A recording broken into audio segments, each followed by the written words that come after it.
News.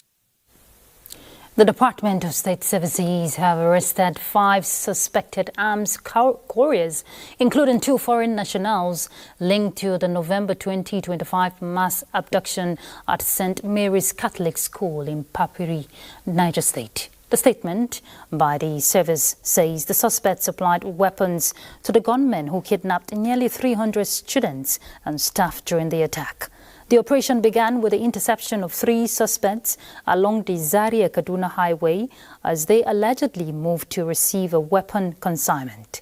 A follow-up raid led to the arrest of international arms courier Goni Ibrahim. Suspected syndicate member Alhaji Adamu, also known as Gado Banufe, was apprehended in Yauri, Lokebi State.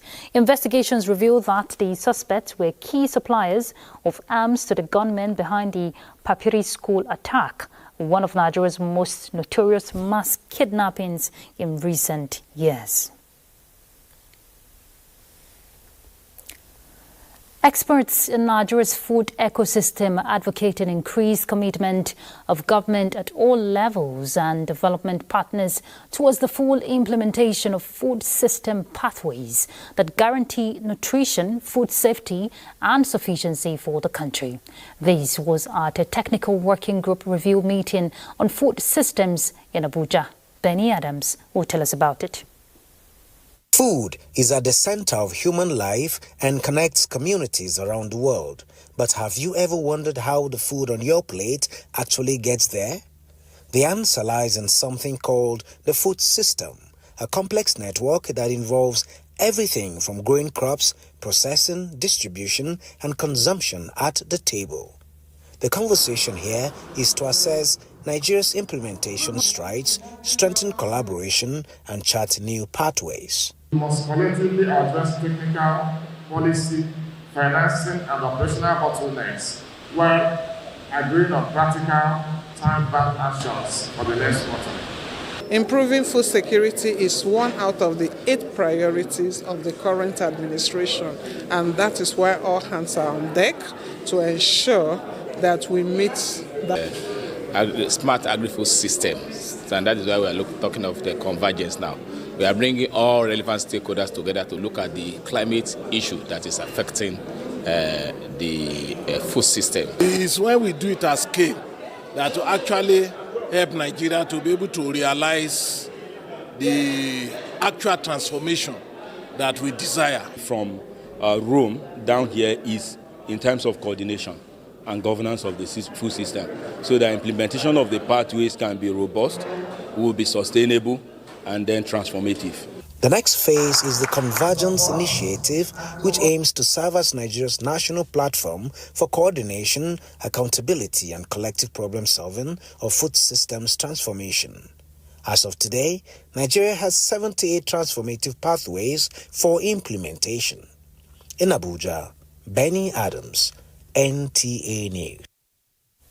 Today is World Milk Day, and Nigeria's livestock minister and some of the country's biggest dairy companies say women farmers deserve a lot more credit and fewer barriers.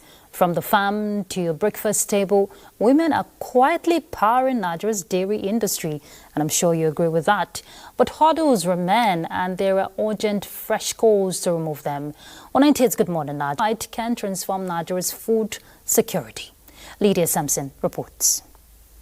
Avoiding drinking milk because you think it is expensive? Why not think about the inherent health benefits? Nigeria's dairy revolution, stakeholders agree, is not only possible, it is urgent as more people need to drink milk.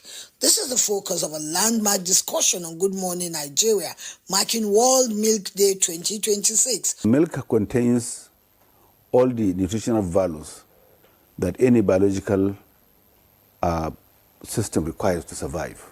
We're playing so much emphasis on its production. We're talking about dairy development. We're talking about balanced nutrition. We're talking about developing rural economy.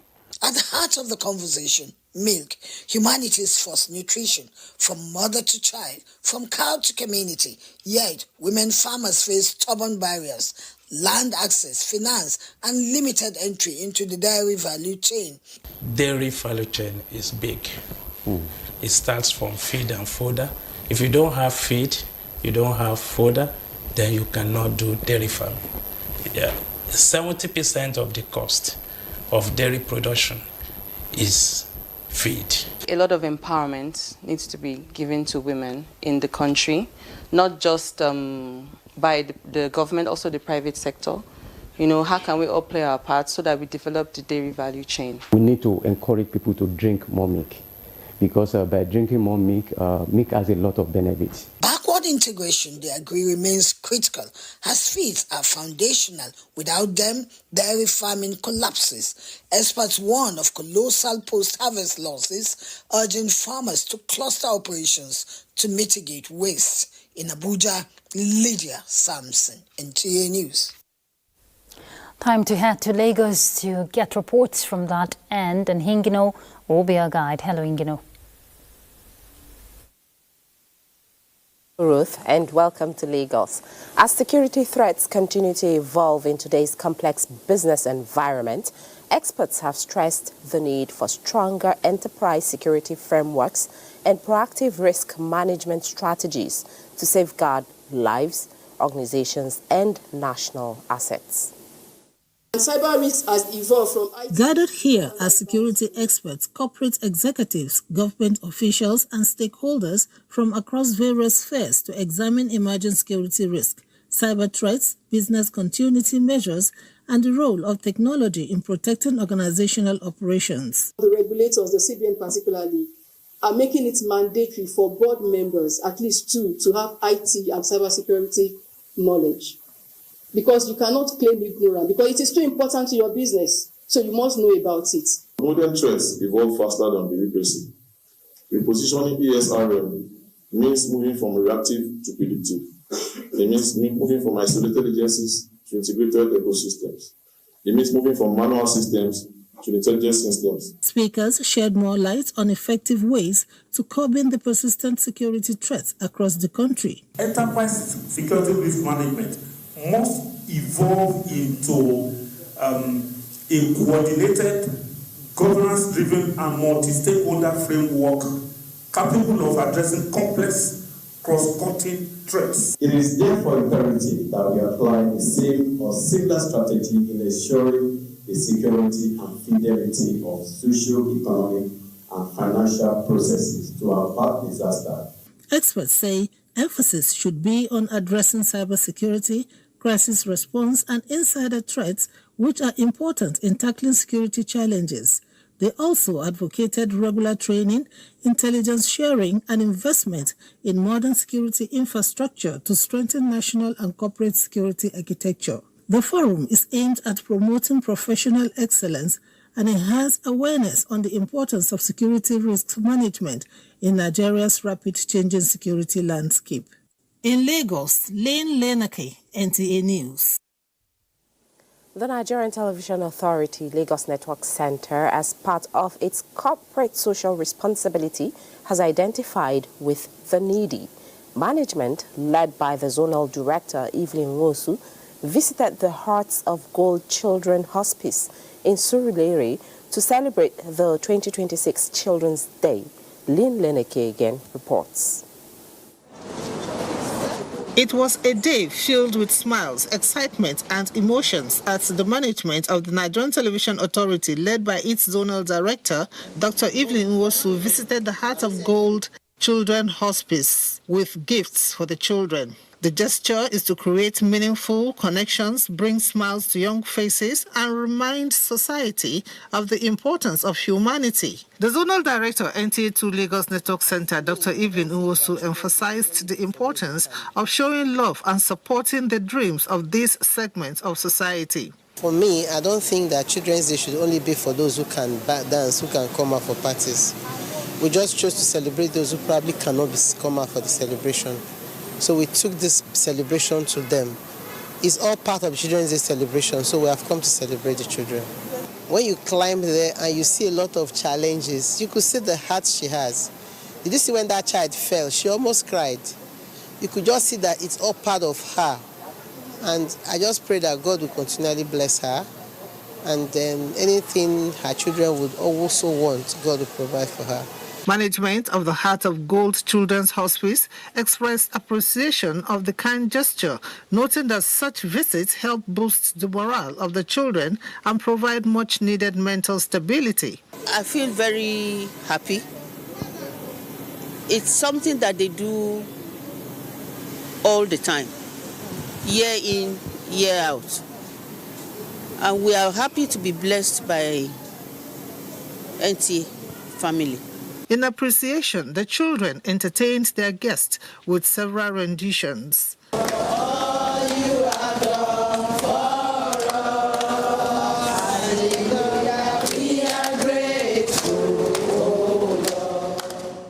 In Lagos, Lane Lenake, NTA.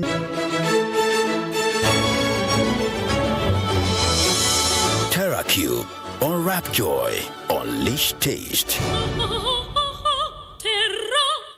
When malaria knocks you down, you can be sure parasites are having a party in your system. Welcome to our new kingdom, guys! Comel, an effective weapon against malaria.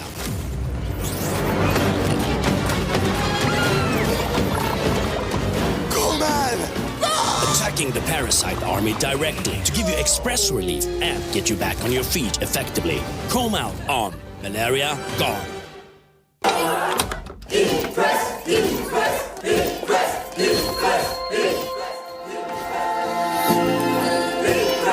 Guys, food is ready.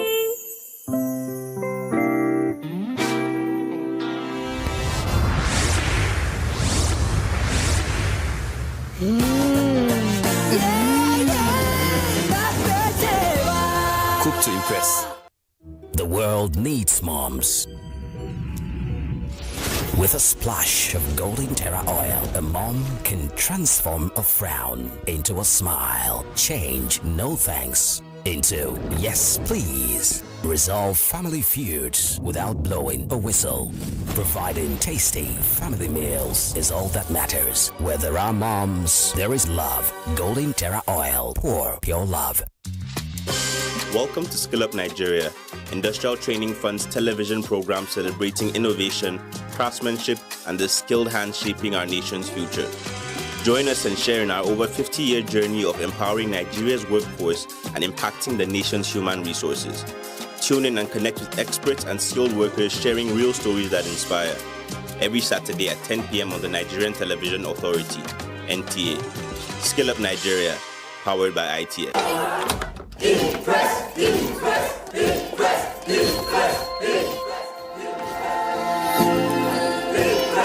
Guys, food is ready.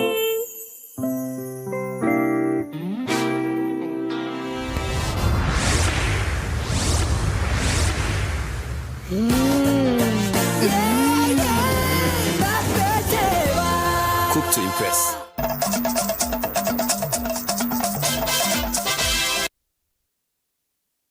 In Kaduna, and we'll begin with environmental matters. A planting of 1 million trees has commenced at the Nigerian Defense Academy, Kaduna, to serve as Biodiversity Conservation Center for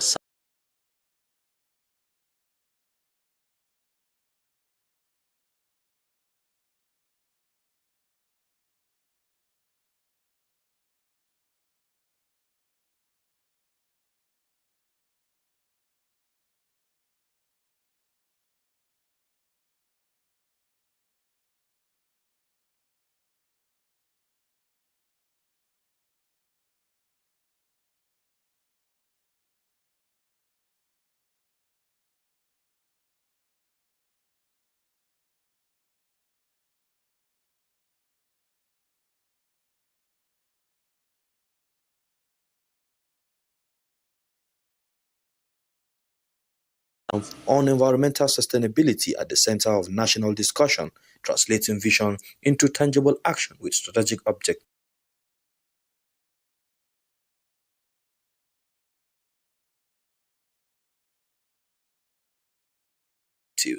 AFC looks forward to working with the Nigerian defense across the continent to turn this initiative into a model of environmental restoration and climate resilience across our continent. Climate change respects no borders.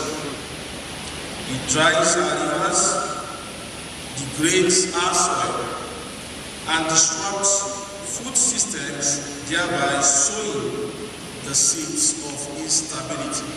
The same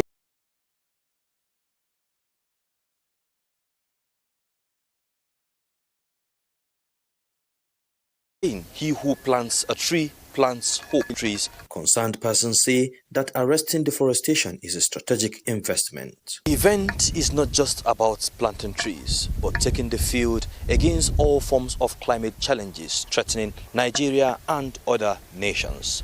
Plant a tree today to save a nation, and the time is now. In Kaduna, I am Haruna Mohammed, NTA News. And from the environment to security issues now. The impact of insecurity manifests in many ways. For the families of frontline troops, the burden goes beyond emotional and economic hardship. In extreme circumstances, the loss of breadwinners also disrupts the chances of living a normal life. It is for this reason the Nigerian Air Force Officers' Wives Association is stepping in through Beyond the Barracks initiative to equip its members with skills for self-reliance. Suraj Abdullahi reports. As the Nigerian military is making an effort to combat the security threat in the country, families of the frontline troops in some cases are faced with emotional and economic hardship after losing their breadwinners.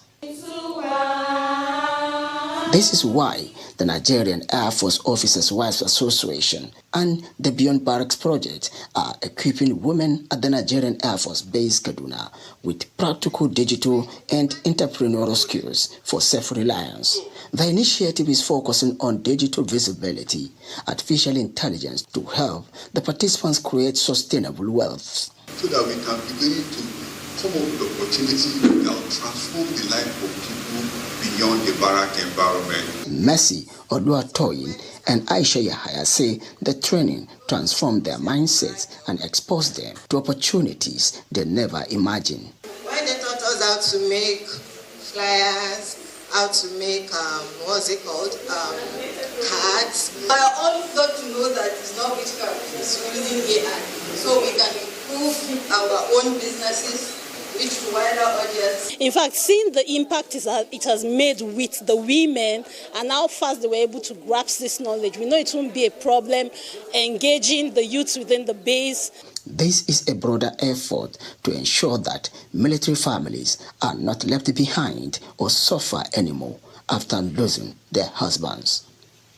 In Kaduna, Suraj Abdullahi, NTA News.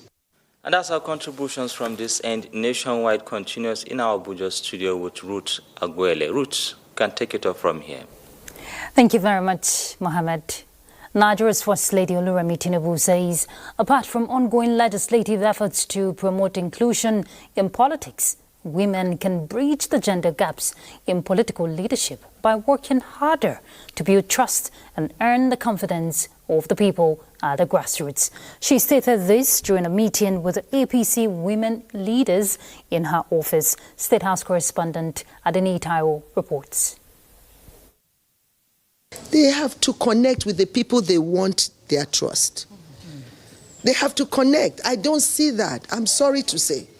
Give them incentive and try to, and you have to build trust and connection. Her take on women inclusion in politics, particularly after the recent APC primary elections, came shortly after she presented 8 14-seater buses to the women wing of the party who were in her office to pledge support. The donation is to aid their operations as they are expected to lead the party's citizens' engagement and voter education for the 2027 general elections with the establishment of an advocacy group, Tinubu Torch Bearers. The donation also came with an appeal to the women to further sustain advocacy at the grassroots while equipping themselves with requisite education that can distinguish them in the office they seek. Tell all the women, you can do party work, but make sure you raise good children, good families. You come back, care for your children. Because all this, restiveness we are seeing around stems from the home. So we have to make sure that our home is solid. Reiterating the need for women to be fully engaged and mobilized for their participation, APC National Women Leader Mary Alile described the Women Wing as the party's backbone for grassroots mobilization ahead.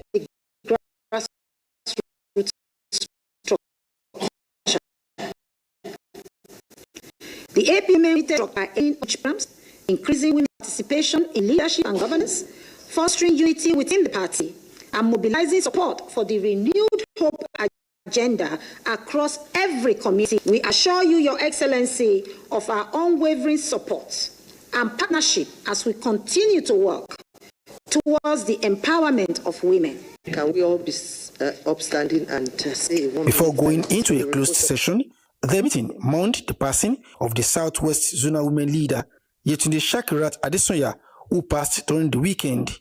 In the State House, Adeni Taiwo, NT News.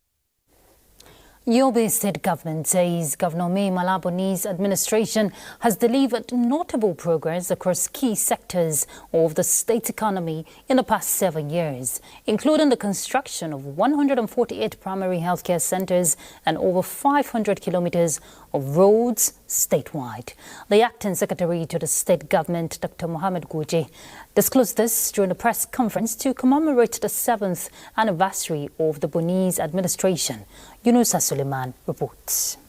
Equipping security operatives to advancing healthcare delivery, expanding infrastructure, transforming agriculture for food security, and boosting human capital through education, Yobe State has a new map to show for the past 7 years.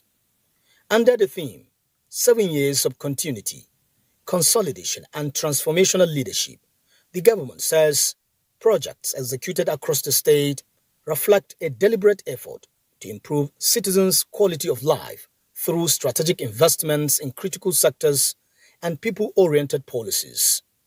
The acting secretary to the state government, who rails out some of the achievements of the present administration, says focus is now on sustaining these gains and translating them into lasting impact for communities. Since assuming office in 2019, Governor Boni has pursued a governance philosophy anchored on peace building, institutional strengthening, human capital development, economic empowerment, and strategic infrastructure investment aimed at improving the quality of life of our people.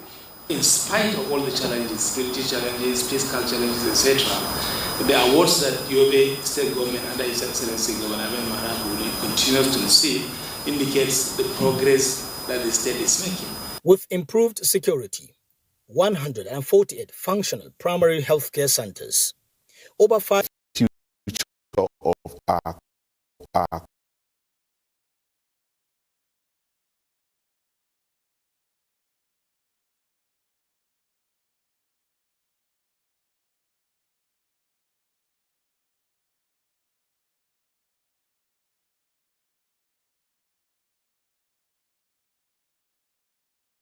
country, Nigeria,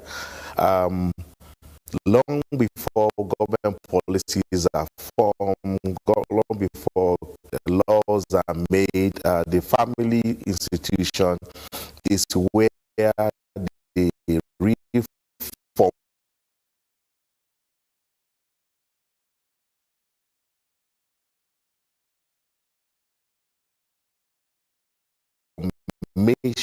of the quality of life we're going to have in the next few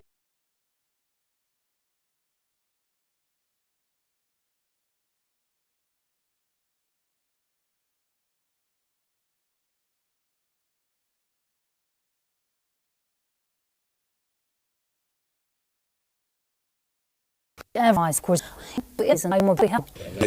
broadcast, Obasanjo to the founder of the healthcare-related advocacy group, signifying the readiness of the group to take an early screening, detection, and treatment of prostate cancer advocacy from Nigeria to Accra in Ghana, while emphasizing the need for early screening of ailments for proper management. Former President Olusegun Obasanjo canvassed for regular exercise and constant medical examinations to prevent ailments in the lives of the people, especially the aged.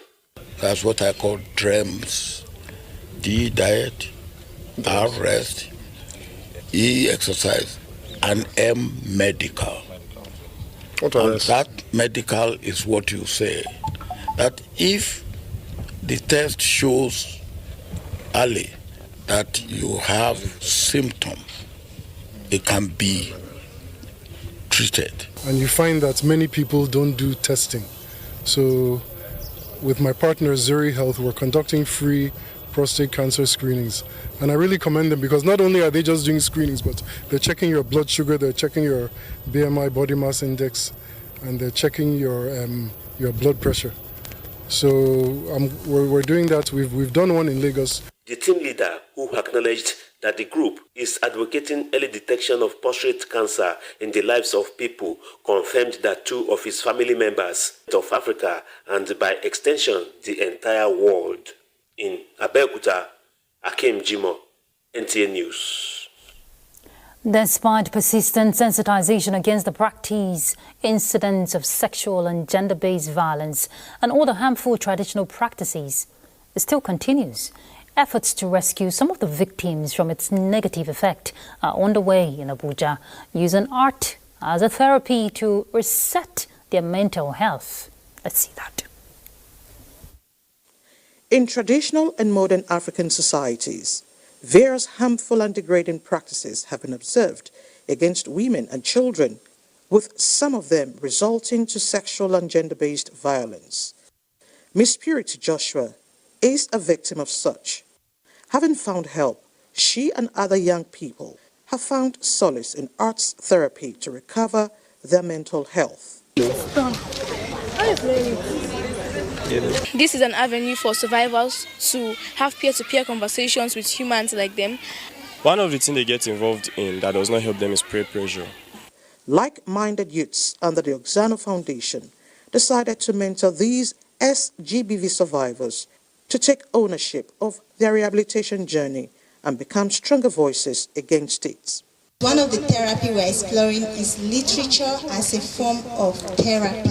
So we want all of us to be interested in reading books and writing our own books, because sometimes some of the world's most important inspiration and secrets are hidden in books. And sometimes when you're able to express yourself, either through poetry or through books or through writing, you relinquish some traumatic experiences. At an outreach to sensitize on SGBV, they and other children had so much fun letting loose their creative energies. Issues surrounding menstrual hygiene among adolescent girls center on critical challenges such as inadequate health information, limited access to sanitary resources, and the absence of safe water and private changing facilities. Can these concerns affect young girls, disrupting their daily activities during their monthly periods? Let's find out. Menstrual hygiene is a key component of a girl child to women development, and the global community continuously turns attention to this important aspect of the female lifetime. Study shows that maintaining proper hygiene during menstruation and adequate support are important for preventing infections while catering for the overall well-being of the girl child. Assisting the female children in padding them, I don't think it will be too much for the government, even if it means walking through the office of the First Lady, coordinator of the First Lady's office, to assist the. You don't want to see any girl suffer infertility in the future because of poor personal hygiene or use of wrong materials during menstruation. Proper use of sanitary pad and changing them regularly. Taking your breath 2 to 3 times a day. Keep your body clean. Change your measure pad. Then you bathe. Take your baths, do everything proper. Access to sanitary towels and changing facilities, especially in schools, remain some of the greatest challenges faced by young adolescents. Experts say this often takes a toll on the confidence and comfort of young girls during menstruation. We encourage each girl should be bold during menstruation. It's a natural biological process. There is a call for action which includes support for young girls to speak openly about menstrual concerns while educating female adolescents on safe menstrual practices in line with the 2026 theme of World. Hello, Charles. And as a follow-up to that menstrual hygiene concern, the Renewed Hope Initiative of Nigeria's First Lady, Oluremi Tinubu, has concluded the distribution of menstrual hygiene products to schoolgirls across the 3 senatorial districts of Benue State. The program, aimed at promoting menstrual hygiene and supporting vulnerable students, ended in Otukpo. Of the Renewed Hope Initiative statewide distribution of sanitary pads. The intervention, which commenced recently in Makudi, was also extended to schools across Benin Northeast and Benin Northwest before ending the exercise in the Benin South Senatorial District with the distribution of sanitary products to school children. The initiative seeks to improve the menstrual hygiene among schoolgirls and support families. Compulsory that the girl child must at least go to the university for her own education. It will really help because with education comes empowerment. For some of the stakeholders, the initiative is laudable and capable of giving the girls confidence. Government officials show that the intervention is already making positive impacts. We are able to set up checks and balances to monitor the activities of first ladies and how they are. Is now looking beyond distribution with plans to deepen partnerships and extend menstrual hygiene support to more vulnerable girls across Benue State as it is being replicated in other states of Nigeria. In Makudi, Elias Etiaf, NTA News. And as we reflect on Eid al-Kabir celebration, the Chief of Army Staff, COAS, Lieutenant General Y.D. Shuaibu says efficient welfare remains central to his command philosophy. This was when he celebrated Eid al-Kabir with troops of Operation Wellstroke. Acting Media and Information Officer, Operation Wellstroke Headquarters, Lieutenant Zubairu stated that the COAS, represented by the Chief of Civil Military Affairs, Major General Musa Elsu Ndagi, said this when he hosted the Eid al-Kabir luncheon with troops of Operation Wellstroke at Central Primary School, Doma, Nasarawa State. The COAS described Eid al-Kabir as a period for reflection on faith, sacrifice, obedience, and devotion to duty. He commended troops deployed across various theaters of operation for their loyalty, courage, and resilience in combating terrorism, insurgency, banditry, kidnapping, oil theft, and other criminal activities threatening national security. He also expressed appreciation to the President and Commander-in-Chief of the Armed Forces, President Bola Ahmed Tinubu, for his continued support to the Nigerian Army and the Armed Forces. The Force Commander, Operation Wellstroke, Major General Moses Gara, appreciated the event organized to recognize and appreciate the sacrifices and dedication of troops serving across Benue, Nasarawa, and Taraba states. The delegation paid a courtesy visit to the Andoma of Doma, His Royal Highness Alhaji Dr. Ahmad Aliu Oga Onawo, who pledged continued support for security agencies and prayed for lasting peace across the country. And that does it from Makudi. Nationwide continues with Ruth in Abuja after the timeout.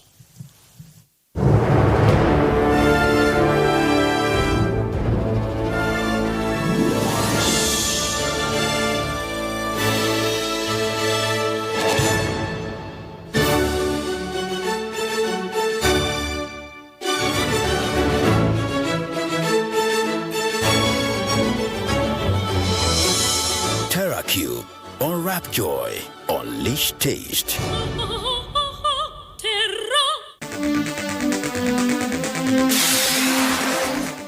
Expert will on NTA TV Live deliberate on Nigeria's drug war, the high-profile arrests, improve inter-agency collaboration, awareness campaigns, and the health burden of drugs, and more. on the 2nd of June 2026. NTA Tuesday Live comes up every Tuesday at 10:30 p.m. Incisive and educative. Don't miss it. Good, tasty food is worth living for. Worried about your oil? Every time you enjoy your favorite meal? Introducing Smart Balance. Smart Balance Rice Bran Oil is rich in Gamma Original. Golden Terra Smart Balance Oil reduces bad cholesterol.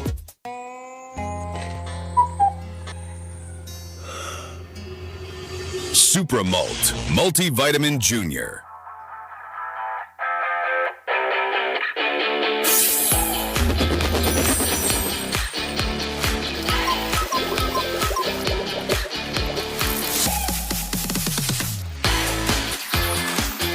Supramalt Multivitamin Junior. Being mommy simplified.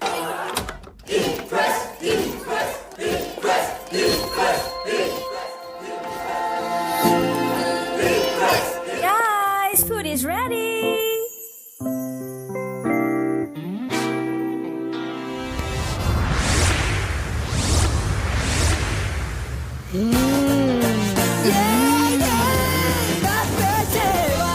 Cook to impress. A new edition of TV Guide is out, featuring an interesting personality with vast experience in the digital ecosystem.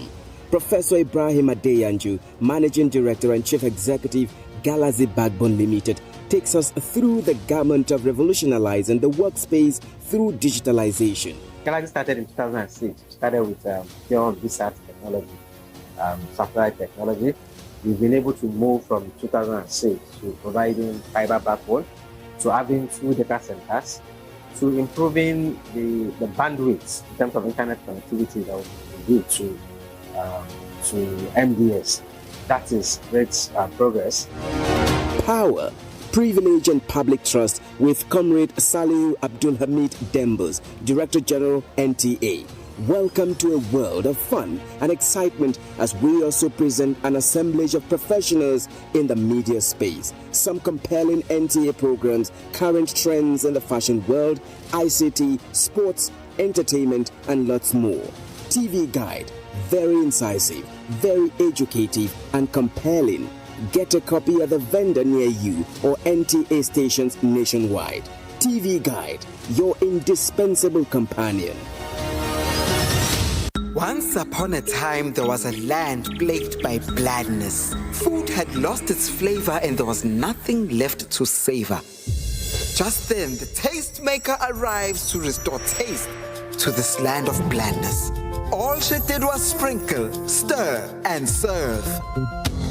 And from that day on, they knew one truth. All they needed is sprinkle, stir, serve.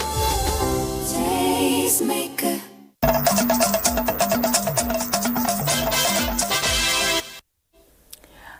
Thank you for staying tuned. With ongoing upgrade of facilities to become more seaworthy and tackle onboard challenges, President Bola Tinubu says his administration is strengthening the capacity of the Nigerian Navy to ensure that the Gulf of Guinea records zero piracy status as it prioritizes maritime security collaboration with navies across the globe. This was at the International Fleet Review marking the 70th anniversary of the Nigerian Navy.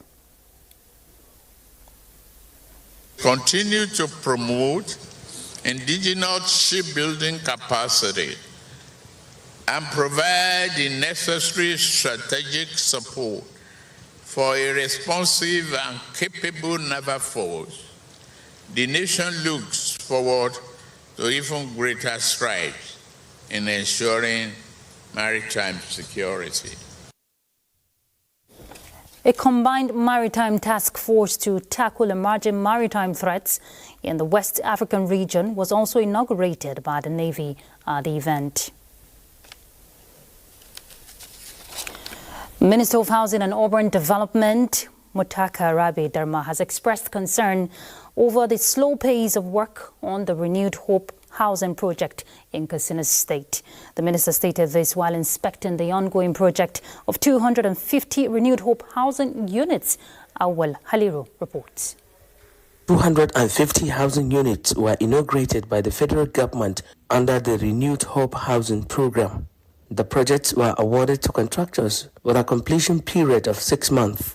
Minister Mutaka Rabi Dharma said some contractors handling the project have failed to meet their contractual obligations and the agreed timeline. He stated that the housing units, which were expected to be completed within 6 months, are still far behind schedule. I was told that there are 250 houses completed here, but you can see all of these things. The report I got, 250 houses are completed. Here, I don't think, how many houses, controller? How many are totally completed? 130. So which means 120 have not been completed. So more than close to half of it have not been completed. Of course, I will go to each and every state and make sure that we visit the states and see the number that are completed. Then we will now be categorical, beat our chest and say we now have so number of houses that are completed for off-takers to come and take. The minister warned that the government will take necessary action, including revocation of contracts against contractors who fail to deliver the projects as scheduled. In Katsina, Awal Haliru, NTA News. Citizens usually embark on their daily endeavors with constraints, often as a result of actions and inactions of themselves, not of others. Hussein Musa takes a look at some of the common social misdeeds and seek experts' views on them. We citizens must obey the rules and regulations by keeping to the instructions by the government. Our responsibility as a citizen of Niger State is to make sure I pay the revenue that is coming.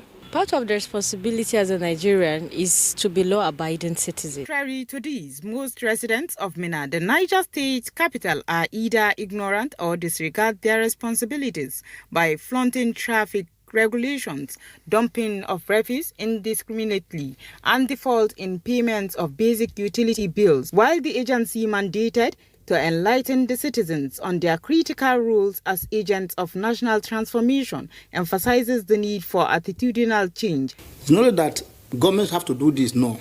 It's a reciprocal arrangement between the country and the citizens. The government have its part, and the citizens have their part to play. The social mobilizers note that behavioral change among citizens will gradually lead to national growth, explaining that it starts with everyday choices. Emena Hussein Musa, NTA News. Key players in the 2026 Hajj exercise have commended the successful conduct of the 2026 Hajj pilgrimage in the Kingdom of Saudi Arabia. This was during a post-Arafat conference in Makkah, an annual practice of reviewing performance of the commission. Abubakar Kwanga reports. As the 2026 Hajj pilgrimage comes to a close, stakeholders are taking stock of activities at every point of the spiritual journey, especially at Mashair, the four sacred sites of Arafat, Mina, Muzdalifa and Jamrat. Now, Chairman of the Commission, Ambassador Ismail Abba Yusuf, commended staff and other strategic partners for reinforcing hard work, commitment and sacrifice during the season. The lesson that we must learn as Muslims is that when you leave your home and you are engaged in a spiritual journey, you have to be patient. It is grossly uncharitable for us as leaders, as people who are charged with the care of Hujjaj, to not preach this virtue. I'm not used to praising people, especially when they are around. But I must admit that in my experience, this is the best, or at least one of the best. Heads of departments took turn to present performance sheets where a total number of medical consultations stood at 15,008, which accounted for 1/3 of the pilgrims. Transportation, feeding and space management also took center stage. Major stakeholders and body of Islamic scholars appreciated NACON for its support and pledged sustainable Hajj education for all pilgrims in future Hajj pilgrimage in the Kingdom of Saudi Arabia. The hard work, compassion, and tireless service of everyone involved in making the pilgrimage experience safe, comfortable, and spiritually fulfilling are truly inspiring. ذلك لتعلموا أن الله يعلم ما في السماوات وما في الأرض. From Mecca, the Kingdom of Saudi Arabia, Abubakar Akwanga, NTA News. All right, let's bring you sports update.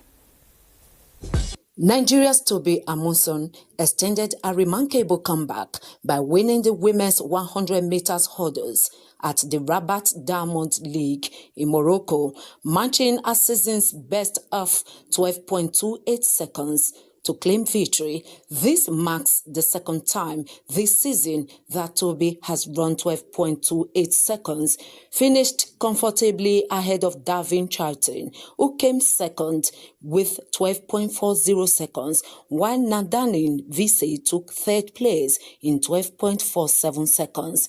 Meanwhile, new records were set at the recently concluded Perfect Touch chess competition held in collaboration with the Nigeria Chess Federation at the Moshood Abiola National Stadium in Abuja.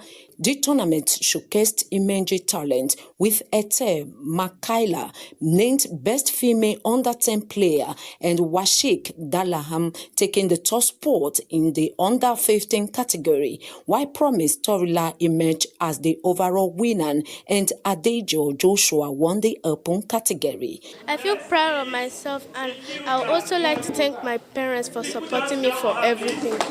Play chess every day. Play it for the fun of it, not for anything. And lastly, Nigeria's Flamingos delivered a dominant performance, thrashing Guinea 6-0 in the second leg of their 2026 FIFA Under-17 Women's World Cup qualifier at the Remo Star Stadium in Ikenne. The victory saw Akim Busari's team advance to the next round with an emphatic 11-0 aggregate win, following their 5-0 first leg win in Conakry.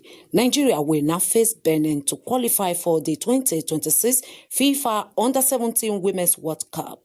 With Sports Update, Omoyeme Unobo, NTA. And that concludes Nationwide. Thank you for your time. Do have a good evening. I'm Ruth Aguwele.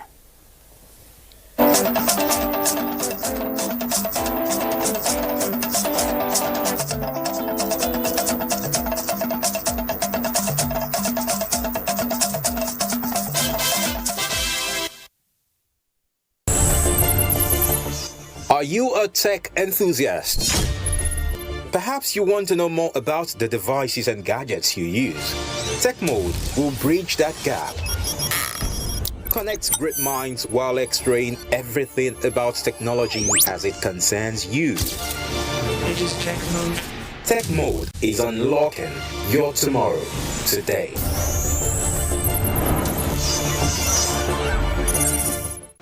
Long before the beam of satellites, the variety of streamers, the bustling markets of Idumota, Iweka and Asaba production centers, there was the Nigerian Television Authority, Nigeria's first and finest window to the world.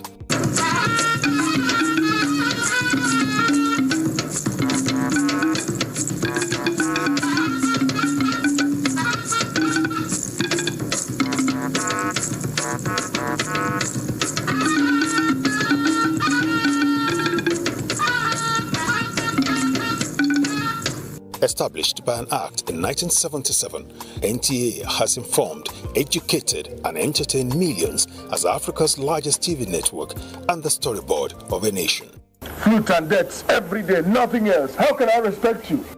NTA's landmark productions became a mirror of identity, tradition and resistance, and its stars a household name. These weren't just actors, they were pathfinders. NTA was their stage and their launchpad into history. Language, morals, and a sense of national cohesion were the driving force of our stories. The king's only worry was the absence of a male heir. Drama met development, entertainment met empowerment. Today, the spirit of storytelling lives on, with shows like Weekend Deal, Conversations, The Medley Show, Generation XYZ. NTA connects with Nigeria's youth, sharing ideas, culture, and conversation. We capture the voices of the vibrant generations and train the storytellers of the future, crafting the finest indigenous stories with a global outlook, united in the strength of our diversity. Quick. Every other person behind. See my camera now. As we build bridges between generations and platforms for the transmission of Nigerian excellence. We are the storytellers, the memory keepers, the torch bearers.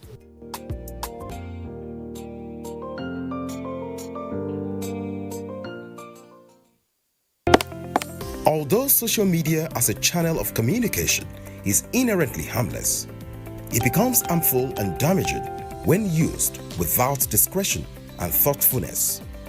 Bad social media users spread rumors and fake news without verification. But good social media users stop, reflect, and verify information before sharing it.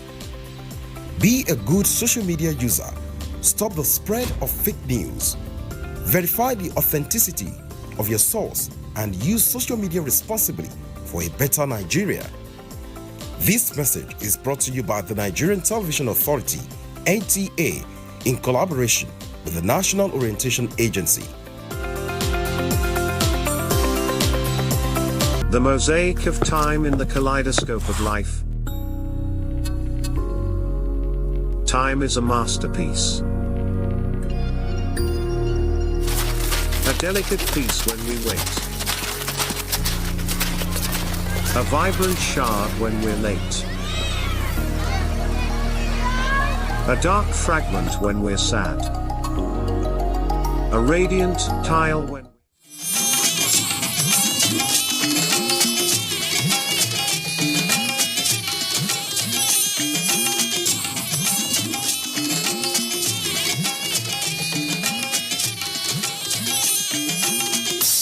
This is the network service of the NTA.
It was an exciting time out for children from different schools, parents, teachers, sponsors, and dignitaries in celebration of the joy and promise of childhood.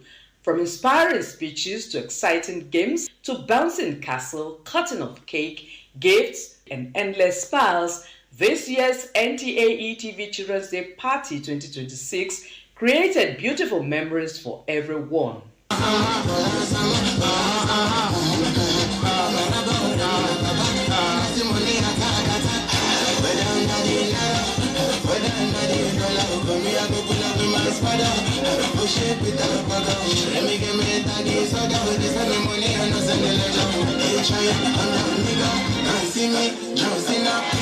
The official ceremony began with the arrival of participating schools, invited guests, whose presence added prestige and excitement to the celebration. The General Manager, NTA Education on Television, in her opening remarks, says in line with this year's theme, Future Now, promoting inclusion for every Nigerian child, the occasion avails the opportunity to ensure that no child is left out. It is with a great heart filled with joy that I welcome you to the NTA ETV 2026 Children's Day celebration.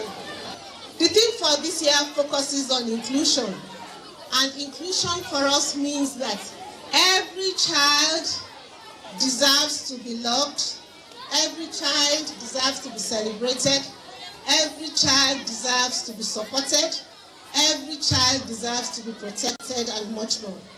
And it is in that attitude that we decided to put this together to celebrate you, all of us here together, the Nigerian children, and children across the globe. Happy Children's Day to all of us. Happy Children's Day, children. Happy Children's Day, children. I can't hear you. Happy Children's Day, children. Yes. One of the high points of the event was a colorful march past presentation by participating schools as the children marched proudly, displaying discipline, unity, and excitement while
Left, right, left, right, left foot, left foot, left foot, left foot.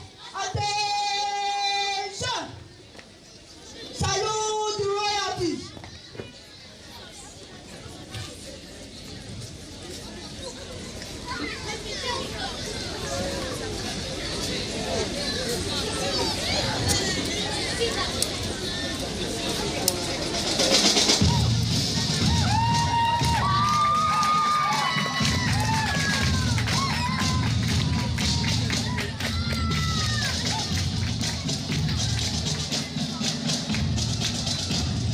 Presenting the pride, honor, and glory of Jasper of Joyland School. Thank you, sir.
Now, pupils from Joyland Primary School showcase their talents with a dance choreography. Everywhere I go, they will follow me.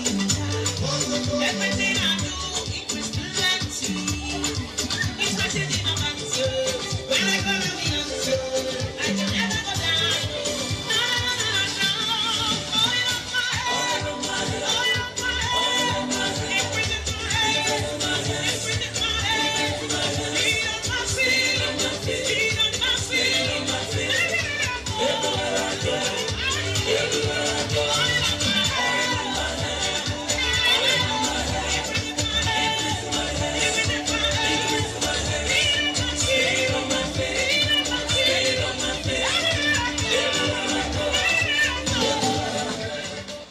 The executive chairman of the Lagos State Universal Basic Education Board served as Father of the Day, represented by Aluko Akintude.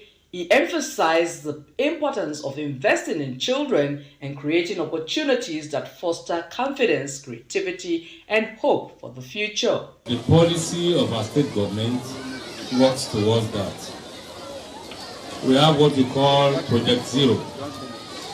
Zero tolerance for out-of-school children. And as much as we are here standing here, education is very important. Education lifts people from lowly backgrounds to wherever they want to be. It's a sort of leveler. And when you educate the mind, it is no longer vulnerable.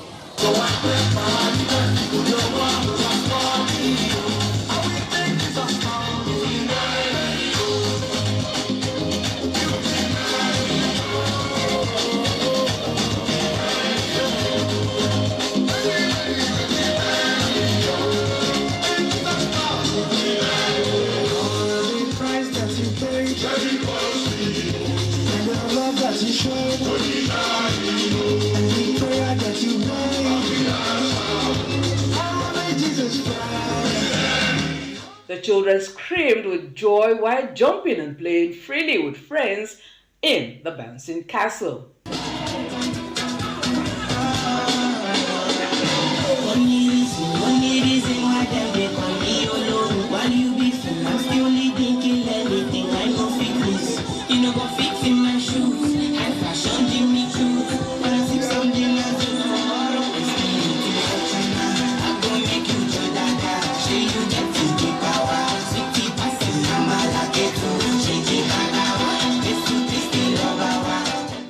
The atmosphere was simply amazing. From mascot, dance sessions, and side attractions, every corner of the venue was filled with excitement. It's a mistake to think time is going. Time is not going. It is here until the world ends. Time has been even before you were born, and the fact you will die, and time will still be here. So, how dare you say time is going? It is so that it's going. You don't waste time. Time is infinite. You waste yourself. You are finished. It is so that goes on and die. Time doesn't. So make better use of yourself before you expire. And one of the worst things to do with time is comparing yourself with others. A cow eats grass and gets fat, but if a dog eats grass, it will die. A monkey eats banana and gets fresh, but if a fish tries it, that might just be the end of its life. Never compare yourself with others.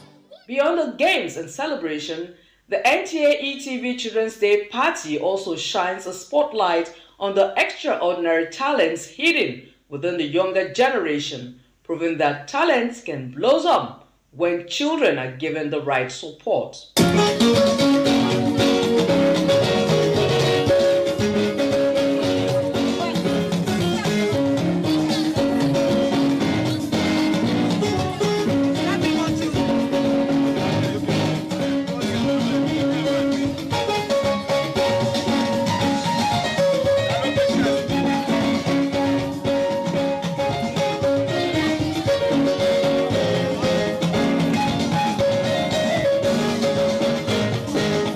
One major factor that made this year's celebration memorable was the overwhelming support from sponsors and partners who contributed generously towards the success of the event. My brand is produced by Well Limited, and we have different kind of flavor. We have Imperial Crown juice, we have Tommy juice, we have Tommy mango, we have Tommy cranberry, and Tommy orange. So it's a sparkling juice, which is a flavor. We are Biofresh Specialty. One of our products that is very, very beneficial for every child here. In short, from when the child is still in the womb, is our cod liver oil. Our brand is BioC cod liver oil. Now we know that cod liver is very, very important for every growing child. In fact, it's been documented that for the first 1,000 days of a life of a child, cod liver oil plays a very important role. Children are the future of tomorrow, and Fidelity Bank is actually a friendly bank to kids. Fidelity Bank is a children-friendly bank, and we have a lot of products that we came here today to sell out to the kids, the Asian, the parents, the staffs.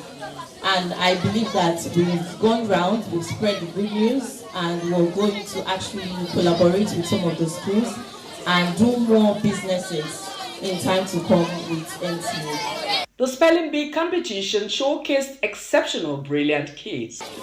Donut. D-O-U-G-H-N-U-T. Correct. Please give her a round of applause. take the school on orange shirts. Pick a number. What's the name of your school? Dranet Angel. Dranet Angel, please pick a word. Number 2. Okay, spell the word billionaire. I wanna be a billionaire. B-I-L-L-O-N-A-I-R-E.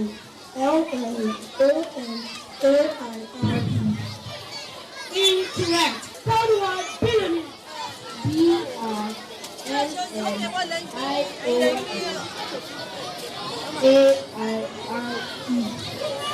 Give me a round of applause. Sorry, I'll pick a word. Number 3. Number 3.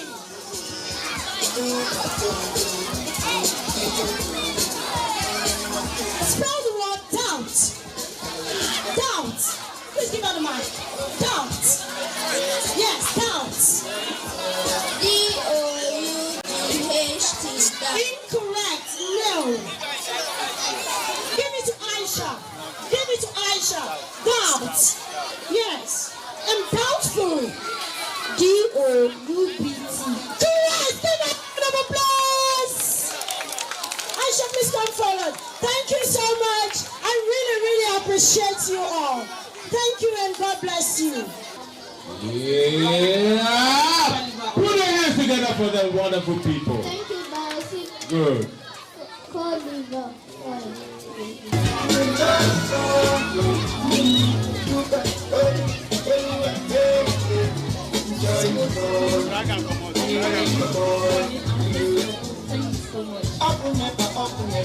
You really tried in your training, and we want to support you with our names, and I would like you to keep it up and continue what you are doing. We should take you to play. You need your body looking like Superman, close to Hiroshima, Nagasaki. See you now, get down to me, this guy for me. Now take me over the game. Now make me, baby, yeah. You don't make a man go again.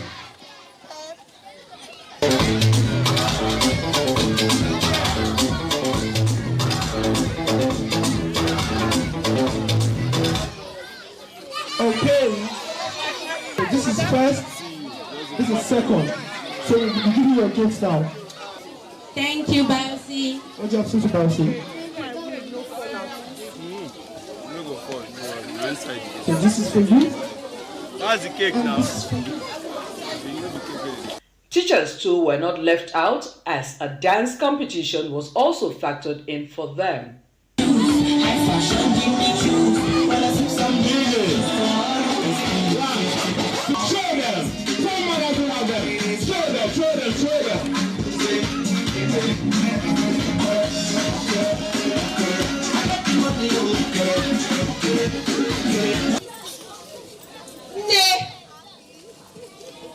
Thank you for coming. And you're big and beautiful. Thank you. Radiating is glory. Thank you. So at the end of it all, happiness is the winner!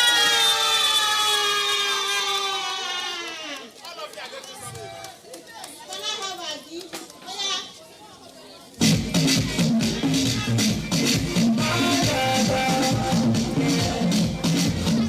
One of the major highlights of the celebration was the cutting of the NTA ETV Children's Day Cake 2026. ETV!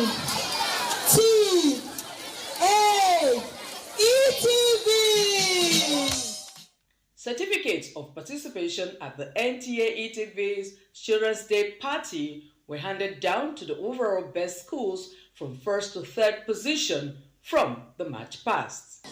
The third position for this year's March past goes to the Joyland School. Joyland School.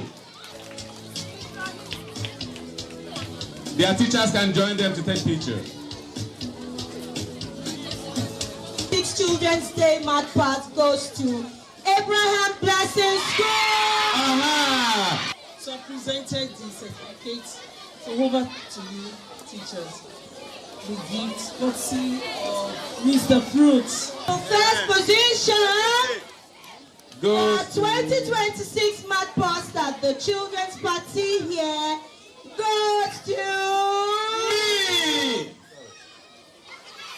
Your want to know the school? Goes to Redeemer's Praise School!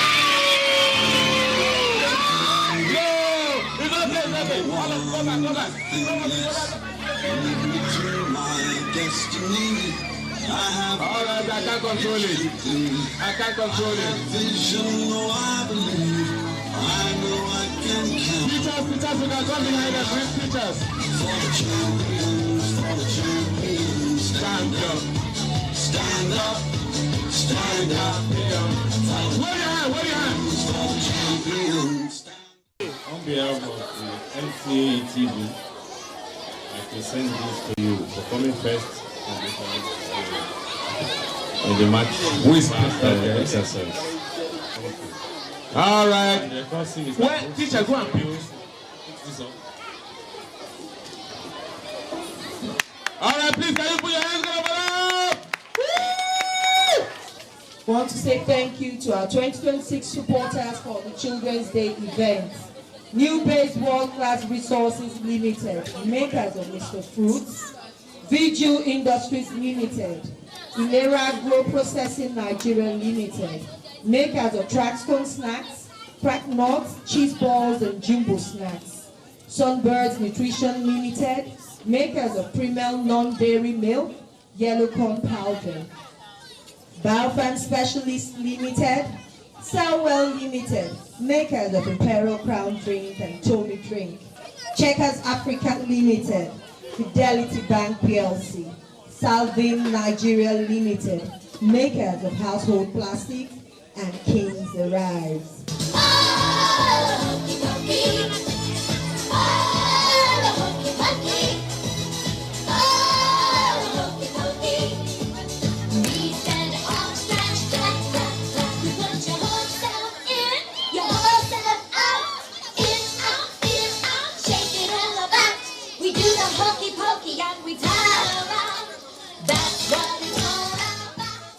I'm excited that it's a success story. First, I want to say a very big thank you to God Almighty, and I want to appreciate my GM for giving me this opportunity to share this big event. Thank you very much, ma'am. And yes, to my very hard-working and very competent team members, I'm glad I've worked with you all. And to everyone that supported this event, from the supporters to the donors, the mothers of the day, the father of the day, I am very, very, very grateful. And to every child that has been a part of today's event, thank you for coming in. Now you know. Now you know. If you know, you know. You call us and down. Now you know. Now you know.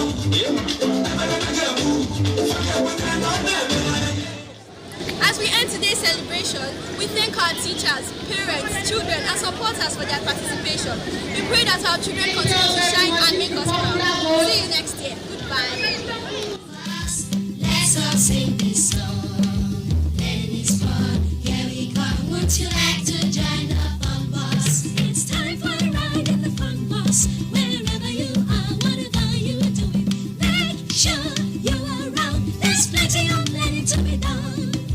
Come and join the fun bus.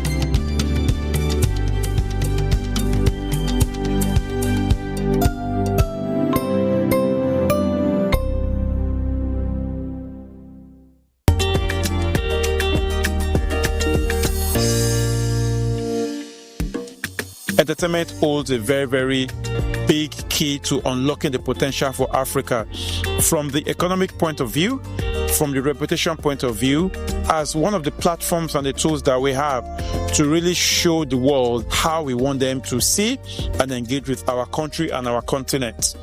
Our stories have always been cultivated locally and internationally, from the times of Fela Kuti, King Sunny Ade, Oliver De Coke, Orlando Owo, and what have you, to today, in the days of Olamide and Wizkid and Thames and Burna Boy. The African story is powerful. African creativity is potent, and we continue to demonstrate that with how we utilize it locally and internationally. What we are seeing right now is that today's technology allows us to benefit more from the exploiting of that creativity, whether it's through YouTube or through Spotify or through Twitter and Facebook and Instagram. I look forward to a time where we will not only participate as passengers, as minority participants in global entertainment, but where we will be mainstream, where we get to a point where we are mainstream, at the Oscars, at the Grammys, at all of that, but where we also own channels and platforms that are as mainstream, as global as what we have today. It benefits the continent commercially, it benefits us reputationally, and to be able to just encourage practitioners, policymakers, stakeholders, investors to continue to do the work to make African entertainment global.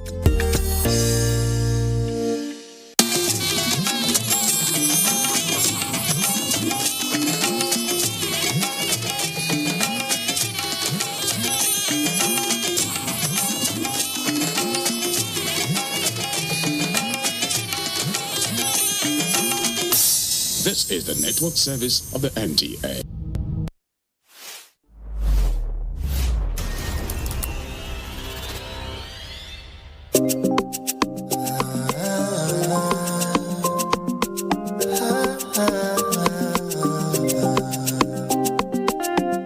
You and I together, yeah. Thick and thin together. Building up each other. We only hope that this will last forever. Making plans to get better. We only hope that this will last forever. So I say to you, my neighbor, I got you. Almost nothing I wouldn't do for you. Neighbor, I got you. There's almost nothing I wouldn't do for you. Lean on me when you got no one. There's almost nothing I wouldn't do for you. Babe. Yes? What are you looking for? My ATM card. In my bedside drawer. Yes, I'm sure I brought it in here yesterday night. And did you put it there? I don't know. I'm just like... Leave my drawer, Joe. Is there anything you find when you drop it? Have you checked on that? I've checked everywhere. I can't find it. I must have mistakenly dropped it somewhere. Did you check your own bedside drawer? Yes, I have. Yeah, where can you now put this thing? Uncle, is this not the ATM card you are looking for? Must have mistakenly dropped it here. Yeah. Somebody is becoming old. Look who is talking. Hey, babe, before I forget, there is a gist I have for you. What's that? It's about Tonia. Do you know that Tonia has been meeting with a man every night for the past 4 nights? Me, I think she's cheating on her husband.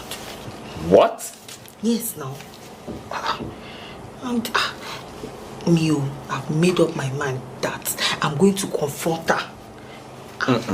I don't think you should do that. Why? Her husband is a good man. Remy, it is none of your business, okay? Moreover, you don't even have an evidence that she's cheating.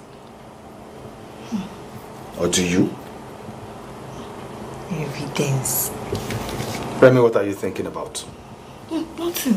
Just the evidence you mentioned. It's very important.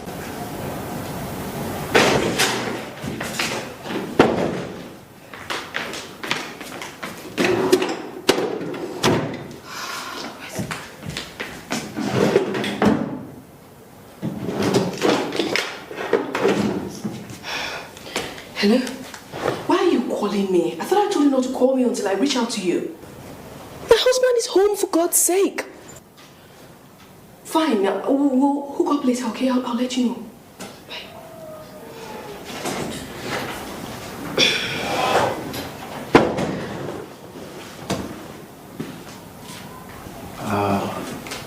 Any problem?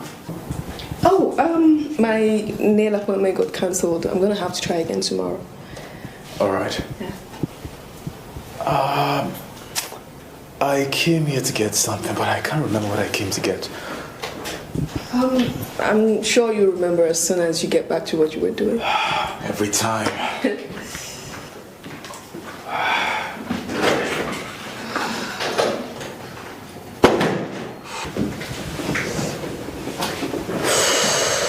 That was close.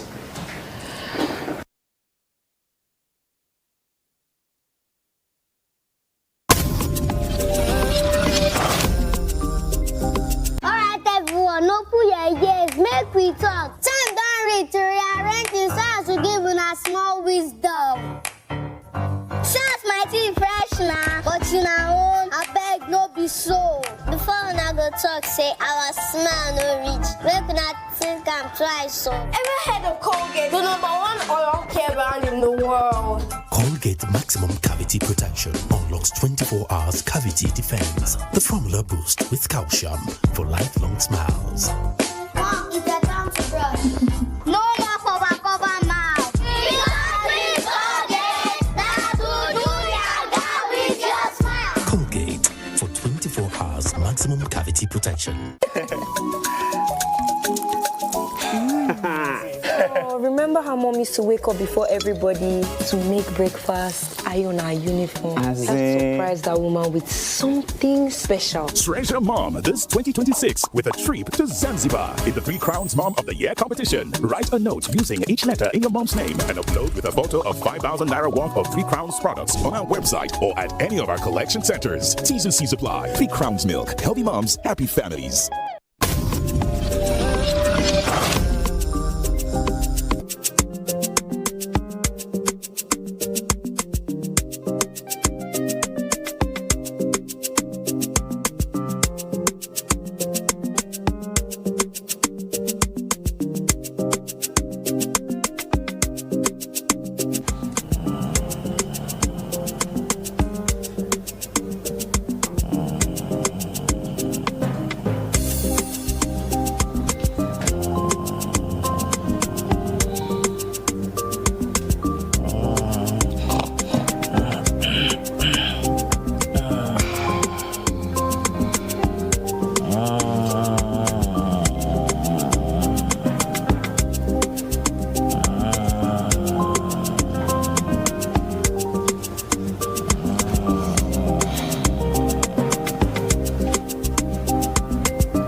honestly do not get you. I mean, only God knows what you were recording with your... Eh? Oh, you went to play low budget FBI, Abby? What exactly are you going to get from this? What? What is in it for you? I'm just curious. Curiosity kills the cat. Not this one. Okay. I just hope you don't get me involved when shit hits the ceiling. No worry, I'll cover you with an umbrella. Nothing will get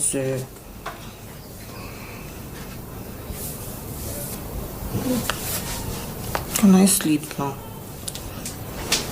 Suit yourself.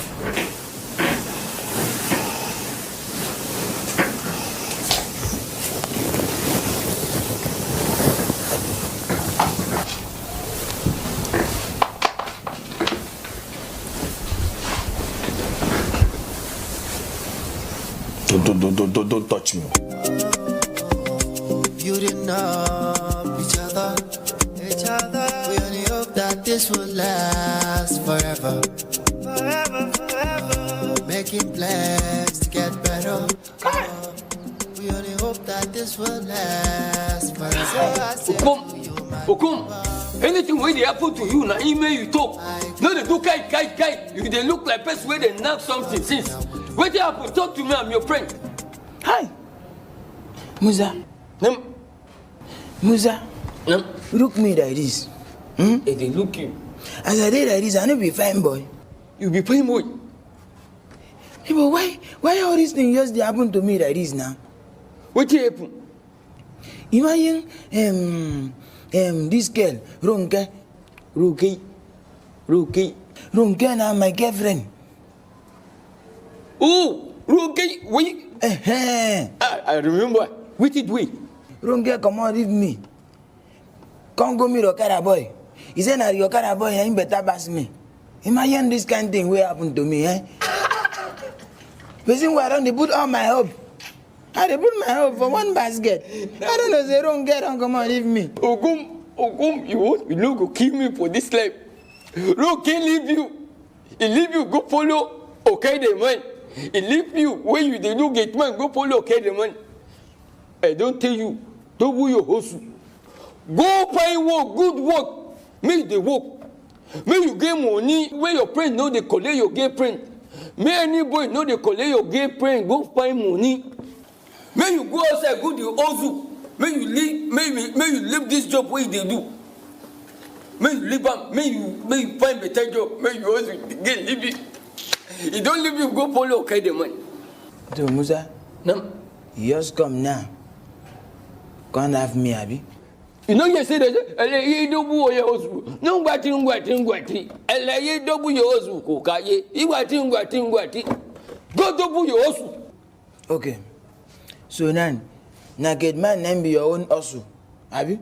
Me take that one the past time. I go sing go back to notes. When I go back to notes, I go the place there. Go find money. No trouble. Oh come, go find money, look for money. Now money people they find. Musa. No. Musa. No. Musa. No. Come they go. No go. Musa. No. Come they go. No go.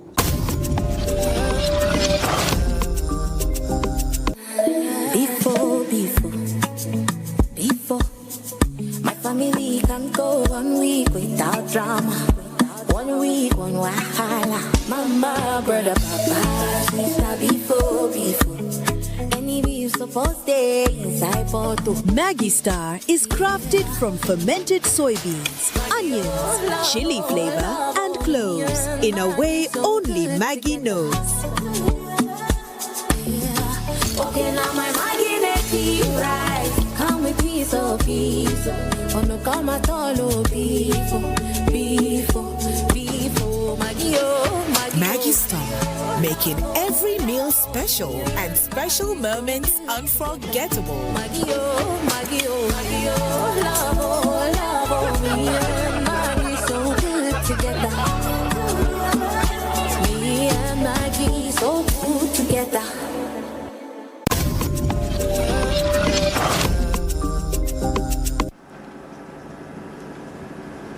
Boring. Did I force you to watch it? Can we at least change the channel or something? No. This show is reducing my IQ. Ugh. Okay, I have IQ. Please.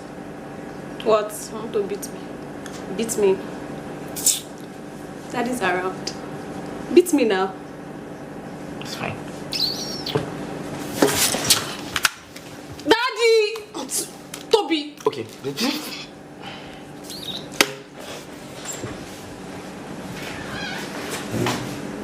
Who wants some cookies? Me! Are you sure you want some? Yes, mommy. I trust you. Yeah, you will want sweet tooth. Did I just hear cookies? Yes, baby. What's the occasion? I'm going to the Sebastians and I don't want to go there empty-handed. What? What are you up to?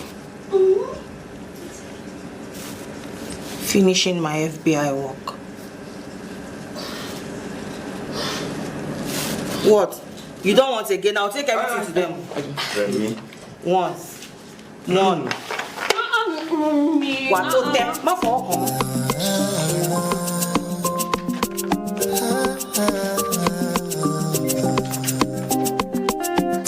You and I together, yeah. Thick and thin together. Building up each other. We only hope that this will last forever. Making plans to get better. That's so funny. Like, seriously? I am serious.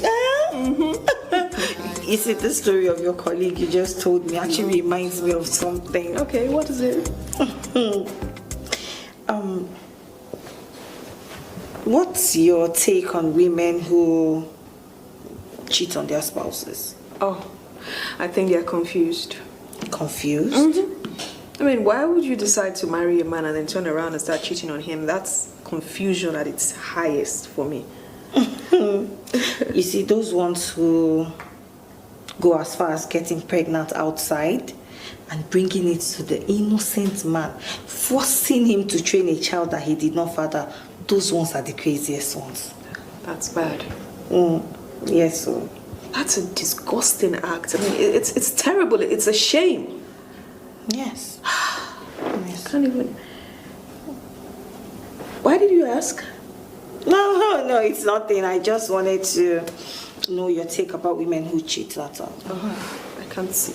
I don't see myself doing anything like that, honestly. Me neither. Yeah. Oh. Excuse me. Hello? Yes, yeah. No, I haven't forgotten. I'll send you your balance now. Yeah. All right. Bye. You don't look happy. Is anything the problem? No, nothing serious. You can talk to me if you want to. Can I trust you? Of course, yes.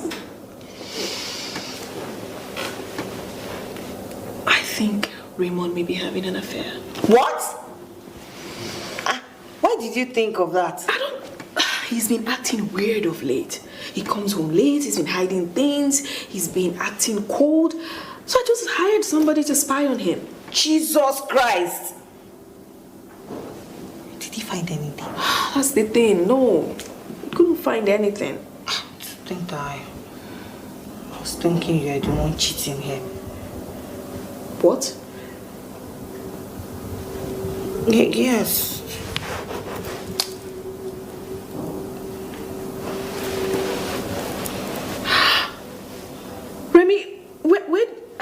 Where did you get this? I mean, that's the person I hired to spy on Ray. Really? Yeah. I used to see you going out every night to meet him. So, I thought you were having an affair. I actually took this picture because I didn't want you to deny anything. I made up my mind I was going to talk to you about it today to stop cheating on your husband. Oh. Raymond, this is driving me nuts. You're driving yourself nuts. You hired a spy already, and the man told you he didn't find anything. So why are you stressing yourself out? I don't know. What if he is cheating? Boy, the man said he's not cheating. I can't bring myself to trust him. I don't know. Well, I think you need to talk to your husband about this. I won't advise you to keep this to yourself. Communication is the key in any successful relationship.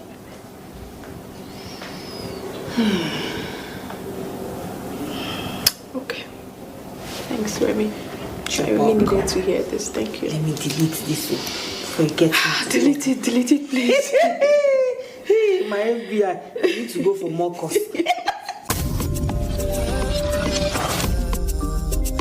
Alright, everyone, no put your ears, make we talk. Time don't reach to rearrange the sounds to give una small wisdom.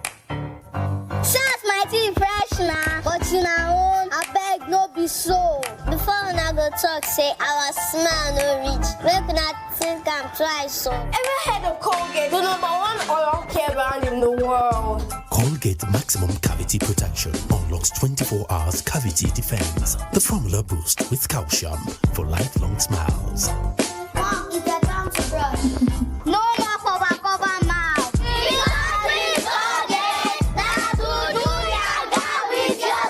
Colgate for 24 hours maximum cavity protection.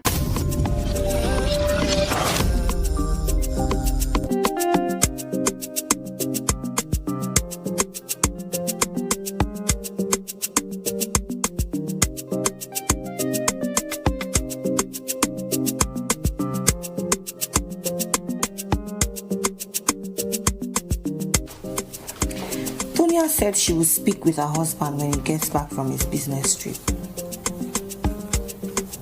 Really? Mm-hmm. That's good. Wait. I'm sure you must be feeling like one badass marriage counselor now. Of course, it's easy. Mm-hmm. Eh? You will not kill me. But wait, maybe we could just open an office for you. Remy Counseling Service. Really? Will you pay for the space? Am I the one they'll be paying to? You should be my husband now. But I'm not the one they'll be paying for counseling. But at least you contribute. Okay. But I could consider it if you do something that would make me happy. Where are you going? I want to sleep. You can sleep with this. No, don't let me sleep here. Babe. You asked for something, I don't have anything to give. Are you sure? But you have what I'm asking for now. I said I don't have. But you do.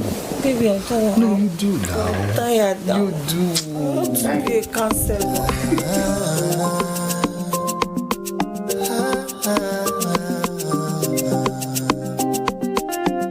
You and I together, yeah. Thick and thin together. Building up each other. We only hope that this will last forever. Making plans to get better. We only hope that this will last forever. So I say to you, my neighbor, I got you. There's almost nothing I wouldn't do for you. Neighbor, I got you. There's almost nothing I wouldn't do for you. Lead on me when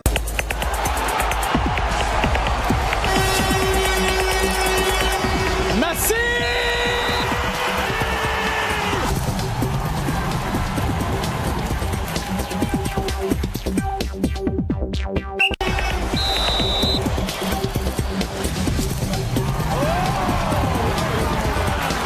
Toby Amazon, look at the clock. I cannot believe it.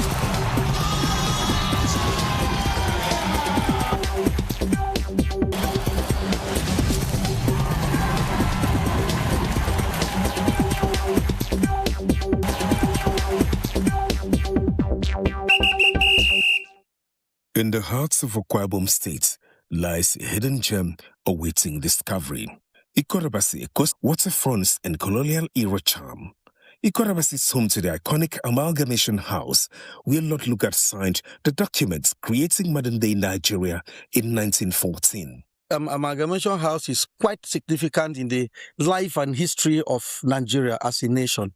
That was where the Treaty of Nigeria was signed by Lord Lugard in 1914. The house also hosted the ceasefire agreement between General Olusegun Obasanjo and General Philip Effiong, which brought the Nigerian Civil War to an end on January 15, 1970. Some of the ancient colonial gadgets are still intact. A pivotal movement in Nigeria's struggle for independence brought about the 1929 Women's Riot, which was caused by the British colonial policies, particularly taxation of women. A mock grave is situated at the spot where the women were killed. Also seen there is a sculpture made in honor of the leader of the protests, Madam Adiara Edem, mother of the late legal luminary Sir Egbert Udodoma, former Chief Justice of Uganda, who wrestled and seized a gun from a colonial policeman and broke it into two. The Women's War Memorial protests involved women demonstrating against colonial authorities, highlighting their resistance and contributions to Nigeria's independence movement. The action originated from Opobo, and the women of Opobo laid down their lives for the emancipation of womanhood and the liberation of common citizens, the ordinary citizens, from the hands of their colonial masters. Where I'm sitting down here is called Lord Frederick Day Lugard Personal Office. And we still have some of his gadgets left. His microphone, some of the money that was used by Lord Lugard, the alarm cash box, a safe that we have not opened up till now. Then we also have Lord Lugard House, where Lord Lugard lived with Flora Shaw. We have the mock graveside. The mock graveside is where the women were killed, where the women went to demonstrate for overtaxation. So they went half naked with sticks, weapons, and their breasts open. So the white men look at it as threat, saying their mistake, and they opened fire on them. Some of them jumped into the river and some were killed. A bridge of no return. Once you step on that bridge, no coming back. The slave warehouse, where slaves were kept, marks. Then we also have the iron that was used to mark the slaves. How they do it? They will put a charcoal here. Then put fire. When it is really very hot, they will bring it out. Just to keep the slaves marked. Like my name is Rila, mine is going to be a C. If yours is Paul, yours is going to be a P. Just you identify your slaves. The chain here was connected to this bell, where they used to weigh the slaves. The slaves were weighed like chicken. Some weigh mirror, some weigh dry gin, and some weigh comb. It was parents that were selling their stubborn children.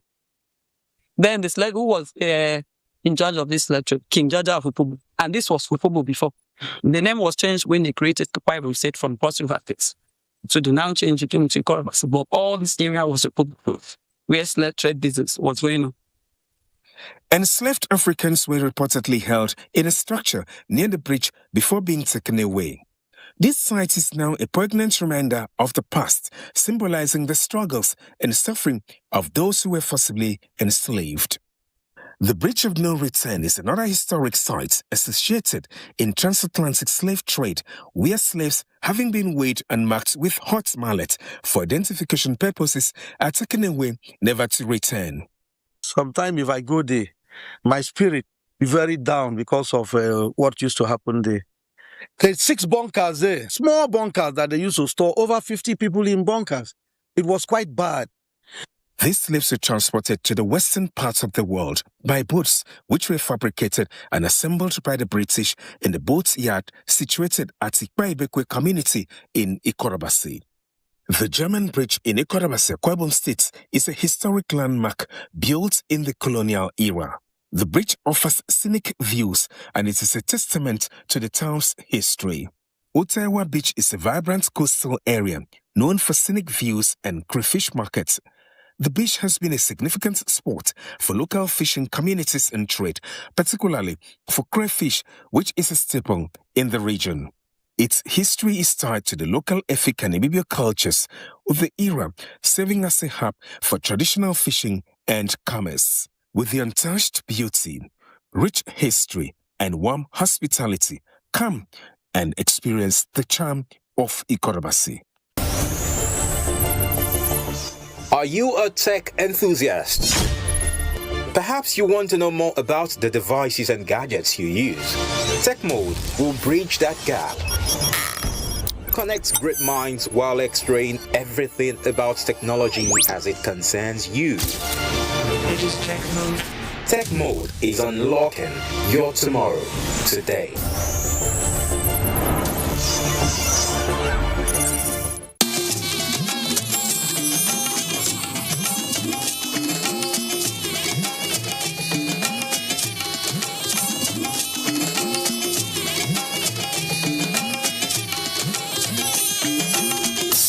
This is the network service of the NTA. The making of the 4 legacy projects by President Bola Ahmed Tinubu, the Sokoto-Badagry Superhighway, 1,068 kilometers by 6 lanes. The Lagos-Calabar Coastal Highway, 750 kilometers by 6 lanes. The Calabar-Abuja Trans-Sahara Highway, 465 kilometers by 6 lanes. From Akwanga to Jos, 120 kilometers. From Jos to Bauchi, 100 kilometers. From Bauchi to Gombe, 127 kilometers. From Gombe to Biu in Borno State, 125 kilometers.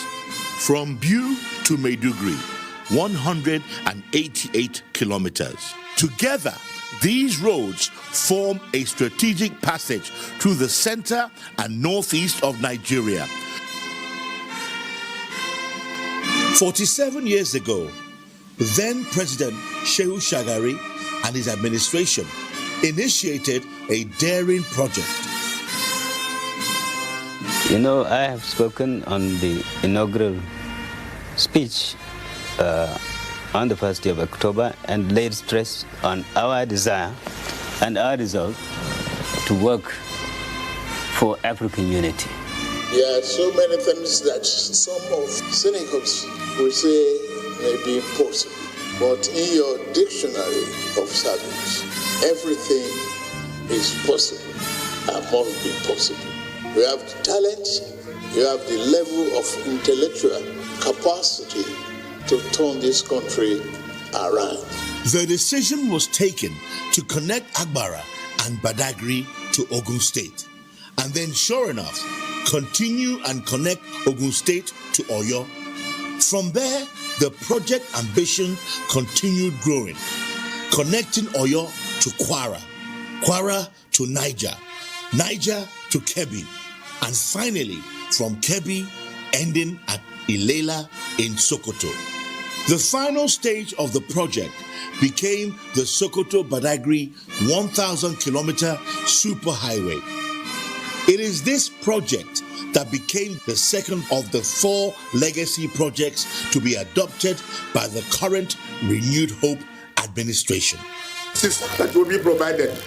Dams will be provided for irrigation purposes along the corridor. I understand railway line will also be constructed, just like what Mr. President promised, that there will be a coastal railroad between Lagos to Calabar. Equally, we want a rail line to be constructed from Lagos to Ilela. Equity contribution by the federal government and innovative financing to ensure that from start to finish, these infrastructure projects will be fully use the state governors of the state this highway is passing through. Empower them, work with them, so they ensure the road that passes through their state is completed. This road project, when completed, would go a long way in improving the socio-economic and political well-being of many communities living not only in the northwest, but the entire northern Nigeria. In addition to the previously proposed superhighway, the Renewed Hope administration saw fit to further develop the project by connecting Badagry to Lagos. A connection so daring and innovative, in line with what the Renewed Hope administration embodies. A 61-kilometer section through Snake Island and under the lagoon. Yes, under. A tunnel under the Commodore Channel, 3.5 kilometers long. Then going under at Snake Island and linking up beside Eko Atlantic City, connecting with Ahmadu Bello Way, and Ahmadu Bello Way links with Section 1 of the Coastal Highway, which is already almost complete.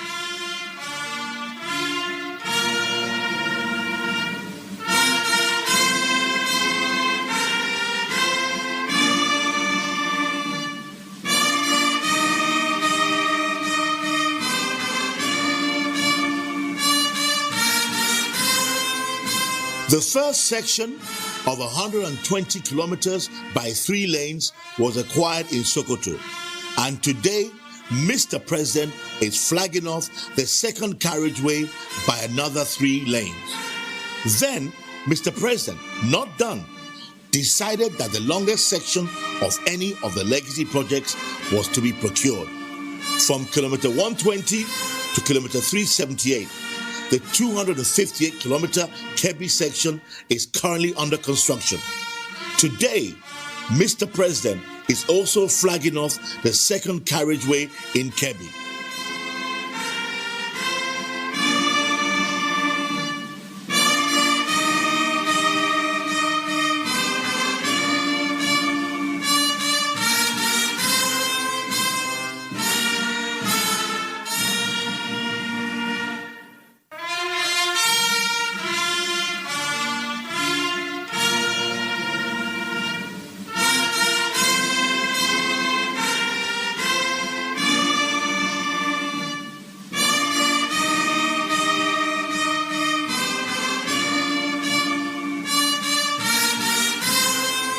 Now, the first 378 kilometers, a 6-lane dual carriageway concrete highway, is under construction.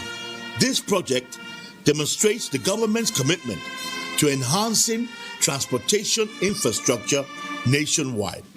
It complements the Lagos-Calabar Coastal Highway and lays the groundwork for further road development. We are happy.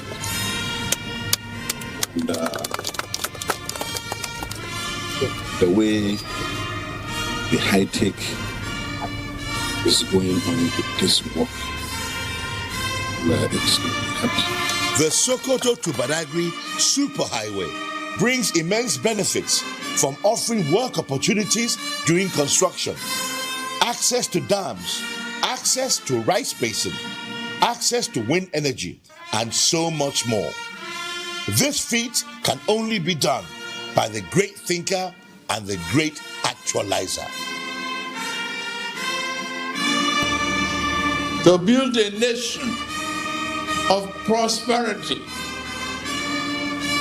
embark on bold endeavor so that your country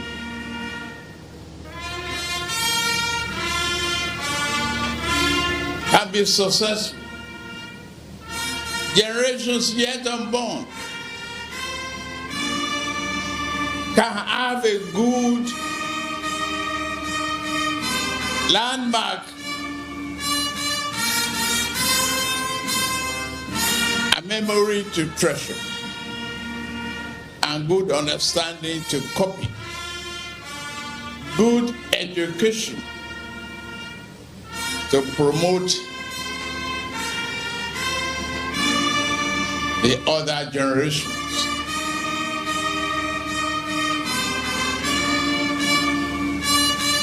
I said earlier, It's my bragging day. Who said, we will do this road. We are determined to do it. The way we are going, we have a road that will outlast us and outlive all of us here present. That is how to build the future. The project is just more than a mere road.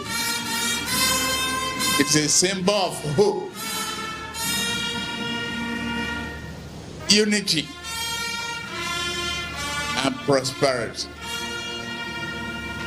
In embarking on this kind of project, it's an inspiration from the man who tamed the Atlantic Ocean, the man who turned the menace of the Victoria Island, occasioned by the ocean surge, into a paradise of opportunity. Starting from Section 1 at Amado Bello Way, the project faced a lot of challenges. Challenges of paying huge compensation, running to over 18 billion naira. Challenges of very bad subgrades. In some cases, having a peak of over 10 meters in depth. The unsuitable soil had to be removed by the contractor and then replaced with fresh, sharp sand. The existing ground levels would also need to be increased by another 3 meters. However, with the encouragement of President Bola Ahmed Tinubu and with the experience of high-tech construction, the Minister of Works was determined to accomplish the task. Here, the introduction of 30-ton impact rollers to the construction industry of Nigeria serves as one example used to reduce consolidation times. 20 cm stone base is then spread, mixed with 5% cement, and then compacted. Only then priming with MC1, laying longitudinal 20 mm reinforcement, 20 cm spacing along each carriageway and each shoulder.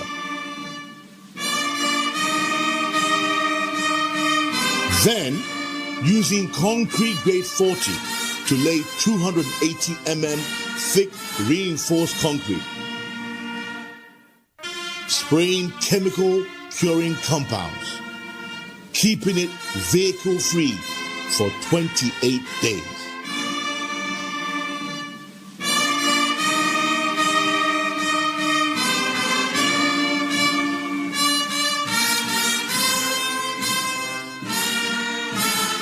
It is a most pleasing to note that the highway was constructed using continuously reinforced concrete pavement instead of flexible pavement, thereby assuming long-term durability that will go beyond some of our lifespan.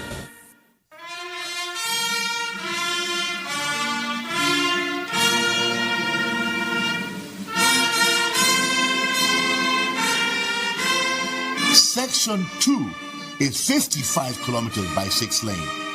About 5 kilometers is completed.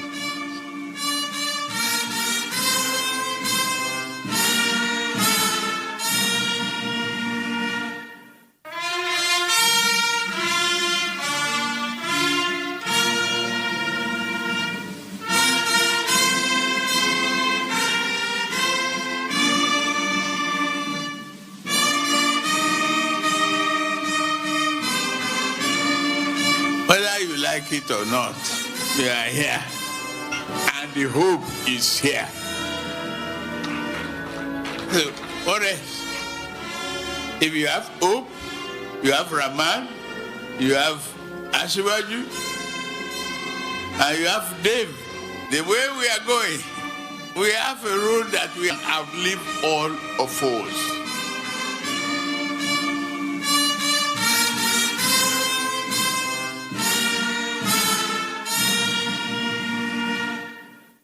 Section 3A, 3B, 65 kilometers by 6 lanes in Cross River and Akwa Ibom.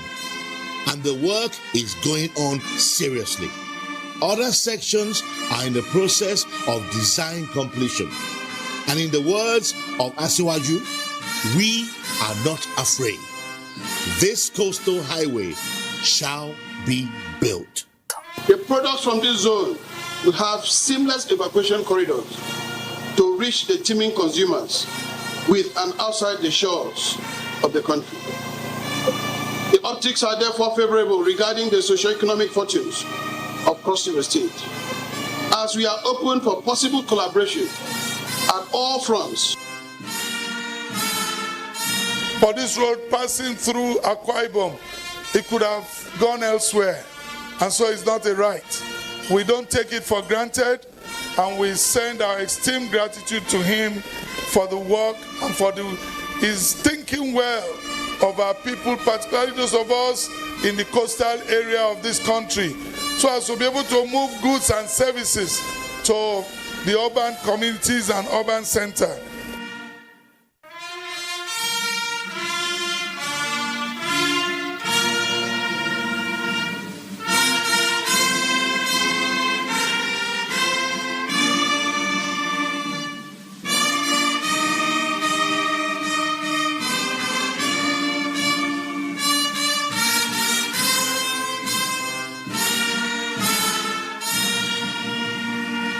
Challenges are all over the world. You can see the chaos all around you, but be focused like a man driving in the tunnel.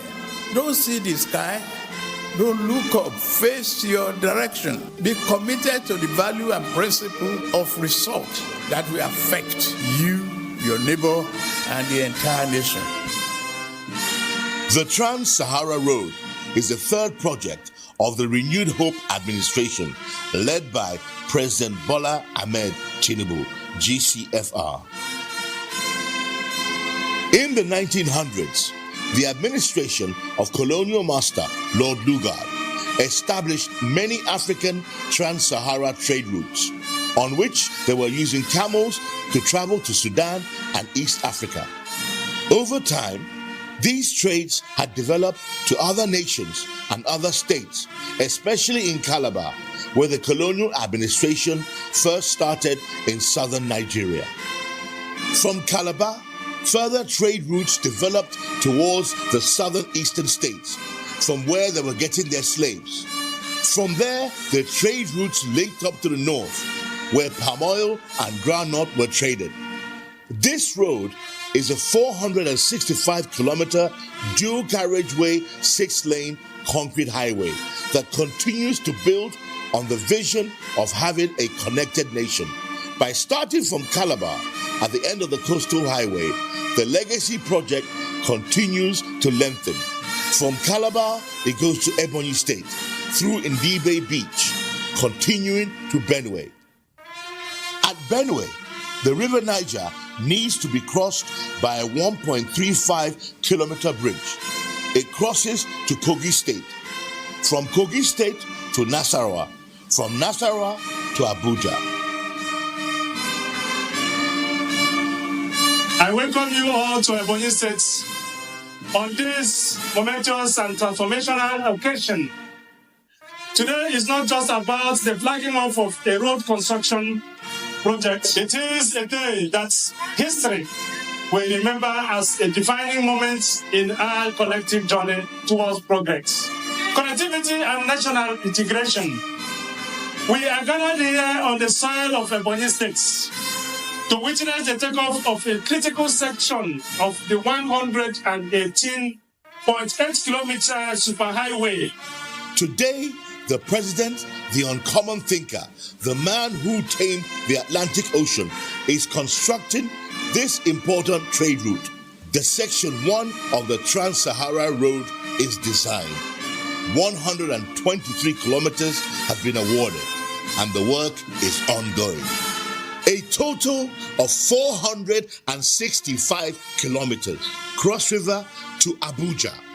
This connects the fourth legacy project, which runs from Akwanga to Jos, to Bauchi, and to Gombe. This is one of the 2 projects submitted by Mr. President in China for infrastructure funding request in September 2024, when he led the Nigerian contingent to the infrastructure belt of China. This project is at design stage, where Mr. President directed the change from flexible to conform to rigid pavement. The project is now 439 kilometers close to being complete at design stage and close to being procured. These are the 4 legacy projects across Nigeria. They provide prospect for agriculture, national and international trade activities, provide shipment evacuation corridors to all the wharfs and the windmill farms to dams and various cities. 72 dams to be constructed or rehabilitated have been confirmed along the route. Solid mineral deposits have been discovered and are ready to be used for the benefit of Nigeria. It is necessary to invest in infrastructure to sustain the growth and bring economic prosperity to our people. The Sokoto-Badagry Superhighway is connected to 750 kilometers of ongoing Sokoto, Zamfara, Katsina, Kaduna, of which Mr. President has advanced seriously. And the project is being constructed on reinforced concrete pavement. And from Kaduna, it links to 700 kilometers of the Abuja, Kaduna, Zaria, Kanu Road, which is also ongoing by Mr. President. At Lagos Calabar Access, it links up with a 526 kilometer of the East-West Road. From East-West Road, it connects back to the Trans-Sahara Highway to Abuja. It also connects from Amado Bello Way, going through the 3rd Mainland Bridge to Lagos, Ibadan, and then from Lagos, Ibadan, it connects to Shagamu, to Ore, to Benin, to Asaba, to Onitsha, and covering southeast and south-south. The 4th legacy project through Gombe connects to Kanu, Jigawa, Bauchi, Maiduguri Road. Together, these projects continue to bring together Nigerians. Another example are the Trans-Sahara section at Ebonyi Access. It connects Port Harcourt to Enugu and Enugu to Onitsha and the Akwanga-Gombe Road. All the 4 legacy projects are connected to major ongoing road projects of Mr. President within the National Economic Corridor. Don't be afraid. We will do this road for Nigeria, and we'll do more of this. You and I together, the whole Nigeria, a very bold endeavor. Please share with me, share in the joy. I am a very happy man today. Thank you very much.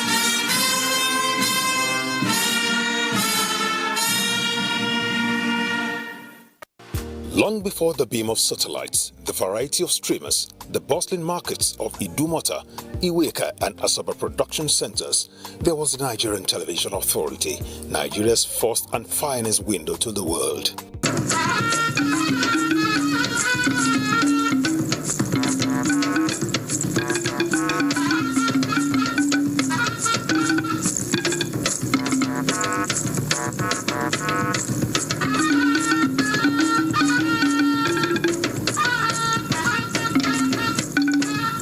Established by an act in 1977, NTA has informed, educated and entertained millions as Africa's largest TV network and the storyboard of a nation. Fruit and debts every day, nothing else. How can I respect you? NTA's landmark productions became a mirror of identity, tradition, and resistance, and its stars a household name. These weren't just actors, they were pathfinders. NTA was their stage and their launchpad into history. Language, morals, and a sense of national cohesion were the driving force of our stories. The king's only worry was the absence of a male heir.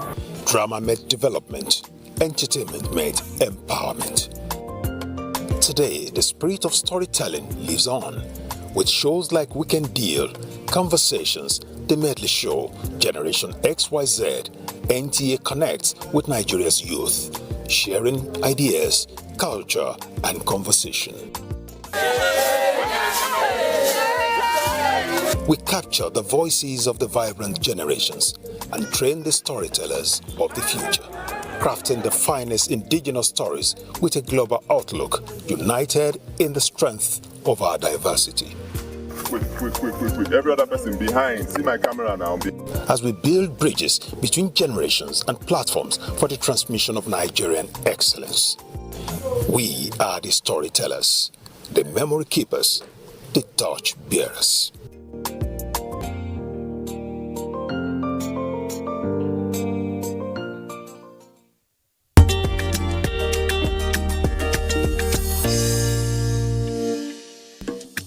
The Nigerian entertainment space has come a very, very long way. If you think about the very first Nollywood movies, nearly 40 years ago, there's been a lot that has happened since then. And there's still a lot of scope for growth. What I think is kind of hampering us, or why we're not seeing the best, is probably down to kind of the infrastructure, our institutions and the systems that we have in place. But in the past 5-10 years, you're seeing a real explosion. And that's because people are beginning to understand the importance of kind of creating the right infrastructure, the right kind of systems, the right institutions to help us kind of export our culture, because, our culture is really the key to kind of growing our country. It's very exportable. People love it. When we're talking about our culture, I'm talking the fashion, the food, the music, even down to the books that are coming out now. So I think the sky is the horizon, as long as we kind of keep on the right trajectory and our government kind of continue to support in building the ecosystem. We talk about branding and marketing being probably one of the most important things for a country, and we consistently miss out on opportunities where we can really kind of hone in and use that to be able to tell our stories. You look at a country like Greece, where Thor, the god of war, we've got the same. We've got Ogun, we've got, it's what is the marketing and the branding that lets people be like, oh, tap into it, and I think that we just need to do a little bit more. Again, the culture is the currency, and they need to kind of build on it and understand that that is really what is going to help explode the country.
This is the network service of the NTA.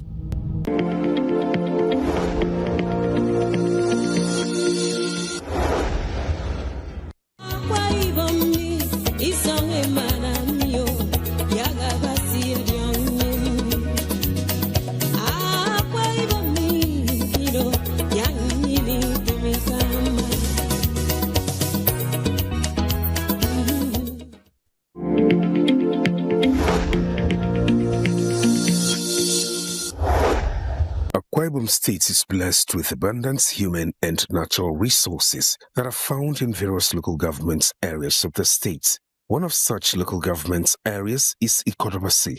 Ikorobasi is located in the southwest corner of Akwa Ibom State. It is bounded by Orohanam local government area in the north, Badin and Eastern Obula local government areas in the east, and the Atlantic Ocean in the south.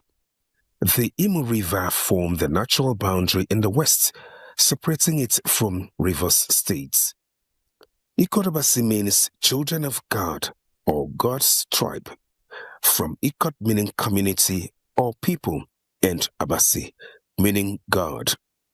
It has 5 clans, namely Ikpanongasang, Ikpaibekwe, Ikpaidemeya, Ukpumete, and Ukpumokon, while the major villages include Ikorobasi Town, Utaiwa, Isene, Edemeya, Ete, etc. We are peace-loving people. We are not hostile by nature, even if we are provoked. Ikorobasi, as we know it today, has been a city of historical importance from the days of Opobo division to the present day Ikorobasi. I think in Akwa Ibom, it is unarguably the first port of call of the whites. It is the first bedrock in Ikorobasi before Shayon in Uran. Anyone from Ikorobasi is never hidden. It's like the proverbial golden fish. Wherever he goes, he introduces himself to his roots. He is a good farmer, trader, and a fisherman. This makes him unique and outstanding. The people of Ikorobasi are made up of the Ibibio ethnic group with diverse cultural heritage and tradition. They speak the Ibibio language, which makes communication and interaction with other tribes within Akwa Ibom State easy.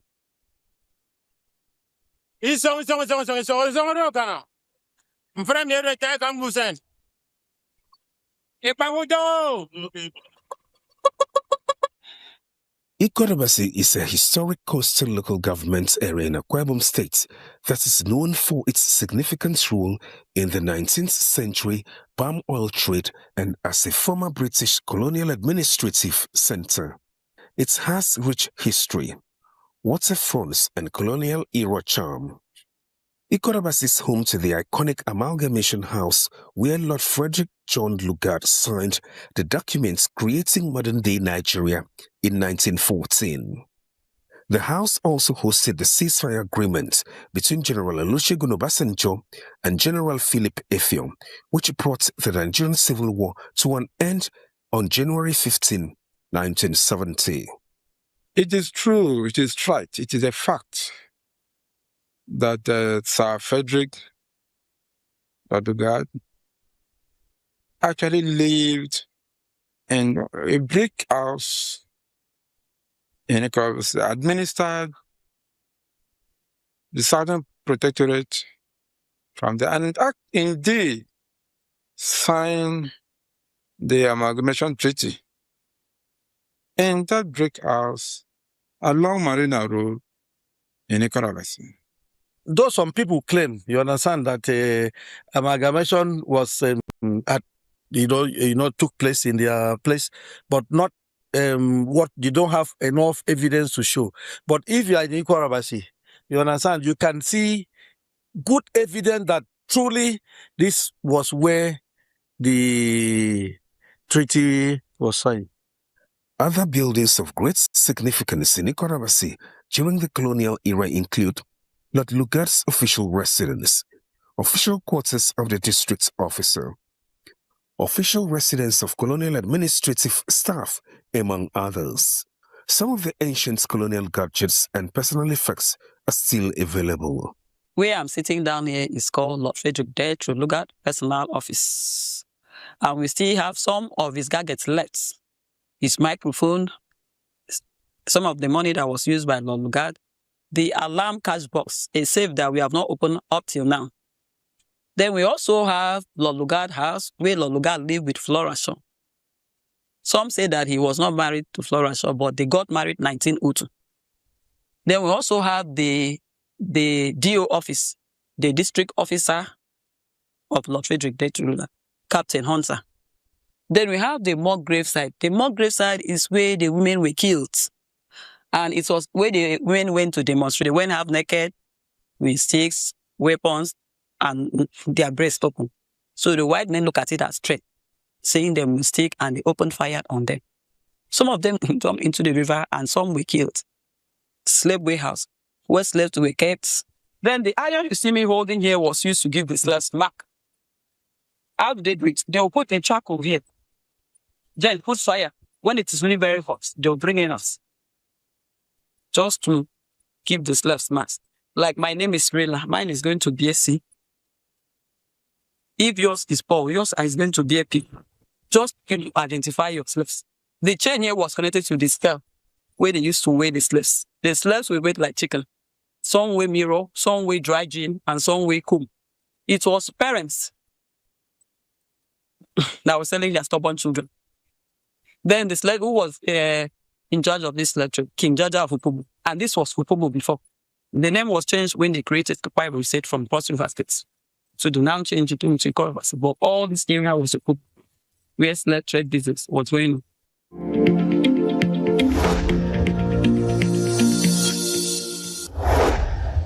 Ikorabasi local government area presents a unique history and a pivotal movement in Nigeria's struggle for independence, brought about by the 1929 Women's Riot, which was caused by the British colonial policies, particularly taxation of women, household items, and domestic animals. What began as a peaceful protest intensified near the Consulate Beach when a colonial police officer opened fire on unarmed protesters, killing over 30 women, with dozens more injured, while many drowned in the nearby river during the chaos.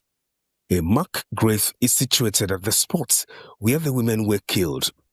Also seen there is a sculpture made in honor of the leader of the protests, Madam Adiara Edem, mother of the late legal luminary Sir Egbert Dodoma, the former Chief Justice of Uganda, who wrestled and seized a gun from a colonial policeman and broke it into two.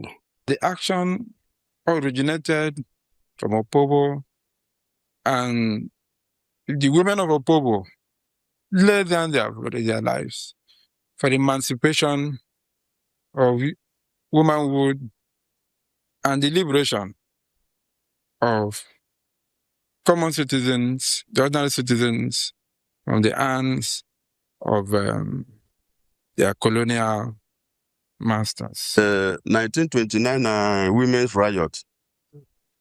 They are puncturing it as that thing happens at Aba, whereas it's not there. That things happen here in Ikoro Abazi and in Ipaibekwe, where the mother of Justice Udoma was the leader of that women's riot. Ikorobasa, as it is, from the days of Iwenga to the days of Opobo, to the days of Ikorobasi, the people of Ikorobasi have been courageous, people of Ikorobasi have been brave, people of Ikorobasi are known for honesty. They speak out their mind on whatever concerns them, whatever touches them, and men and women alike. It was in that spirit that the women of Ikorobasi, the women of Opobo, resisted the colonial masters' levying of tax on their husbands and on the women. And that led to the riots that started in Ekorabasi, in Opobo, as it then was, in December 1929, where Ekorabasi Opobo women were slaughtered in their cold blood. One of the prominent women leaders that led that struggle was the mother, as of today, the grandmother of distinguished Senator Udoma, who was the mother of the late Justice Egebet Udoma, who was the first Chief Judge of Uganda. And at the time, I think 1969, acted as the acting president of Uganda. So, that war, that riot started in Ekorabasi and escalated from there to Aba and other regions. But unfortunately, the narrative was distorted to now portray the incident that actually started in Opobo as Aba women's riots, giving away the historical facts. The Bridge of No Return is another historic site associated in the transatlantic slave trade, where slaves, having been weighed and marked with mallets for identification purposes, are taken away, never to return. Enslaved Africans were reportedly held in Barracoon, a temporary structure near the bridge, before being taken away. The site is now a poignant reminder of the dark and inhuman past, symbolizing the struggles and sufferings of those who were forcibly enslaved. The bridge of no return. Once you step on that bridge, no coming back. A bridge of no return is quite symbolic, because sometimes if I go there, my spirit will be very down because of what used to happen there. You can, immediately you climb the bridge, there's a warehouse they used to store the slave. So immediately you are taken out of the warehouse when the ship bedded, or in preparation to receive the ship that is coming to take the slaves away. There's 6 bunkers there, small bunkers that they used to store over 50 people in bunkers. It was quite bad.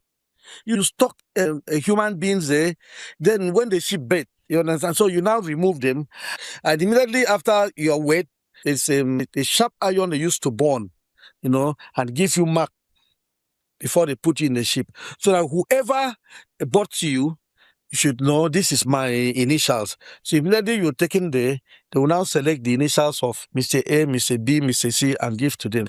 When you heard of Bridge of No Returns, is the area, is the place whereby know how you strong, know how your power will reach. By the time your 2 foot is there, you cannot go back to where you come from. You must be sold to foreign countries for slavery. The Bridge of No Return is only 2 in Nigeria. The Bridge of No Return in Ekorabasi and the Bridge of No Return in Badagry. Why is the Bridge of No Return? Because that was the slave route to the west. The whites will come, interact with the local chiefs, who were the middlemen in the slave business. Fortunately, the slaves were exchanged for a bottle of dry gins, stockfish, and judge wrappers.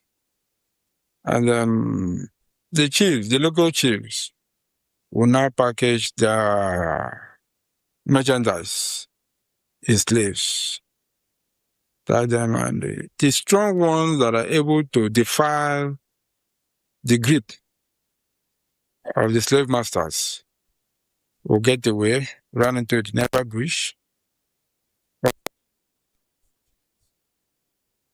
climb the bridge.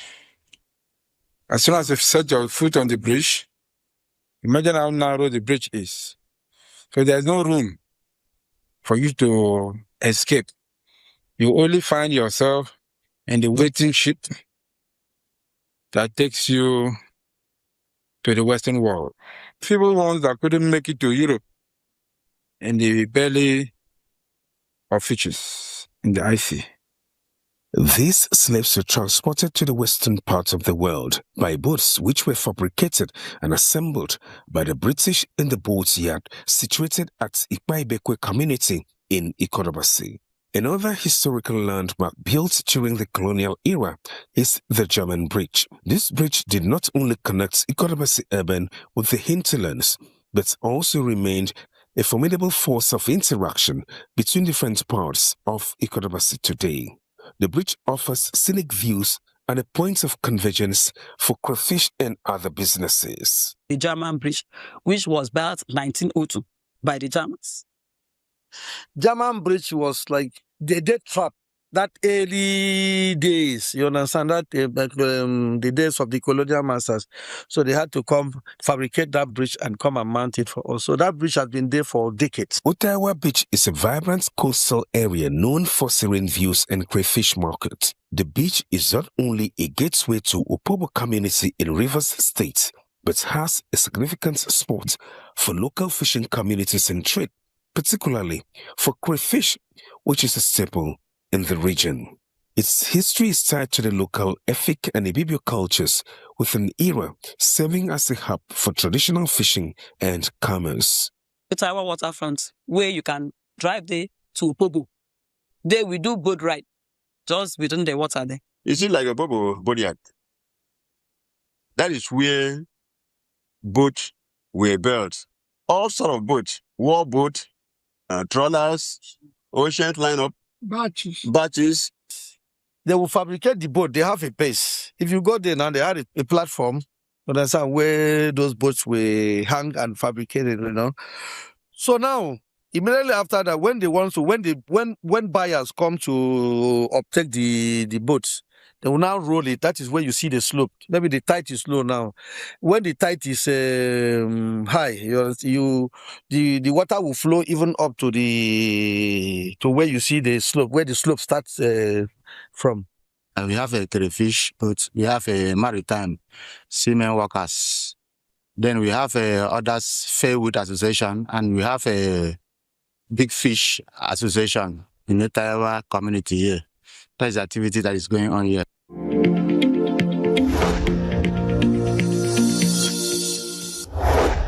Beyond the colonial charm and unique attributes of Ikorobasi, the people are outgoing, generous and accommodating, which are expressed through their appearance, way of life, among others. The people of Ikorobasi are quite hospitable, and the cuisines that abound in that town is second to none. Like, for instance, we know fresh fish is common to every part of the state, but you can only find a very special boneless fish called mackerel. I think only in Ikorobasi in Akwa Ibom State.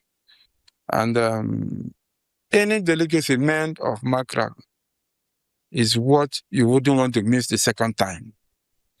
Whether you use it for yam or plantain, boiled yam or boiled plantain, or using it for whatever delicacy you want to prepare, I can bet you, mackerel, very special, boneless in its entirety, is what you will want to make part of your menu every other day of your life. This Yoruba community has been living in Ikorobasi for a long time, and their integration here is a testimony of the warmth they have enjoyed over the years. Yeah, the Ikorobasi people in Akwa Ibom State, they give us this place because I'm from Yoruba. We use here in fishing, and the main aspect of fishing here is the crayfish business. We have been in this business for so many years. We discovered crayfish around 2002 at Ibono local government there. We relocated down to Ikorobasi here in 2015. We were given this place on the 17th days of November 2015. That is how we started the business here. As you can hear the sound now, boats are coming back from the river. Akwa Ibom State is identified with a stunning variety of culinary delights, and Ikorobasi is not an exception. Ikorobasi is rich in taste and content, sometimes visible during marriages and other ceremonies, and this makes them thick. Ikorobasi is an ancient city. It was a commercial center, and it will be quite profitable for the state and the Federal Republic of Nigeria to come and revive this tourist site. Tourists, it's money. Everywhere in the world, if like a country like Israel, it's the tourism they used to survive. Kigali, they survive, with tourism funds and the rest of the thing. So we can create money here just to put this place, it's nice looking, and probably put up a hotel here for distant tourist people, and a whole lot of things. This place is owned by Ikorobasi local government. The land, is owned by Ikorobasi local government. We are ready and ever ready to partner with the government of Nigeria, Akwa Ibom State, Nigeria, and of course the diaspora. Ikorobasi is one place that I think United Nations, UNESCO in 2012 designated Ikorobasi as the World Heritage Site. And since that designation was given to Ikorobasi, nothing more has been done to reflect that status. Through this, the essence of the World Heritage Site would truly be made manifest. And the world, the tourism industry, the Nigerian tourism subsector will see a veritable place for investment that will yield optimal returns in the near future. If you go to E2, you will see Mary Suleso's tomb, which is also a tourist center. And you come to Ikorobasi, you cannot compare the bridge of no return with that of the Mary Suleso tomb. You come to Ikorobasi, where Lord Lugard sit and signed the agreement. It is nowhere, it is of no record. So it is also a waste to the federal government in terms of tourism. What will really appeal to the federal government is let them come and put the amalgamation house to the picture where people will see and know that this is where the treaty was signed. With the untouched beauty and warm hospitality, come and experience the charm of Ikorobasi.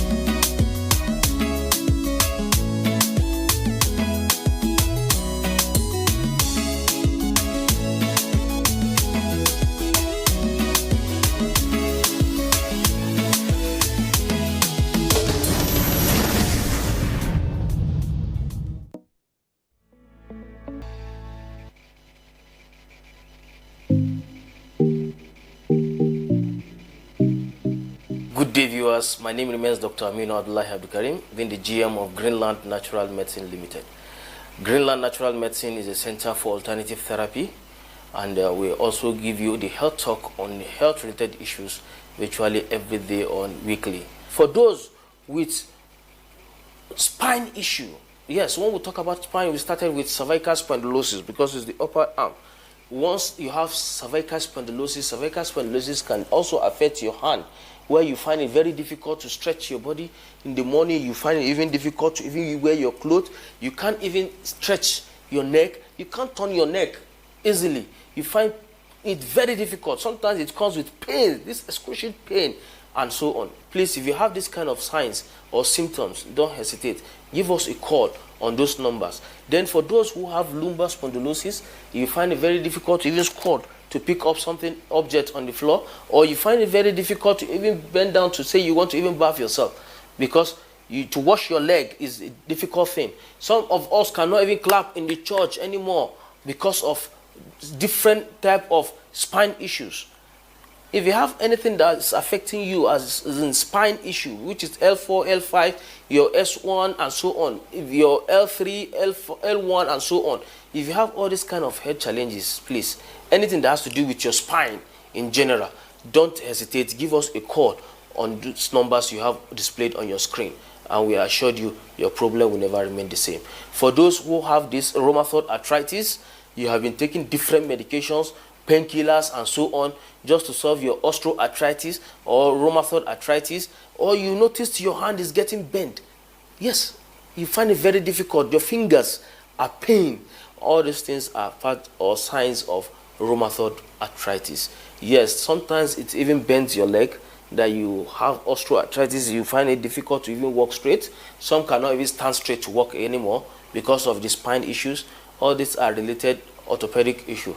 Please, if you have any kind of that problem, don't hesitate. Try and visit our facilities are scattered all over the country.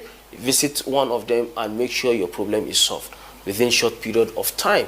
And for those who have issue with the movement, you find it difficult to move from one pole to another, it's part of it. If you have issue with your mobility in terms of your leg and so on, or you had an accident and that accident has caused you different fractures, femur and so on, don't hesitate. Give us a call. We assure you your problem will never remain the same. In Greenland Natural Medicine, we have them in different sections. The section that has to do with fertility, the section that has to do with your eye problem, the section that has to do with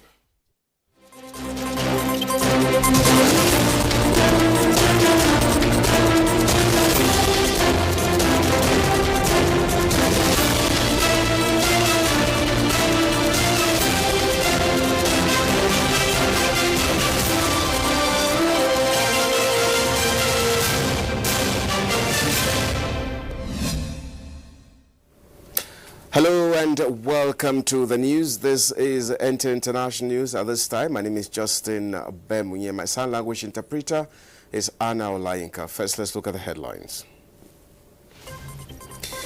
President Tinubu attends Navy's 70th anniversary, pledges sustenance of ongoing upgrade of naval facilities.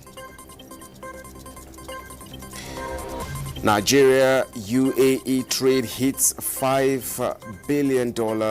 First ABU Abu Dhabi Bank now operational in Lagos. Ethiopians line up to choose their leaders in parliamentary election. Prime Minister Abiy Ahmed hopeful of victory with his ruling Prosperity Party.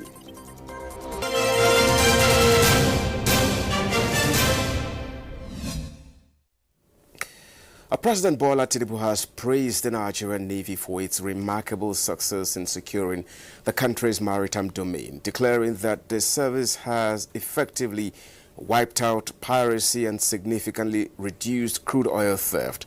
The president made the commendation during the launch of the Nigerian Navy International Fleet Review, IFR, at the Eco-Atlantic waterfront in Victoria Island, Lagos. The high-profile event is the centerpiece of activities marking the Navy's 70th anniversary Platinum Jubilee, commemorating its establishment on June 1, 1956.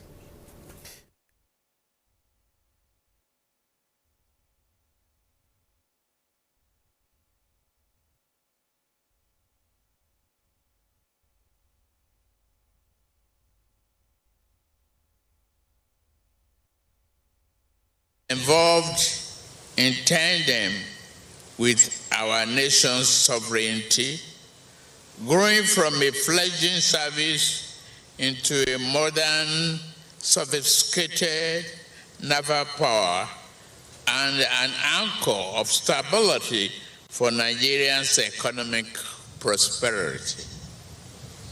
I must therefore extend my warmest congratulations to the Nigerian Navy for emerging as the most formidable naval force in Africa.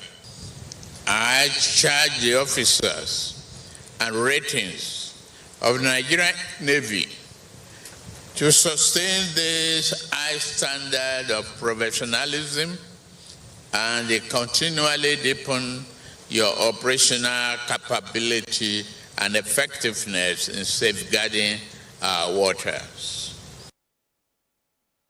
The International Fleet Review showcased Nigeria's growing naval strength and foster international cooperation in maritime security. Now, the new president of the Republic of Benin, Romuald Wadagni, has paid an introductory visit to President Bola Tinubu. Mr. Wadagni arrived at the Lagos residence of the Nigerian president this Monday afternoon, and Governor Babajide Sanwo-Olu, who received the visiting president on arrival, led him to the residence of President Tinubu. State House correspondent Musbat Anwar reports that the meeting between the two leaders lasted about 30 minutes behind closed doors. Following his victory in the April 12th presidential election, Mr. Wadagni was inaugurated to succeed President Patrice Talon on May 24, 2026. President Tinubu delegated Vice President Kashim Shettima to represent him at the inauguration last weekend. Benin Republic is the neighboring country of Nigeria to the west and remains an ally in regional cooperation.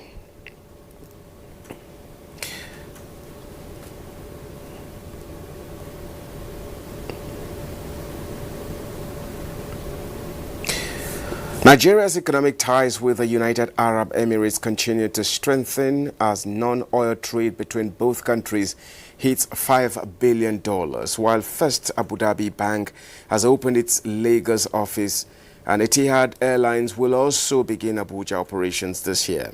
In a statement, Minister of Foreign Affairs Bianca Ojukwu and the UAE ambassador say both countries are working to implement their comprehensive economic partnership agreement to boost trade and investment. This was disclosed when the UAE ambassador to Nigeria, Salem Sahid Al-Shamsi, paid a visit to the Nigeria's Minister of Foreign Affairs in Abuja.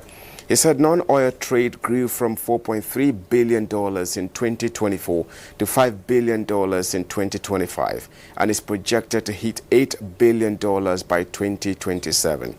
He also announced that visa restrictions for Nigerians have been eased, with over 15,000 Nigerians traveling to the UAE in the last 1 year. Al-Shamsi added that Etihad Airlines will commence direct flights to Abuja this year, and First Abu Dhabi Bank has opened in Lagos. Bianca Ojukwu restated Nigeria's commitment to creating an enabling environment for UAE investments, including sovereign wealth funds. The minister said both countries remain committed to moving bilateral ties from strength to strength. Now, citizens across the capital city of Addis Ababa and other parts of the country lined up in large numbers to cast their ballots in a parliamentary election widely expected to secure another dominant victory for the ruling Prosperity Party of Prime Minister Abiy Ahmed. Similarly, Colombia is heading into a decisive presidential runoff scheduled for June 21st after no candidate secured the required majority in a highly competitive first-round election. Adaobi Obechina brings us details. The election takes place against the backdrop of a political landscape shaped by conflicts, economic transformation, and deep political division. Abiy Ahmed, who has led Ethiopia since 2018, rose to international prominence after receiving the Nobel Prize for his early diplomatic breakthrough with neighboring Eritrea. However, His leadership has since been increasingly criticized by opposition groups and international observers who accuse his administration of tightening political space, suppressing dissent, and overseeing elections that lack meaningful competition. Beyond political dynamics, Ethiopia's election is deeply intertwined with the country's broader socio-economic transformation and ongoing instability. Economically, Ethiopia has continued to register strong growth driven largely by infrastructure expansion, industrial parks, and agricultural exports. The ruling party, however, maintains that the election reflects national progress and democratic continuity. Abiy Ahmed has repeatedly emphasized that Ethiopia is undergoing a historic transformation that requires stability and long-term vision. Ultimately, the election underscores a central tension in Ethiopia's current trajectory: strong economic ambition paired with constrained political pluralism. In the same vein, the first round of voting has set up a closely watched political showdown between two sharply contrasting figures: right-wing candidate Eberardo de la Espera and leftist senator Ivan Sidepa. With nearly all votes counted, de la Espera led the race with about 43.7% of the votes, while Sidepa followed closely with around 40.9%. The result signals a deeply divided electorate and set the stage for a polarized runoff between Colombia's dominant political blocs. International observers are closely monitoring the situation, giving Colombia's strategic importance in regional stability and security. The election outcome is expected to have significant implications for the country's approach to armed conflicts, economic policies, and international cooperation. Ultimately, Colombia now stands at a critical political crossroads. The runoff will not only determine the next president, but also signal the direction of the national policy in the years ahead. Whether the country moves towards a more security-focused administration or continues along a path of reform and negotiation will depend on the outcome of the June 21 votes. Adobe Obiechina, NTA News. Now, key players in the 2026 Hajj exercise have commended the successful conduct of the 2026 Hajj pilgrimage in the Kingdom of Saudi Arabia. This was during a post-Arafat conference in Mecca and in line with the annual practice of reviewing and underscoring performance of the commission. Correspondent Abubakar Kwanga reports.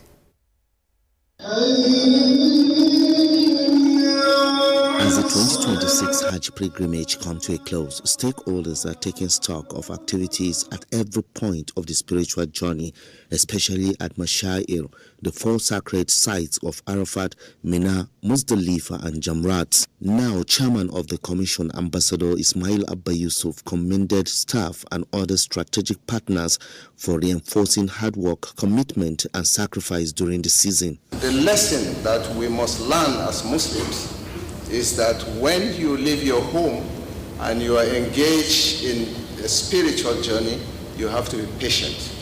It is grossly uncharitable for us as leaders, as people who are charged with the care of Hujjaj, to not preach this virtue. I'm not used to praising people, especially when they are around. But I must admit that in my experience, this is the best, or at least one of the best.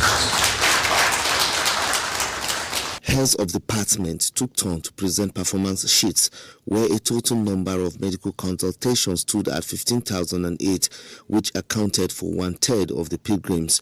Transportation, feeding, and space management also took center stage.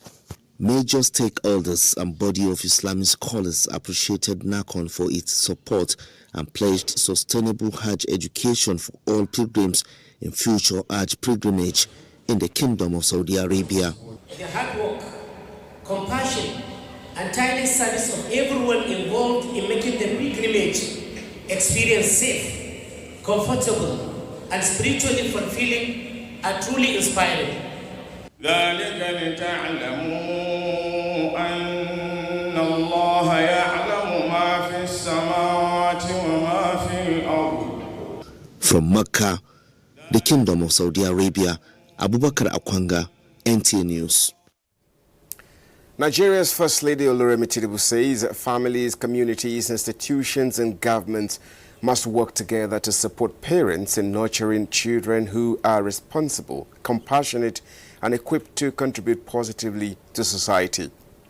In a message marking the 2026 Global Day of Parents, the First Lady thanked parents and caregivers across Nigeria and around the world for their love, sacrifices and commitment to raising the next generation, while describing the theme for the celebration, Together for Parents, as a reminder that parents should not walk the journey alone.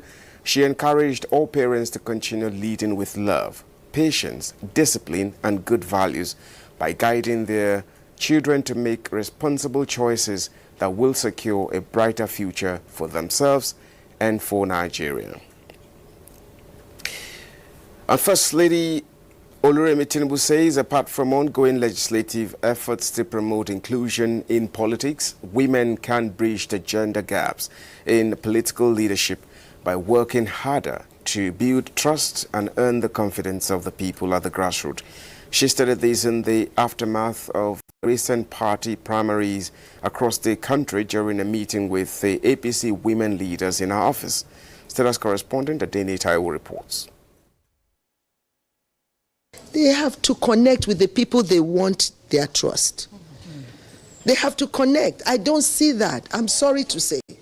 Give them incentive and try to, and you have to build trust and connection. Her take on women inclusion in politics, particularly after the recent APC primary elections, came shortly after she presented 8 14-seater buses to the women wing of the party who were in her office to pledge support. The donation is to aid their operations as they are expected to lead the party's citizens' engagement and voter education for the 2027 general elections with the establishment of an advocacy group, Tinubu Torch Bearers. The donation also came with an appeal to the women to further sustain advocacy at the grassroots while equipping themselves with requisite education that can distinguish them in the office they seek. Tell all the women, you can do party work, but make sure you raise good children, good families. You come back, care for your children. Because all this, restiveness we are seeing around stems from the home. So we have to make sure that our home is solid. Reiterating the need for women to be fully engaged and mobilized for their participation, APC National Women Leader Mary Alile described the women wing as the party's backbone for grassroots mobilization ahead of the coming polls. Your Excellency, we recognize that the strength of our party lies in the grassroots structure. The APC Women Wing is committed to strengthening these structures by expanding outreach programs, increasing women's participation in leadership and governance, fostering unity within the party, and mobilizing support for the renewed hope agenda across every community in Nigeria. We assure you, Your Excellency, of our unwavering support and partnership as we continue to work towards the empowerment of women. Can we all be upstanding and say one? Before going into a closed session, the meeting mourned the passing of the Southwest Zonal Women Leader, Yetunde Shakirat Adesoya, who passed during the weekend. In the State House, Adeni Taiwo, NTA. You're watching the news on NTA International. We now take a break. We'll be back in a moment. To stay with us.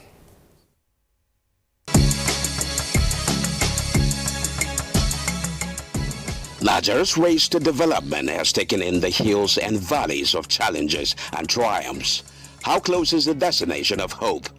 The Nigerian Television Authority presents Turning the Corner, a series of documentaries chronicling the destination of states so far. Must-watch sector-based records distilling the people's yearnings, tracking government's policies, and charting territories rarely seen before.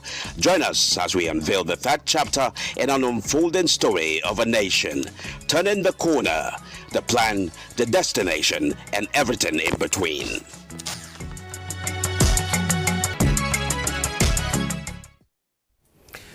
Now, as Nigeria pursues its ambition of becoming a $1 trillion economy, the central bank says a modern, inclusive and secure payment system could be one of the most powerful tools for reducing poverty and unlocking economic opportunities.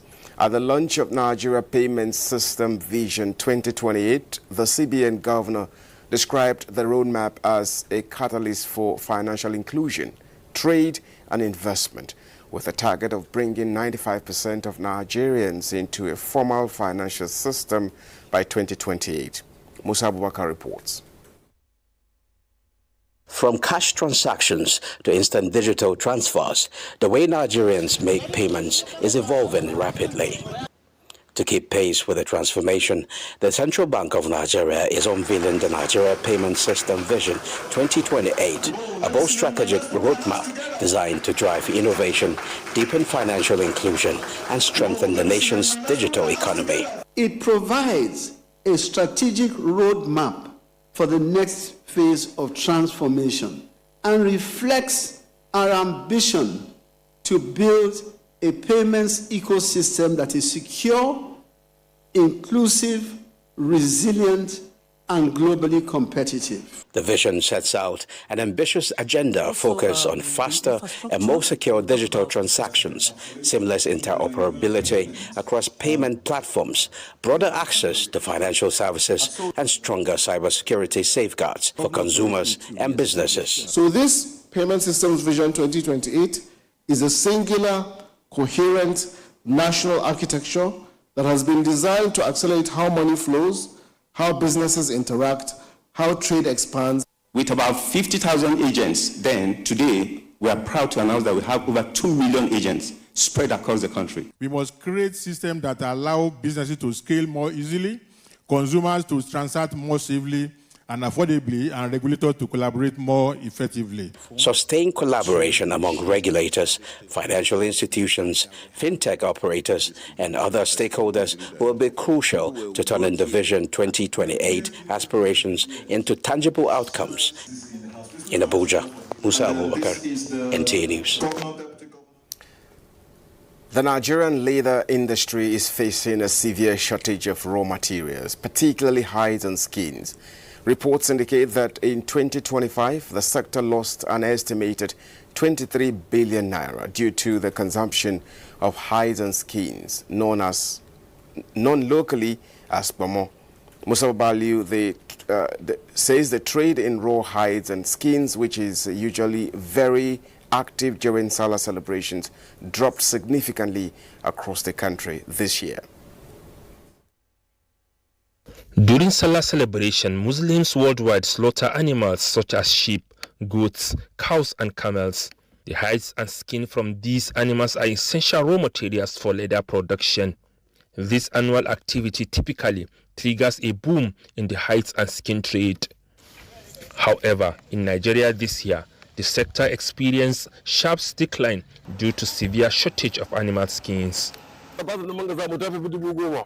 Abubakar, a hides and skin merchant in Mina, Niger State, said that on the second day of Salah last year, he gathered well over 10,000 pieces. This year, he collected only 3,000 pieces. Another veteran leader, Ali, who buys and supplies hides to a tannery in Kano State, echoed the same concerns. Our target was 50,000 pieces, but as of the third day of Salah, we had gathered less than 10,000. Chairman of the Hides and Skin Market Association in Niger State identified a key cause, said many families did not slaughter rams this year. Similar shortages were reported across North Central and Northwestern states. In Katsina, Kebbi and Sokoto middlemen complained of low supply.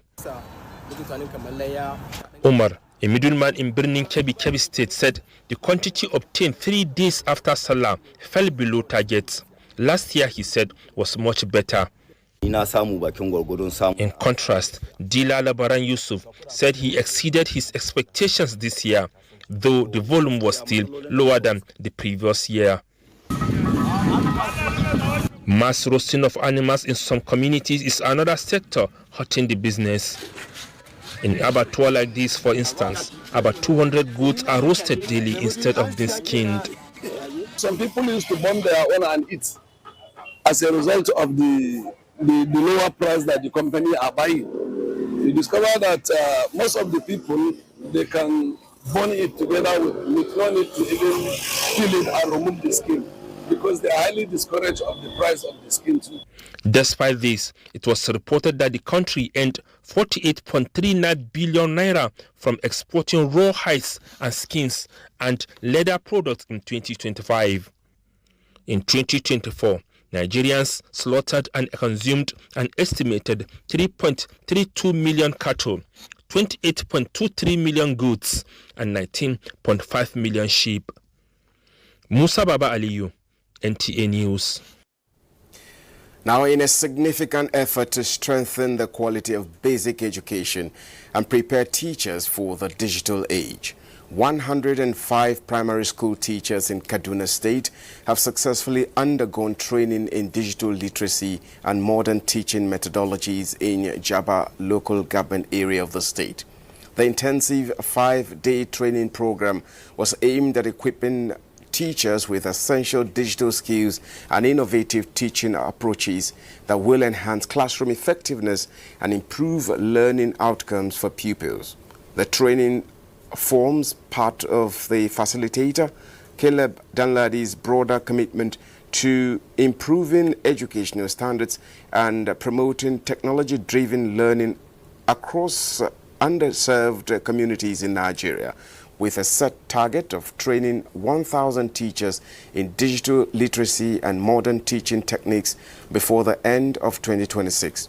With the 105 teachers trained in Jaba local government area representing the first phase of this education development initiative. That they can be able to compete with their peers elsewhere that are already digitally literate. So before we started this program, we had a need assessment program. We found out that there's a specific number of them that has some issues when it comes to digital literacy. And I strongly believe that this training is going to close that gap. And we are not going to stop there. We are going to keep monitoring them. That's why we have a WhatsApp group that will be created. We are going to monitor the impact over a period of time. I've been able to learn the various tools I use in impacting or teaching digital literacy. Then I've also learned some of the Google slides, the sheets, the docked, that's Google docked, and all of that. We are in a computer era. The knowledge of these very tools that we are going to be using for assessment and all is going to help the learners to be able to be digitally inclined right from the grassroots right now. And by the time they leave here, they are going to be proud to be able to face challenges. Intervention is expected to be replicated in other local government areas across Kaduna State. The Minister of Housing and Urban Development, Mutaka Rabe Dharma, has expressed concern over the slow pace of work on the Renewed Hope housing project in Katsina State. The minister stated this while inspecting the ongoing project of 250 Renewed Hope housing units. Our Haliru reports. The 250 housing units were inaugurated by the federal government under the Renewed Hope housing program. The projects were awarded to contractors with a completion period of 6 months. Minister Mutaka Rabe Dharma said some contractors handling the project have failed to meet their contractual obligations and the agreed timeline. He stated that the housing units, which were expected to be completed within 6 months, are still far behind schedule. I was told that there are 250 houses completed here, but you can see all of these things. The report I got, 250 houses are completed. Here, I don't think, how many houses, controller? How many are totally completed? 130. So which means 120 have not been completed. So more than close to half of it have not been completed. Of course, I will go to each and every state and make sure that we visit the states and see the number that are completed. Then we will now be categorical, beat our chest and say we now have so number of houses that are completed for off-takers to come and take. The minister warned that the government will take necessary action, including revocation of contracts against contractors who fail to deliver the project as scheduled. In Katsina, Awan Halaru, NTA News. And this is where we end the news at this time. Thank you so much for watching. My name is Justin Bemuya, and Anna Olanka has been the sign language interpreter. We say bye for now.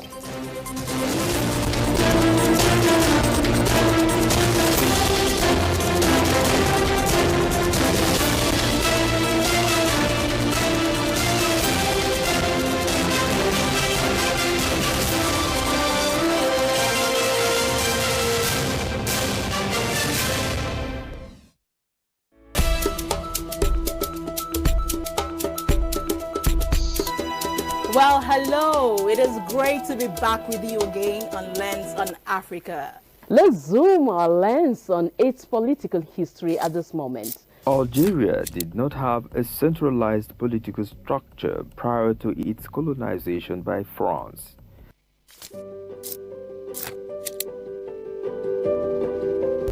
It is now time for our weekly roundoff of African history.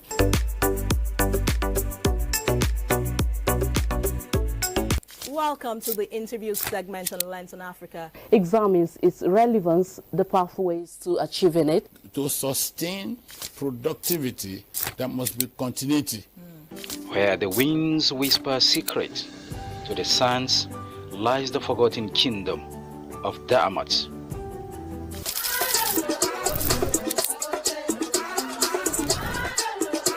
It is on this note that we conclude Lens on Africa today. Thank you for spending your time with us.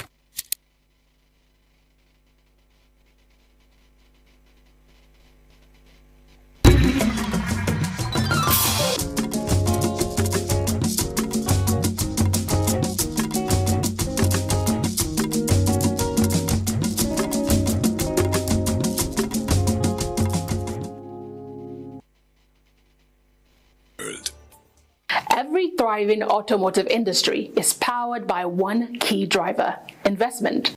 From assembly plants and component manufacturing to research and development, funding is the engine that keeps innovation on the move. Hello and welcome to another edition of Automotive Hour, brought to you by the National Automotive Design and Development Council, NADDC. This program is your window into the policies, innovations, and partnerships shaping Nigeria's automotive sector. And I am your host, Maimuna Ahoiza Zubair. We focus on finance and investment for auto growth, exploring how the right funding structures, fiscal incentives, and public-private partnerships are accelerating industrialization and driving the next phase of Nigeria's automotive transformation. And on our Meet the Manufacturer segment, we'll feature CIGGAC Motors Nigeria Limited, a leading Chinese-Nigerian automotive brand championing industrial collaboration, capacity building, and local content development through its strong presence in Nigeria's automotive space. As always, it promises to be an engaging and insightful edition. But first, let's bring you the top stories making the rounds in Nigeria's automotive industry. Strategic move to sanitize Nigeria's used vehicle market, the NADDC held a high-level engagement with members of the Association of Motor Dealers of Nigeria, AMDON, during a nationwide stakeholders outreach in Uyo, Akwa Ibom. The meeting focused on curbing unsafe, smuggled and substandard vehicle imports, as well as implementing a national registration system for motor dealerships to enhance consumer safety and industry regulation. The Director General of NADDC, Chief Otumba Oluwemimo Joseph Oshonipin, said it was high time Nigeria took control of its used vehicle landscape, noting that more than 70% of vehicles on the road are imported second-hand. He stressed the importance of aligning with the Nigeria First policy and Executive Order 005, which encourage local manufacturing and enforce standards, particularly by MDAs. Oshanipi urged dealers to embrace compliance as a shared responsibility, not just as a regulatory burden. AMDON's national leadership, led by AMDON's national president, Prince Engineer Ajibola Adedoyin, welcomed the dialogue, noting that improper registration and unchecked vehicle inflow contributes to insecurity, economic leakages, and road crashes. The association pledged to support NADDC's planned automated dealership portal that will monitor, vet, and track vehicle entries, ensuring consumers buy from verified dealers only. In a decisive step towards sustainable transportation, the National Automotive Design and Development Council, NADDC, and the Dolce Gesellschaft für Internationale Zusammenarbeit, GIZ, have reaffirmed their partnership to accelerate Nigeria's transition to electric mobility. The event, held on 22nd October 2025, brought together government representatives, private sector players, and international development partners to explore pathways for unlocking Nigeria's electric mobility value chain under the theme Empowering Mobility, Unlocking the Value Chain for Nigeria's Electric Future. Representing the Director General, CEO of NADDC, Chief Otumba Oluwemimo Joseph Oshonipin, the Director of Vehicle Electrification, Engineer Abdullahi Ayinde, reaffirmed the federal government's commitment to clean, efficient, and sustainable electric transportation, and outlined NADDC's key initiatives under the Nigerian Automotive Industry Development Plan 2023 to 2033, including the development of a national electric vehicle policy, establishment of solar power charging stations, and ongoing collaborations on EV safety standards, technical training, and local vehicle assembly with firms such as Innocent Jet Motors and Hyundai Nigeria. Also addressing the gathering, Chimezie Nwosu, Advisor Sustainable Energy Access, represented the Nigerian Energy Support Program, NESP, a joint initiative of the European Union and the German government, implemented by GIZ in collaboration with the Federal Ministry of Power. Mr. Nwosu emphasized that Nigeria's e-mobility shift must be inclusive, locally driven, and anchored on renewable energy. The NESP reiterated its commitment to supporting Nigeria's clean energy and transport agenda, describing e-mobility not merely as a switch from petrol to batteries, but as a strategic effort to build a domestic value chain, integrating innovation, clean energy, and job creation. Participants at the summit highlighted the importance of reliable, renewable, and affordable power as the foundation for electric mobility. By connecting EVs with solar mini-grids and distributed energy systems, stakeholders noted that Nigeria can power its transport sector sustainably while enhancing grid stability and green industrial growth. Stakeholders also commended the NADDC for its leadership in building policy frameworks, technical standards, and investment readiness, expressing optimism that continued collaboration between government, private sector, and development partners will fast-track Nigeria's journey towards a cleaner, smarter, and more sustainable transport. Welcome back to Automotive Hour. Now, access to finance remains one of the most critical factors in building a sustainable and competitive automotive industry. In recognizing this, the NADDC, through the National Automotive Industry Development Plan, NAIDP, revised 2023, has prioritized investment promotion and fiscal incentives as one of its 7 key pillars. Through initiatives such as the Automotive Development Fund, managed by the Bank of Industry, and the recently unveiled 20 billion naira Consumer Credit Fund in partnership with the Nigerian Consumer Credit Corporation, Credit Corp, the government is empowering manufacturers and consumers alike, enabling access to affordable vehicle financing and stimulating demand for made-in-Nigeria vehicles. Let's take a closer look at how investment and finance are driving Nigeria's automotive transformation. The future of Nigeria's automotive industry depends not only on steel and assembly lines, but on the flow of capital, investment, financing, incentives. Without access to funding, local manufacturing stalls. Under the revised National Automotive Industry Development Plan 2023, NAIDP, one of the 7 core pillars is investment promotion and fiscal incentives. Its objective, to unlock financing across the entire automotive value chain, from complete knocked-down CKD manufacturing to auto component production, motorcycles, tricycles, and beyond. Government will play a leading role by making capital available at single-digit interest rates for locally assembled vehicles and component manufacturers who meet eligibility criteria. CKD capability, components manufacturing, 70 to 80% project funding evidenced, and global OEM partnerships. To support components, the plan establishes an Auto Components Manufacturing Development Fund to channel productivity intervention funds into non-vehicle performance-based components, a vital conduit to deepening local content. On the consumer side, the government introduces a vehicle finance scheme and a consumer credit fund in partnership with financial institutions to make locally assembled vehicles accessible. This is in line with the Nigeria First policy, urging government procurement to favor Nigerian-made vehicles and shifting demand from used imports to homegrown manufacturing.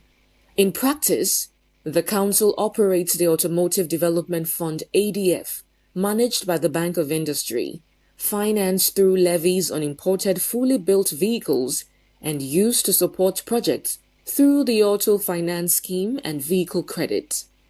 In collaboration with the Nigerian Consumer Credit Corporation, the NADDC has launched a 20 billion naira consumer credit fund, a major step toward making locally assembled vehicles more affordable for Nigerians. By improving access to credit, the initiative seeks to increase demand for new vehicles, boost production, and expand jobs across related sectors like steel, energy, and logistics. By stimulating credit and consumer confidence, the policy connects everyday Nigerians directly to the growth of the nation's automotive ecosystem, proving that affordable financing drives not just cars, but the economy itself. The Nigeria First policy ensures domestic vehicles become a strategic asset, not just a product. The message is clear. By aligning funding, policy, and industry, Nigeria can move from being a vehicle importer to an exporter, from assembling foreign cars to building a homegrown automotive powerhouse supported by finance, innovation, and local manufacturing. The road ahead for Nigeria's auto industry is paved with machines and metal, but its engine is finance. With the right incentives and support, the industry can create jobs, stimulate the steel, energy, and logistics sectors, and deliver value not just to the market, but to the economy.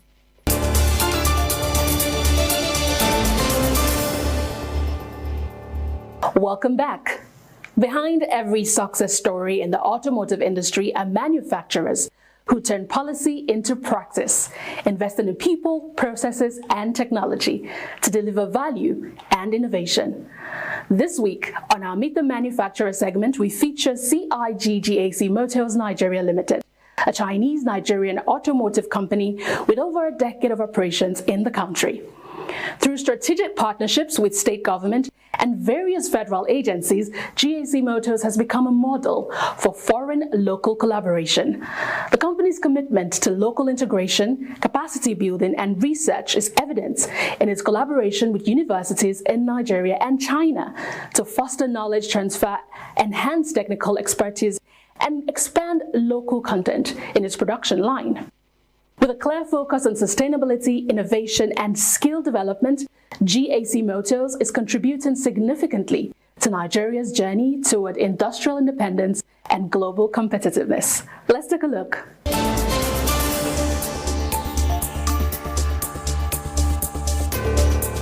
For over a decade, CIG Motors Nigeria Limited, a subsidiary of the Chinese CIG and GAC groups, has been a key player in Nigeria's automotive sector.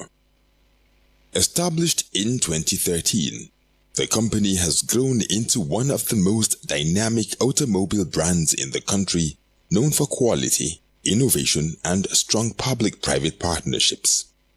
In 2021, CIG Motors entered a landmark joint venture with the Lagos state government to establish the GAC Motor Assembly Plant in Lagos, one of the first automotive partnerships between government and a private company.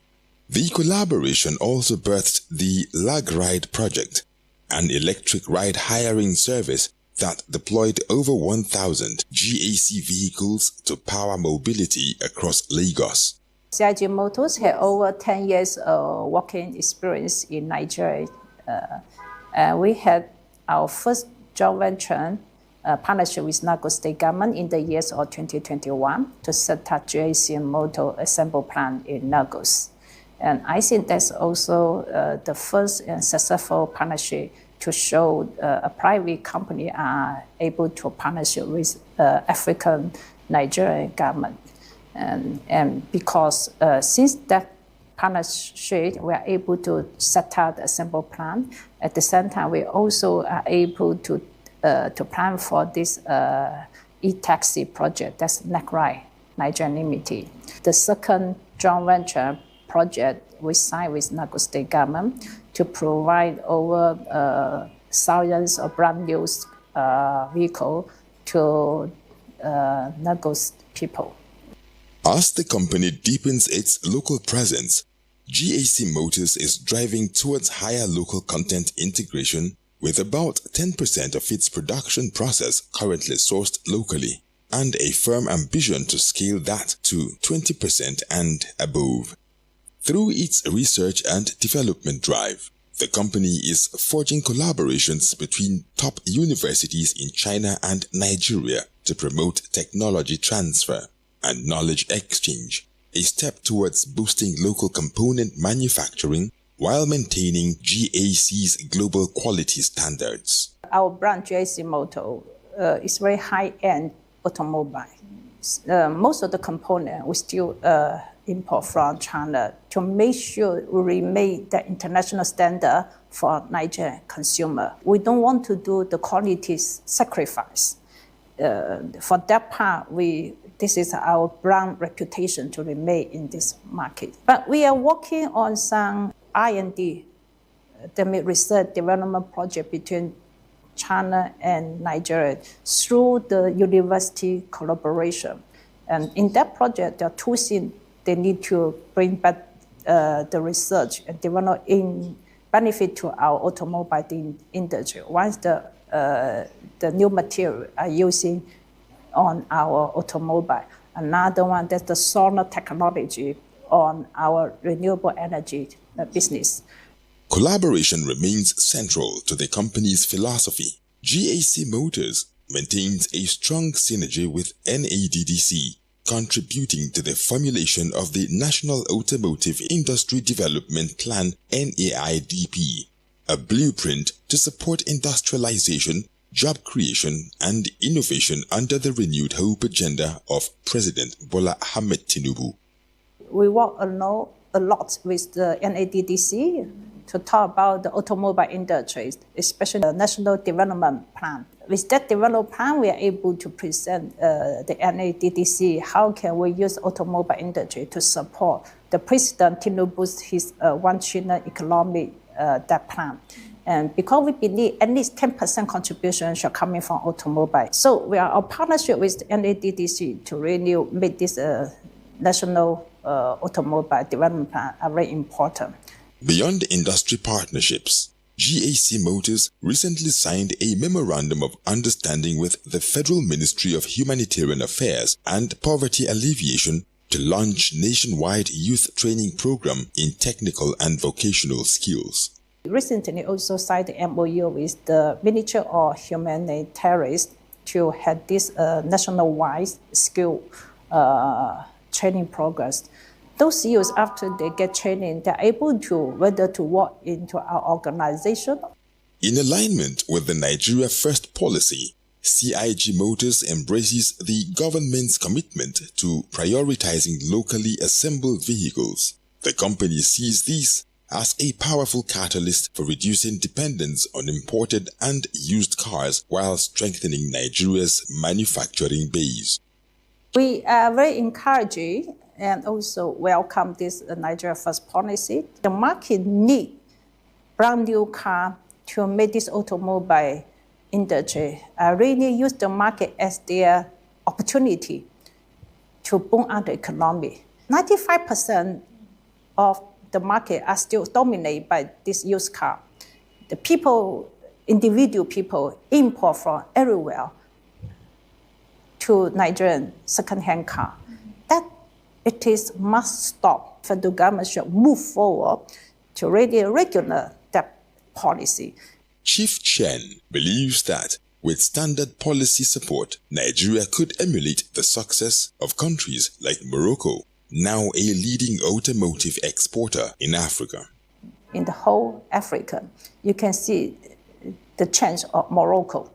Just because they are doing the massive, this automobile industry, investment and also government attention. So now they become one of the biggest car manufacturers, supplying the vehicle to Europe market. GAC Motors also prioritizes after-sales services and spare parts availability, ensuring that parts can be shipped to any part of the country, backed by an extensive network of service centers and trained technicians nationwide. Technology already renovated the whole world. The people can, all the spare parts, even we are able to send by air, we can send by courier, we can send by any way to make sure, spare part, not the normal spare part. Because normal spare parts are already flat into the market. Everywhere you can easily to access the spare part. And secondly, for the service, now we say we already train those youths regularly. GAC Motors was among the first in Nigeria to assemble electric vehicles and convert its fleet to compressed natural gas, CNG, in line with the government's energy transition vision. Many of the lag-ride e-taxis currently in operation are part of this green mobility initiative. We are also quite support of this CNG initiative who are under this President Tinubu's vision. So we even convert some our lag-ride car to the CNG. We looking for continue to partnership on that project. For Chief Diana Chen, collaboration with government remains the cornerstone of progress. She lauds the policy direction of the current administration and the NADDC, expressing optimism that sustained partnerships will safeguard the future of Nigeria's automotive industry. Any business, if you want to get the story to be sheer success or growing, without government support, you cannot. And the government support also not just giving the money. It's more important is the policy to produce and the policy to be implemented right. And the policy are able to see the future of the country. We appreciate all those partnerships between our organization and different level of government relationship. We're still looking forward a much bigger partnership with federal government. From joint ventures and green innovation to skills development and policy alignment, GAC Motors Nigeria Limited continues to set the pace for sustainable automotive growth, a symbol of what is possible when industry and government move forward. Well, that brings us to the end of this week's edition of Automotive Hour. From innovative financing frameworks championed by the NADDC and its partners to the impressive strides by CIGGAC Motors in local production, capacity building, and technology transfer, one message stands clear. Sustained investment is the fuel for growth in Nigeria's automotive future. At the National Automotive Design and Development Council, we remain committed to enabling policies, partnerships, and programs that drive industrial growth, create jobs, and position Nigeria as a leading automotive hub in Africa. Thank you for watching. Remember to follow our social media handles showing on your screen for more updates, features, and stories from across the automotive world. Join us next week for another exciting edition. Until then, I am Maimuna Ahoiza Zubair, and this is Automotive Hour. Bye for now.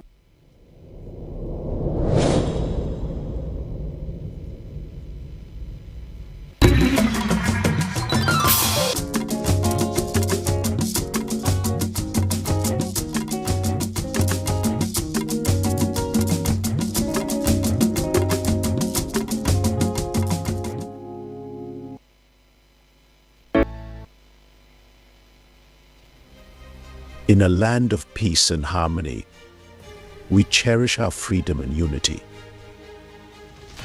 But around the world, we've seen how protests can spiral into chaos. What starts as a peaceful protest can sometimes end in anarchy, tearing communities apart. My advice to these young people is please do not take us back to those harrowing days. So those who experience it will run away from it. Let's learn from these experiences. Let's value dialogue over destruction. Together, we can build a brighter future. Let's choose unity. Let's choose peace. Join us in the Peaceful Future Initiative, because together we can make a difference.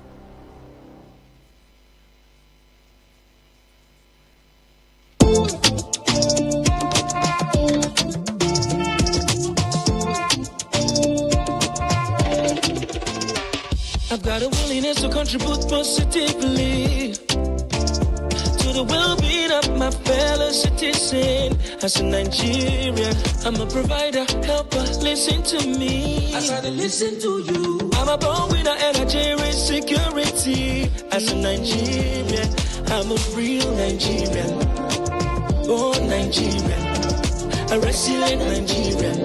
I live by the citizens' code. I'm a real Nigerian, accountable Nigerian, a caring Nigerian. I live by the citizens' code. Green, white, green, oh I pledge my dear country. I'm embodied with observance and courtesy. There is nothing in this world above me, if no be God. Pushing against all odds till my goals are attained. Nigerian spirit, Nigerian dream. Nigerian spirit, Nigerian dream. I know if you forget Nigerian promise to be. I am reliable. Oh, I know I'm responsible for my actions. I am strong, healthy. Can't you see I am blessed? I'm a real Nigerian, born Nigerian, a resilient Nigerian. I live by the citizens' code. I'm a real Nigerian, accountable Nigerian, a caring Nigerian. I live by the citizens' code. I'm a real Nigerian, born Nigerian, a resilient Nigerian. I live by the citizens' code. I'm a real Nigerian, accountable Nigerian, a caring Nigerian. I live by the citizens' code. I'm a real Nigerian, accountable Nigerian, a caring Nigerian. I live by the citizens' code. I'm a real Nigerian, accountable Nigerian, a caring Nigerian. I live by the citizens' code. Moving Nigeria to greatness.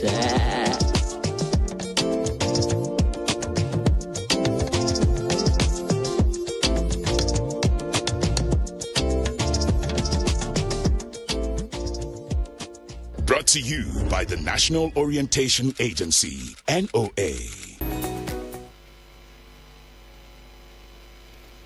Welcome to Eco Frontline on Africa's window to the world.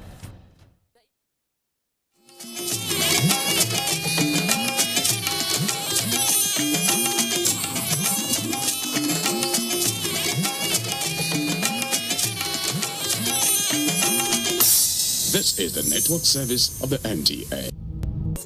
Shield your families from germs. When Dettol is a part of every household bucket, then you and your family can stay protected from up to 100 illness-causing germs. Everyday use of Dettol keeps my loved ones protected. Give more strength to your hair with Mega Growth Leave-In Strengthener. It's infused with nourishing oils and conditioning proteins so you can say goodbye to hair breakage. Wow! Mega Growth Leave-In Strengthener. Godrich Air Pocket? Wow! With Power Gel technology, keeps the bathroom fresh for up to 30 days. Godrich Air Pocket. Bye-bye bad smell. Hello sweet fragrance. Has the game lost its color? We're here to bring it back.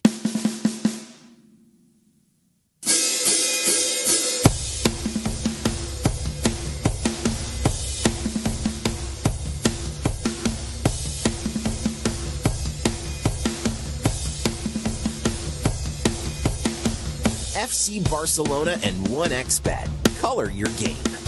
The prestigious NTA Television College, widely recognized for its professionalism and excellence in media training, has achieved another significant milestone. In addition to its existing affiliation with Ahmadu Bello University Zaria for the award of a degree in mass communication, the college has now received official approval from the National Board for Technical Education, NBTE, to commence National Diploma, ND programs in mass communication and multimedia. Additional programs are also in progress. Admission requirements: a minimum of 5 O-level credit passes in relevant subjects. For National Diploma ND programs, minimum JAMB admissible score of 100. For degree programs, recommended JAMB score of 180 and above. This is a great opportunity to become part of the college's growing legacy in media and broadcast education. For more information, Visit our website at www.ntatvc.edu.ng or call these following numbers: 0803-838-4343, 0806-980-9897. Announcer Management.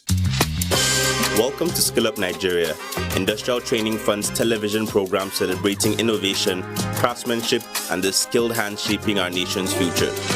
Join us and share in our over 50-year journey of empowering Nigeria's workforce and impacting the nation's human resources. Tune in and connect with experts and skilled workers sharing real stories that inspire. Every Saturday at 10 p.m. on the Nigerian Television Authority, NTA. Skill Up Nigeria, powered by ITF. The counsel of our fathers. My advice to these young people is please do not take us back to those harrowing days. You probably do not know what it is. Nigerian youths, let's build our nation together.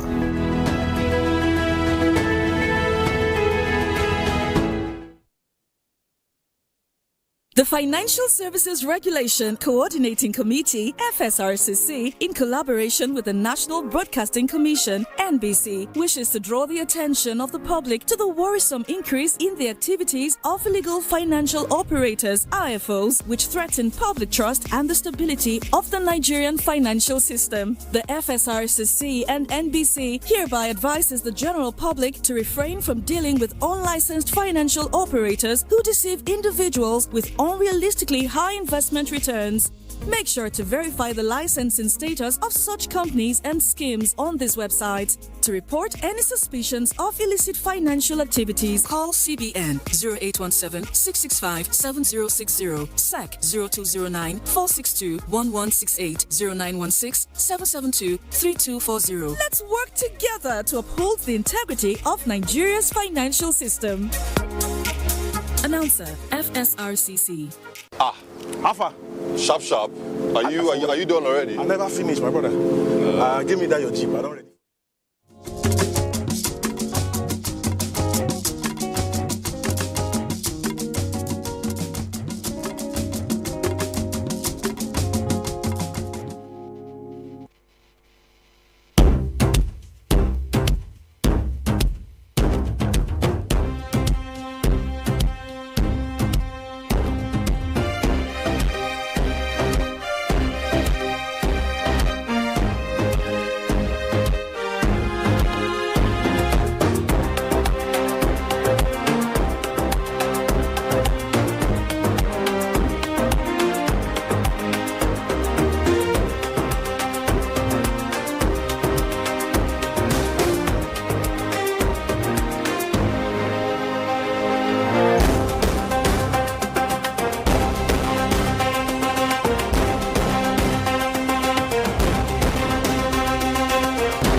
This episode marks the beginning of this month's focus on MSMEs and the bank climate thematic area.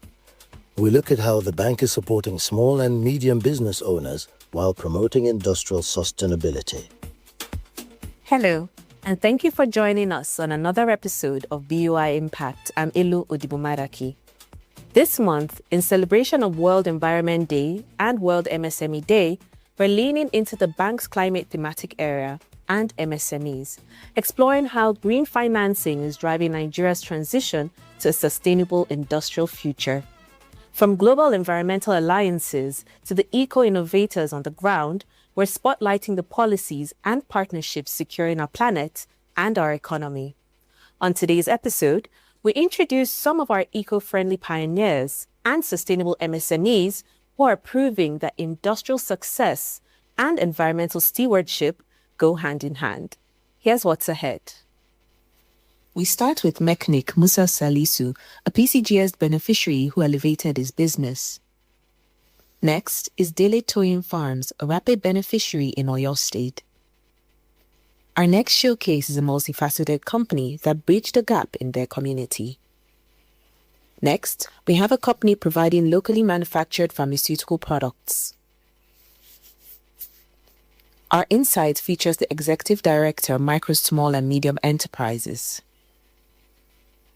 Our main feature is Poly Smart Packaging Limited, a company that keeps pushing the boundaries in recycling. In our news wrap, we bring you more highlights from the EDMSME's visits across the country. It's all ahead on this episode of BUI Impact.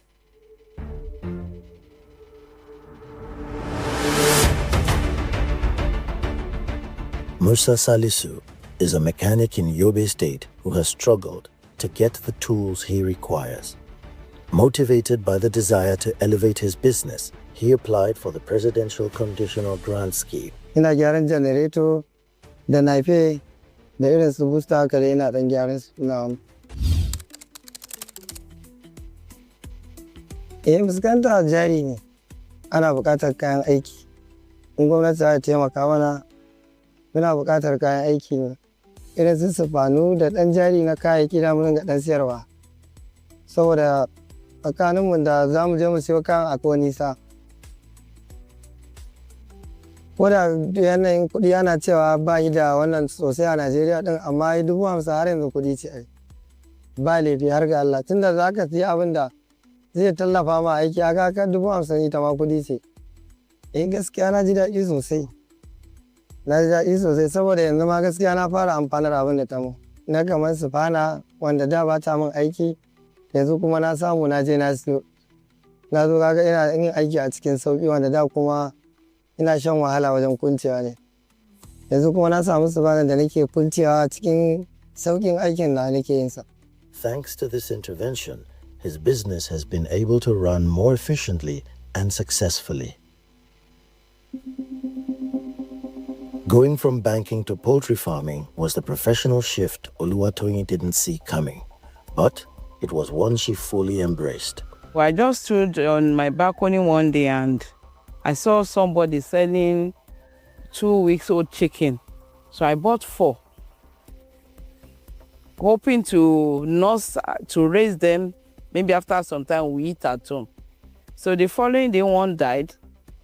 The other day, another one. It was just remaining just 1 out of that 4. But I didn't discover myself. It was my husband that discovered me. With encouragement from her husband and willingness to learn, along with the guidance from informal mentors, she went on to establish Dele Towing Farms. So that day, being a teacher, he traveled to his station, saw somebody else selling the one that is a bit older. I think that one was around 6, 7 or 8 weeks. So he bought 6, and that's making it 7. So after about 2 months, they were ready for meat.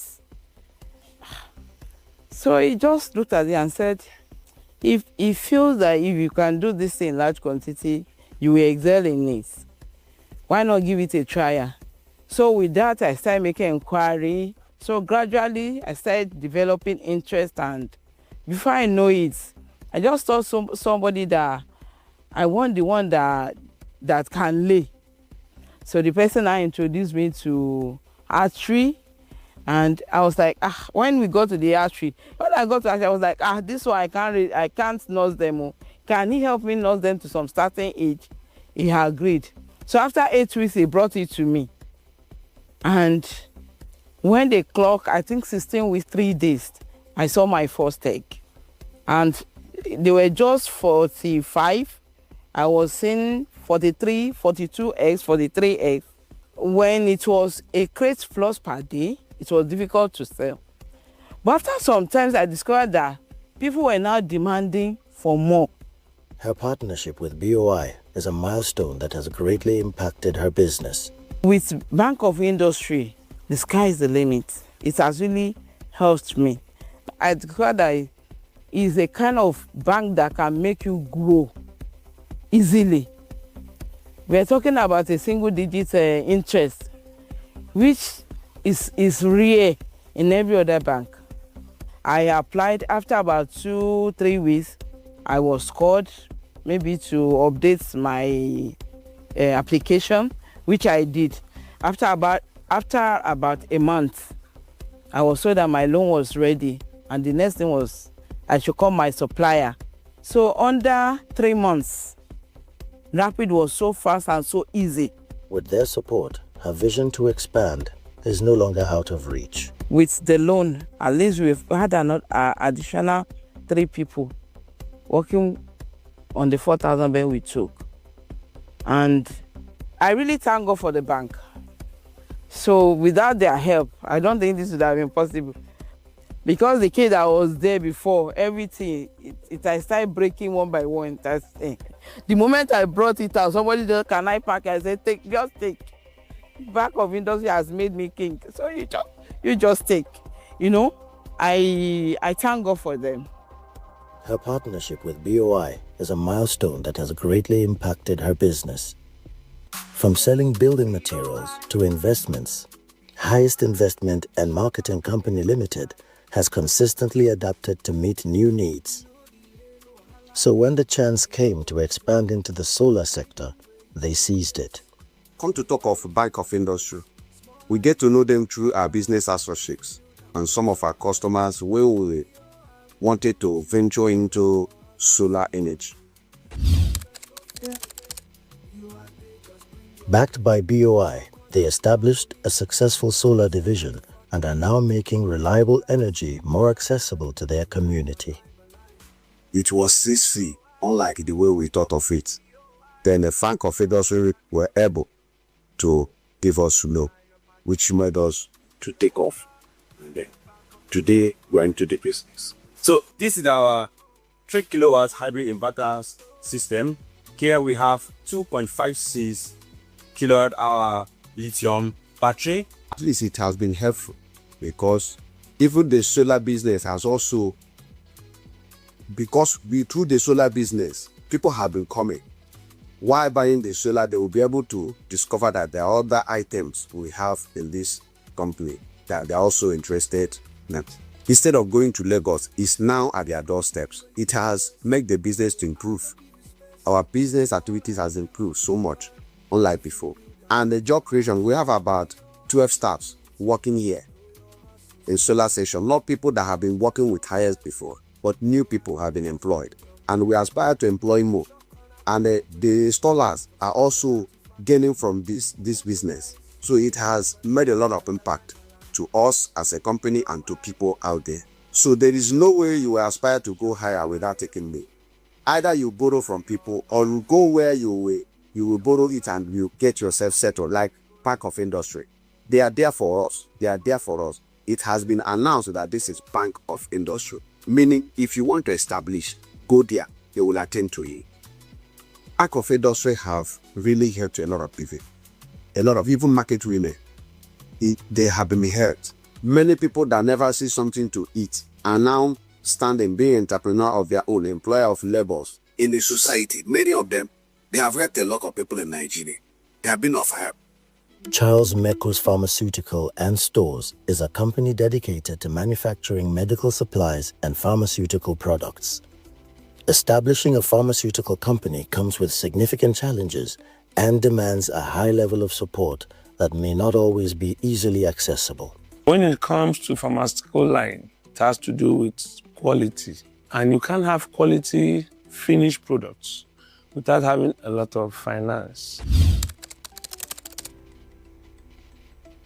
So we are having financial crisis after construction of the company is structural work. That was when we approached BOI. With the support of the Bank of Industry, however, the company has been able to navigate these challenges and continue progressing towards its vision of improving lives through the production of high-quality, locally manufactured healthcare products. We're into farm production, beta-lactam, line. We produce antibiotics, ampicillin capsules 250 milligram, amoxicillin capsules 500 milligram, and ampicillin cloxacillin capsules 500 milligram.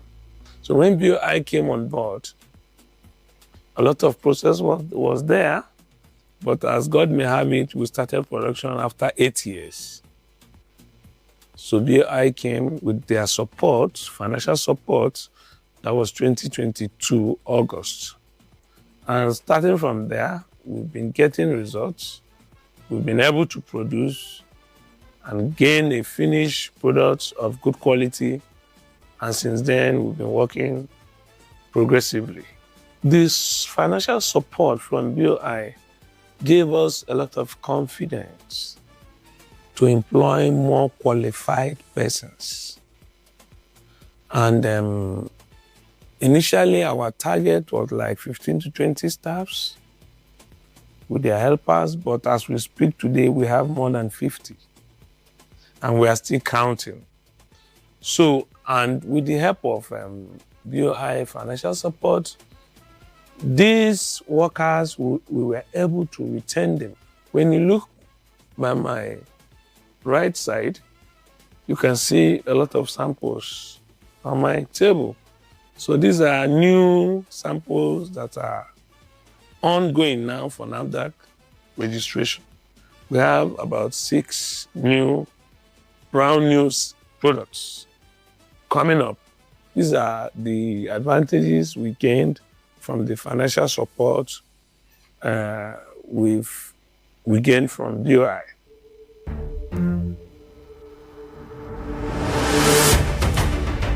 Oluwatoyin Edu, Executive Director, Micro, Small and Medium Enterprises, enlightens us on how the Bank of Industry supports MSMEs in becoming more sustainable. BOI essentially, at origination, was meant to help develop the industrial landscape of Nigeria through offering financial services and business advisory processes as well. So in that larger definition, we realized that staying at the industry level alone is not enough. Nigeria is a developing country. You have quite a huge chunk of the workforce still in the basic production process. So what the BOI do is to then cascade this philosophy, this mission, to some kind of democratizing it so that we can have the generality of the population contributing at their level to that industrial development. So what MSME basically does at this point is to, from onboarding of the customer all through all the interactions to granting loan, evaluation of the businesses, to repayment of the loan, to supporting the customer all through, such that they are able to then have a productive process in place. The other part is that rather than focusing on just the industries alone, like I said before, we're also looking at business as startup phase, business that is at growing phase, businesses that need to scale just so that they can become an industry player as well. And some ready examples that come to my mind, just a few months or few weeks ago, we were at the commissioning of Innocent factory. By the way, Innocent is the foremost auto manufacturer in Nigeria here. Innocent started with BOI some 20 years thereabouts ago with maybe loan of 10, 20 million in that region as an SME, as a small and medium enterprise. And what it has grown today has become such a behemoth that is a major industrial player today. And if you listen to him in that event, he said, without BOI, there's no way I could have been here. We have quite a number of such growing from MSME. So what MSME is in a nutshell is to say, look, help you midwife the growth of businesses, of projects, of ideas to such an industrial scale that they can become recognizable and ultimately then key into that our industrial landscape.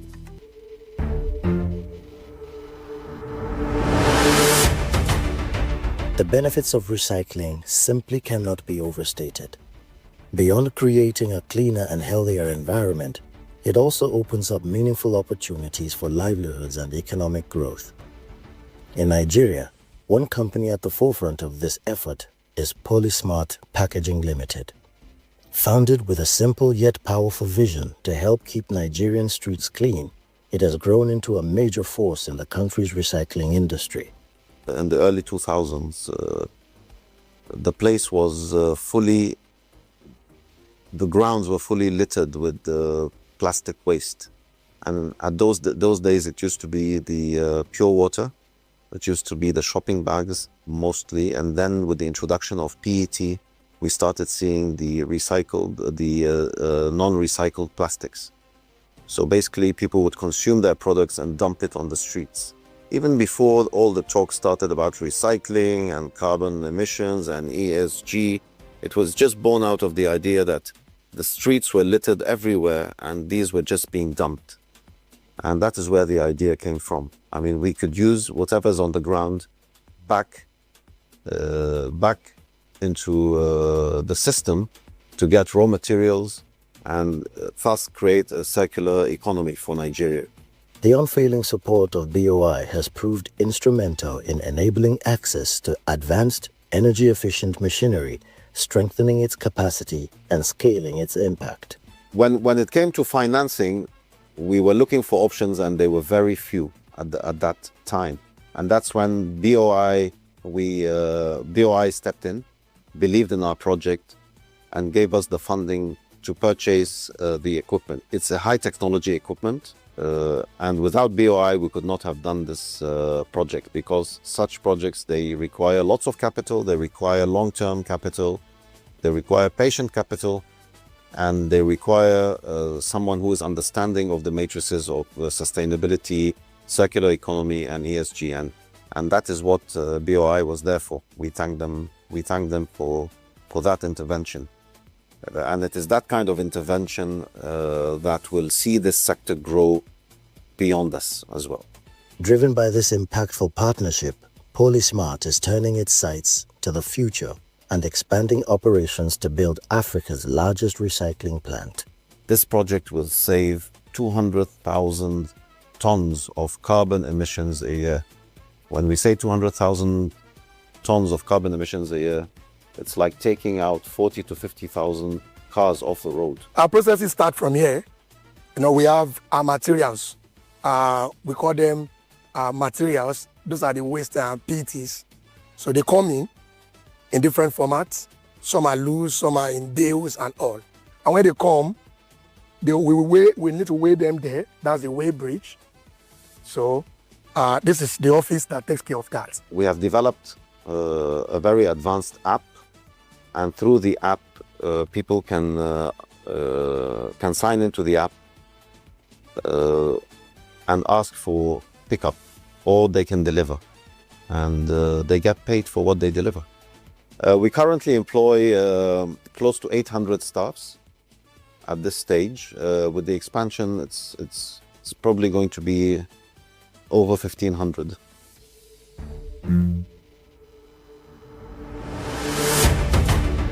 The Bank of Industry has been named Sustainable Bank of the Year at the prestigious 2026 African Banker Awards in Brazzaville.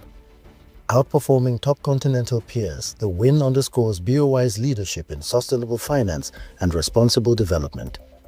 This milestone validates the bank's sustainable financing framework and its alignment with rigorous global standards. Managing Director and CEO of the bank, Dr. Olasupo Olusi, dedicated the honor to the team, affirming BOI's commitment to balancing growth with social and environmental impact. It is a proud moment for the bank, further cementing its reputation as a forward-looking leader in African development. Meanwhile, in other news, we continue with the Executive Director of MSMEs, Mr. Oluwatoyin Edu, on his tour of Bank of Industry customers. At each stop, he inspected funded projects, spoke directly with entrepreneurs, and complimented their progress. The mission? To see how BOI interventions turn ambition into tangible assets. He listened to stakeholder challenges, addressed concerns, and assured continued support.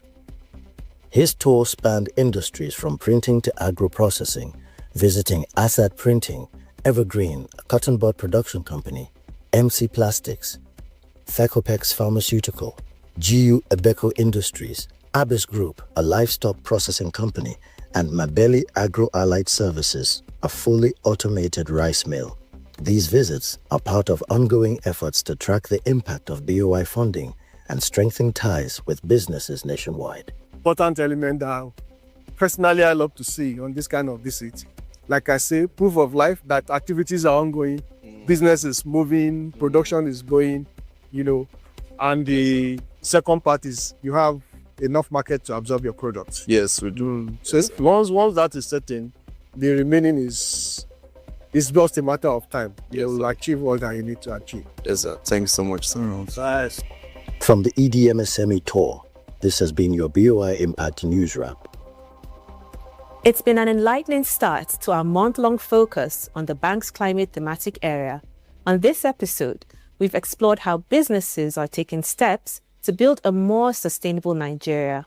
If you'd like to explore how BOI can help turn your business idea into reality, visit www.boi.ng, follow us on all social media platforms, or call 0700 call BOI. To learn more about BOI's product offerings, please scan the QR code on your screen. Remember, choosing products made in Nigeria by Nigerians means choosing to sponsor our collective success. I'm Ilo Medibomadaki. See you next time.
Hello and welcome to this week's episode of Customs Duty, brought to you by the Nigeria Customs Service. In our package this week, National Defense College, Nigeria Customs Service strengthen ties on fight against terrorism financing and other transnational crimes. As part of the service's Customs Cares initiative, Nigeria Customs Service, in collaboration with Bella Armor Global Aid Foundation, launches strategic humanitarian and skills empowerment initiative for Almajiris in Kano. We'll also bring you other reports. I am Tosi Obiakeme. To stay with us.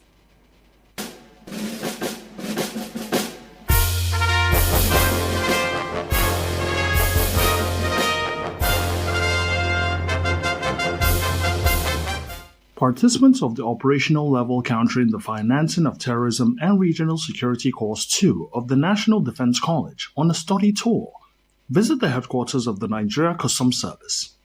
We are here because the National Defense College, in collaboration with our sister agencies, have been able to come up with a robust curriculum to train and embark on manpower development for the country and the entire region on terrorism financing and regional security problem. We must also listen to every other agency to see and understand what aspect are they, what role are they playing in this general problem that we are facing, and see how we can further collaborate and form a synergy in tackling terrorism financing and enhancing regional security.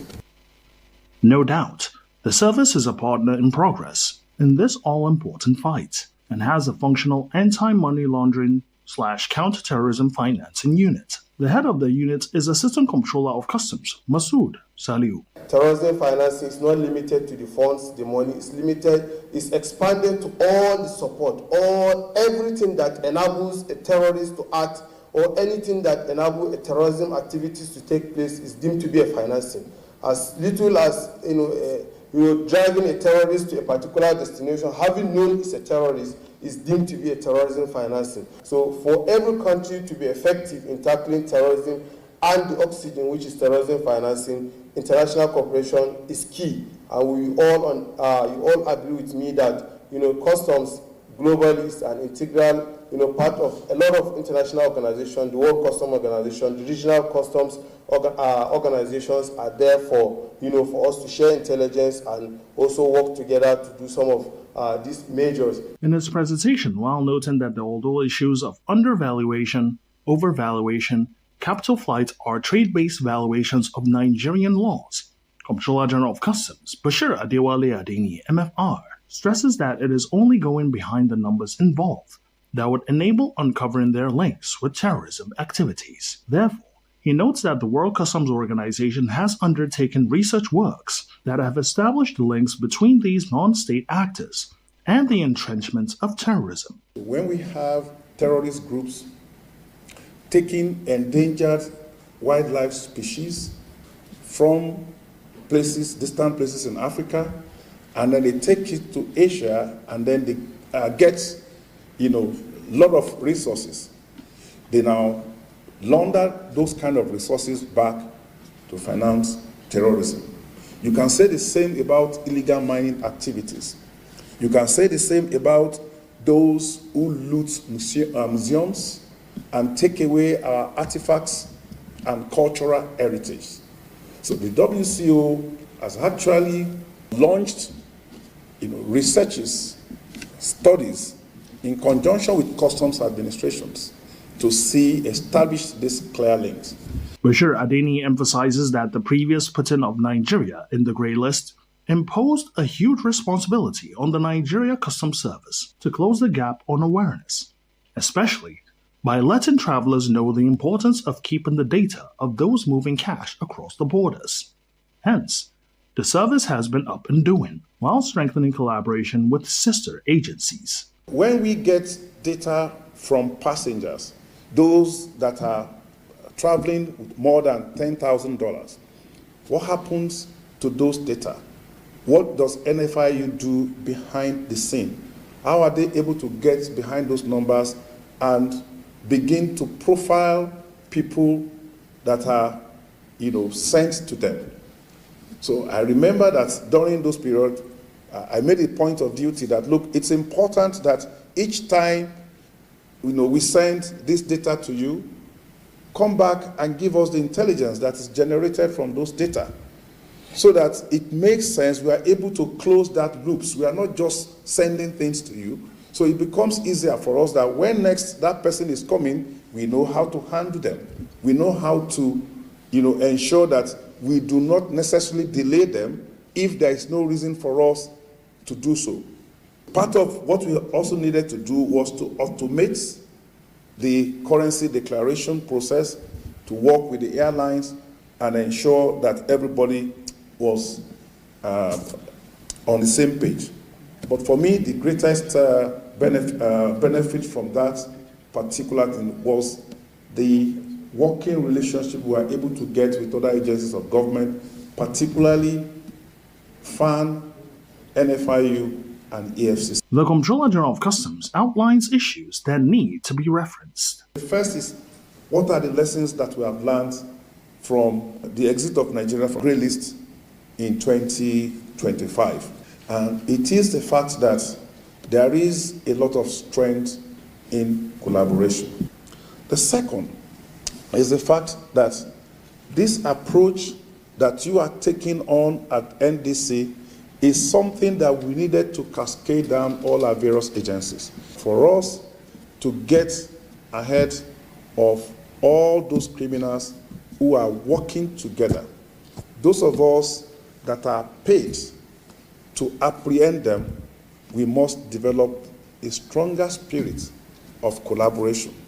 That's which makes national security the frontline objective of all of us, and subjecting the narrow mandates of each and all of those other agencies to that overall national security. Bashir Adeni describes Nigeria's removal from the Financial Action Task Force grey list as a significant milestone that has restored investor confidence and strengthened the country's global financial standing.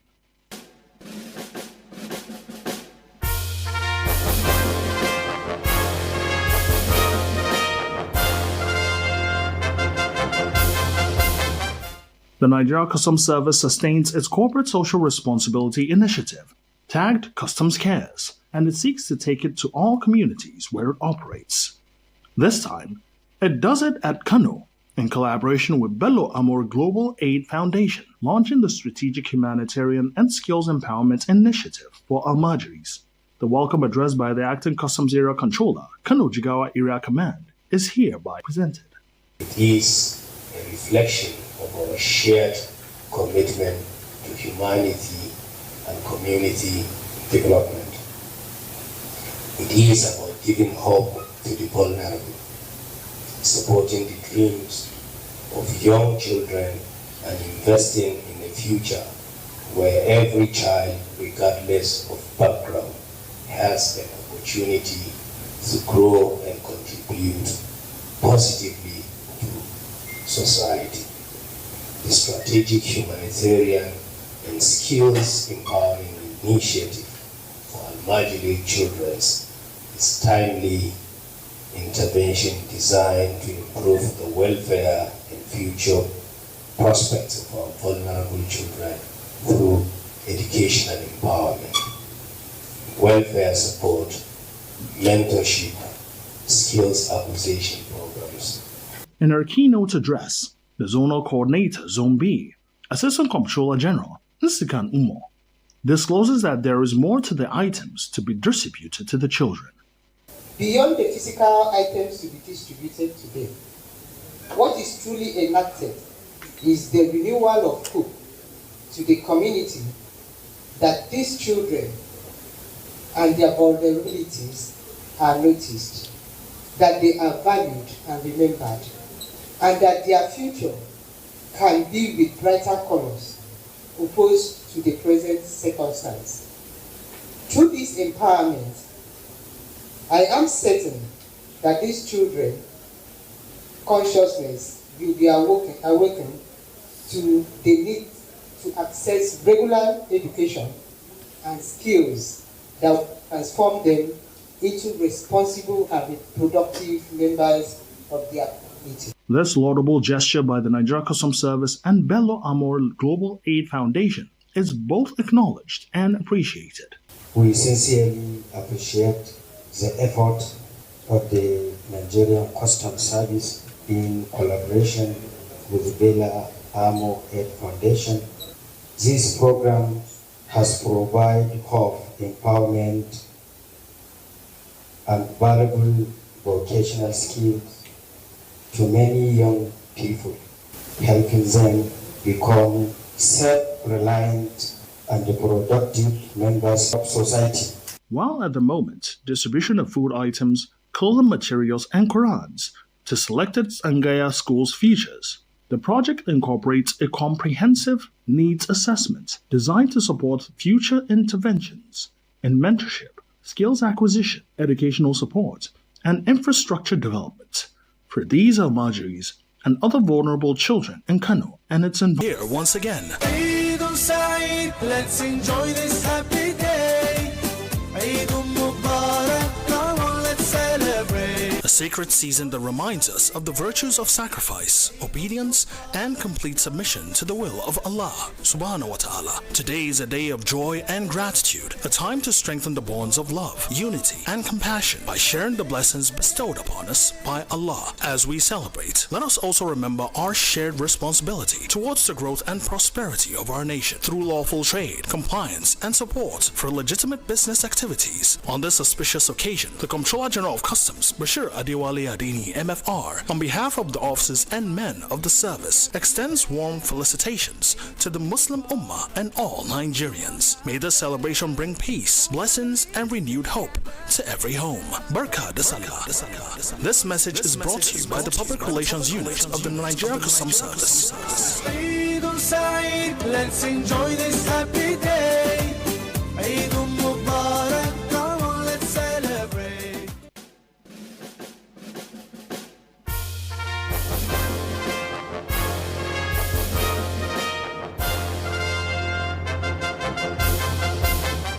While the SEME Command has continued to do well in carrying out its mandate diligently, the coming on board of Comptroller Abdullahi Kaila as a Customs Area Controller has seen the command record tremendous improvements all around.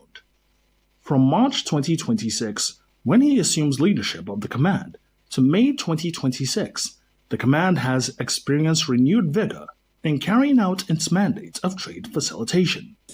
The command has intensified engagement with critical stakeholders, including licensed customs agents, freight forwarders, transport unions, importers, exporters, traditional institutions, and sister security agencies operating within the corridor.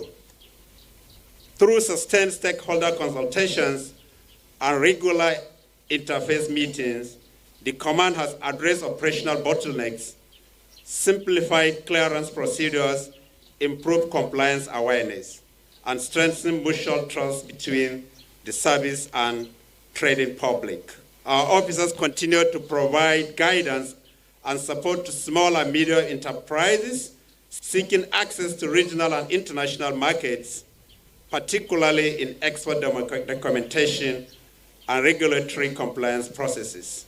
Revenue generation-wise, Comptroller Kaila discloses that within the period under review, the command has generated 9,798,938,969 naira.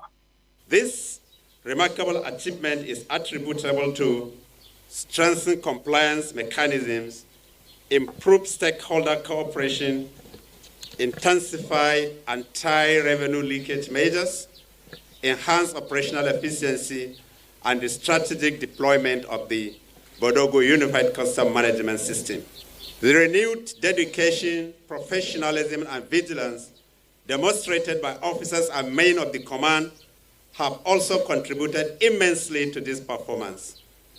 We remain committed to sustaining these gains through institutional reforms, intelligence-driven monitoring, and transparent trade procedures capable of guaranteeing continuous revenue growth without obstructing legitimate trade activities. Within the same period also, suppression of smuggling efforts by the SEME Command has resulted in interception of prohibited and restricted items, which include 800 parcels of cannabis sativa, unregistered pharmaceutical products, including codeine-based syrups, packs of Tramadol, a brand of Tramadol, 2,000 bags of 50 kg foreign parboiled rice, 340 kegs of 25 liters foreign vegetable oil, 103 kegs of 30 liters premium motor spirit, 993 cartons of foreign spaghetti, and 250 bales of foreign used clothes with a duty paid value of over 501 million naira.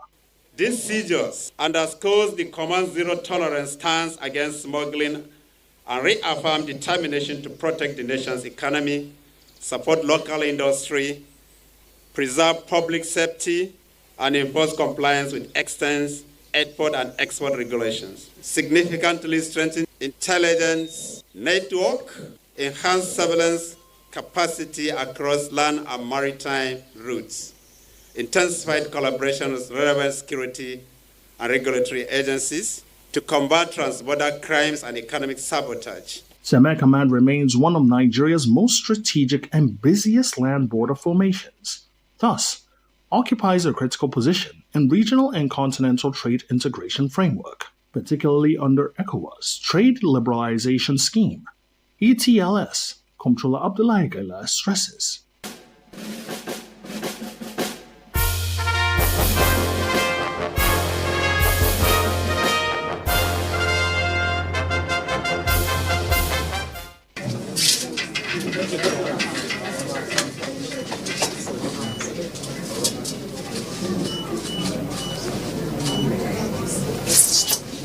The baton changes at Port and Terminal Multi-Services Command as Comptroller Joe Anani hands over the helm of affairs to Deputy Comptroller of Customs Nura Miko.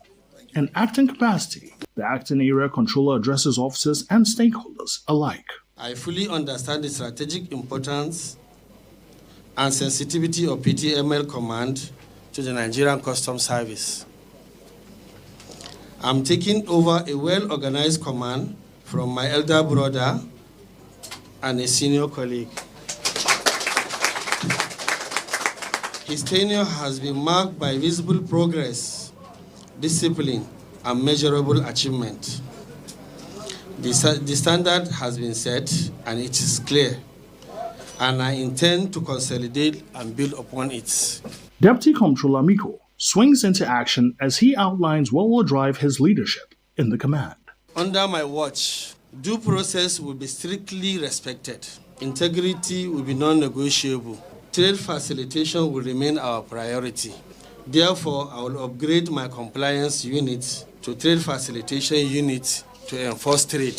Looking at the series of innovation presented by this administration, such as the TRS, the advanced ruling, one-stop shop, and the AEO, for greater success and enforcement. He stresses his being a team player while calling for support to achieve greater success at the Port and Terminal Multi-Services Command. Result will be achieved through collaboration without fear.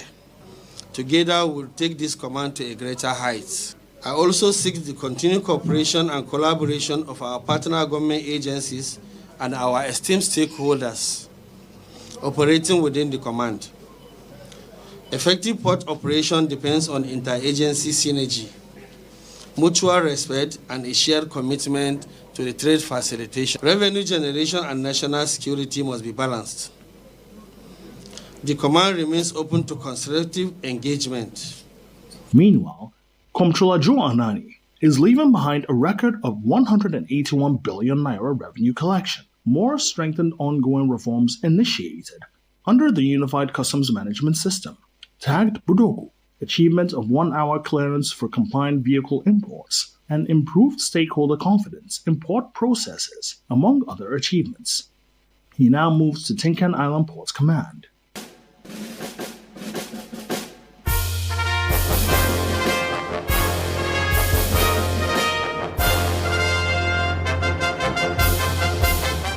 Commitment of the Nigeria Customs Service to border security and anti-smuggling operations, among other functions, with a view to keeping the country economically viable and safe, cannot be overemphasized.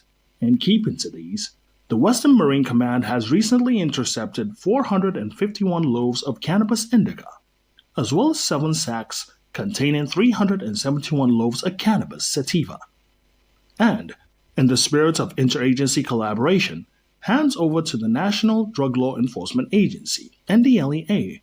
First Comptroller Patrick Ntadi comments. The illicit drugs being handed over today pose serious stress to public health and national security. Their circulation within our communities contribute to criminality, drug abuse among youths, insecurity, and other social vices capable of undermining national development. This successful interception further demonstrates the command's unwavering resolve to combat smuggling and prevent prohibited items from entering the country through our waterways. And now the handover of the illicit items. Thank you very much. Yeah. We are very grateful. We have been maintaining a good relationship, cooperation between ourselves to work together to see that we get rid of all these agents of darkness that want to destroy the image of Nigeria through drug abuse, through drug smuggling. So we thank them for this cooperation, and we believe that we are going to maintain on that note. The command also hands over 532 bottles of unregistered pharmaceutical products to NAFDAC. Other interceptions made by the command include 10 bales of used clothing used to conceal the intercepted 371 loaves of cannabis sativa, 1,569 pairs of foreign adult shoes, and 517 pairs of foreign children's shoes. Meanwhile, Pro Wrestling Africa delegation visits, gives an award to Comptroller Ntadi, and aligns with the mandate of the Nigeria Customs Service. Pro Wrestling Africa stands against border smuggling and all forms of illegal cross-border activities that are threatening peace, security, and economic growth in Africa. Our campaign aims to educate youth on the dangers of smuggling and illegal trafficking, promote lawful trade and responsible citizenship, encourage discipline, hard work, and positive engagement through sports, partner with border security agencies, customs authorities, and community leaders, use wrestling events, seminars, and media campaigns to spread awareness across African nations. Comptroller Patrick Ntadi appreciates the award and commits to synergy with Pro Wrestling Africa in creating awareness about the ills of and the need to shun smuggling.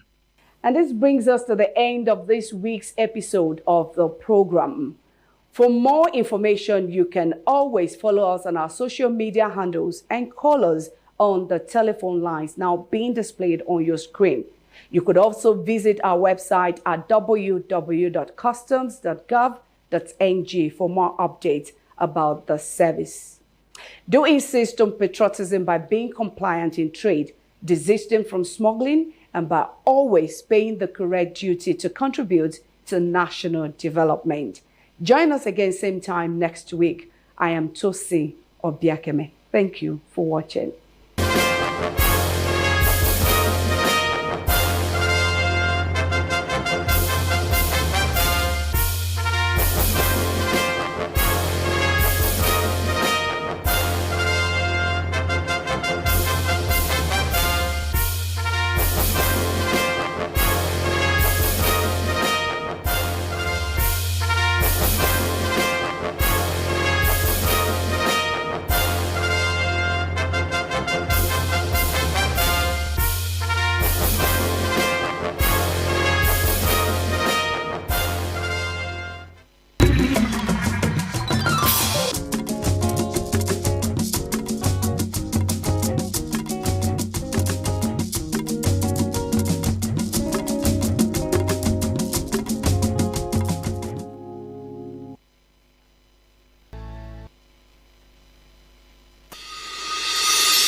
Nigeria means a lot to me.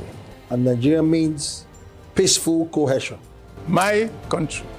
We continue to pray, and then hopefully we will come to understand that unity of purpose, unity of living together. Our ethnic beliefs and background and culture is our strength. Ever since the amalgamation period of 1914 to date, about 109 years ago, the people of Nigeria live very peacefully with one another. I think diversity helps a lot to enhance robust development in Nigeria.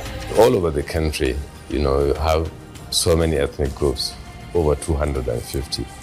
That is enough to tell you that this is a blessed country, and that God has kept together as one indivisible entity.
see a culinary adventure.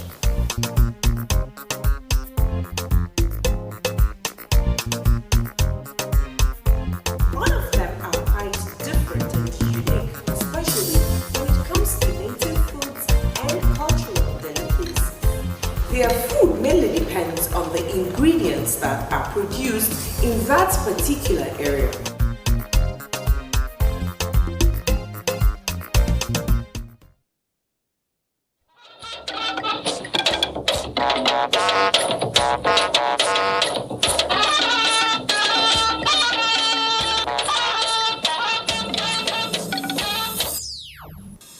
"70 years, a great feat, but don't get tired," President Tinubu tells Nigerian Navy. The nation looks forward to even greater strides. Mobility for inclusion. APC women get buses. They have to connect with the people they want their trust. They have to connect. I don't see that. I'm sorry to say. What is CBN's contribution to Nigeria's $1 trillion economy target? Payment System 2028 is a singular, coherent national architecture that has been designed to accelerate how money flows.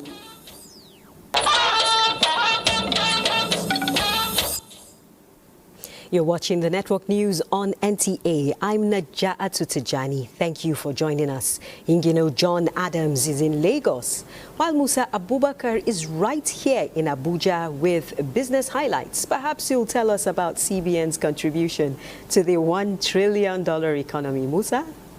Well, so much has been actually focused on digital payment system for Nigerians to somehow promote inclusion. But, well, the thing here is NGX is somehow set in sight on $1 trillion economy as NGX market begins the week in negative territory. Oh dear, well, we'll get details later on. And in our sports corner, Francisca Bile has updates as well. Francisca. Of course, 18 Super Eagles players have arrived to Warsaw ahead of their international friendly against Poland. We'll bring you details during the sports segment. Thank you, Francisca. Remember that this broadcast is being streamed live on our website, nta.ng/live. And you can watch the replay on our YouTube channel. We're also on social media. Our handles are displayed on the screen. And now the news in detail, beginning with diplomatic relations. The new president of the Republic of Benin, Romuald Umoki Vadagni, has paid an introductory visit to President Bola Tinubu. Mr. Wadagni arrived at the Lagos residence of the Nigerian president this Monday afternoon, received and ushered to the residence of President Bola Tinubu by Governor Babajide Sanwo-Olu. State House correspondent Musbau Danwahab reports that the meeting between the two leaders lasted about 30 minutes behind closed doors. Following his victory in the April 12 presidential election, Monsieur Wadagni was inaugurated to succeed President Patrice Talon on May 24, 2026.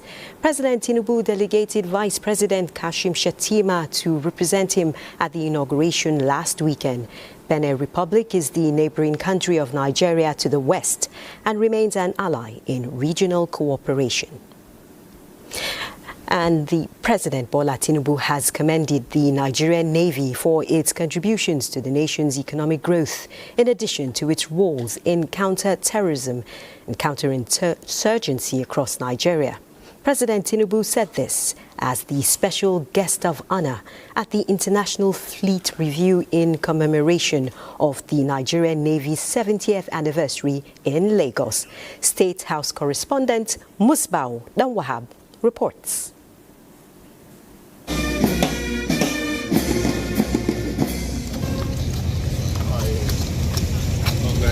Arrival of a special guest of honor at the Eco-Atlantic waterfronts.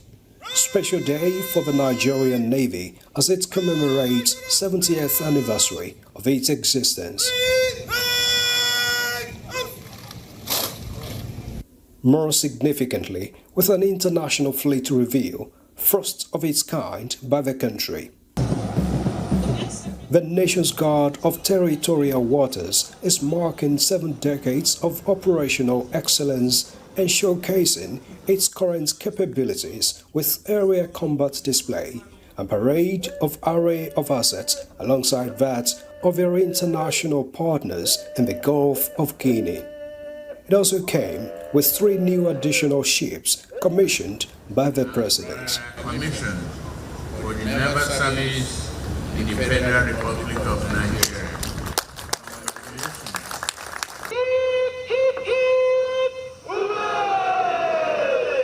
President Tinubu commended the milestone achievements of the force and its outstanding role in national and regional security. This, he said, has contributed to the national economic growth. Through effective integration of surveillance system, rapid response mechanism, and robust enforcement operations, you have successfully eradicated piracy in our waters and significantly curtailed crude oil theft and associated maritime crimes. Thank you very much. Beyond the maritime domain, I also commend the Nigerian Navy for its contribution to counterterrorism and counterinsurgency, all the operations across the country. The Commander-in-Chief wants the force to sustain the momentum, particularly in support of the administration's blue economy aspirations. My deep appreciation to our international partners for their invaluable contribution to security efforts in the Gulf of Guinea. The inauguration of the Combined Maritime Task Force stands as a clear demonstration of our collective resolve to strengthen multinational cooperation. The task force will no doubt be a valid infusion of cooperation capability in securing our shared maritime domain. In our pursuit of excellence, the Nigerian Navy is also embracing emerging technologies, integrating cutting-edge advancements such as unmanned aerial vehicles and artificial intelligence. These innovations serve to bolster our maritime domain awareness initiatives, providing us with comprehensive situational awareness at all times. Part 275. And for the special guest of honor, a special souvenir of a ship built by the Nigerian Navy engineers and third to be so built under the indigenous ship building project of the Nigerian Navy. In Lagos, Musbah Wahab, NT News. Meanwhile, the State House Press Corps is set to host the inaugural Presidential Press Corps Annual Dinner, a landmark event designed to foster closer engagement between the media and the highest levels of government. The maiden dinner, designed to celebrate excellence in presidential reporting, will take place on Friday, June 19, 2026, at the State House Conference Center, Presidential Villa, Abuja. Key highlights of the event will include the recognition of President Bola Tinubu as the Grand Patron of the State House Press Corps. The Secretary to the Government of the Federation, George Akume, has invited selected ministers, heads of agencies and parastatals to play specific roles towards the successful conduct of the 27th Democracy Day celebration. Having secured approval by President Bola Tinubu to constitute an interministerial committee to this effect, the Ministers of Information and National Orientation, Interior, the FCT, Health, Foreign Affairs, Finance, Budget and Economic Planning, Arts, Culture and Creative Economy have been invited for inauguration. Others invited are the NSA, the National Security Advisor, and heads of security agencies. The date is Tuesday, June 2nd, 2026, by noon at the SGF's conference room. The federal government and the World Intellectual Property Organization have agreed to actively deepen collaboration to reposition the nation's intellectual property to tangible financial assets. This was the outcome of a meeting between Vice President Kashim Shettima and a delegation from the World Intellectual Property Organization led by Director General Darren Tang and government officials at the Presidential Villa. State House correspondent Abdurrahman Jibrila reports. A delegation from the World Intellectual Property Organization meeting Vice President Kashim Shettima and policy makers targeting to commercialize research from Nigerian universities and support the creative economy through stronger technical cooperation, deeper institutional support, and expanded capacity building. Nigeria's ambition, Vice President Kashim Shettima told the delegation, is to build an intellectual property system that serves all strata of the society. Appreciating the decision of the organization to open its first office in Abuja, the first in sub-Saharan Africa, and one of only 7 worldwide. You came at a time when the whole world is in a state of transition, especially in the light of emerging disruptive technologies, Internet of Things, artificial intelligence, blockchain technology, cloud computing, 5G and advanced connectivity, quantum computing, biotechnology, and genomics. We have a very strong belief, Your Excellency, in the global IP system, and we have an irrevocable commitment towards serving the development needs of Africa and the global South. We should once again reaffirm Nigeria's stand to work closely with WIPO to ensure Africa's voices and priorities are fully integrated into the organization's future agenda. The Director General, World Intellectual Property Organization, says the organization remains committed to being part of Nigeria's growth and prosperity. Intellectual property has become critical for the development of Nigeria's creative economy, its startup ecosystem, translation of research and development into market products.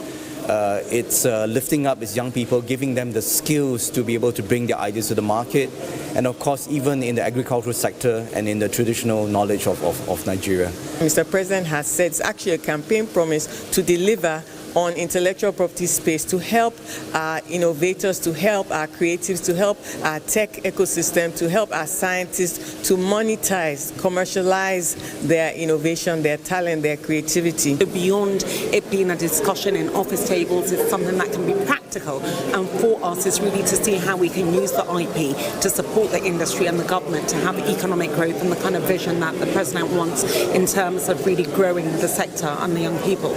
The Federal Executive Council had in November 2025 approved the National Intellectual Property Policy and Strategy to provide Nigeria with its first comprehensive framework for the development, protection, promotion, management, and commercialization of intellectual property.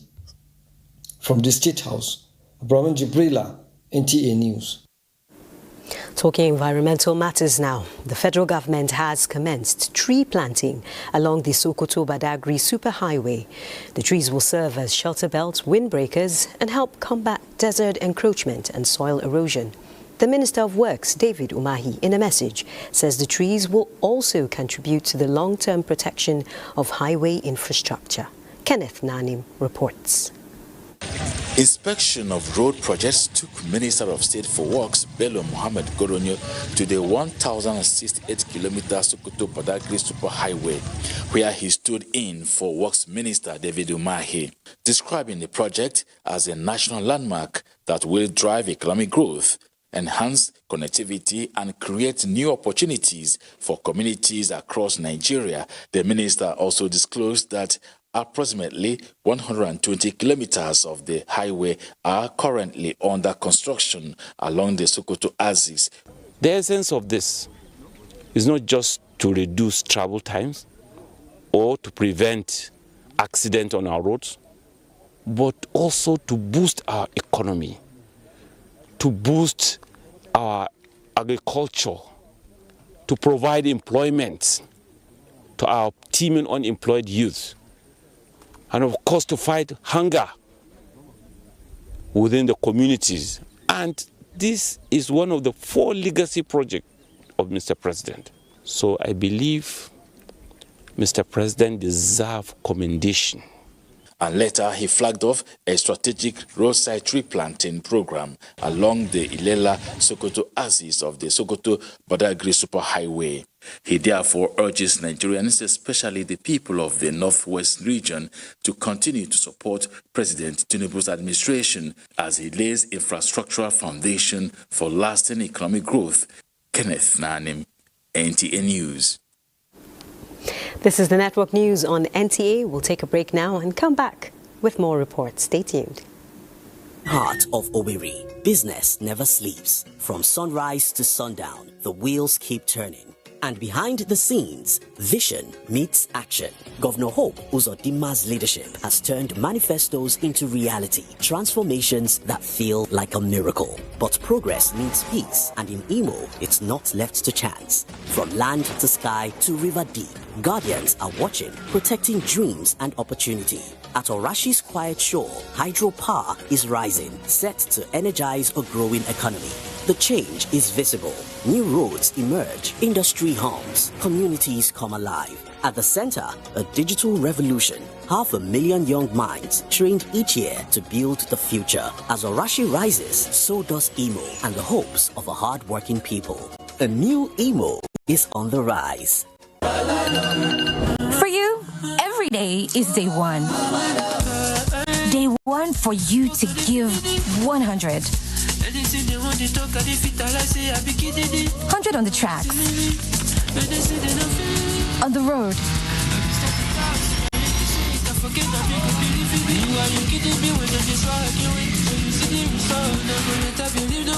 at work, cause it's your job to give your all.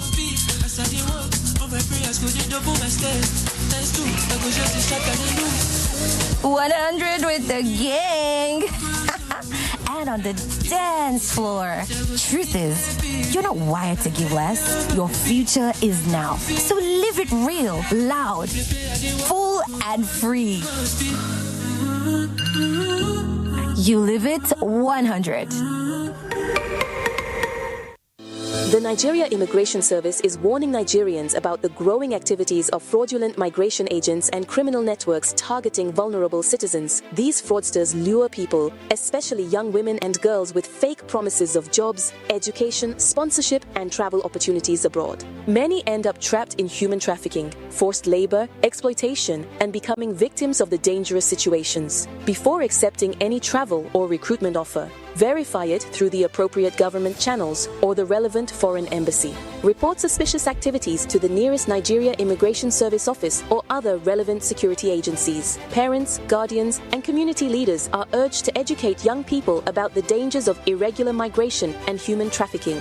For verified information and assistance, contact the Nigeria Immigration Service through its official communication channels, X, Instagram, and Facebook at NIG Immigration. Contact center numbers 0912-1900-655, 0912-15-56359, 0912-1477-092. Available 24/7. This message is from Nigeria Immigration Service. Sometimes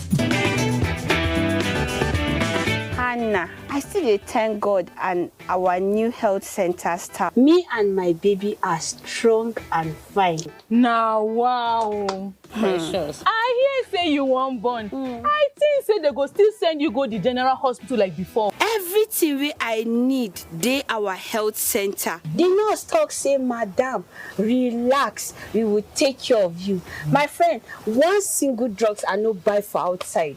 Clean delivery rooms. kind nurses. All the medicine they ready. My friend, government don't they try you? I go tell my sister, make she can't go register for her own antenatal. Yes, so government, they bring all our health centers back to life. Waiting you they wait for. They like precious. Know your health center. Trust your health center. Go health center way near you pass. This message now from the National Primary Healthcare Development Agency, NPHCDA.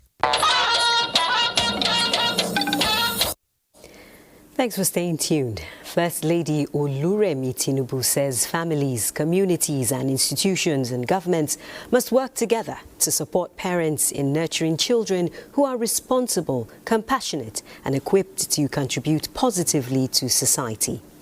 In her message marking the annual Global Day of Parents, the First Lady thanks caregivers and parents across Nigeria and around the world for their love, sacrifice and commitment to raising the next generation.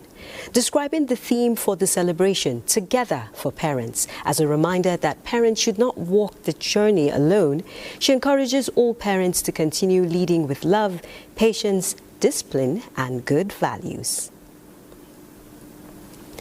Nigeria's First Lady, Oluremi Tinubu, says apart from ongoing legislative efforts to promote inclusion in politics, women can bridge the gender gap in political leadership by working harder to build trust and earn the confidence of the people at the grassroots. This was during a meeting with APC women leaders in her office. State House correspondent Adeni Taiwo has the details. They have to connect with the people they want their trust. They have to connect. I don't see that. I'm sorry to say. Give them incentive and try to, and you have to build trust and connection. Her take on women inclusion in politics, particularly after the recent APC primary elections, came shortly after she presented 8 14-seater buses to the women wing of the party who were in her office to pledge support. The donation is to aid their operations as they are expected to lead the party's citizens' engagement and voter education for the 2027 general elections with the establishment of an advocacy group, Tinubu Torchbearers. The donation also came with an appeal to the women to further sustain advocacy at the grassroots while equipping themselves with requisite education that can distinguish them in the office they seek. Tell all the women, you can do party work, but make sure you raise good children, good families. You come back, care for your children. Because all this, restiveness we are seeing around stems from the home. So we have to make sure that our home is solid. Reiterating the need for women to be fully engaged and mobilized for their participation, APC National Women Leader Mary Alile described the women wing as the party's backbone for grassroots mobilization ahead of the coming polls. Your Excellency, we recognize that the strength of our party lies in the grassroots structure. The APC Women Wing is committed to strengthening these structures by expanding outreach programs, increasing women's participation in leadership and governance, fostering unity within the party, and mobilizing support for the renewed hope agenda across every community in Nigeria. We assure you, Your Excellency, of our unwavering support and partnership as we continue to work towards the empowerment of women. Can we all be upstanding and say one? Before going into a closed session, the meeting mourned the passing of the Southwest Zonal Women Leader, Yetunde Shakirat Adesoya, who passed during the weekend. In the State House, Adeni Taiwo, NTA News. Still talking mobility, the federal government's week-long 50% discount on train fares nationwide ended this Monday, with passengers commending the initiative, describing it as a game-changer during the Salah celebration. Ladi Bala reports. For many passengers at the Kubwa and Idu train stations, the Salah season brought changes to their travel plans. As travelers boarded and disembarked from the Abuja-Kaduna train service, many spoke about how the federal government's 50% fare discount enabled them to make their journeys. By doing this, the government has shown that it is very, very responsive to the plight of the masses, in line with Mr. President's renewed hope. So this one is really helpful, especially for my child, a student that is going back to school. We have really felt the impact of the government on this one. We appreciate the opportunity and the discount given by the government.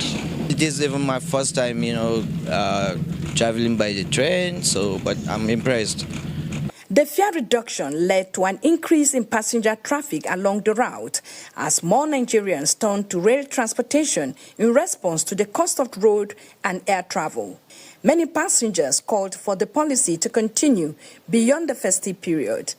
They also called for improved access to tickets and an increase in the number of train trips to accommodate the growing demand for rail transportation. It's expected because we have much passengers. Before the accident, you carry 5,000 passengers or 6,000 passengers, and now daily. So now you are carrying less than 2,000 passengers. So it's expected whenever you go to the site, you have so many issues. But still we try to manage it. And most of the time that you will see the crisis will come during festive period. In Abuja, Ladibala, NTA News. Still on transportation, the National Hajj Commission of Nigeria, NACON, has announced Wednesday, 3rd of June 2026 as the date scheduled for the first return-bound flight. This was during a media interaction with journalists covering the 2026 Hajj pilgrimage in Mecca, Kingdom of Saudi Arabia. Abubakar Akwanga reports. Briefing journalists at the NACON office in Mecca, heads of departments said all the necessary arrangements have been put in place for a successful return flight. From Jeddah, from Medina to Mecca, and from Jeddah to Mecca successfully. We have two companies, Masharaq al-Dahabiyya from Field 1 to 28, which are mostly handling the states. And we have Rawab Mina, which are mostly handling the international companies. Alhamdulillah, we have been able to get all the passports in safe place. They get a release letter, they get the flight number from us, they take it to the release office, they put in the release, they put up their manifest, which they take to the Muassasa where they get their passport from. So these are issues that, and presently what we actually, just like what is actually happening now, unlike the previous years, now everything is being on the system. The Commission appealed to pilgrims to ensure their luggages do not scale more than the approved weight to avoid unnecessary delay and urged them to steer clear from items prohibited by Saudi authority. The two heads of departments in charge of passports and flight schedules both assured of continued collaboration with relevant agencies to ensure every plan is perfected for a seamless process back to Nigeria. From Mecca, the Kingdom of Saudi Arabia, Abubakar Akwanga, NTA News. Back home in Nigeria, experts in the food ecosystem are advocating increased commitment from governments at all levels and development partners towards the full implementation of food system pathways which guarantee nutrition, food safety and sufficiency for the country. Benny Adams has the details. Food is at the center of human life and connects communities around the world. But have you ever wondered how the food on your plate actually gets there? The answer lies in something called the food system, a complex network that involves everything from growing crops, processing, distribution, and consumption at the table. The conversation here is to assess Nigeria's implementation strides, strengthen collaboration, and chart new pathways. We must collectively address technical, policy, financing, and operational bottlenecks while agreeing on practical, time-bound actions for the next quarter. Improving food security is one out of the 8 priorities of the current administration, and that is why all hands are on deck to ensure that we meet that objective. Food system is moving to a new direction whereby we start looking at smart agri-food systems, and that is why we are talking of the convergence now. We are bringing all relevant stakeholders together to look at the climate issue that is affecting the food system. It is when we do it at scale that to actually help Nigeria to be able to realize the actual transformation that we desire. From Rome down here is in terms of coordination and governance of the food system, so that implementation of the pathways can be robust, will be sustainable, and then transformative. The next phase is the Convergence Initiative, which aims to serve as Nigeria's national platform for coordination, accountability, and collective problem-solving of food systems transformation. As of today, Nigeria has 78 transformative pathways for implementation. In Abuja, Benny Adams, NTA News. The Supreme Court has vacated the restorative order of the Court of Appeal against Nest Oil Limited and its affiliate, Nigerian Energy Limited, in a unanimous verdict delivered by Justice Stephen Jonah Ada. The 5-man panel of justices averred that the Intermediate Court erred in its decision. Dele Atumbi of our Judiciary Desk has the details. In this matter are Nest Oil Limited and Nigerian Energy Limited, while the respondents are First Bank, Quest Merchant Bank Limited, First Trustees Limited. This legal tussle arose out of the restorative order which the Court of Appeal Lagos Division gave on 27th November 2025. The Intermediate Court restored the control of the company's assets and operations to a receiver manager appointed by a consortium of lenders. This was what the appellant brought to the Supreme Court for adjudication. The Apex Court resolved all the 2 grounds of appeal in favor of the appellants against the respondents. The Supreme Court frowned at the restorative order of the Intermediate Court and cautioned against a repeat of such orders on interlocutory appeals. In the light of this, the Supreme Court allowed the appeal.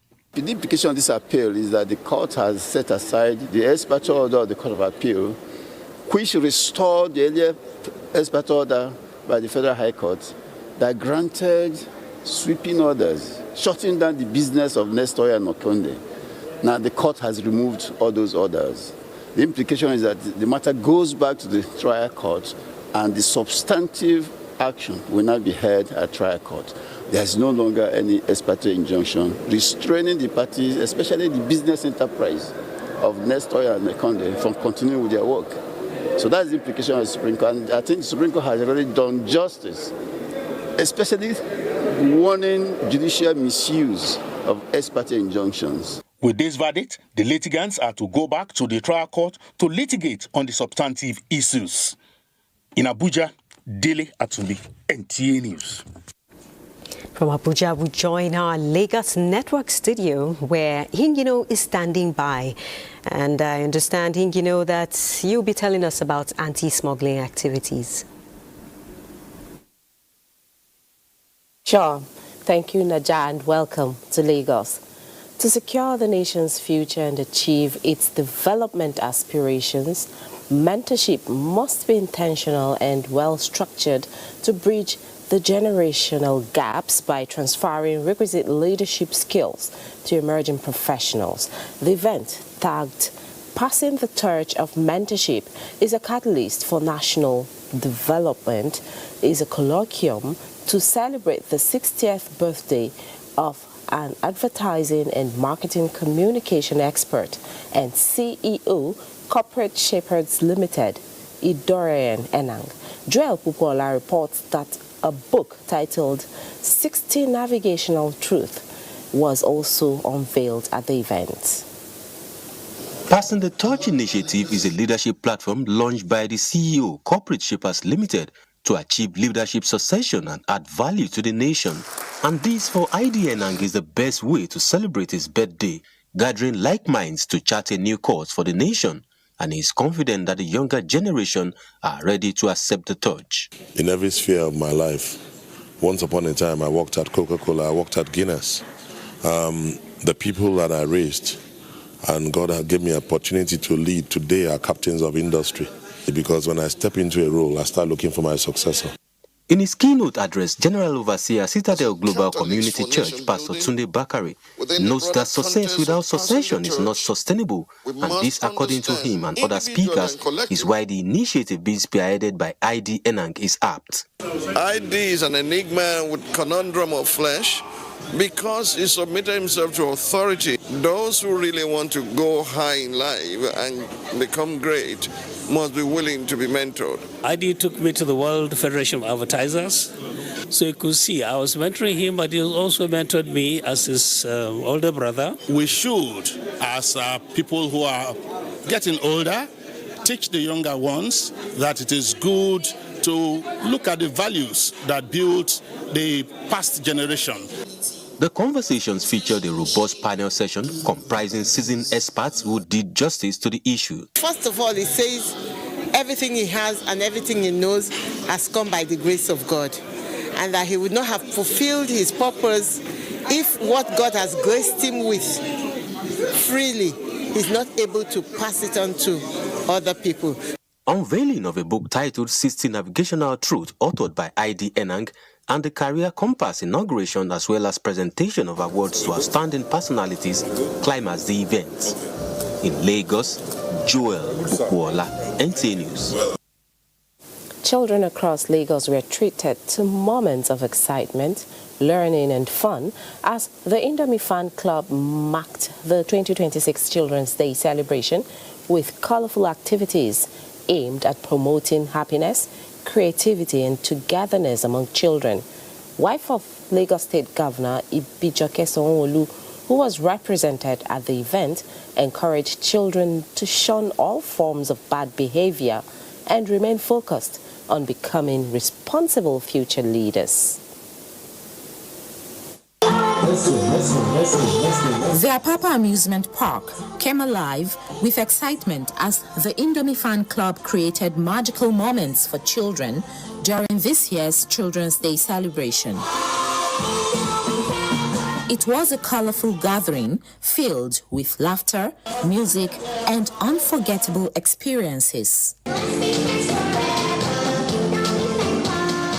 The event, which attracted thousands of children from different parts of Lagos, featured exciting games, dance competitions, fun challenges, and interactive learning sessions. Every child deserves love, protection, quality education, good healthcare, and a safe environment. From creative talent displays to thrilling stage performances, the venue radiated joy as children freely expressed themselves. It's a platform in which all these children are happy together, playing together, having fun together, talking about education, talking about their schools together.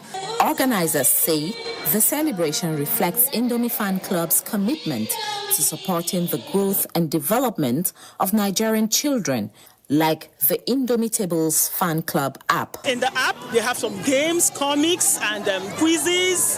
And the children, not just having that activity, not just an educative activity for them in the app, they are opportune to earn coins. The celebration was an opportunity to learn, connect, and feel appreciated. I want to thank the Indomie for giving me this opportunity to come to this amusement park. I've celebrated the day by dancing on stage. The fan club itself has always come up with activities to challenge the children. Organizers say the program is aimed at promoting social interaction, confidence building, and creativity among children.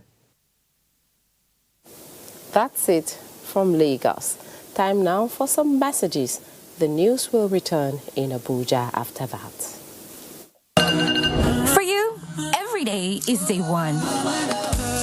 Day one for you to give 100. 100 on the tracks,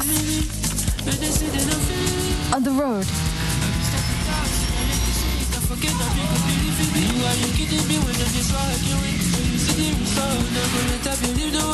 at work, because it's your job to give your all.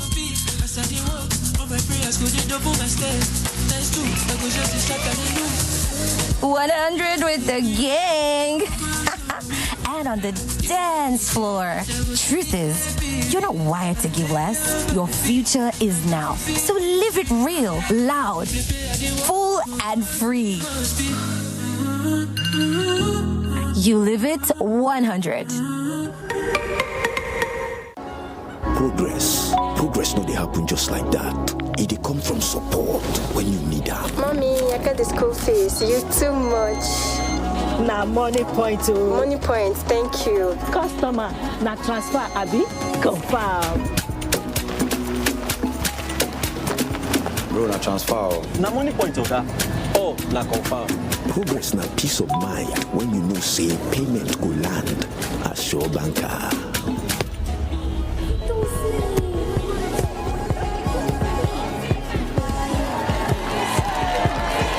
Progress na small win where the carry person go far. No worries, I've go make am. Go Bible.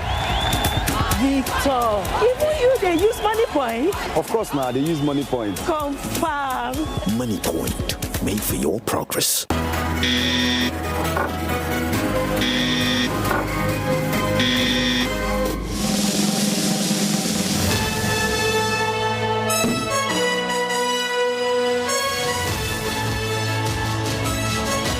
High swelling index, non-sticky, no stones.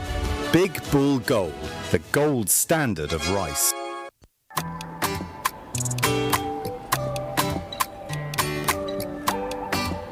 E get why we dey pray for our family every day. E get why we dey get up to go hustle every day. E get why. E get why. And e get why Nigerians trust M and B paracetamol, the red one, every day. E dey show pain red card, kia, so we fit to face life without pains. E get why. Everybody. Therefore, next time pain show him wawa face, knock am with M and B paracetamol, the red one. E get why. M and B paracetamol, the red one na for you and your family, and it dey clear pain, small cold and fever, one hand. If your symptoms no clear after 2 days, go see doctor. When you choose Golden Penny Semovita, you eat with kings. Golden Penny Semovita remains my soup's first choice because it is made from premium wheat and fortified with vitamins and minerals to provide a wholesome bowl food that is easy to mold, smooth to swallow, and pairs well with a variety of Nigerian soups. Choose Golden Penny Semovita, my soup's first choice.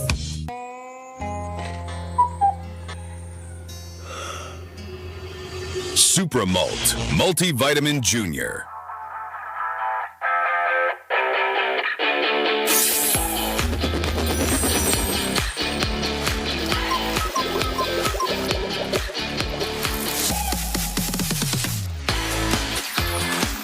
Supramalt Multivitamin Junior. Being mommy simplified.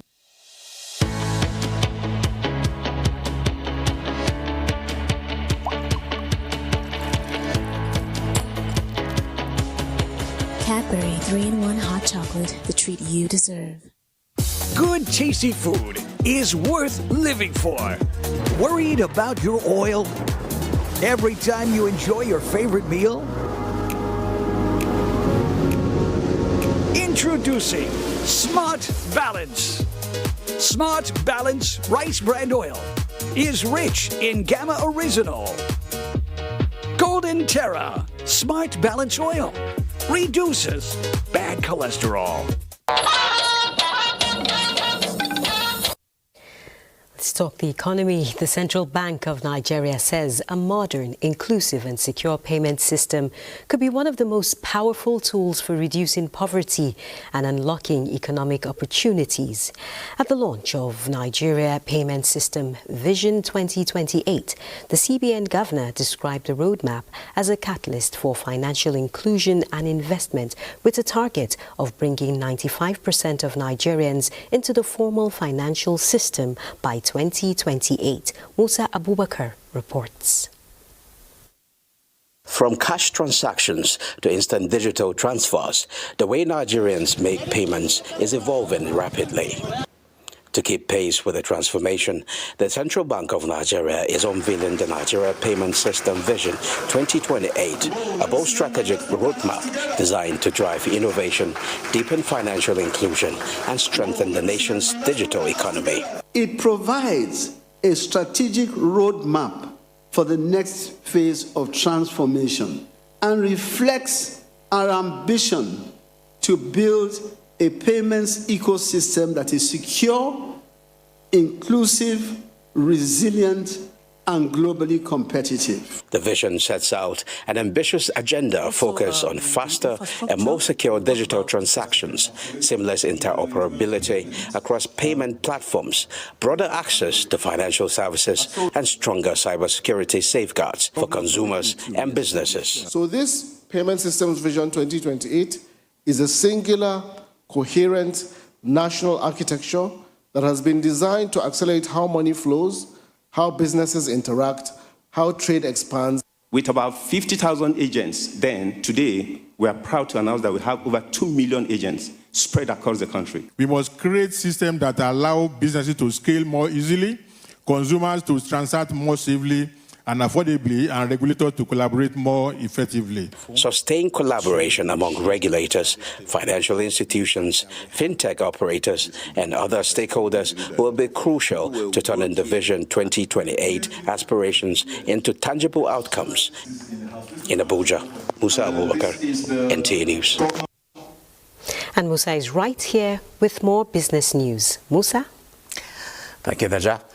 Well, let's head to the capital market. The Nigerian capital market today recorded a milestone with the transition from a T2 to a T1 settlement cycle. At the closing gong today, the CEO of CSCS, Shehu Yahaya Shantali, said the achievement was far more than a reduction in settlement timelines, but a reflection of the commitment to building a more efficient, resilient, competitive, and globally aligned capital market. For the Director General of the Securities and Exchange Commission, the transition will help Nigeria to achieve a $1 trillion economy.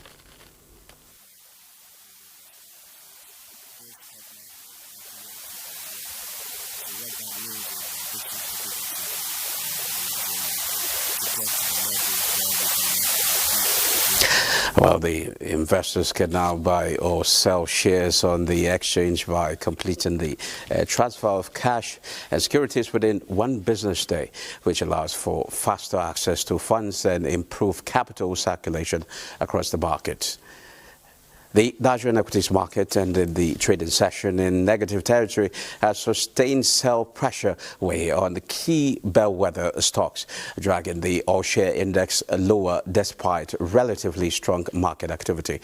The all-share index declined to 247,560.66 points, reflecting a bearish close for the session as investors booked profits across several sectors. Market breadth tilted negative, with losers outweighing gainers amid a cautious sentiment. Trading activity, however, remained robust. Market capitalization closed at 158.70 trillion naira, reflecting the overall dip in equities valuation as the session ended on a weaker note. International Energy Insurance led the gainers with 9.96% share price appreciation, closing at 4 naira 97 kobo per share. Now that concludes business news. Najaz, back to you. Thank you, Musa. The federal government is set to reveal a 3.6 billion naira incubation program to empower artisans, with tailors identified as key beneficiaries across the country. The Director General, Industrial Training Fund, ITF, Dr. Afiz Ogun, stated this at the launch of the Nigerian Artisans for the Renewed Hope Initiative in Akure, Ondo State. Abiola Ario reports. The artisan sector in Nigeria remains a critical driver of employment and small-scale enterprise growth, yet many artisans continue to face challenges such as limited access to modern technology, training, and business support.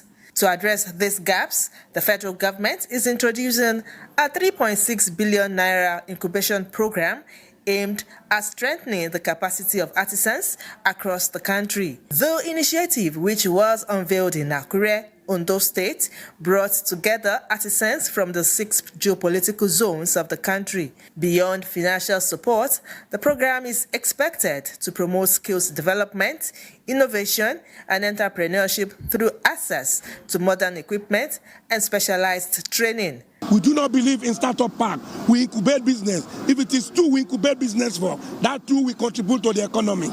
Some of the artisans attested that various programs and policies of the Industrial Training Fund, ITF, have positively impacted their livelihoods. We are welcoming Baba Tinubu back to the stage once again because we enjoy his program. The Nigeria Artisans for Renewed Hope initiative is expected to be replicated across other states of the Federation. In Akure, Abiola Ario, NTA News.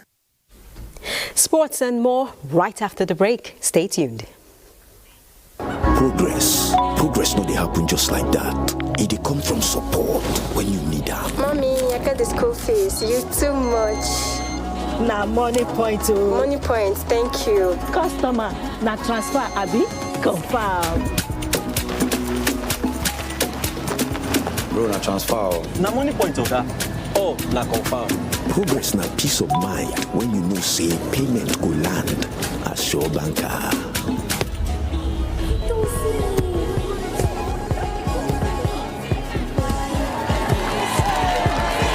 Progress na small wind where they carry person go far.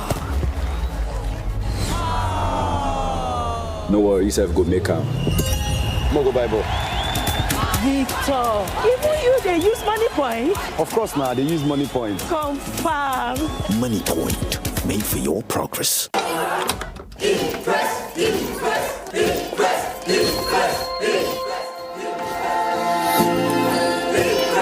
Guys, food is ready.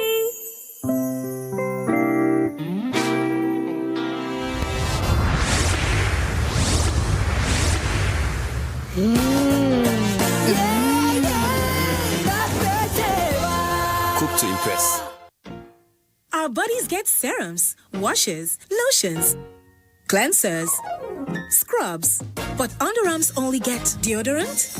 That's why our new breakthrough formula contains pure hyaluron and vitamin C to deeply care for your underarms for a softer and even skin tone in 2 weeks. With 72 hours sweat and odor protection, try the new Nivea Derma Control Natural Tone because your underarms deserve more. Nivea is for skin.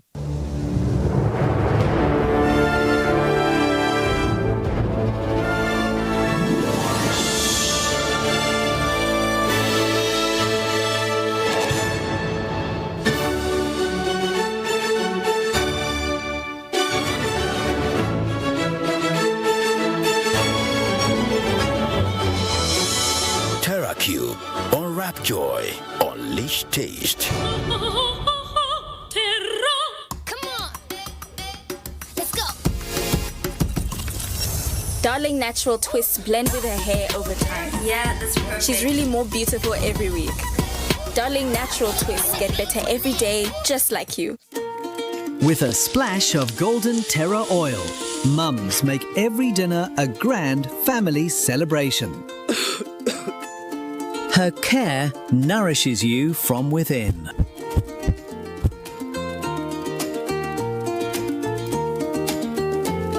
And motivates the mind. Mums pour pure love to make tasty, healthy, nourishing family meals.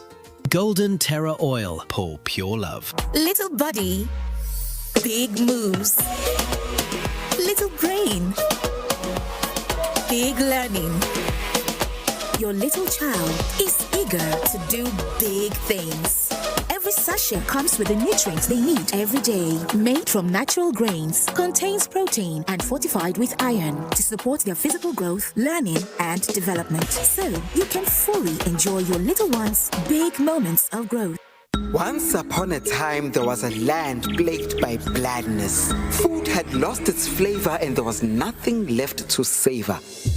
Just then, the tastemaker arrives to restore taste to this land of blandness. All she did was sprinkle, stir, and serve. And from that day on, they knew one truth. All they need is sprinkle, stir, serve. Tastemaker. My husband's germ-filled journey to work and the sweaty journey back home. What else can give you all day long protection? Germs are everywhere, but the Toast 12-Hour Protector Shield shields your family every day. That's all. Be 100% sure. Imagine lovely meals you can cook with these ingredients. You spend heavily, but no guarantee of a tasty meal. Not making a right choice of seasoning cube can ruin your meal, money, and confidence. For a tasty meal, do not compromise. Choose Gold. Use Terra Gold for the rich, consistent taste your loved ones crave for. Good for soups, stews, and jollof. Terra Gold. 1 cube, endless possibilities. Introducing the new Jig Sachet. Whitening your whites has never been more affordable. Now you can keep whites shining brighter and disinfect by killing 99.9% of germs on your floors and other surfaces. Just jig it with Jig Sachet.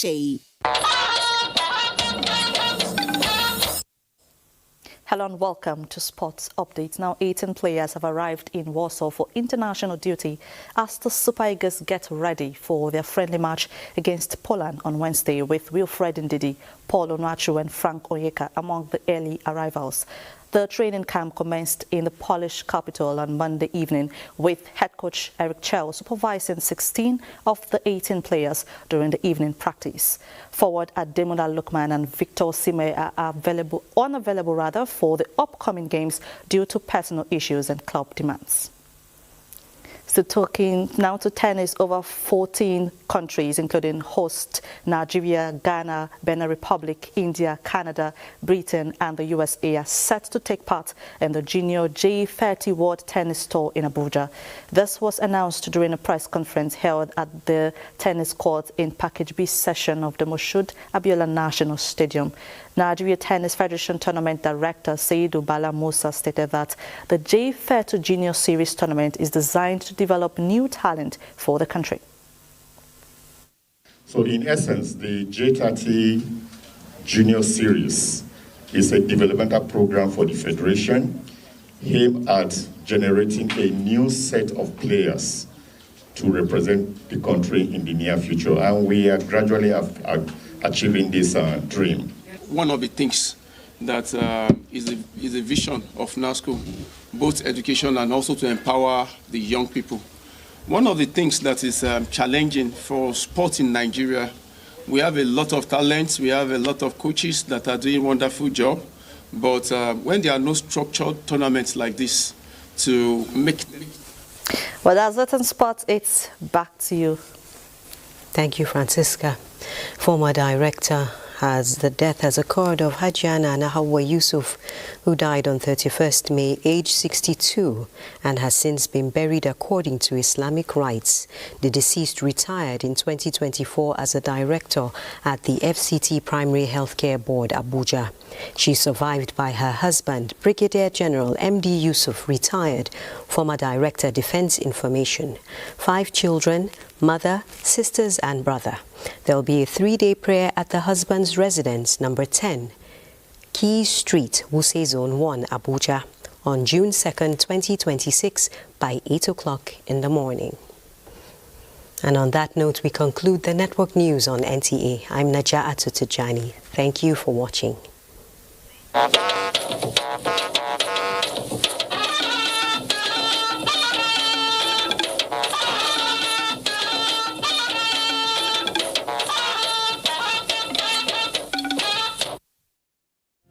Although social media as a channel of communication is inherently harmless, it becomes harmful and damaging when used without discretion and thoughtfulness.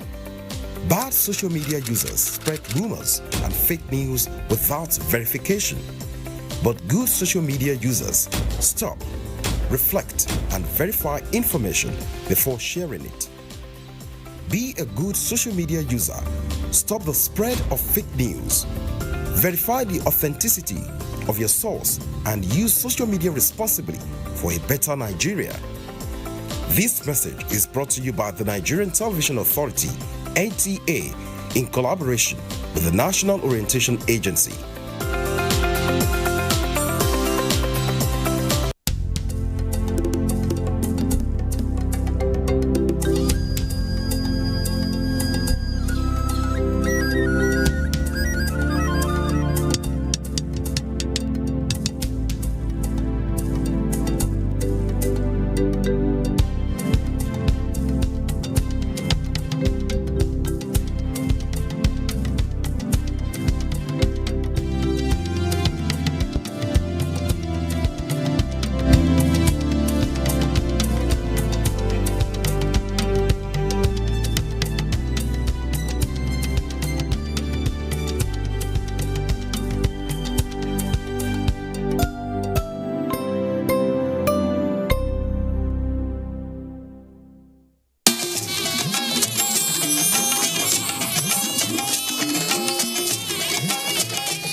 This is the network service of the NTA. The prestigious NTA Television College, widely recognized for its professionalism and excellence in media training, has achieved another significant milestone. In addition to its existing affiliation with Ahmadu Bello University Zaria for the award of a degree in mass communication, the college has now received official approval from the National Board for Technical Education, NBTE, to commence National Diploma, ND programs in mass communication and multimedia. Additional programs are also in progress. Admission requirements: a minimum of 5 O-level credit passes in relevant subjects. For National Diploma ND programs, minimum JAMB admissible score of 100. For degree programs, recommended JAMB score of 180 and above. This is a great opportunity to become part of the college's growing legacy in media and broadcast education. For more information, Visit our website at www.ntatvc.edu.ng or call these following numbers: 0803-838-4343, 0806-980-9897. Announcer Management. Welcome to Skill Up Nigeria, Industrial Training Fund's television program celebrating innovation, craftsmanship, and the skilled hands shaping our nation's future. Join us and share in our over 50-year journey of empowering Nigeria's workforce and impacting the nation's human resources. Tune in and connect with experts and skilled workers sharing real stories that inspire. Every Saturday at 10 p.m. on the Nigerian Television Authority, NTA. Skill Up Nigeria, powered by ITF. The Council of Our Fathers. My advice to these young people is please do not take us back to those harrowing days. You probably do not know what it is. Nigerian youths, let's build our nation together.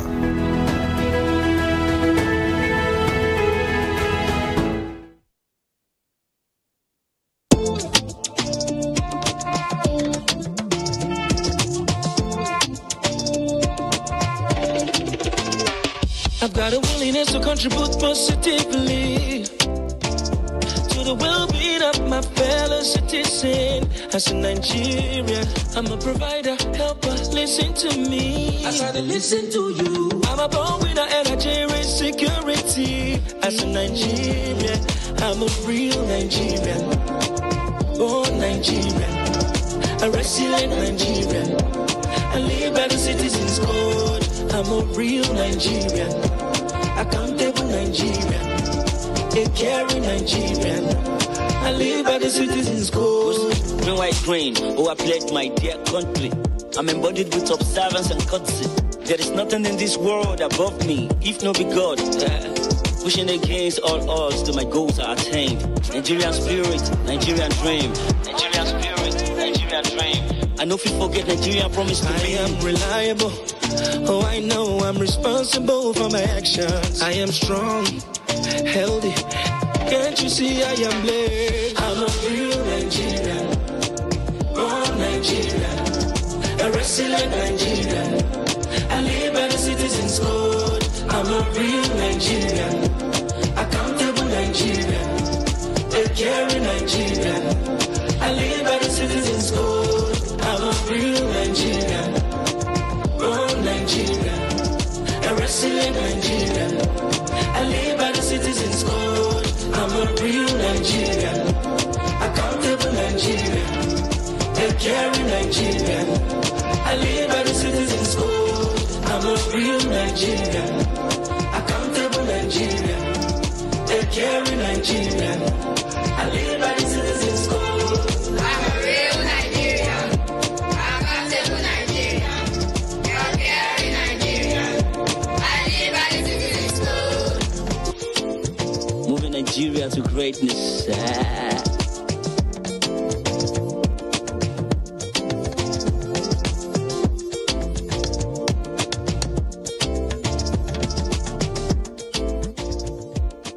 Brought to you by the National Orientation Agency, NOA.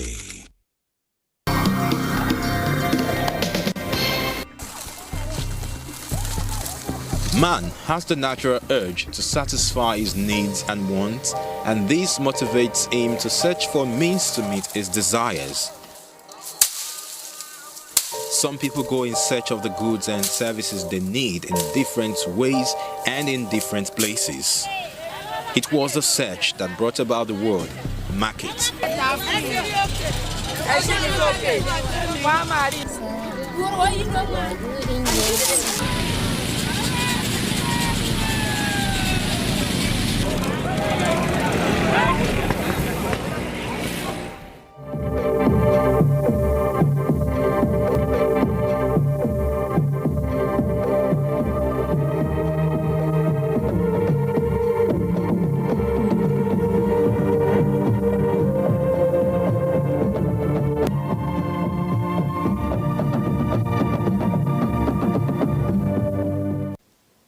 Buying and selling remains as long as we have human beings. Whether you're buying online, whether you're selling online, whether things are being delivered to you in your couch, in your home, you're still buying and selling. But that notwithstanding, we still have traditional markets where people go and buy things physically. Some of these markets have stories behind them. Some of them are actually tourist attractions. You find such markets everywhere in the world. And we're visiting one of such markets today. It has a story. You get to find out the market in a very busy city, in a commercial city. Can you guess the city already? I doubt. Welcome. This is our history. Let's go on marketing as we'll be taking you to a popular market in Lagos State, the Aswani Market. My name is Cordelia Obe. You're welcome.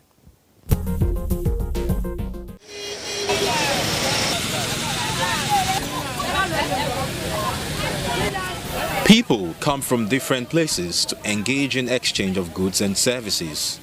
They bargain for price and look out for their wants and needs. Could gather together because they develop common interest in meeting at a particular spot for buying and selling.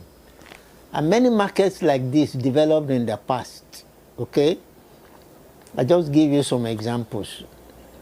You know, some markets were established by single individual rulers, and such markets were named after them up to today, okay? Like Oba Market in Benin is called Oba Market. You know, such markets are located not far from the Oba's palace, okay? And then markets established by consensus of people, you know, could bear any name, especially name of the local people there, okay?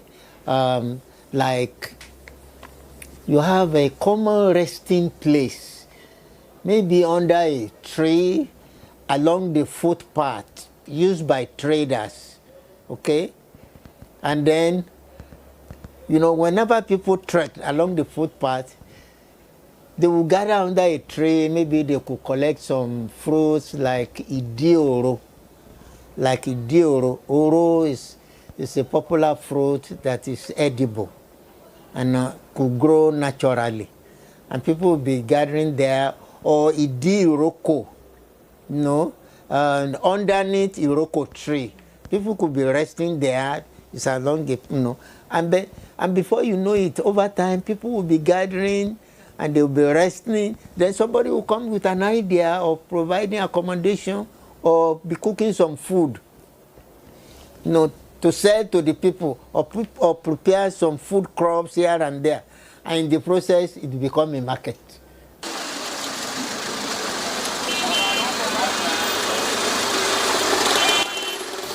In a busy and commercial state like Lagos, one will find it difficult to believe that any market will have a particular day it operates.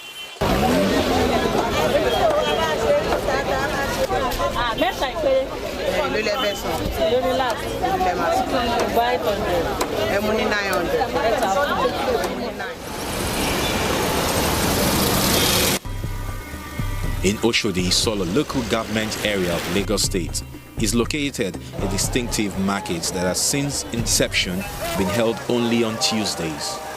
This market is called Farumbi Aswani International Market.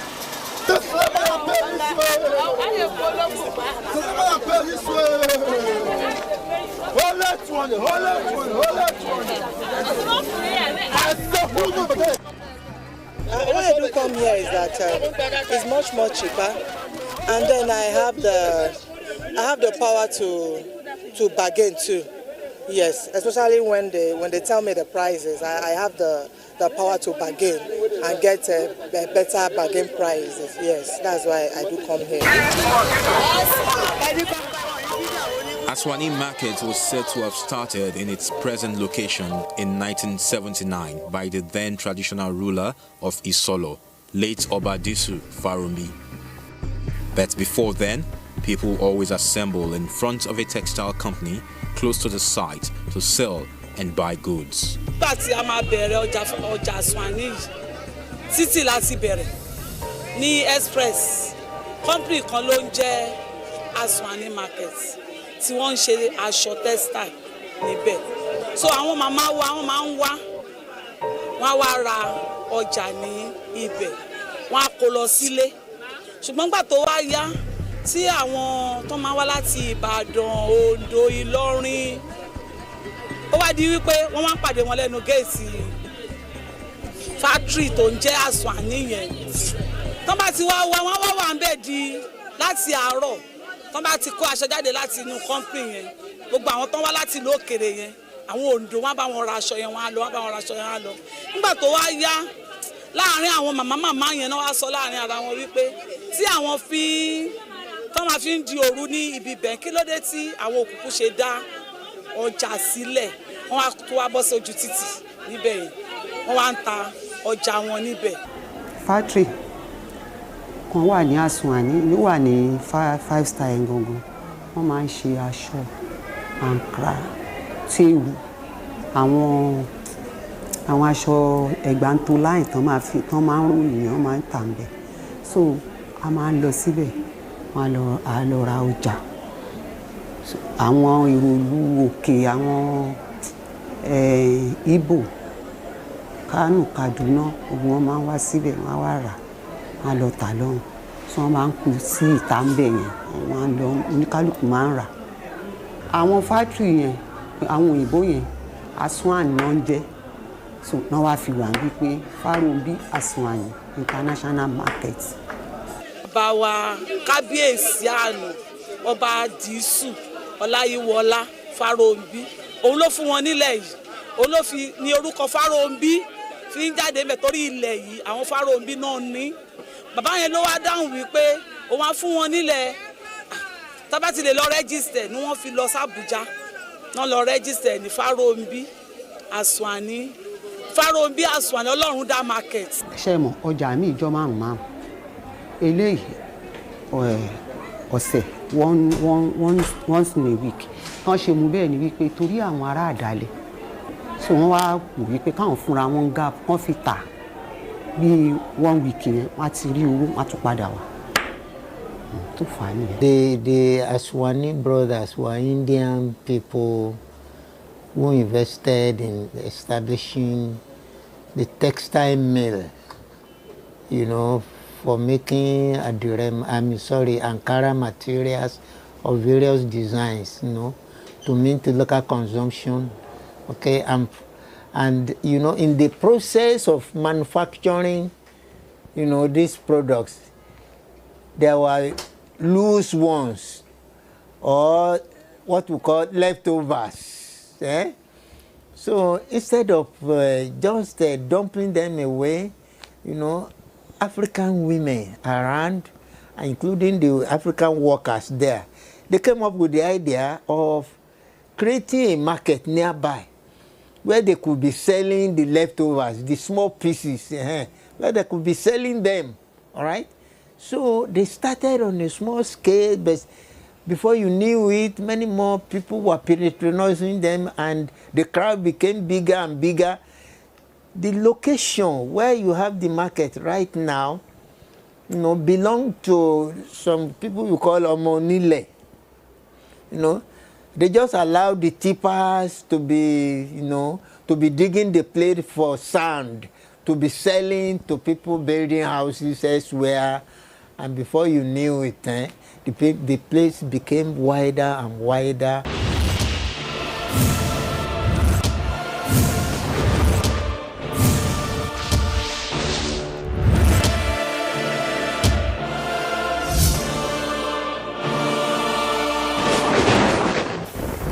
history.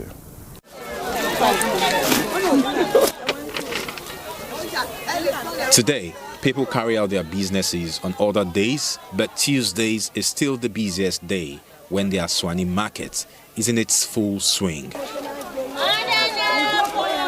It goes so original. I want to video you. I will tell you. But make sure it's about original thing, not fake. The way they sell 100 naira, 200, I give 100 naira. Are you hearing? Yes. Evangelist in the name of Jesus.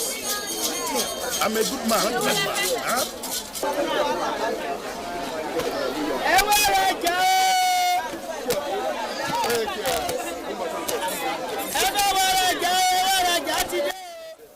Aswani Market is being managed by the Babaloja, Iyaloja, and a secretary who interacts directly with the traders. And in order to maintain peace and order, security officers parade the market on Tuesday, Aswani Market Day. 50 naira, 50 naira.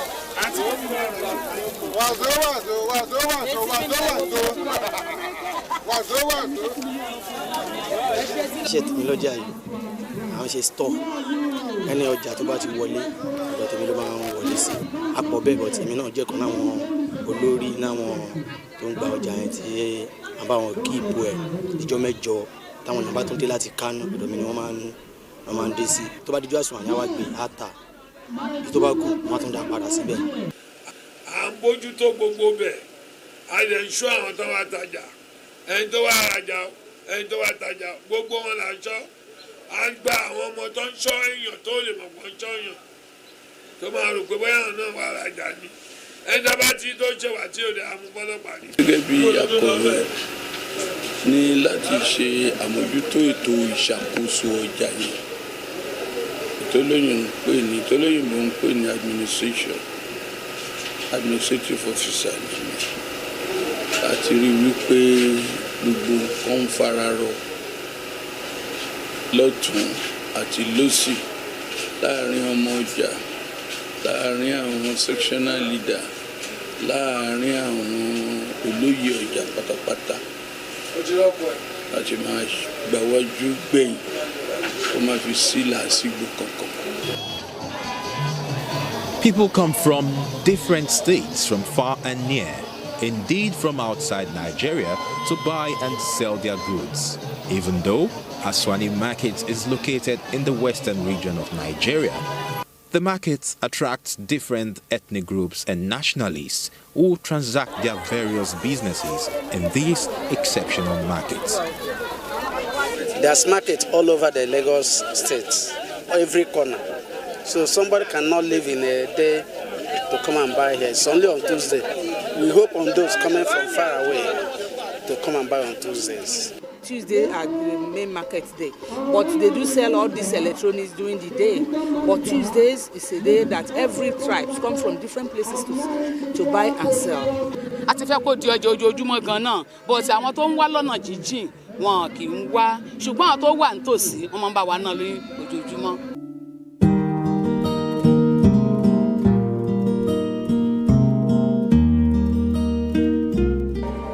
Our history. Orderliness is key. For any society to grow, people must be orderly, and there should be some form of law and order. Yes, if I can use that phrase. And that's one thing you find a lot in African markets or markets all over the world. There are people who make sure that things are done properly. You find that in Aswani markets too. Everything is done properly. So the traders and the things they trade in, everything falls into place. Good. That is very good. And there is also this diversity. There are people from all parts of Nigeria conglomerating every Tuesday to do business. That gave birth to the Farumbi Aswani Market Day.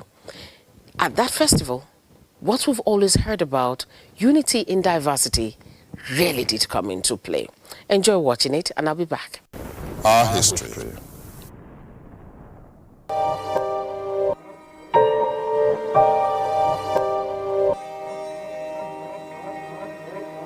Today is not a market day, but a day for the unity celebration called Farumbi Aswani Day.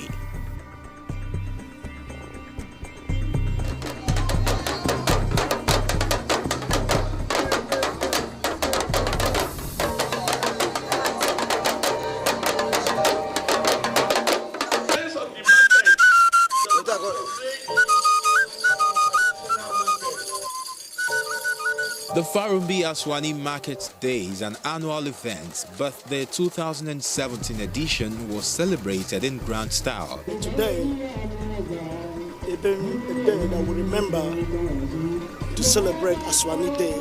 We did it last year, but last year wasn't staunch like today on.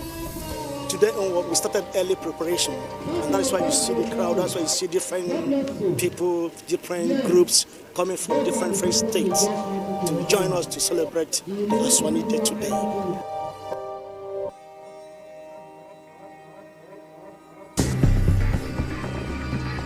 Everyone wore a uniform dress code called Ashwebi in Yoruba dialect.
On this fateful day, different units and groups paid homage to the Babaloja and showcased their culture as means of entertaining everyone. We see that the Yorubas inside the market, they are good to us. So, and everything they are doing, they like doing with us. We don't even know the difference between Igbo and Yoruba in this market. We are together doing things together. That's why we like to celebrate with them.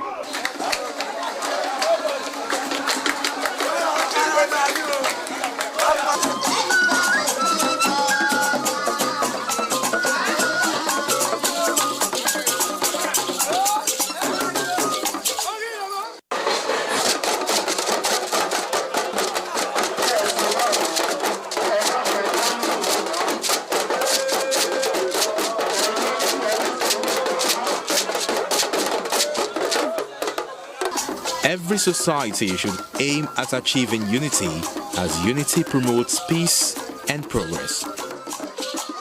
This is what is exhibited in this unique Tuesday Aswani market,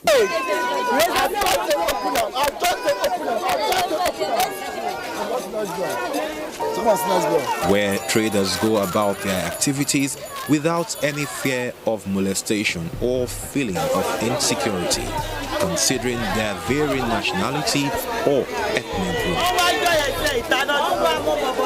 It is so original. I want to video you. I will tell you. But not sure it's about original thing or not fact.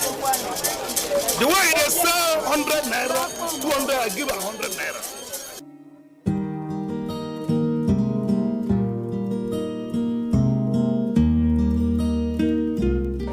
When the host community is accommodating, you find that peace will definitely be in place. That is one thing with this market we visited today. They discovered that one of the traditional rulers did give this market a huge piece of land that they are currently occupying. Maybe, just maybe, that singular sacrifice would have contributed to the level of peace they're experiencing there. That is a lesson for all of us to learn. Host communities should learn to accommodate people who've come to do business within them. It makes peace to reign and it makes everybody prosper. You agree with me, right? Well, that has been our visit to Farumbi and Swani markets, just a sample of major marketing or major markets in Africa. We'll visit some other place next time on the program Our History. My name is Cordelia Obe. I wish you a very, very beautiful time. And remember, pray for Nigeria.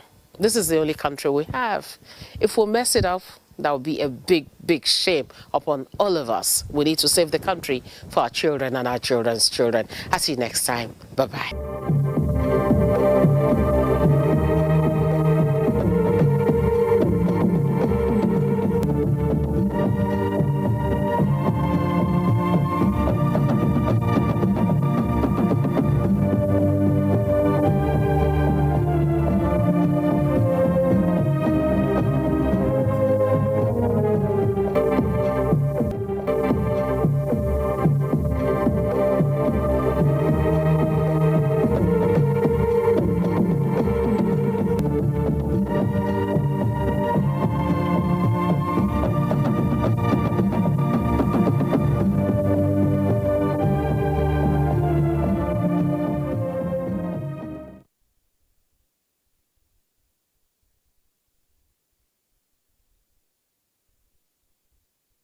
Going well, but here comes Okabari and Jet Okabari takes it, tucks it, buries it. From the football prowess of Kano Uwakwo to the track dominance of Blessing Okabari, Nigerian athletes continue to excel. Chioma Ajunwa, the first Nigerian woman to win an Olympic gold medal.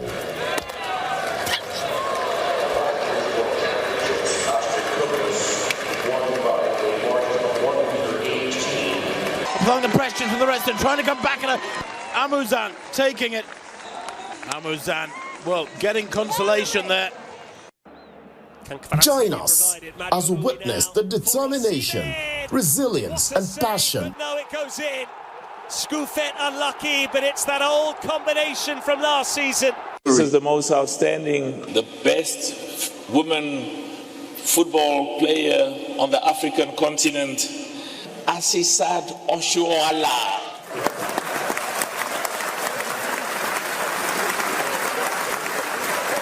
Is inherently harmless. It becomes harmful and damaging when used without discretion and thoughtfulness. Bad social media users spread rumors and fake news without verification. But good social media users stop, reflect, and verify information before sharing it. Be a good social media user. Stop the spread of fake news. Verify the authenticity of your source and use social media responsibly for a better Nigeria. This message is brought to you by the Nigerian Television Authority, NTA, in collaboration with the National Orientation Agency.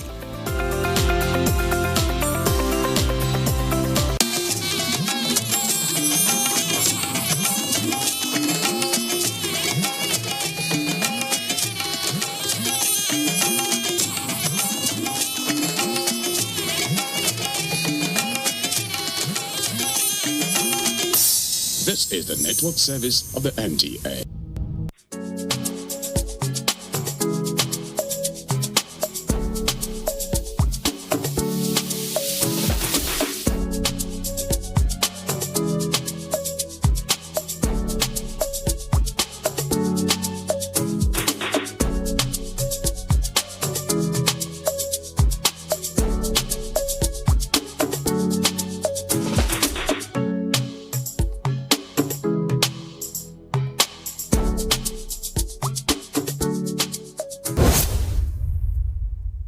Hello and welcome to this week's edition of Conversation with History. I am Thekla Wilke, and guess what? We are in Lagos. And we're not just in Lagos going around the city, but we're particularly interested one personality whose history aligns with the history of Lagos on many fronts. She's a woman. She is the Erelu Kuti, the fourth of Lagos. And of course, there's so many other titles that she has.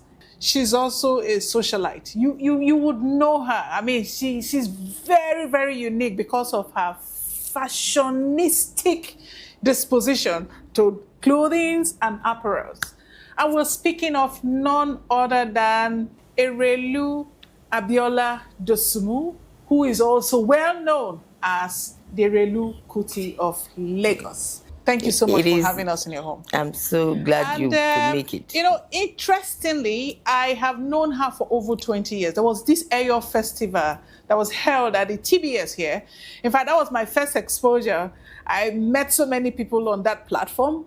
You know, that's beside the coronation of the current Oba of Lagos. There were so many other activities that I have witnessed in Lagos, and that makes me what now? Please, I need a crown. What is she going to give me? You're already a Lagosian and a princess of Lagos. Oh, I am now a princess of Lagos.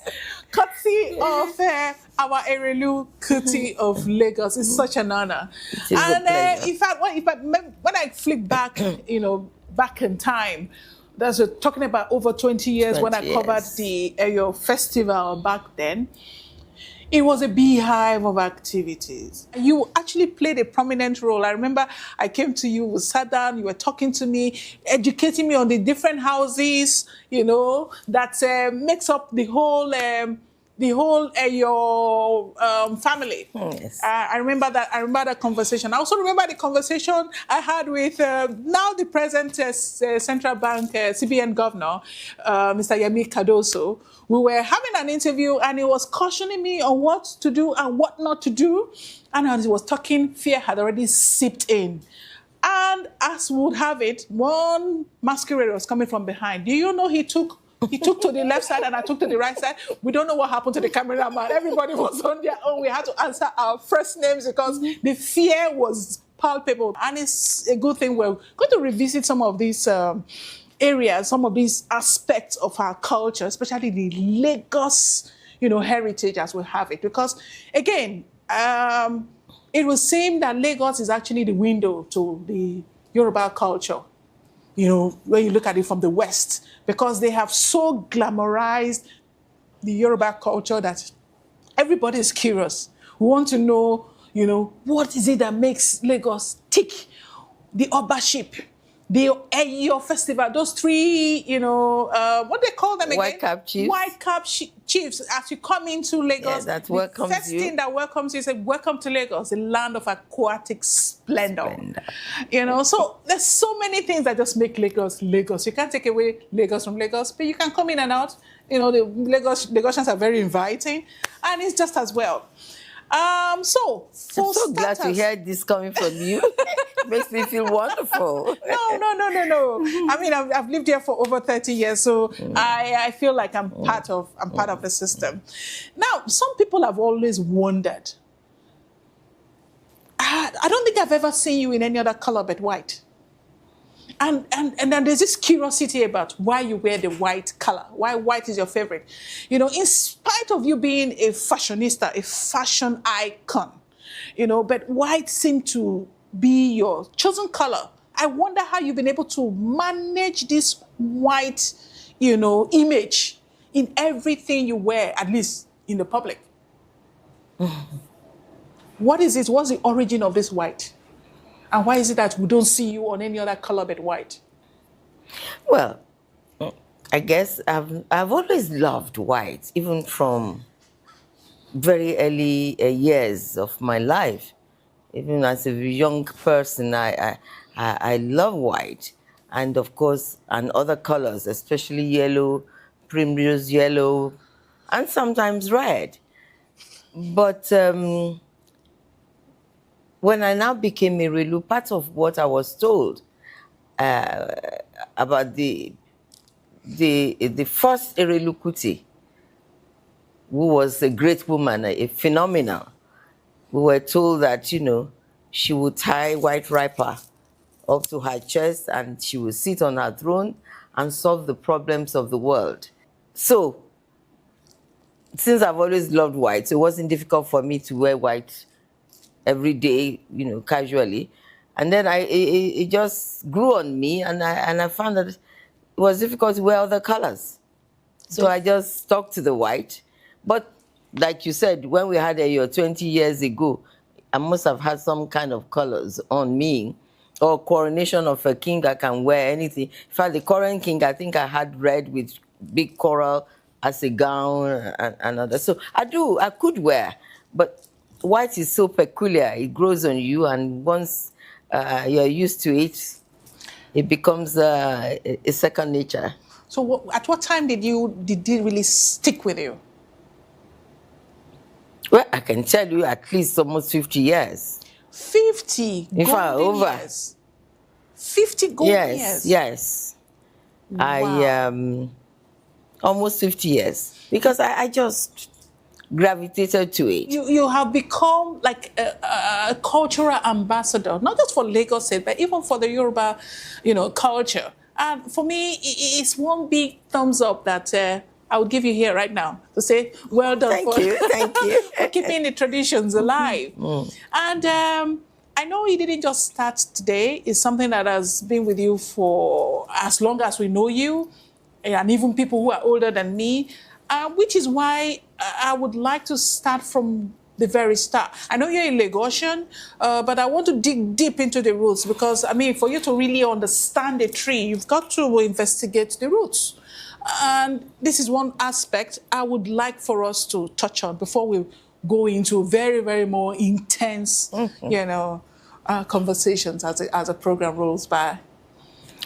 Well, right from the beginning, where is the beginning? I was born. To my father, my mother. My mother is the princess of Egbalake in the kingdom of Egbaland. And of course, my father was a prince of the kingdom of Lagos. And so I had royalty both sides. So you can imagine the upbringing I had, very strict, very, very tight, and made you aware. Your parents made you aware of who you are. And of course, you could never go to play in the neighbor's house. My father would be the first to chastise you and make you realize that you've been pedestrian. How can you go on? So that was the environment I grew up in. And then I developed a lot of interest in the royalty of my birth, especially that of Lagos. And so I showed keen interest. And when the position of the Irelu Kuti became vacant, there was no question of who should take it. I was very young, but it was a unanimous decision because it's not just the decision of the reigning king, it's the decision of the royal houses that yes, she's good enough to be our mother. And how old were you then? 27. And the youngest in the gathering where I had to see was about 70. The rest were 80, 90, going to 100. And of course, they were also very skeptical and said, what is this babe doing here with us? She's going to, and then of course, she's very modern in her outlook. So she's going to bastardize the whole system. But what they didn't realize that was an old woman clad in the body of a young person. Because within 3 months, I was the one calling them to order because I always do my due diligence. So I was the one calling them to order to the propriety of the position that they hold. It begs the question of if you are the only child, because we don't get to hear of any of your siblings, in the way that we hear of you, in the way that we know you, in the way that you're active. And I'm wondering, is it that they were not interested? What exactly is the picture? Well, I have siblings who are highly successful in their own chosen fields and all that. But you see, if you look back, we've met over 20 years ago. But when you look even at that point in time, not to talk of even beyond, and think that, oh, it's beneath them to be part of the culture and tradition, not to talk of participate. They think it should be left to the unlettered, the ugly, the fat, everything that's negative to propagate culture. Most people believe I had turned fetish. It has nothing to do with being fetish. It's just having pride in who I am and my culture, and the culture of my people. Were there anything that shocked you in terms of, your exposure to this? Because, I mean, you've gone deep into it, deep into it. I'm sure you also converge during the day and during the night. You mean I'm with you during the day and at night I turn into a big bird and I fly? Because some people have said that they know I'm the queen of the big birds. Oh my goodness. I can tell you, I'm a staunch Catholic and I believe in the one Almighty God. So you read the Bible? I also read the Quran. Wow. And I can tell you that both are promoting the same thing, the Almighty God. And the traditional religion is promoting only one God, the Olodumare. Now, to answer your question, in every religion, you have people who bastardize religion and use it and manipulate it for their own selfish reason or for their greed.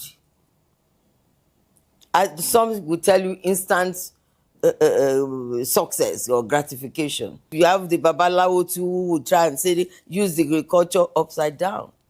When you talk about Orisha is not or issue. It's not the devil.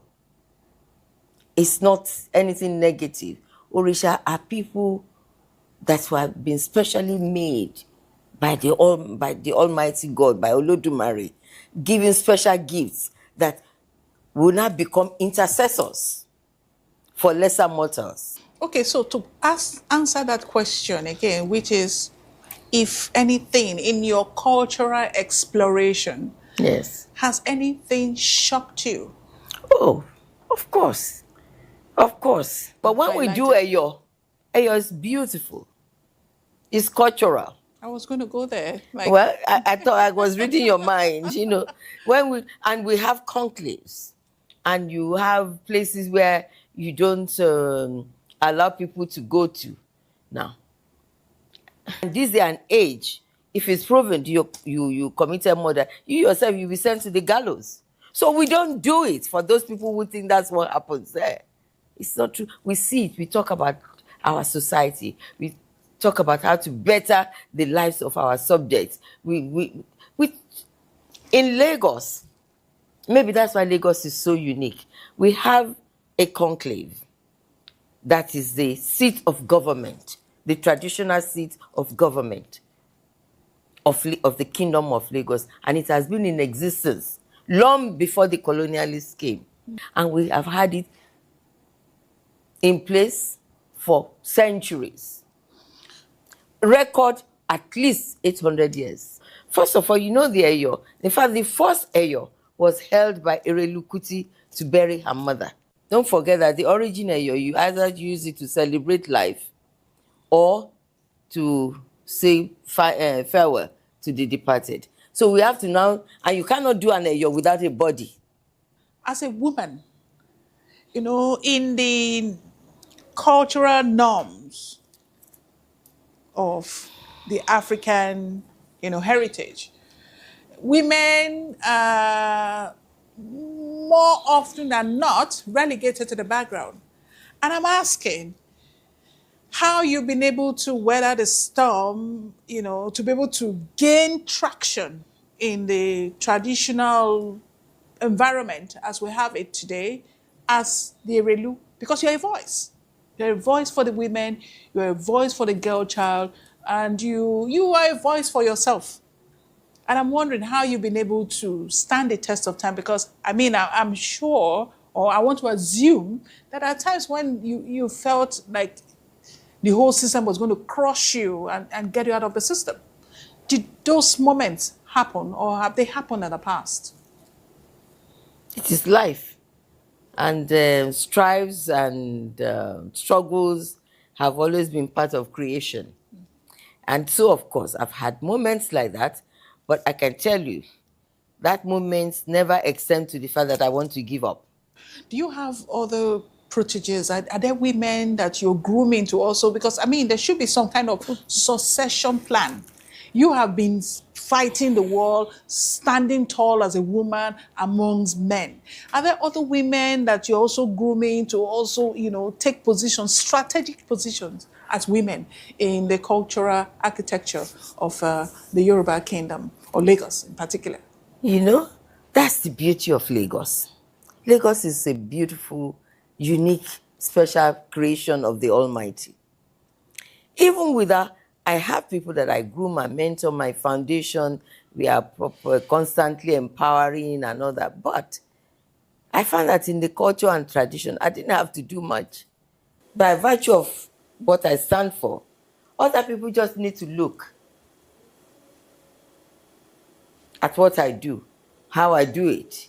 Most of these other Erelus are honorary, but they also work directly with the king. So what has done is, has given a platform, a voice to womanhood in culture and tradition and in royalty.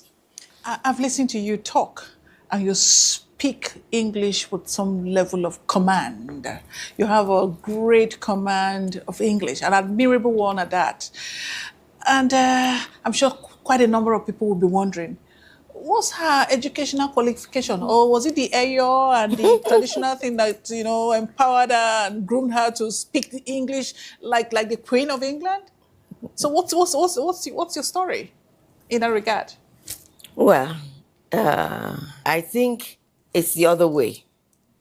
I was brought up and groomed to be able to add value to the platform that I find myself, to culture and to tradition. And I thank my parents and I thank Almighty God, because if I wasn't that well equipped, I don't think I would have been able to do for the tradition and culture what I've done. I went to school. I went to school in Lagos. I went to school in Kano.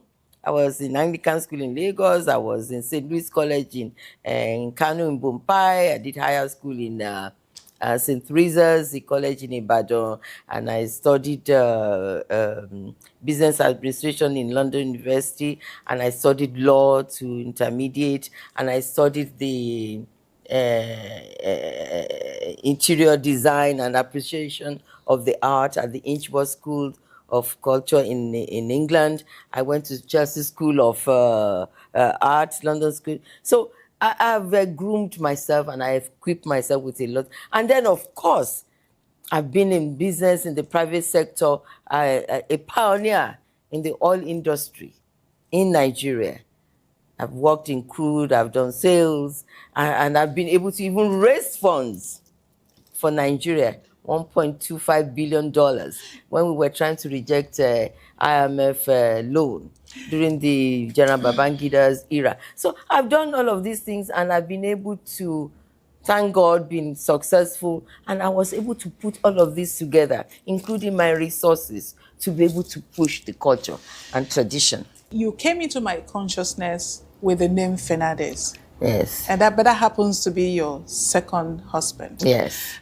It would be nice to also know, just tell us about your growing up days as a young girl, how you found love, you fell in love, you had babies, and first and second husband. I would like to, and I'm sure quite a number of people are interested in knowing you in that way, because I know it will be colorful as you are, yes. When I got married to my first husband, he died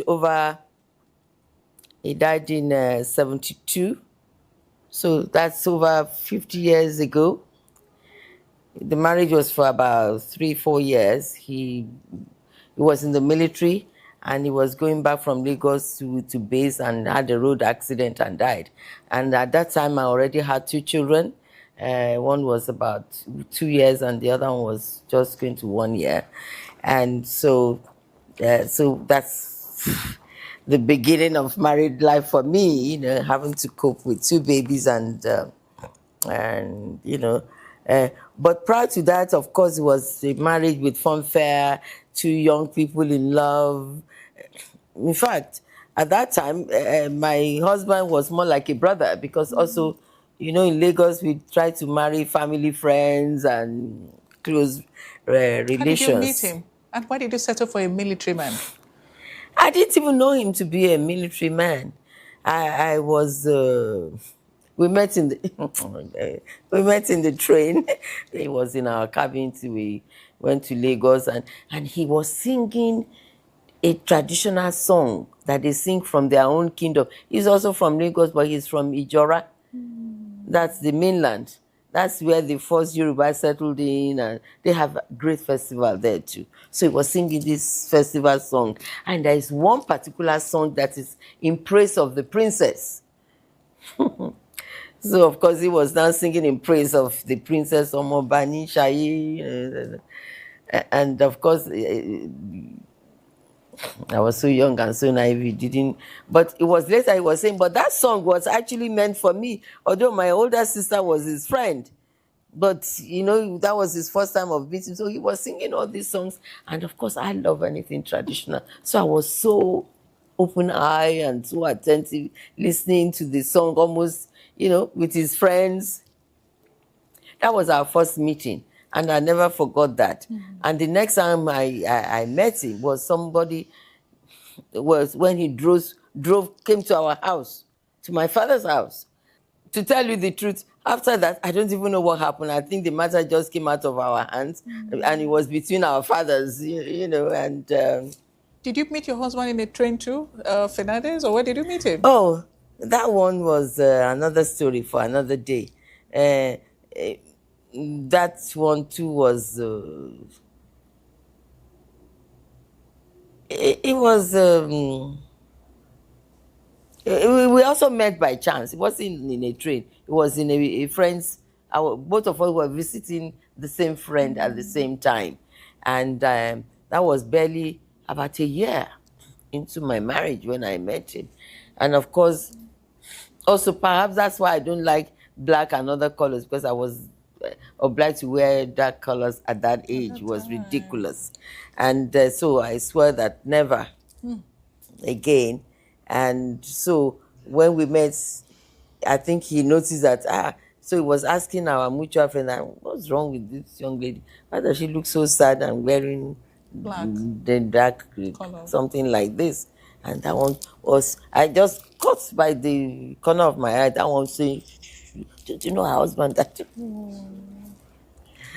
So that was when I met him, and you know, he was older than I am, much more matured, and he knew what he wanted, you know. And by the time a man woo you and make so much fuss of you, of course you yourself, you fall. And then but one thing I enjoyed in my two marriages is it's a lot of love, tolerance, and care. And that's something special that people who have married all their lifetime, I don't think they actually were privileged to enjoy. They hope he made peace with me before he died. But he made peace with me a long time. It was just that, you know, when something was beautiful, pure, and nice, and of course, because he was also a good man, he was manipulated. We had a rift. We were in process of making it up, but somebody here deliberately, they knew he met somebody, and they sent a delegation to go and ask for the hand of such a person in marriage. I cannot tell you that this is the problem between my husband and I. Each time we meet, it's like we never parted. Do you blame yourself for what happened? No, not at all. The only regret is perhaps I wish I was wiser and older and more experienced. That would have been a way I would have been able to manage and handle it and keep the problems at bay. In one day, you can phone 50 times, you know, and then you see gradually the calls started becoming 20, 30, 10. And then so you know that other interests have, you know, and when that happened, maybe I didn't handle it well. But I think all of us paid for it. He paid for it more. Why would you say that? Because, you know, you don't meet your soulmate always. I know if he's anywhere, I'm somewhere else. I know what he's thinking. And both of us will react the same way on an issue. So for me, I've had a whole lifetime of a marriage, even if it was short. And when you talk of short 10 years? No. No. We're together for about over 20 years. And at least a few years before he died, we talked nearly every day. But if you people were that close, why was he insisting that you drop his name? That was just another intrigue. That was way back now. Because after that, he now said, they now told him that I already have somebody else in my life and this and that. Hey, so if she can leave me and find somebody else, so she should drop my name. And then, of course, he went to court and I went to court. But you see, people say they said I should drop his name. They forget that actually that we now settled out of court. And he said I can bear his name, my children and his children and this and that and that. And that was the court settlement. We settled out of court now. Did he ever apologize to you? Oh, yes. Not only to me, to people close to him. That's the best wife I think that ever happened to him. So for me, it's part of my closure. But even before I hear all of this thing, I had a closure. I forgave him because I know. I knew the person that I was married to, and I knew was basically a good man. But what do you miss the most about him, about that marriage? What I miss most, then there was more Yoruba and culturally inclined, more than the Yoruba man that never even left Nigeria. And he left Nigeria by the age of 18. But he loves the tradition. He loves our culture. In fact, I think he pushed me into it more. I feel more pain for him that all those things that he loved, the sort of life he wanted. Because don't forget, before I met him, I didn't know. Even the children he had at that time, he didn't even introduce them as children. But he's had at least, 3 women before and children.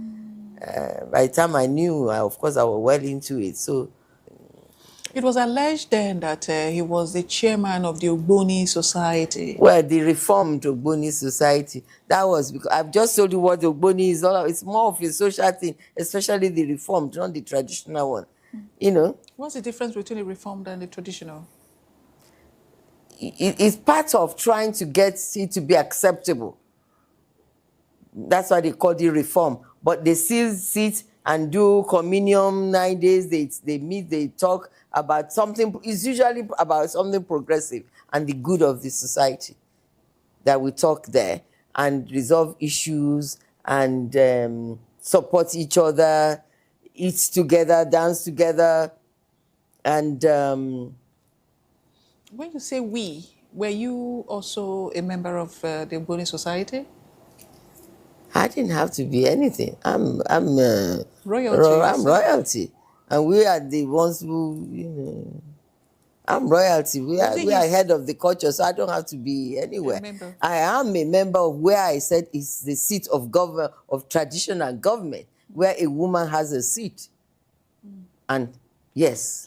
Was it his love for tradition that inspired him to join that? It is he loves the tradition.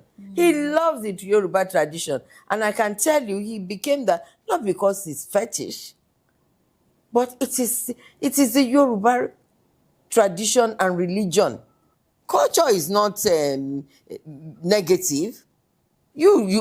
Which denomination do you belong to? The white. The seraphim and cherubim? No. I won't even dare. I was just being... Because you see, you have people who are genuinely practicing the religion properly to please the Almighty God. Catholic. But you have some of those people. I'm a Catholic. But even in the Catholic churches, you have people who are full of intrigues and infighting. Rather than face the purpose of going there to worship Almighty in truth and honesty and loving your neighbor as yourself. I don't know why perhaps you may need to do more in educating people and demystifying some of these concepts that are stuck in our heads about some of these traditional, rights and cultures and all of that. Because, like you rightly said, when they mention Ogboni, you will think twice. You take some 2 steps backward and say, okay, but you're saying that there's nothing more. It's just a societal, perception that is giving it a bad name. And the bottom line, we're still suffering from colonialism and indoctrination. Those people came to make themselves acceptable to us, to give them opportunity to, pardon me using it, no, I won't even use that word.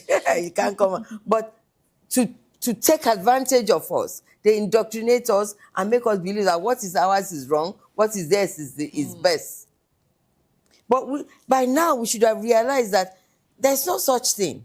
All of this was effort to subjugate us and take away and cut away our treasures, which they are trying to do again.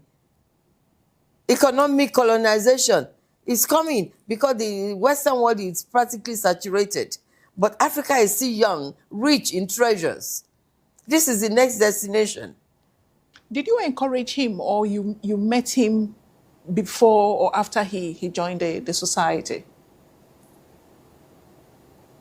I think when he came to live here, you see, when we got married and he lived here, and a successful person and one of them, everybody will come to ask for one support or the other. And of course, you form relationships, not because he deliberately went to join any group. Everybody comes to him. Like today now, you have Abuja. Which group doesn't go to him for one kind of support or the other? Speaking of influence, there's this question I'd like to ask. Over time, you've always been in the media. You've loved the media, and the media loves you too for many reasons. But you see, that's the thing. So talk about the media. Don't talk about me. I don't mind. I want to go out, sit quietly where the event that I go to. But they will come to me and I say, you people, you never leave me alone and you keep talking about me. And they say, hey, you are a friend, you are a mother. Not because I love them. Are you saying you don't love me? Please. But you are a nice person. But maybe that's what it is. A lot of media people I meet are very nice. They are jovial, they are happy. So I oblige. And speaking of the media coverage and the exposure that you've had, there was a time they were relentless in haunting me. Oh my goodness. People say, ask me to tomorrow, how did you survive it? Exactly. I said, I survived it because I knew the truth. I know myself. I knew the truth. So if they decide to say whatever they want to say, it means nothing to me. If what they are saying is the truth, then of course I'll feel bad. Which one of the things they said really hurt you and really disappointed you the most? Quite a bit. The relentless way they kept talking about my Chief Fernandez and myself, I think was unnecessary and wicked. Do you regret marrying him? No, not at all. Of course not. I have beautiful memories. I have beautiful family. Another one too that was also there in the media for so long, and sometimes it still rears its head. It's that of your relationship with Nike Oshinowo. What did they say is my relationship with Nike Oshinowo? Are you saying you never read anything about that? No. That she's my daughter? She's your daughter, you carry her around. What exactly is the relationship with you and her? I hope they didn't think we were lesbians. Oh. No. Because I'm trying to be... I hope that's not what... So what was it? I think... Because she was more of a daughter to me. They've always wondered why, for a very long time, anywhere you go, she's around you, she goes around. But after some time, you seem... I have a lot of young people. But she was consistent. She was because consistent... Nike was like a daughter to me. And because her mother wasn't around, I think she saw my life, because she was close to... In fact, maybe you're right. I remember when I get impatient with her, she said, sometimes she does things and I tell her off and I say, nobody behaves like this. And she will say to me, you are so prim and proper and all that. And they don't see you like that out. The public don't see you the way you really are. I remember there was one article, not just one, yes, several yes, at that period, yes, where they said you were pimping ladies around. And I'm like, this beautiful, respectable woman. But you see, if I hear that, would it make me unhappy? Because it's not the truth. If it's the truth, so what? Is it only Nika that is around? If Nika is not around, can't I have replacement? Or which woman has come out openly and said, oh, she pimped me with this? It will come out now. Things like that don't disappear. Because there'll be beneficiaries around who will now come. Some who would have had bad experiences, so they will talk about it. I'm Lagos. I'm from Lagos. I was brought up here. This is my home. This is where I must always remember the child of whom I am. I don't come to Lagos, misbehave, and run back to my village and behave like a prim and proper. This is all I am. This is my reality. Nika is not around me anymore because by the time I finished with Nika, she realized that she cannot continue to live her life as Miss Nigeria, as much. She needs to settle down. She wanted to have children. She wanted to do, and she did something about it. Got children, made a home, settled abroad to be able to give those children good education so they will be there for her. She's better off than most of them. She could have been in Lagos still running around, throwing her boobs and her makeup all over the place. Coming close to me, reformed her and made her into an amazing young lady that she is today, and a mother. The time she was having a problem with her marriage, was there anything you did to at least save the marriage at that time? I mean, given your experience, you talked about in hindsight, when you say marriage, differently. Left to me, is something she wanted to do. But that relationship has a wife, well entrenched in the home with children. And you decide to marry somebody who is already living with his wife and his home. You can't, unless you want to go and stay in the same home. But you marry somebody, he is somewhere, you are somewhere. What's that? I don't believe in that. But if she wanted to do it, that was her choice. I can only say I don't believe in it. But if that's what she wants, I give her support. Of course. You expressed it. Oh, I don't deceive people. Anyone who knows me, I will tell you the way it is. I didn't think it's an ideal situation. But maybe she's seeing what I cannot see. And when it didn't work, she wouldn't come and lament to me. And I don't know what you know, but I know that the person she married till tomorrow respects and cares about her. He didn't opt out of the relationship, but she came to the realization of what I said to her at the beginning. How do you say you marry a man who stays suddenly with his family and then creates another home? That's disaster for loneliness and lack of fulfillment. And that helped her to make a decision before it's too late. Now she has 2 beautiful children. And she's made a home for them. And if along the line, God is kind, she will find somebody of the same like mind. And, but a home that is not, for me, I didn't even think that home was shaky or had any cause for concern or separation or anything. I like the way you're talking, right? I like the way you're talking.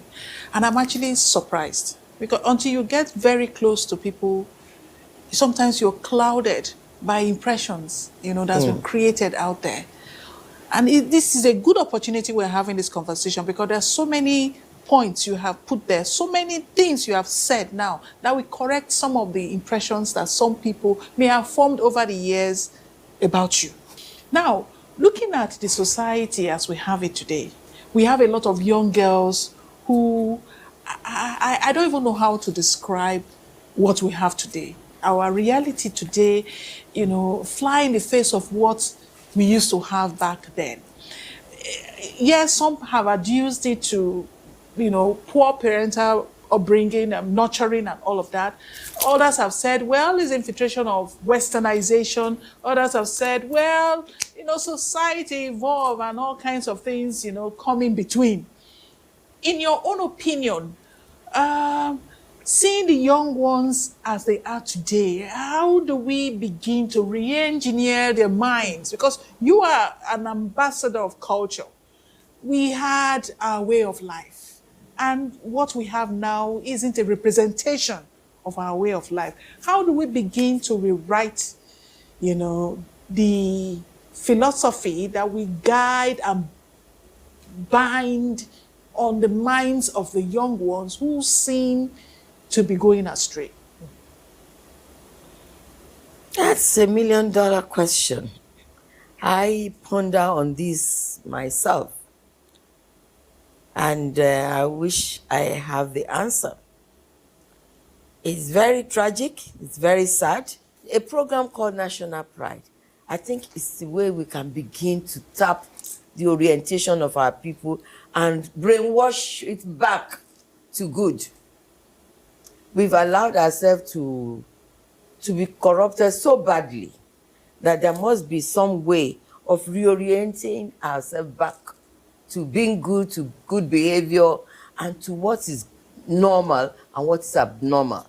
If the colonialists could succeed, and they've left how many years, and we're still smarting under that colonization, then we should make effort to recolonize ourselves for good, for appreciation of what is right and what is wrong, and appreciating who we are, and our culture, and our norms, and our decency, and our way of life. We need to reorientate ourselves back to what is good.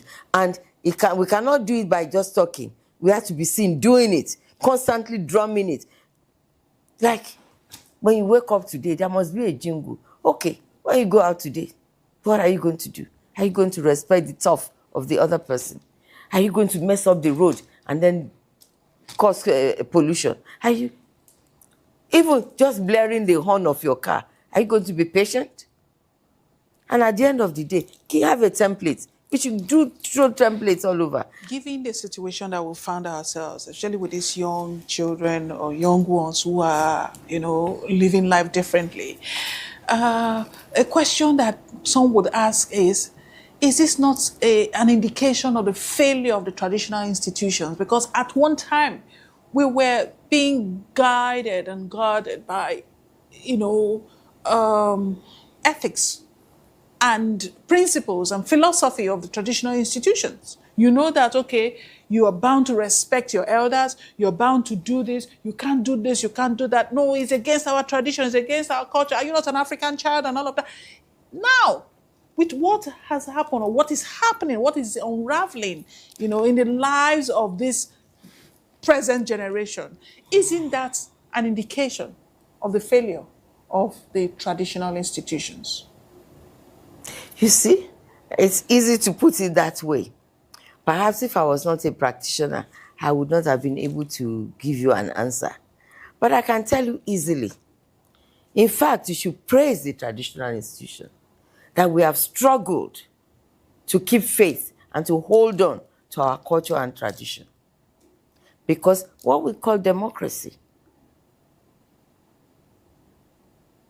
the imported system that we call democracy, that we have imported into our life, is destroying us. Because what works for A may not work for B. And if we bring it wholesale and try to imbibe it and impose it on our culture and tradition, we are being destructive. And that's what's happening to the traditional institution. Have you ever considered going into politics full-time? Don't do that to me. Everybody is always asking me, at the end of any interview, they ask me that, am I not doing enough on this platform? That at least... Speaking of traditions, I have noticed, I've observed that you seem to have a very interesting relationship with the Oni of Ife. Yes, because I am the Yeye Odua of the source. I'm the mother of the crown heads of the Yoruba race. And of course, mother of the father of the Yoruba race, which the Oni stands for. He's the head of all the crown heads of the Yoruba race. And I'm his mother. So that, I hope, gives me the platform to have a special relationship with him. And plus, he's also a good king. And he means well for the race. And I think it's a good thing. Do you have a similar relationship with the Oba of Lagos? I used to have. And I believe we'll be able to recapture it again. What happened? Nothing. I mean, you know, when you have a transition, with his predecessor, I was there with him for a long time. And once there's a change, a new person wants to assert himself, and perhaps with a different lifestyle. So he will want to assert himself, and it's still a male-dominated society, even if I'm the mother and the one who gave him right to put the crown on his head. It's still a male-dominated society, and he still wants to reassert himself and all that. But I think we've gotten over all of that. We heard for that, posterity. We heard that he was trying to clip your wings, thinking that you were overreaching. That's what I say. When you have a transition, there will be a whole lot of misunderstanding, misconception, misrepresentation. But time is wonderful. Time is healer of everything. There'll be interference. And since he was a newcomer, he still has to learn the ropes and things on the throne. So a newcomer for how many years? Over 2 at that time, when the rift started. But with time, things have improved over the years. And I can tell you that, in fact, we are enjoying cordial relationship. Thank God we now enjoy a good relationship. See this whole crown thing, being, shifted or, moved to a level where a woman will one day wear the crown of is it the Oba now of Lagos? Do you see that happening? Do you see a possibility of a woman ascending that throne as the Oba of Lagos? Well, look, Erelukuti was crowned. You've had a female Oni before. Even you had a female of Benin before. You had females of the various kingdoms, and they all disappear. If it happened before, if the equation is right, that made it happen before, it may happen again. But I cannot tell you how, when, or but never say die. Once, because they tell you there's nothing you haven't seen in this world. So you never say die. Nothing is new under the sun. And nothing is new under the sun. Fantastic, fantastic. And it's actually been a pleasure. It's been a beautiful ride just talking to you. You have obviously lived life on your own terms, and it's a very colorful one at that. You could actually, have you written a book? And when are you writing one? You should write memoirs. These are the times when you should start putting pen on paper and say, come, I need to tell my story, apart from what we are doing, which is this conversation with history. Those who didn't know you would know you, and those who have had misconceptions about you will probably have a rethink. But misconception about a woman is norm. Once a woman is visible, you are an achiever, you're visible, you're holding your turf. It's not commonplace phenomena. So there'll be misconceptions, there'll be stories, there'll be fabrications. So I'm saying this because I don't want anybody in that same position or coming after me to be petrified or to have any misgiving. As long as it's the truth, you are an achiever, and what you are doing it right with sincerity of purpose and with the fear of God, you will survive it, and the truth will surface at the end of the day. What is it about you that people out there didn't know before now? Give me an exclusive. Tell me one thing that we didn't know about you before now.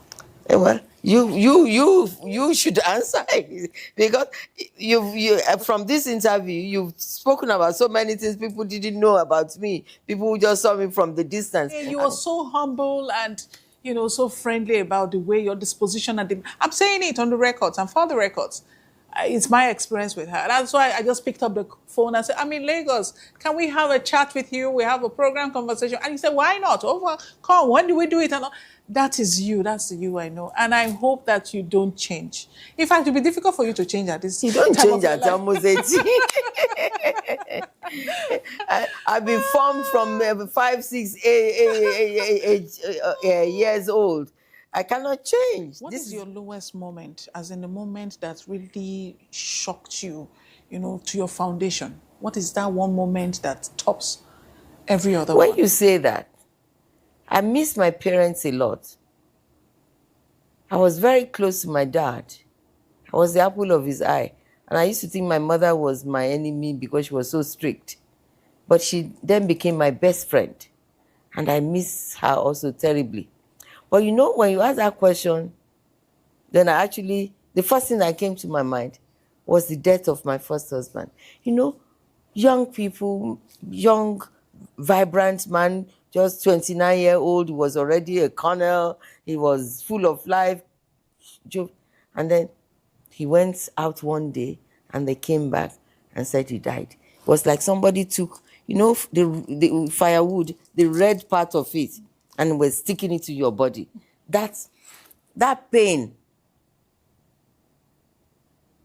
which of course was, I can't even say imagine because I felt it. And that pain is still with me even 50 years on. I don't think there's anything that has brought me so pained and unhappy. And believe me, I've lost, I've won wars, battles, I've lost battles, I've won money, I've lost money,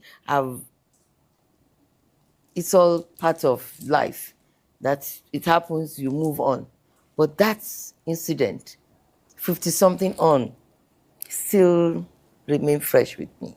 I thank you most profusely for keeping yourself on the ground and keeping our realities alive and adding value to our lives.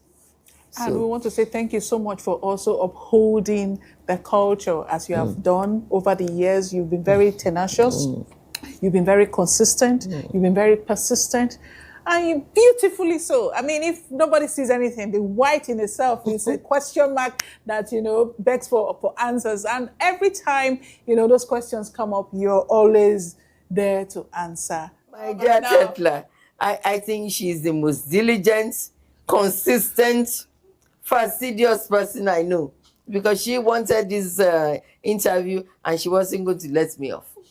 I was trying to edge out of it this afternoon and say, can you give me another hour or two?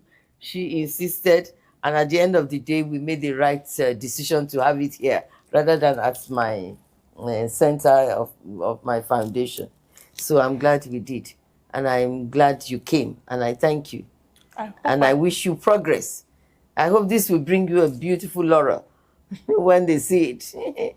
And promotion. You're already giving me a princess, the name of a princess. I'm a princess of Lagos. So hey, it's on record. A title given to you by the Erelu Kutifo of Lagos. Can you beat that? I can have my own title holders too. So on that note, I want to say thank you for being part of Conversation with History with Her Royal Highness Erelu Kuti of Lagos. It's been an honor to, spend this time with her. She has enriched my course in terms of cultural knowledge, and I hope she's done likewise. Until next time when we come up with another guest, I am Fekla Wilkie, and like I'd always say, be kind to one another and stay well.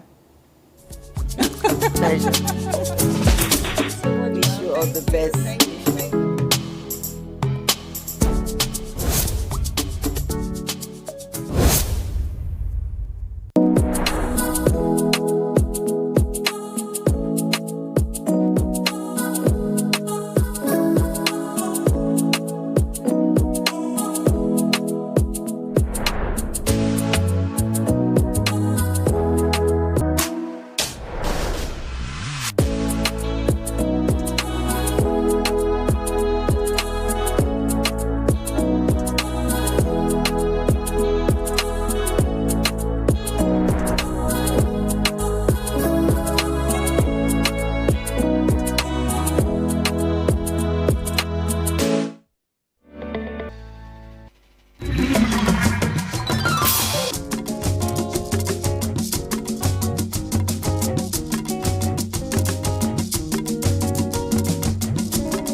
misna shaqadii dalkana haysa shaqadii gurigana haysa baa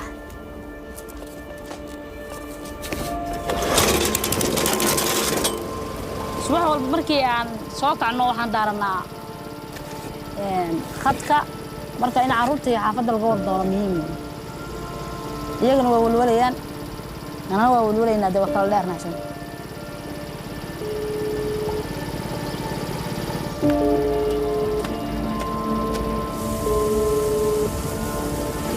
tanaan halka ku jooga dee waa shaqadii qaranka dalka loo hayay waana muqadas tooduna waa muqadas hooyo muhiim iigu dhiib muhiimaye muhiima see tahay noloshaydii Muna is an officer in the Puntland Defense Forces. For the last 12 months, she has been fighting the Islamic State group. مرقة أكرسين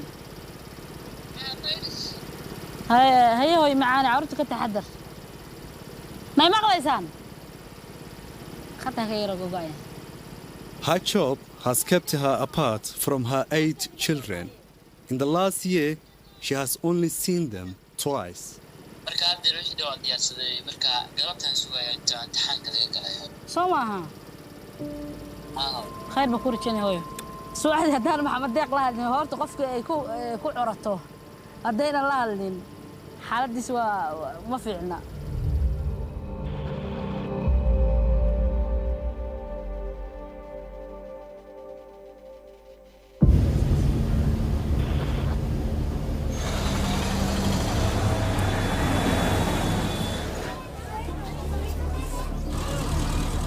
I was born and grew up in Somalia. For years, I've watched militant groups take root here. Since the state collapsed in 1991, Somalia has been scarred by civil war.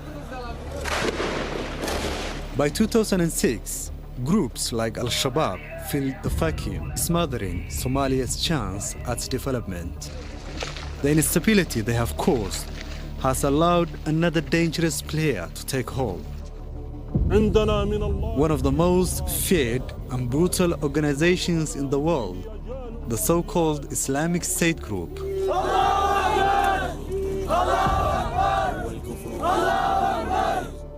The group had territorial strongholds in countries like Syria and Iraq, until US-backed forces and the Syrian army began to drive them out. By 2019, the group was thought to have been largely defeated. After losing ground in the Middle East, IS shifted its focus to Africa, branches starting to operate across the continent, with Somalia's semi-autonomous region of Puntland functioning as a strategic hub. Africa remains a nexus theater from which the United States cannot shift its gaze. It is home to terrorists who take advantage of conditions in Africa to grow and export their ideology. ISIS controls their global network from Somalia. Known as IS Somalia, this branch is now one of the most influential hubs globally, bringing in foreign fighters, training them, embedding them. Prophethood is now established and it's spreading everywhere. Now it's right here in Somalia. Puntland is leading the fight back. Its security force has managed to push IS Somalia out of the key port city of Bosaso. But once again, the fight has shifted. IS Somalia is exploiting Puntland's rugged terrain. IS are ingrained here in the caves and valleys in the Al-Miskad Mountains. In this semi-autonomous state, Puntland's own army leads the mission to expel the Islamic State group. I have been invited to embed with them. The only condition is that we stay out of danger. As you can see, the landscape is very hot, dry, and mountainous, and it is very difficult to cross. So that makes this main road very crucial for the foreign fighters who wanted to join ISIS up in the mountains. Security is very tight here, it's very strict. No one is allowed to pass through this checkpoint without being vetted thoroughly. Checkpoints have been set up around Puntland to try to contain the group. hadda waxaan raadinayaa waxyaalaha qarxa waxaan raadinayaa waxyaalaha maandooriyaha dadka caqliga dooriyo maandooriyo kamid yahay khamriga kamid tahay waxyaalaha ay kuwa nimanka shaqawadayaasha ee dadka ku dhibaateeya shacabka. IS is only a few miles from here, so no one is exempt from the checks. Not even traders trying to move goods. si adkaada baaritaanka waa sidii hore waa ka xoog badan yahay raalli baan ku nahay in si fiican loo baaro hadda ku isticmaashaa geela xargaha kaga jirnaa geelasha xargaha kaga jirnaa geela markaan soo qaadno oo kama ma xarkiisa ku yahay daraad baan kaga jirnaa. But the checkpoint can't stop everyone. Militants still manage to make into the mountains.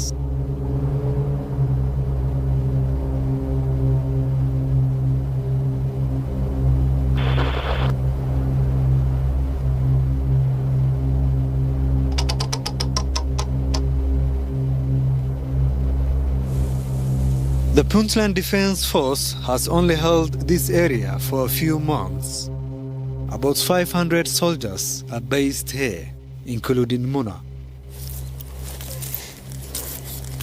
halkaan oo kale markaad joogto waxay ogaanaysaa gabdhuhu inay yihiin dhowrka ciidanka.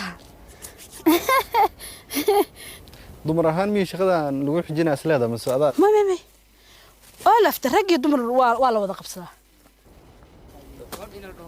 sarkaalada kamid ciidanka ku jira baana meesha waa la siman yahay waayo dagaal baa lagu jiraa waa la wada shaqaysanayaa kii jananka u sareeyay kii hooseeyay intuu waa siman tahay ma wada shaqaysanaya dee howlgal baa lagu jiraa.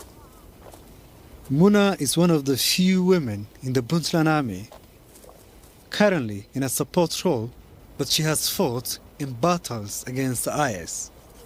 waxyaalo badan baynu tustay wiil iyo aabihii laba walaalo ah saddex wada dhashay oo isku goob ku dhintay. intii dhimatay gaaritii sharaf badneyd bay dhinteen kulligood.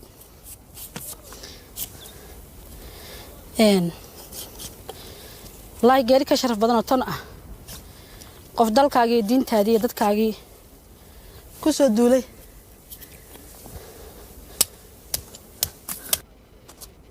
qaburuhu waa kuwan halkaa saddex waa halkaa faastin afarta meelood weeye. Muhyiddin has been in the Puntland Defense Force for more than 15 years. He takes me to the grave of his friend Sharmarke. an army doctor who once saved his life. anigoo qalin buu sameeyay waan ku sheegay xabad markuu dhacday ninka dadka Turkiga qalinka ma ahaa abaal qaali ay guleeyahay ilaahay abaalkiisa ee ma gudi karo xaq ilaahay baan oo u ducaynaya intaan noolahay waxna u bixinaya. In these remote mountains, the dead are usually buried where they fall. The Puntland forces have lost many in this conflict. Before IS, Al-Shabaab was strong here. Muhyiddin faced them too. Waxaan Soomaaliya bay ahayd. Dadka shacabkan wax bay yeelin. Maxaan ku raahdaa wixii ciidana dil jiray. Laakiin kan shacab dhaafi maayo. Waxa way dhaafi maayo, dawladda dhaafi maayo. Laakiin tanu inuu god qoto, inuu drone qarax ku soo xiro, inuu meeno dhigo, inuu dhintana ma rabo. godkaas dawada la galay waxa godka ku jira waan rabaa inuu dhinto inaan soo dilo baan ku tala galay oo macnaheedu aanu hadda buuraha u wareegnay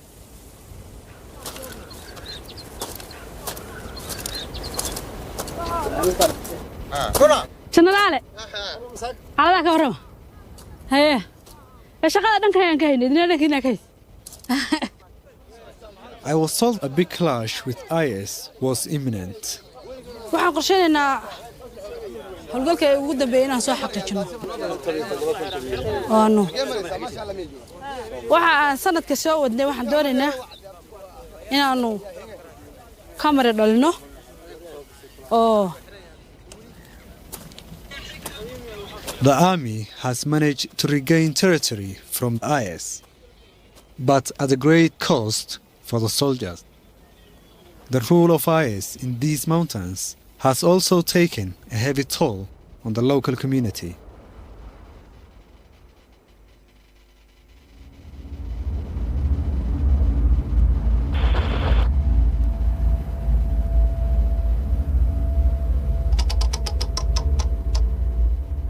Nestled in the mountains lies Dada, home to 600 people.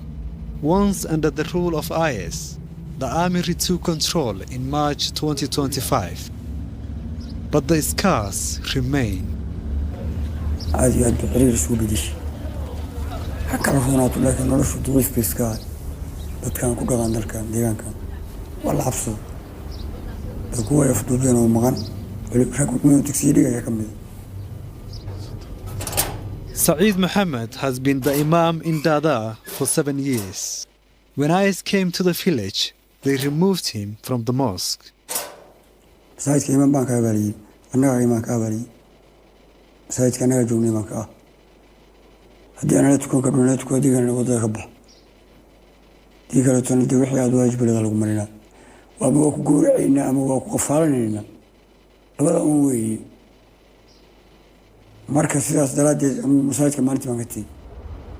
IS has been active here since late 2015. For years, they were largely overlooked, allowing the group to grow more entrenched in these mountains. Local residents say the arrival of foreign fighters brought a new battle of ideology.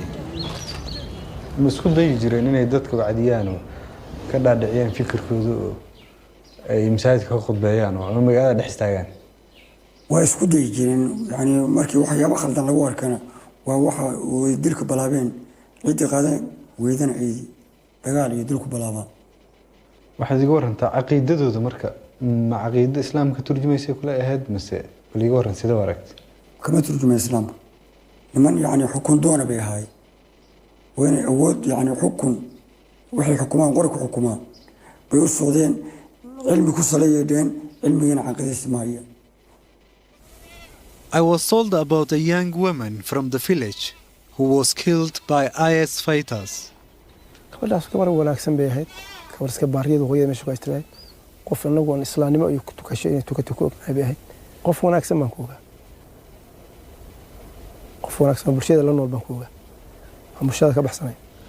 Shukri Musa was pregnant when she was killed. She left behind 2 children and a sick mother. We spoke to her uncle, Mahad.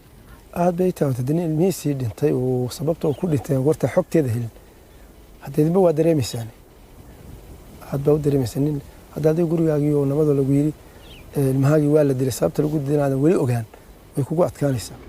Shukri also had a 7-year-old son, Saeed. The little boy was deaf. He was killed alongside her. والله كذا وحوي هدي عدالة waxa dareemi karina waa dareemaysaa oo waxa weey dadka agiyo hadii lagu soo gala taagin sababta lagu dilay lagu cadeyn hadii waxa weey arinta oo leey majhuul baa kaga jidho kulay wali waxa weey urkaagu waa bukaa muuqda.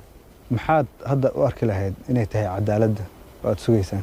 cadaaladdan jeclaan lahaa markii gabadha milaan ahayn oo cadaalad xumo lagu dilo qofkii markii maxkamad la kale lagu waayo wax damiyo oo la iska dilay sharciga u yeelna loo mariyo waa jeclaan lahaa.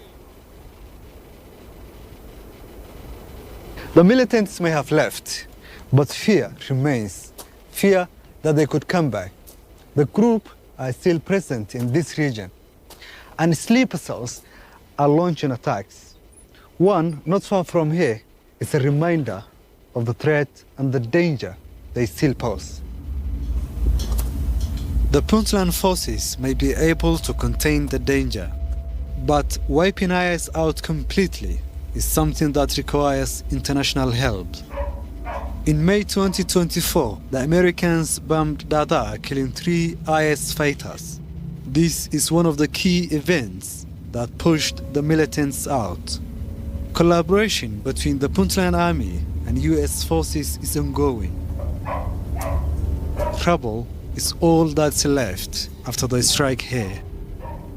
Along with a message, the Islamic State will remain forever.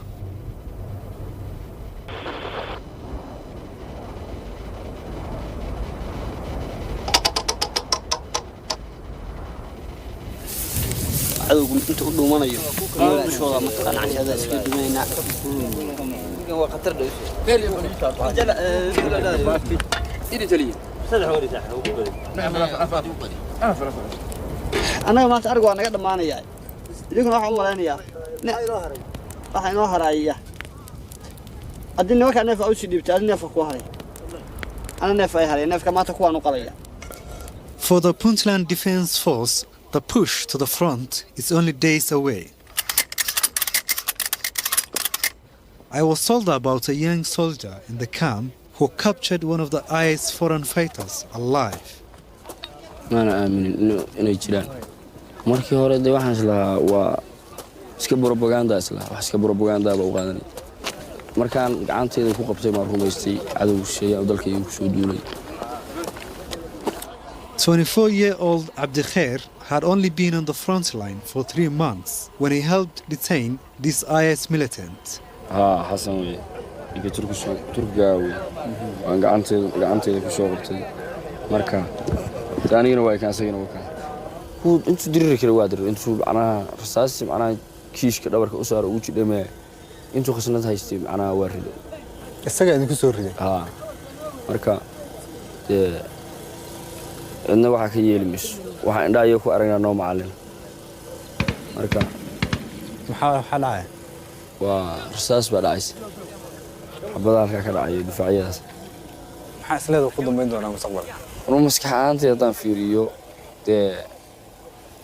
دي عدو لقبتي وي oo sheeyayo dal sheey ka soo duway marka diicna cafi maysan islee yadaan ma la dilo doona isla waa ku rajo weyn in la dilo soo macnaha soo afsho waan ku rajo weynahay.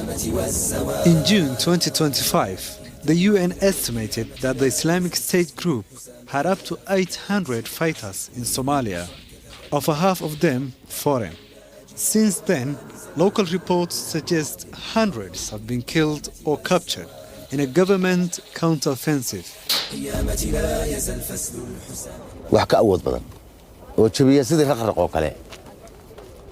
Then the troops started to ready themselves.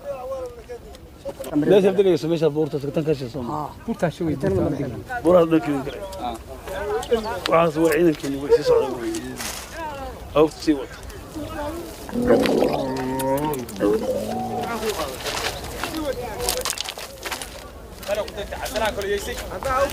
A little outside the camp,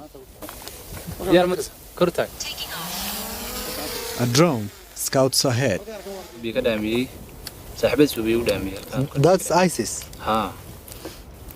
Wow. How far are they? 2.5 kilometers.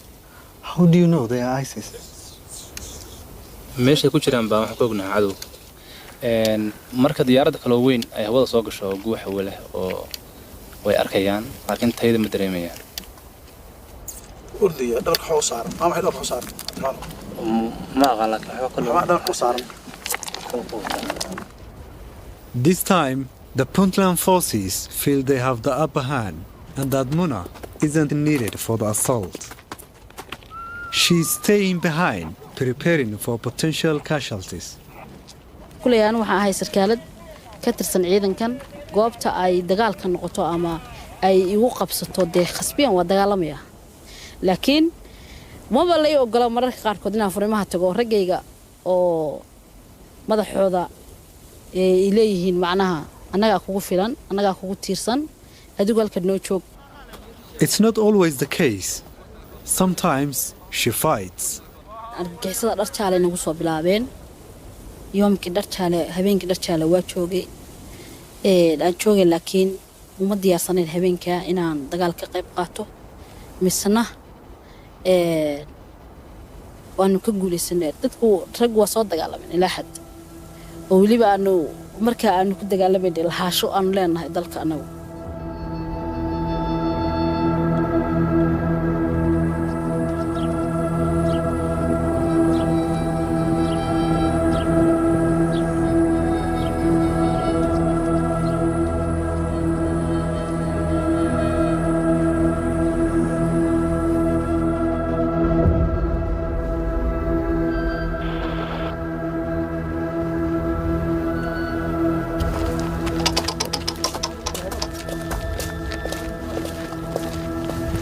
We are with the army now. They are moving in small groups to a new staging area.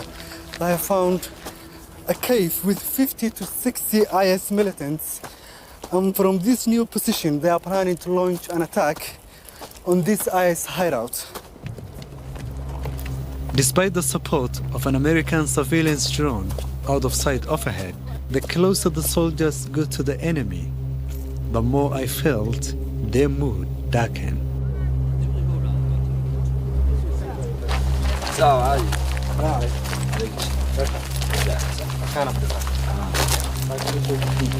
سانونه والله تلي ستا ما شاء الله لا مهندس كان جوتا ما كلنا كان واكدي dhaqdhaqaaqiin xerada iyo ereyadiis meelan leedin ogeyn inaydan u bixin meel mid kale waxa jira bahaladan qolo aan saaxiibada nahay oo hawada nagala shaqeyso wareega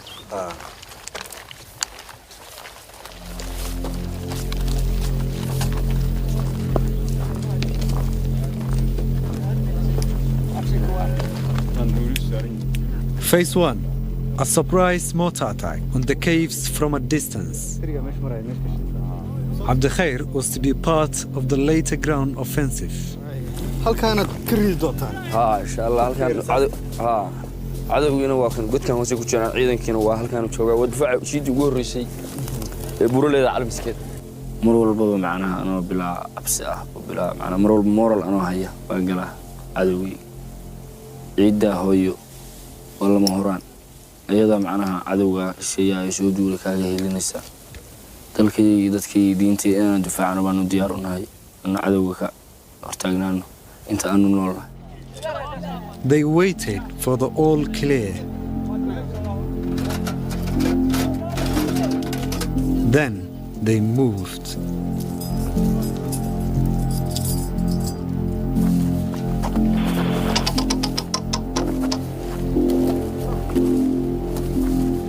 We are just approaching where they set up their position to launch mortar attacks on ISIS hideouts.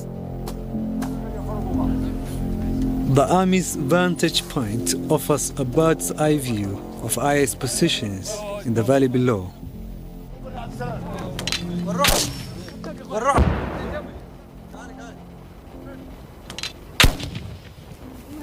Mortars, $200 a shot. Islam across the mountain. IS are less than 1 kilometer away, just opposite where we are now.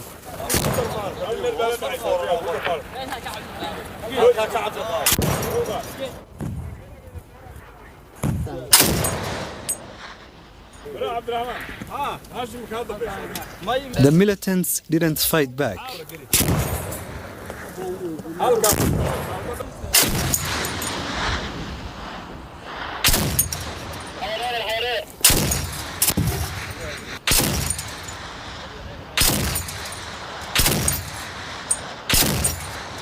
With no return fire, the enemy could be unharmed, lying in wait. The drone went up to see if the target had been hit. The entrance appeared damaged. That's the cave. That's the cave? Yes. For the Puntland forces, it was a strange kind of victory. After months in the mountains, the decisive blow had come from elsewhere. We were later told American drones struck the fighters in the caves. wax kastoo saaxib macaan ay nagu qaadato ay macnaha dhulkan nagula meeraysteen hadda god hanala galeen wax kasto 10 sano haday nagu qaadato ka harimayna anagu kan ugu dambeeya inaan gacantayda ku soo dhigno waa muhiimiyad oo ciidan ay ka sifoobaan 10 sano haday nagu qaadato iyo haday 15 sano nagu qaadato inta waa ka daba kureeyna inta nala meeraysanayaan waa kala daba meeraysan maalintii dhulkan cadow ka dhamaado baanu ka deganaa inta kale waa saarana cadowgaas joogo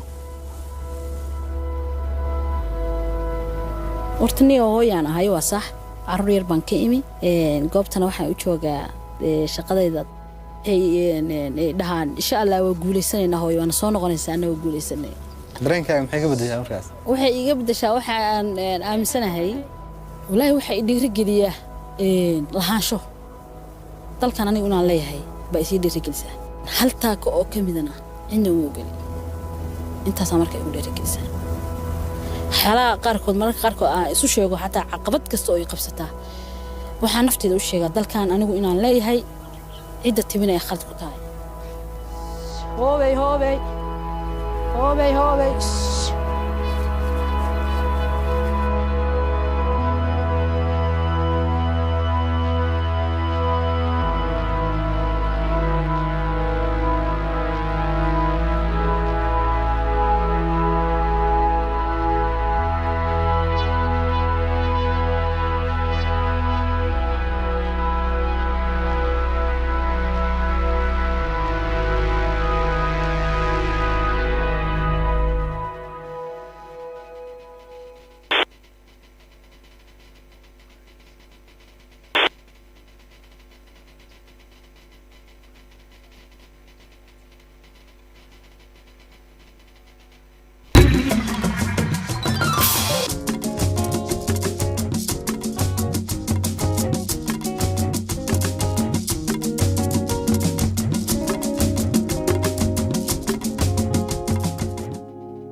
Nigeria means a lot to me.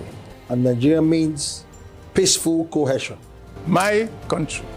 We continue to pray, and then hopefully we will come to understand that unity of purpose, unity of living together. Our ethnic beliefs and background and culture is our strength. Ever since the amalgamation period of 1914 to date, about 109 years ago, the people of Nigeria live very peacefully with one another. I think diversity helps a lot to enhance robust development in Nigeria.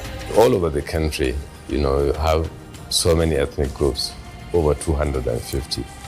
That is enough to tell you that this is a blessed country that, God has kept, together as one indivisible entity.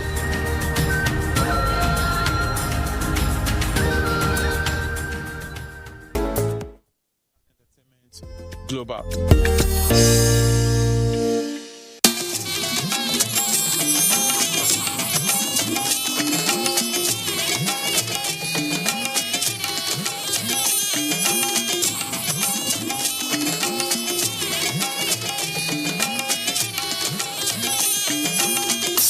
This is the network service of the NTA.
Hello, ladies and gentlemen, I'm Leon Aziz, and this is Young Hearts, the show that brings you music, dance, comedy, on the streets, sports icon, celebrity corner, and so much more. Stay tuned, we'll be back.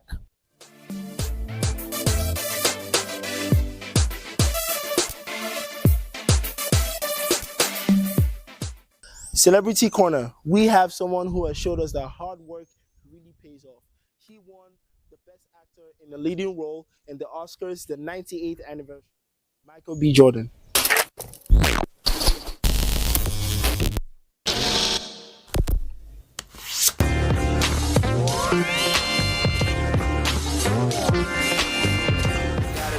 Some of my methods you might disagree with me. These are family ties, I recognize mine, I know that they needed me. Traumatic stress, watch it manifest. My only fear, I ain't scared of that. Did you hear me yet? I ain't scared of that. Did you hear me yet? What you gonna do, threaten to take my... Michael B. Jordan, born on February 9, 1987 in California and raised in New Jersey. Michael started out as a child model before stepping into acting. He first gained attention through popular TV shows like The Wire and Friday Night Lights, but his career reached a new whole level when he starred as Adonis Creed in Creed. His performance showed not just strength, but passion, discipline, and emotion. You took everything from me.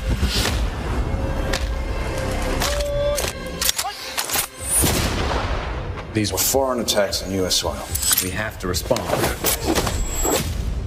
Michael also became a fan favorite in Black Panther when he played the unforgettable villain Killmonger, a role that earned him global praise.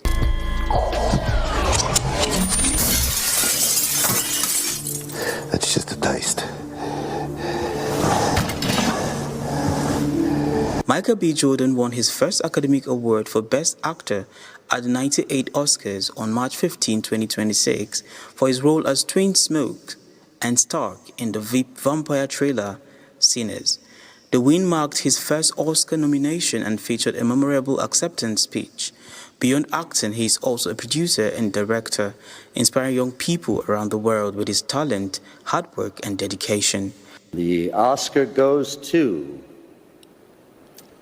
Michael B. Jordan.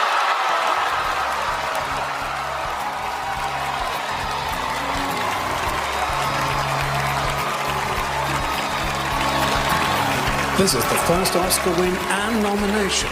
I want to thank Warner Brothers. I want to thank Mike and Pam for believing in this dream, this vision of Ryan Coogler, and betting on a culture and betting on original ideas and original artistry.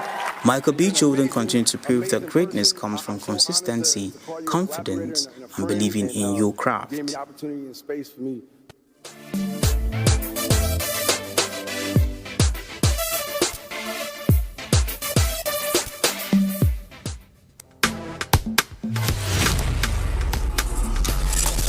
Welcome to Young Hearts, where vibrant minds converge to ignite the flame of innovation. A program designed to inspire, educate. Join us on a journey of exploration and empowerment on Young Hearts. At Young Hearts, we believe in the power of youth to shape the future. You can say we are too young and we know too much. There are so many young people who are very skilled and talented. Join us. Join us. Join us as we embark on this transformative journey of discovery and growth. I'm a I don't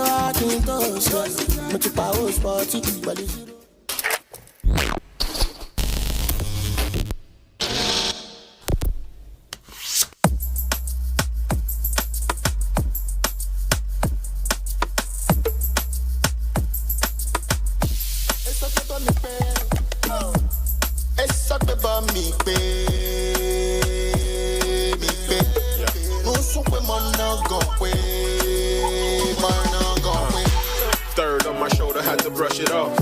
My nigga got the Ruger if they're rushing up. Now Vladimir Putin, yeah, them Russian boys. Put your body in the cooler and they wash the blood off the floor. What you stupid, what you... So my first question is, I'd really like to know about your background. Could you tell me about your ethnicity and where you're from? So I was born in Owerri. You know, Owerri is in Owerri, Imo State in Owerri. You know, so that's the first place that I touched the earth and touched the soil was in a compound of Owerri, Mbatoli. After Owerri, I lived in Owerri till I was about 3. Then my uncle had, you know, the money favored him at that particular time. He, you know, he moved me to Lagos, which is the big city. Me and my older brother. Nice. So we stayed in Lagos with my uncle for some years until I was about 9 years old. Then when I turned 9 years old, my brother had to have a heart surgery type of situation. So there was no surgeons that could operate on him in Nigeria. So my uncle, like I said, he was favored with finances. He found a doctor in the States. So then my brother didn't want to go without me. So my brother said he would not go without, he'd rather just face the consequences. So my uncle had no choice but to ship us both to the States. But at the time, my mom was already in the States. My mom had traveled in the States. My dad traveled first, then my mom. So me and my older brother ended up going to the States, and we landed in Maryland. You know, and I tell you, the culture shock that I got when I was smaller, you know, seeing the people in Maryland, you know, with the spiked hair and like just the different type of clothing, and just, it was wild, you know what I'm saying? It was a culture shock for me. So it sounds like you grew up in a very close-knit family. Was your family musical at all? The music bug only bit me, and through me, the music bug ended up biting my dog. The only musicality in my family was just when my mom played the albums. My mom used to play like these records when she used to clean on Sundays and stuff like that, and she always played these records. It's like old African songs, Nigerian songs. People's Club, I don't know, people know what I'm talking about, People's Club. Played those type of records, and played gospel songs and stuff. So there was always singing around my house, but there was nobody that's actually musical, except for when the bug bit me, and that's when I, you know, got into music and stuff like that. Tell me a little bit about how you got into rapping specifically. Like, when did that all start? I came to the United Hoods of America, and the cultural dexterity and the richness of the culture in the States at that time was mainly NWA, Ice Cube, DJ Quick, those type of songs and whatnot. This is before the Jay-Z's and the Biggie Smalls. And also, like, if you take it back to like the songs that I used to listen to before that era was like Rakim, you know, Kool Moe Dee, Kool G Rap, some of those type of, but I had friends that were listening to those things. And mind you, like, I was just adjusting to the culture of the States. So then I started listening to these songs like I said, NWA, Ice Cube and them and so forth, and Tupac, before Tupac. One day it just dawned on me, and I'm listening to these things, and I started to realize that these guys are talking about situations that I'm around. Every time that I see you, you one in a million, the rest wanna be you. The finesse got you feeling young and dressed like a diva. Yeah, but age ain't nothing but a number. Put my name on your stomach when you bathe in the summer, and you're more than. So who would you say are your musical influences? Well, like I mentioned before, NWA, you know. Yes. But in terms of rapping, for me, the rhyme schematics, I started learning that with Rakim, the way Rakim puts his rhymes together. He structures it like he's an architect with the rhyme flow and so forth like that. And then the lyricism, I started kind of gathering that with Kool G Rap, the way he puts his words together. Like, he's just like, and you know, put so many words together and so forth. The storytelling, I started gathering that from Nas, you know what I'm saying? Nas being able to pen like life stories and just paint a picture for you that you could see. And then the finesse and the essence of mixing street life with like flamboyance. I learned that from Big L, but then I also learned that from Biggie Small, from Notorious, you know what I mean? And then the relatability, the relatability aspect of music and the passion of it, I got that from Tupac. So I'm a blender, you know what I'm saying? And when I write, I'm able to channel, that's why I can ghostwrite for a lot of people, because I can channel people's like aura. And I can channel the aura of music with my pen. And that dictates, like, when I hear beats and so forth, it kind of dictates what comes out for me based on how the beat, it's like I got a Rolodex of emotions in my head. And once I hear the beat, that Rolodex goes to a certain Rolodex, oh, pain, joy, party, hate, this, you know what I'm saying? The Rolodex just picks which one the beat kind of meshes with, and then I have an experience that comes with that. Third on my shoulder, had to brush it off. My nigga got the Ruger if they're rushing up. Now Vladimir Putin, yeah, them Russian boys. Put your body in the cooler and they wash the blood off the floor. What you stupid, what you talking for? Try to interfere with the movement that we talking.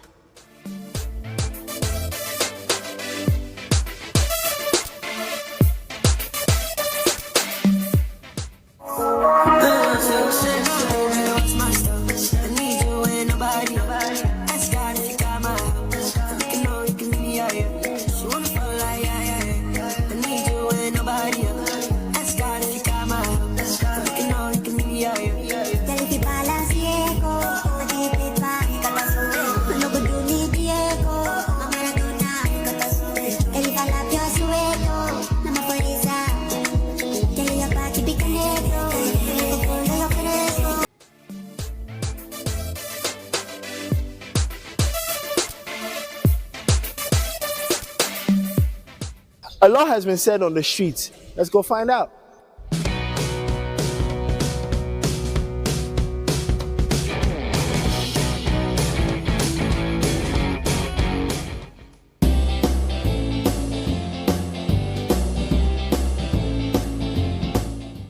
Substance abuse affects young people medically, physically, emotionally. Yes, I've been pressured by friends to try drugs, and I was like, no, because without, some of my friends, they'll be like, without taking maybe weeds, they feel like they cannot eat, they will not feel that confidence, they feel like they're just down. Saying no is difficult for some people, not for me, because sometimes if you say no to those your friends, they feel like, oh, you can't be in our gang. I think the best way to say no is discipline. When you have discipline and you know where you're going to in life, you know how focused you are, you can say no to drugs. Walking away from certain friends is always necessary, in the sense that friends who don't share the same idea with you, don't share the same passion with you, and instead they are leading you to drugs and other substances, you have to walk away from them.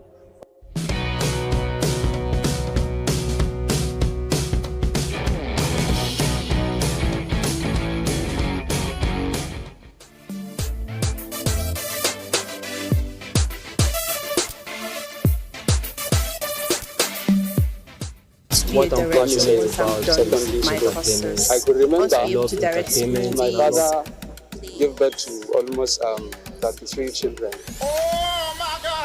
Good day, everyone. This is Chatterbox, and my name is Halima Zakari.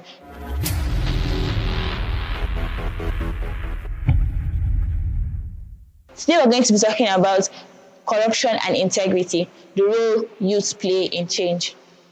When we hear about corruption, it's not just about politicians or large sum of money. Corruption usually starts small.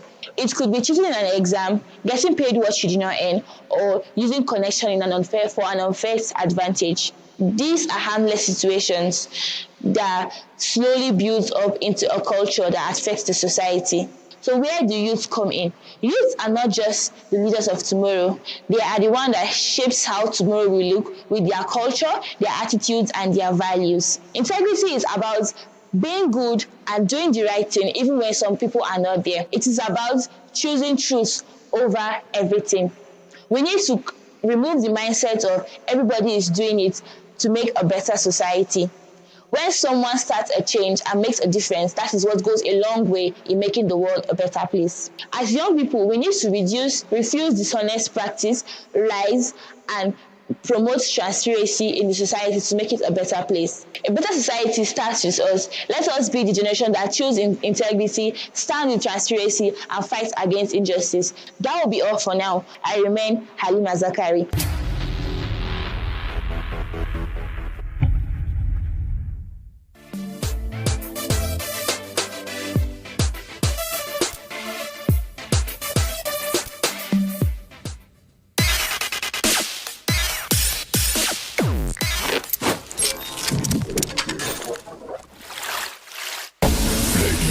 and gentlemen, may I have your attention, please? 10, 9, 8, 7, 6, 5, 4, 3, 2, 1. Welcome. So, were you ever a prefect in school? Yeah. What's prefect? Hostel prefect. Really, you that be scaling first? Ah, no. If my principal don't catch you. I was assembly prefect. I used to. They flog people. Yeah. Me, I used to come late for assembly, but I did not used to punish me because I'm assembly prefect. No. Anyways, guys, it's good to see you again. It seems like it's been forever and ever. No, forever. I'm telling you. I remain the king of Israel. I remain Lindsay. Yeah, and today we have a very special topic we're going to discuss. It's really special. Yes, we would know if it's special or not. If education has been useful to you and your life, or you are just going with the flow. I'm going with the flow. For me, I mean, you guys might not believe, but I'm a lawyer sometimes, and I'm not bad at it. Some might say I'm good. Lawyer at day, footballer at night. Yeah. But yeah, I would say for me, education has been useful in terms of like knowing the basics, knowing what I need to do, life skills, knowing how to speak English. Education is always useful now. Always. But then in this Nigeria, do you think it's very, very useful? It is. Are you sure? Sure. Or are you sure if you are a big man speaking, that's enough for you? If I'm a big man's child, that's enough education. I know they go school again. I mean, there's no need. It will not really help me at that point because it's money. The normal way of life is to go to school, have job. Yeah. It's like a very weird cycle. So if I can jump the school part and I just have money. But for me, I just feel what we can change is like our education system. So for me now, I have a passion for football and some other stuff. So I feel if it was structured that way, who knows, maybe I might have been Osimhen now. Maybe instead of here, you guys might have seen me playing ball. Yeah. But well, he's a good player. I try my best. But I feel our education system should be structured differently. So if people have passion for dancing or singing, you can have like schools. Yeah, exactly, so special schools. Yeah, you are dancing, you are schooling, you are playing ball, you are academies and all those. Yeah, rather than just you must be a doctor, you must be a lawyer, you must be because at the end of the day, footballers make more than lawyers. But you're making more than some. No, please. Chelsea. Yeah, Chelsea. Making more than. This is a call. If you guys want to sign me, Chelsea. I'm not bad. I'm not. Chelsea. I sabi. Chelsea. In fact, China second division, no problem. I'll take it. But I feel education ultimately is good. I mean, ultimately it's wonderful. So please, if you're in school, stay in school. Oh. Don't come out to hustle is real.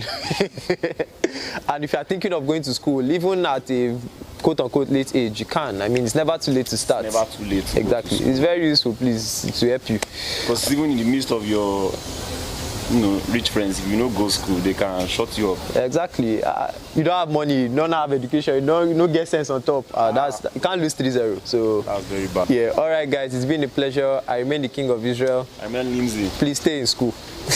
Remain in school.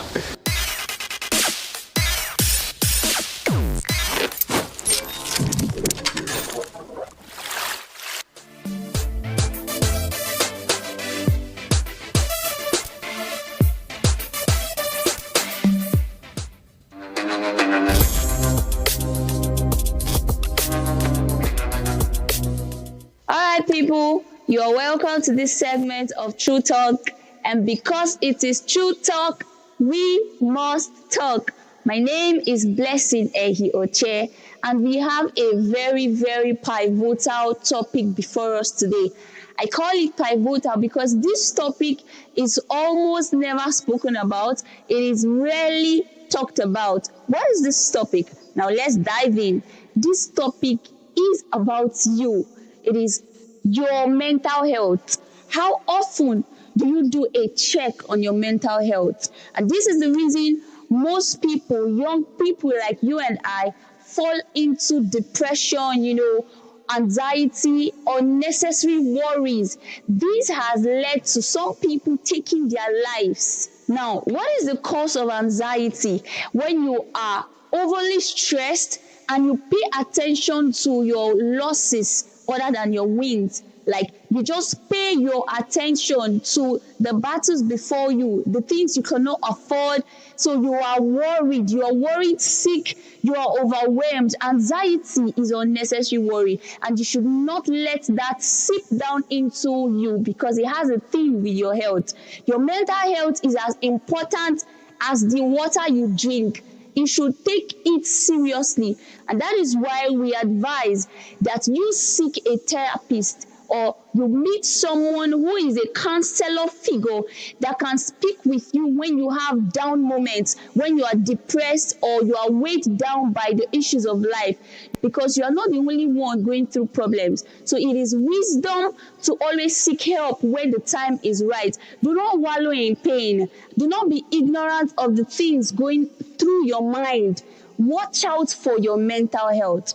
Until I come your way next time, I hope this helped. I am Blessing Oche Ehi. Bye for now.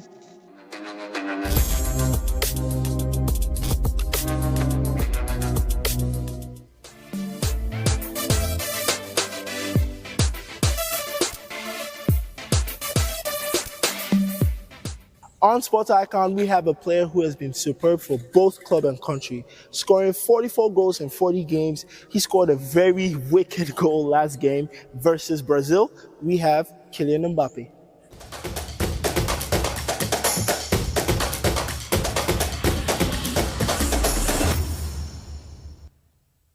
It's a leave party for Dave. Bellingham's effort is blocked. Mbappe. Must be a goal and it is. Rudiger. 2-1. Real Madrid back in business. Ceballos. And here's Mbappe. He's hooked it in. Real Madrid are on terms. Bellingham tries to lay it through. Great chance for the opening goal here for Real Madrid. Mbappe scores. Trying to put the pieces of that fell broke. Tell me that you didn't go and lose hope on me. Can somebody help me out? This world is spinning round, can't think straight, and it's all for you. Can you help me through? Deadly move. Kept alive now by Bellingham. It's Mbappe coming on and scoring.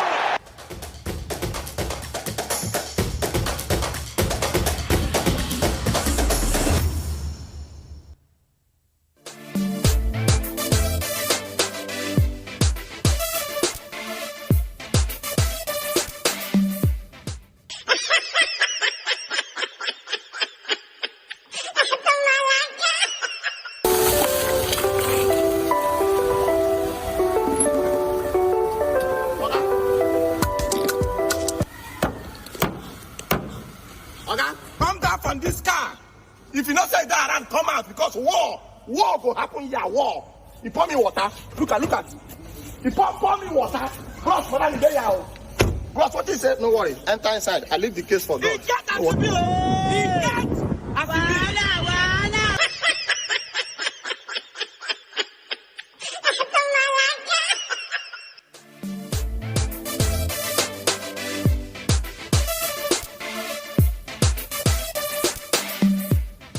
I really had a lot to take in, and I'm sure you did too. I'll see you again, same time, same place, next week. I remain Leon Aziz. Bye.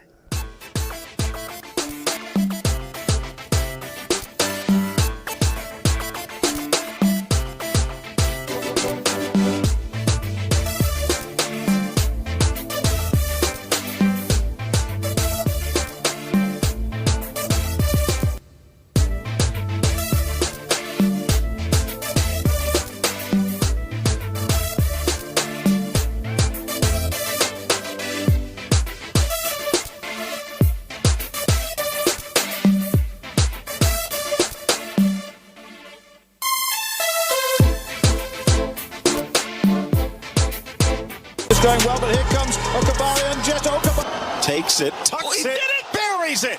From the football prowess of Kano Uwakwo to the track dominance of Blessing Okabari, Nigerian athletes continue to excel. Chioma Ajunwa, the first Nigerian woman to win an Olympic gold medal.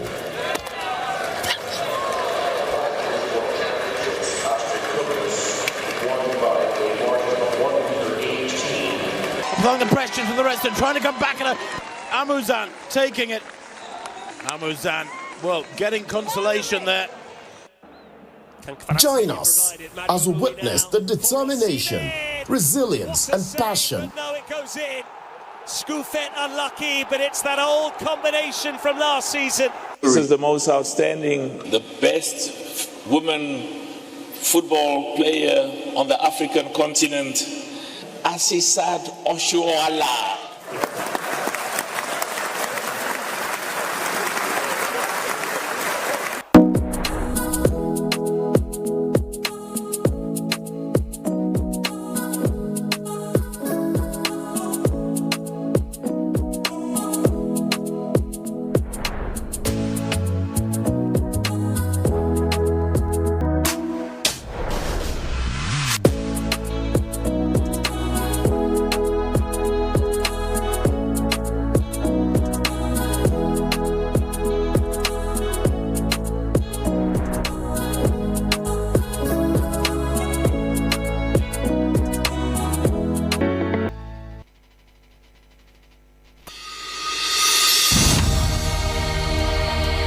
Nigeria means a lot to me.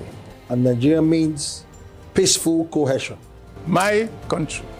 We continue to pray, and then hopefully we will come to understand that unity of purpose, unity of living together. Our ethnic beliefs and background and culture is our strength. Ever since the amalgamation period of 1914 to date, about 109 years ago, the people of Nigeria live very peacefully with one another. I think diversity helps a lot to enhance robust development in Nigeria. All over the country, you have so many ethnic groups, over 250. That is enough to tell you that this is a blessed country, that God has.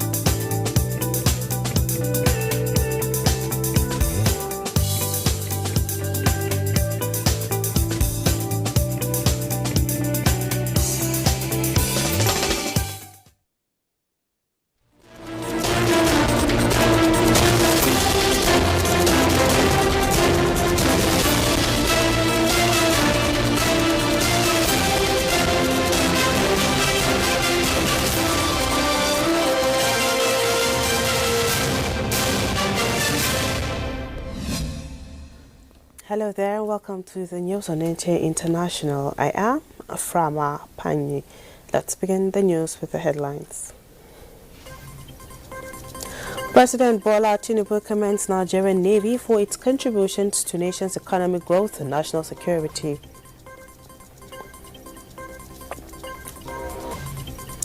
Nigeria-UAE trade hits $5 billion.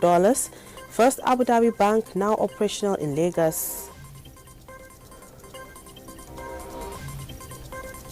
And Ghanaian President Mahama reaffirms his readiness to assent to bill empowering diaspora.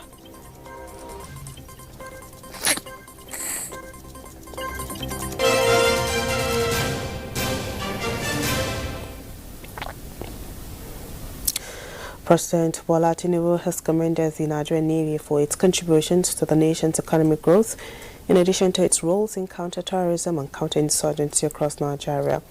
President Tinubu was speaking as the special guest of honor at the International Fleet Review in commemoration of the Nigerian Navy's 70th anniversary in Lagos. State House correspondent Musbat and Wahab reports.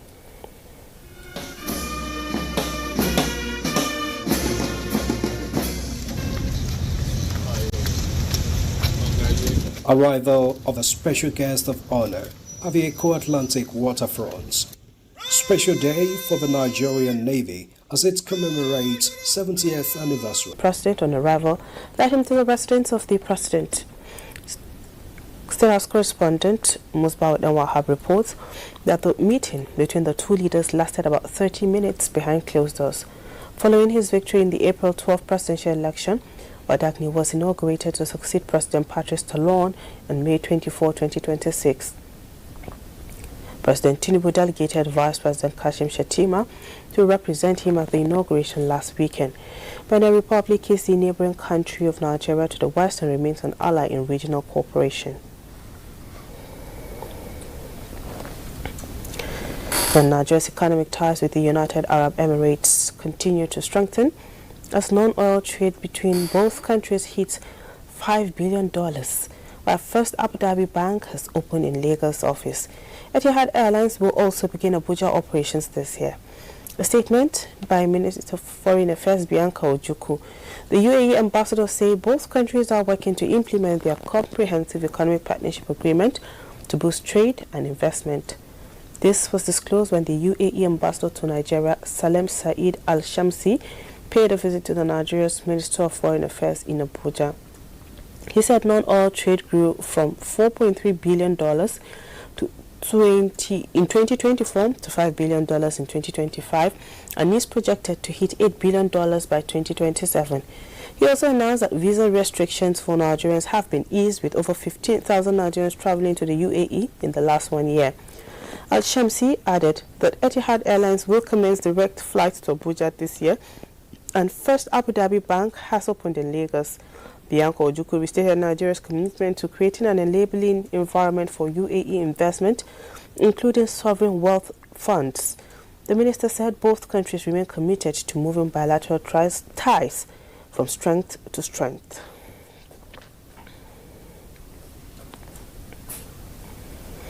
And the European Union is set to release more than 16 billion euros to Hungary after new Prime Minister Peter Magyar accelerated reforms aimed at tackling corruption, restoring democratic standards and rebuilding ties with Brussels following years of tensions under Viktor Orban. EU Commission President Ursula von der Leyen praised Hungary's recent reforms, including anti-corruption measures and judicial changes, while stressing that funds remain tied to continued progress. The money is expected to boost Hungary's struggling economy and strengthen cooperation with the bloc.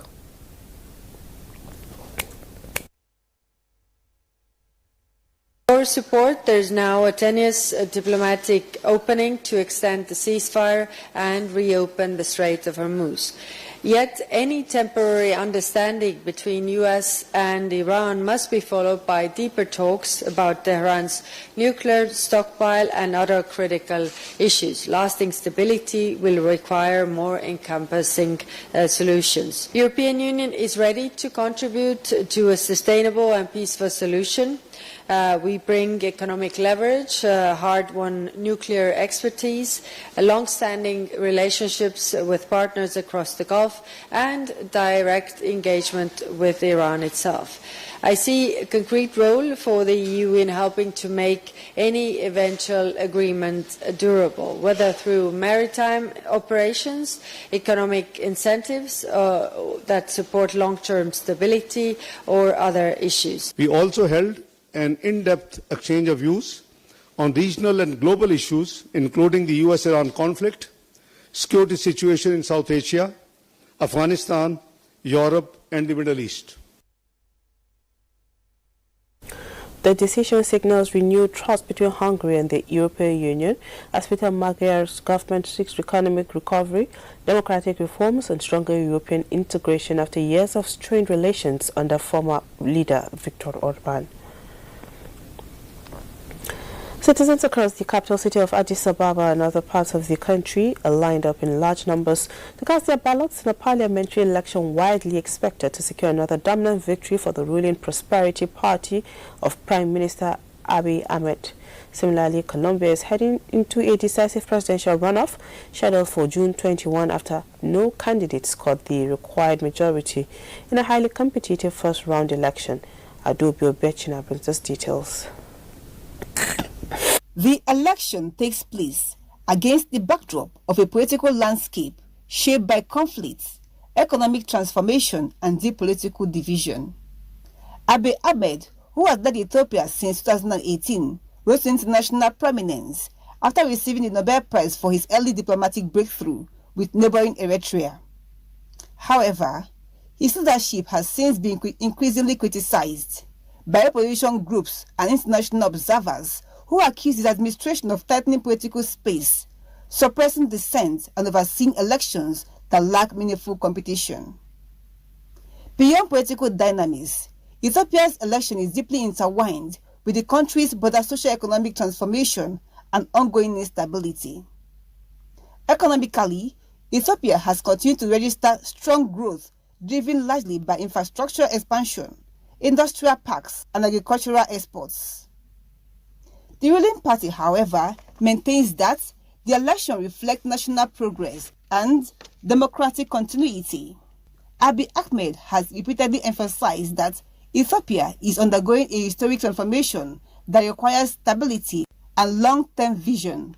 Ultimately, the election underscores the central tension in Ethiopia's current trajectory: strong economic ambition paired with constrained political pluralism. In the same vein, the first round of voting has set up a closely watched political showdown between two sharply contrasting figures: right-wing candidate Eberardo de la Espera and leftist senator Ivan Sidepa. With nearly all votes counted, de la Espera led the race with about 43.7% of the votes, while Sidepa followed closely with around 40.9%. The result signals a deeply divided electorate and set the stage for a polarized runoff between Colombia's dominant political blocs. International observers are closely monitoring the situation, giving Colombia strategic importance in regional stability and security. The election outcome is expected to have significant implications for the country's approach to armed conflicts, economic policies, and international cooperation. Ultimately, Colombia now stands at a critical political crossroads. The runoff will not only determine the next president, but also signal the direction of the national policy in the years ahead. Whether the country moves towards a more security-focused administration or continues along a path of reform and negotiation will depend on the outcome of the June 21 votes. Adobe Obiechina, NTA News. And Ghana has recorded estimated foreign direct investment inflows of $2.61 billion in 2025 across 253 projects and existing companies, according to the latest provisional data from the Ghana Investment Promotion Center. Now, the figures 2025 surpassed the $652 million recorded in 2024, underscoring renewed investor interest in the economy following significant improvements in inflationary pressures and currency stability during the period under review.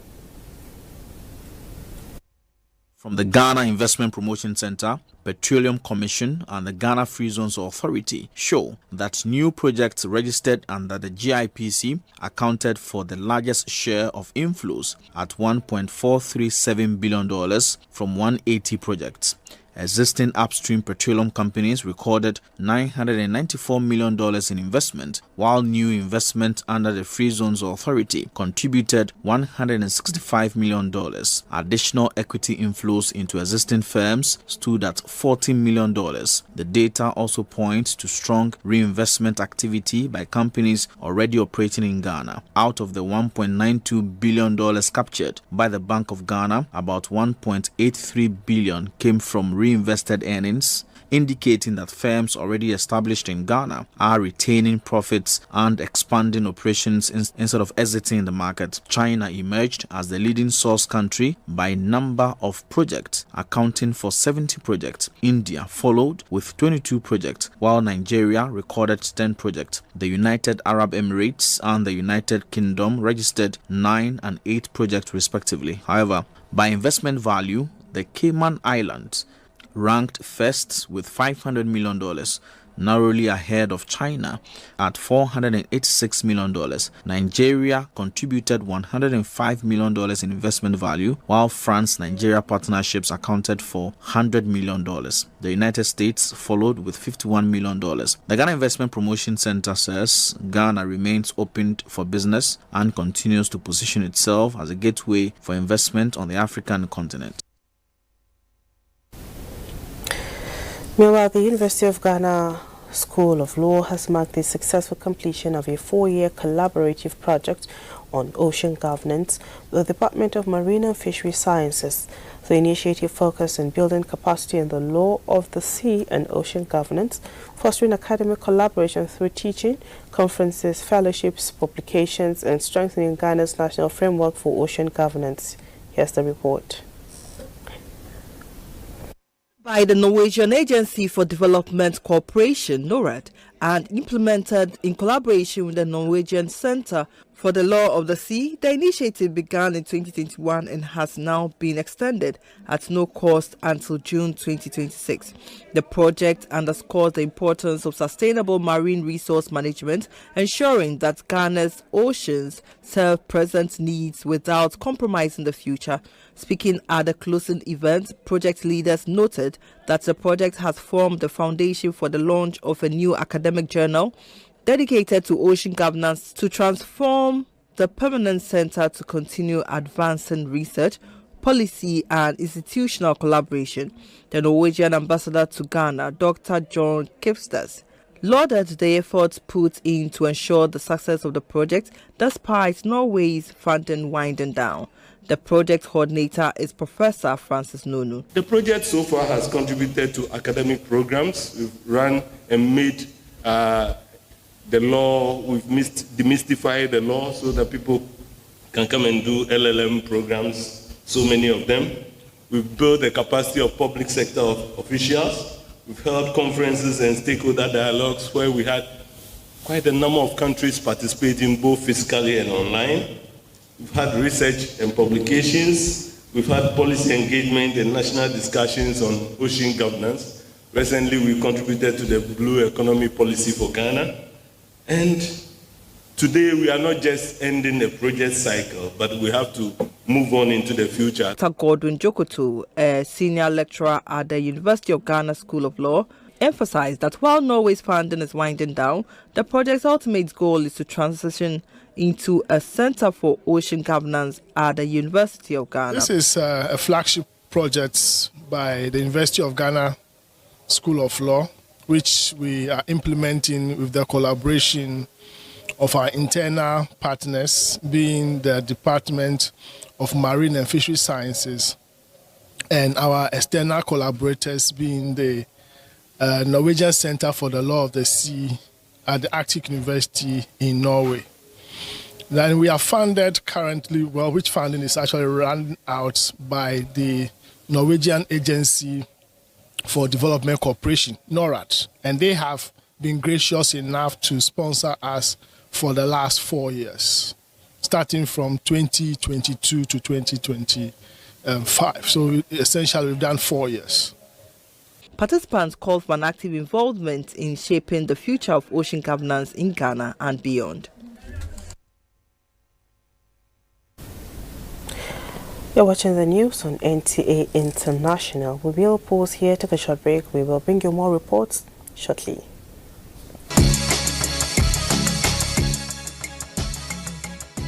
Nigeria's race to development has taken in the hills and valleys of challenges and triumphs. How close is the destination of hope? The Nigerian Television Authority presents Turning the Corner, a series of documentaries chronicling the destination of states so far. Must-watch sector-based records distilling the people's yearnings, tracking government's policies, and charting territories rarely seen before. Join us as we unveil the third chapter in an unfolding story of a nation. Turning the Corner, the plan, the destination, and everything in between.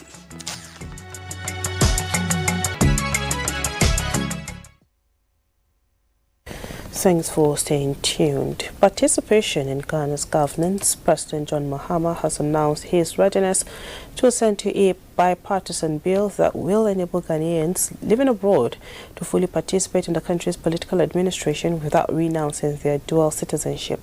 Speaking at a diaspora dialogue in the United Kingdom as part of his working visit, the president said the proposed legislation forms part of efforts to strengthen the bond between Ghana and its citizens abroad, while harnessing their expertise and contributions for national development. Our diaspora is the 17th region of Ghana. We have 16 physical regions in Ghana, but we have one virtual region, which is our diaspora abroad.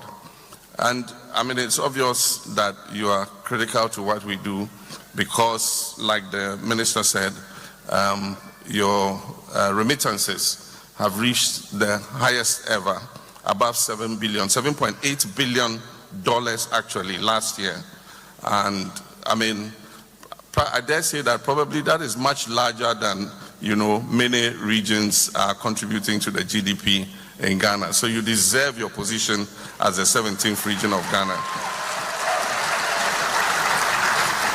And to recognize that as part of the Constitution review, we currently have a legislation before Parliament to review the 1992 Constitution to allow Ghanaians in the diaspora who hold other passports or dual passports to be able to participate in our politics at parliamentary, ministerial level. And I privately call it the Jechikwesin law because of the tribulations this man went through. He almost ended up in jail.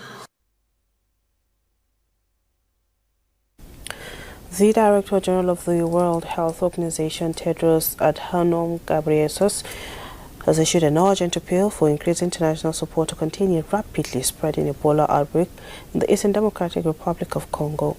During a visit to Bunia, the capital of Ituri province, he met survivors, health workers and local communities, stressing that the fight against the virus requires both global cooperation and strong local engagement. Adobio Bechina has details. A major challenge in controlling the outbreak is the ongoing insecurity in the region. Armed conflict involving various militants, including the M23 rebel group in eastern Congo, has severely restricted access for health workers. Many affected areas are difficult or dangerous to reach, preventing timely testing, treatment and contact tracing. This insecurity has also contributed to population displacement, with millions of people forced into overcrowded camps, where basic healthcare and sanitation services are inadequate.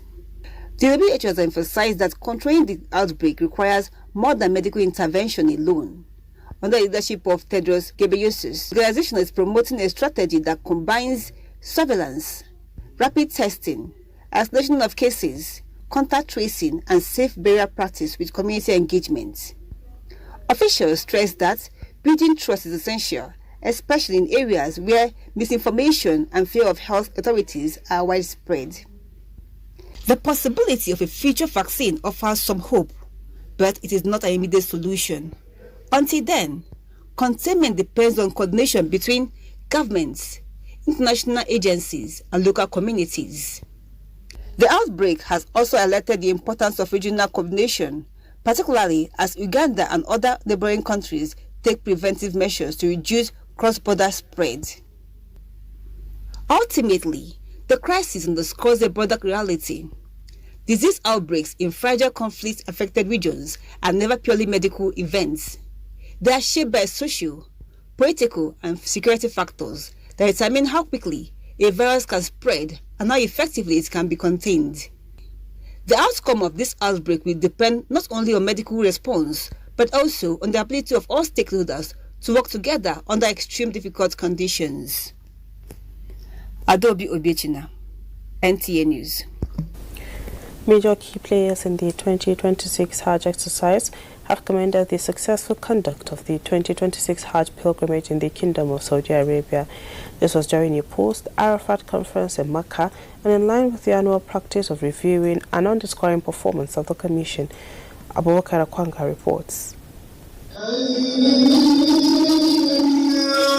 As the 2026 Hajj pilgrimage comes to a close, stakeholders are taking stock of activities at every point of the spiritual journey, especially at Mashair, the four sacred sites of Arafat, Mina, Muzdalifa and Jamrat. Now, Chairman of the Commission, Ambassador Ismail Abba Yusuf, commended staff and other strategic partners for reinforcing hard work, commitment and sacrifice during the season. The lesson that we must learn as Muslims is that when you leave your home and you are engaged in a spiritual journey, you have to be patient.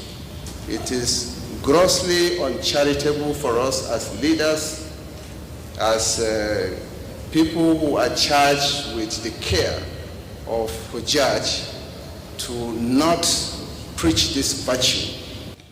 I'm not used to praising people, especially when they are around. But I must admit that in my experience, this is the best, or at least one of the best.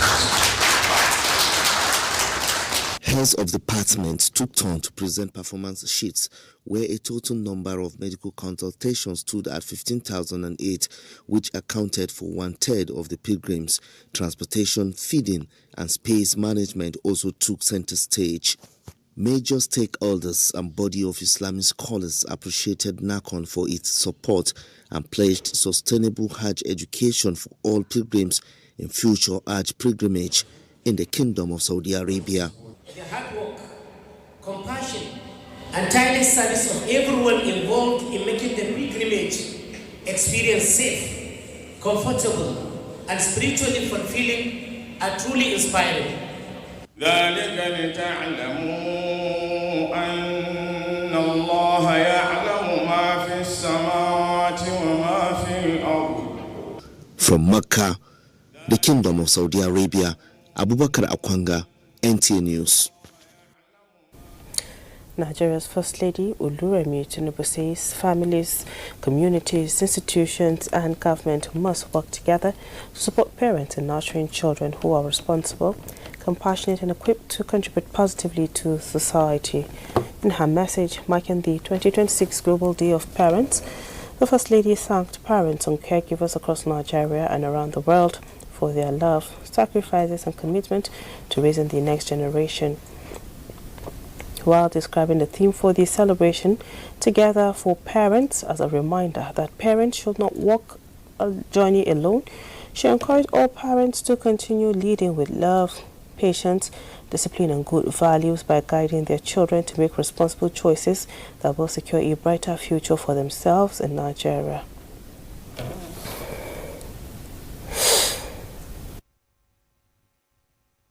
As Nigeria pursues its ambition of becoming a $1 trillion economy, the Central Bank of Nigeria says a modern, inclusive and secure payment system could be one of the most powerful tools for reducing poverty and unlocking economic opportunities. At the launch of Nigeria Payment System Vision 2028, the CBN governor described the roadmap as a catalyst for financial inclusion, trade and investment, with a target of bringing 95% of Nigerians into the formal financial system by 2028. Musa Abubakar reports.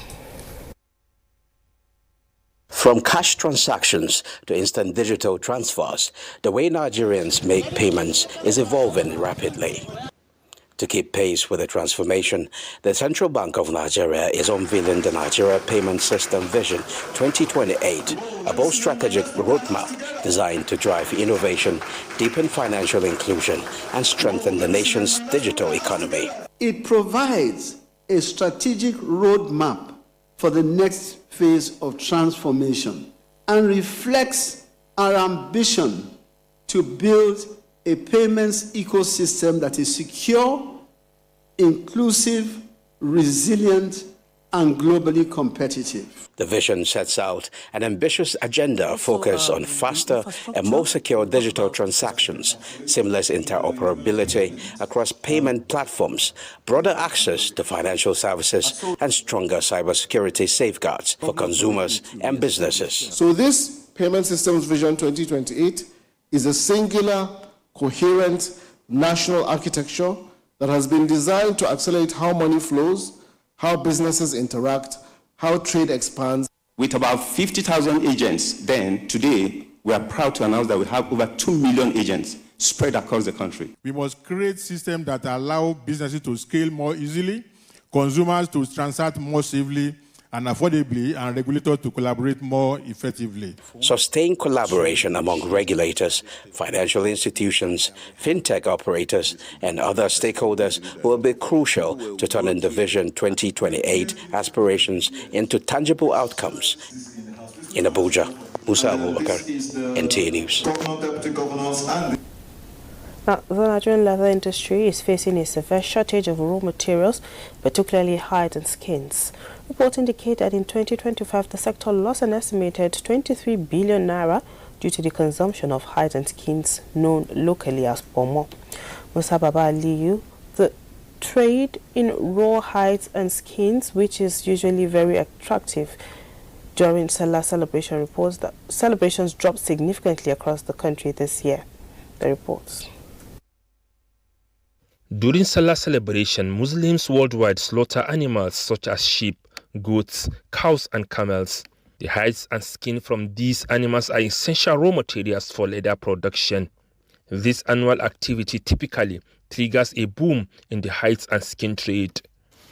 However, in Nigeria this year, the sector experienced sharp decline due to severe shortage of animal skins. Abubakar, a hides and skin merchant in Minna, Niger State, said that on the second day of Salah last year, he gathered well over 10,000 pieces. This year, he collected only 3,000 pieces. Another veteran leader, Ali, who buys and supplies hides to a tannery in Kano State, echoed the same concerns. Our target was 50,000 pieces, but as of the third day of Salah, we had gathered less than 10,000. Chairman of the Hides and Skin Market Association in Niger State identified a key cause, said many families did not slaughter rams this year. Similar shortages were reported across North Central and Northwestern states. In Katsina, Kebbi and Sokoto middlemen complained of low supply. Omar, a middleman in Birnin Kebbi State, said the quantity obtained 3 days after Salah fell below targets. Last year, he said, was much better. In contrast, dealer Labaran Yusuf said he exceeded his expectations this year, though the volume was still lower than the previous year. Mass roasting of animals in some communities is another sector hurting the business. In abattoir like this, for instance, about 200 goats are roasted daily instead of being skinned. Some people used to burn their own and eat as a result of the lower price that the company are buying. You discover that most of the people, they can burn it together with no need to even peel it and remove the skin, because they are highly discouraged of the price of the skin too. Despite this, it was reported that the country earned 48.39 billion naira from exporting raw hides and skins and leather products in 2025. In 2024, Nigerians slaughtered and consumed an estimated 3.32 million cattle, 28.23 million goats, and 19.5 million sheep. Musa Baba Aliyu, NTA News. Experts in Nigeria's food ecosystem are advocating increased commitment of government at all levels and development partners towards the full implementation of food system pathways that guarantee nutrition, food safety and sufficiency for the country. This was at a technical working group review meeting on food systems in Abuja. Benny Adams reports. Food is at the center of human life and connects communities around the world. But have you ever wondered how the food on your plate actually gets there? The answer lies in something called the food system, a complex network that involves everything from growing crops, processing, distribution, and consumption at the table. The conversation here is to assess Nigeria's implementation strides, strengthen collaboration, and chart new pathways. We must collectively address technical, policy, financing, and operational bottlenecks while agreeing on practical, time-bound actions for the next quarter. Improving food security is one out of the 8 priorities of the current administration, and that is why all hands are on deck to ensure that we meet that objective. Food system is moving to a new direction whereby we start looking at smart agri-food systems, and that is why we are talking of the convergence now. We are bringing all relevant stakeholders together to look at the climate issue that is affecting the food system. It is when we do it at scale that to actually help Nigeria to be able to realize the actual transformation that we desire. From Rome down here is in terms of coordination and governance of the food system, so the implementation of the pathways can be robust, will be sustainable, and then transformative. The next phase is the Convergence Initiative, which aims to serve as Nigeria's national platform for coordination, accountability, and collective problem-solving of food systems transformation. As of today, Nigeria has 78 transformative pathways for implementation. In Abuja, Benny Adams, NTA News. Time to take another break. Please don't go away.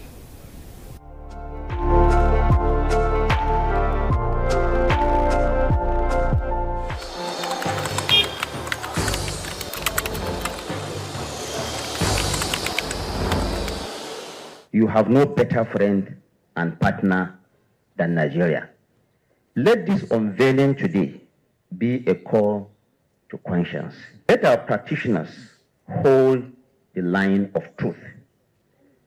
To the media, please inform with integrity and with a deep sense of patriotism. To our public officers, communicate with transparency. To citizens, please let us speak with empathy. Let us come together to become the voice of responsibility, the voice of the world that heals division, that inspires hope and drives development.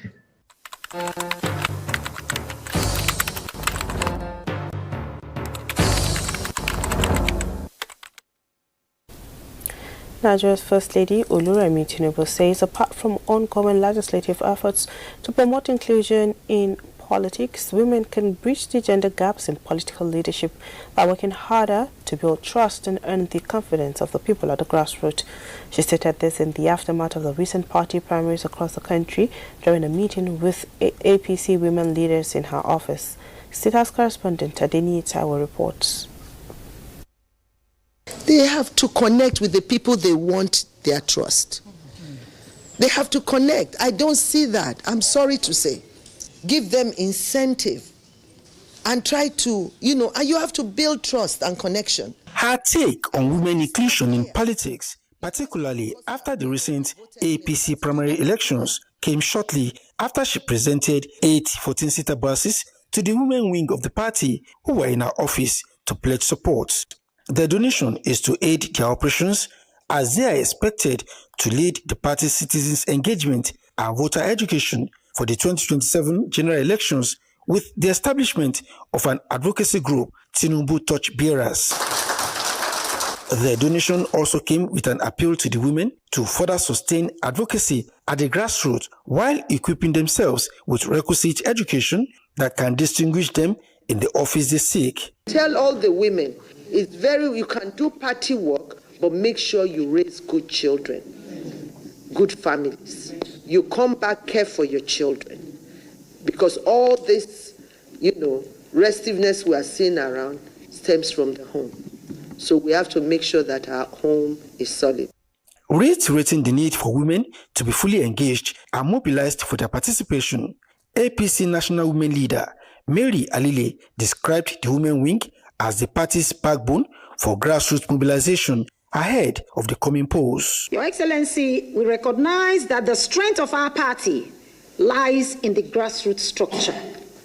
The APC Women Wing is committed to strengthening these structures by expanding outreach programs, increasing women's participation in leadership and governance, fostering unity within the party, and mobilizing support for the renewed hope agenda across every community in Nigeria.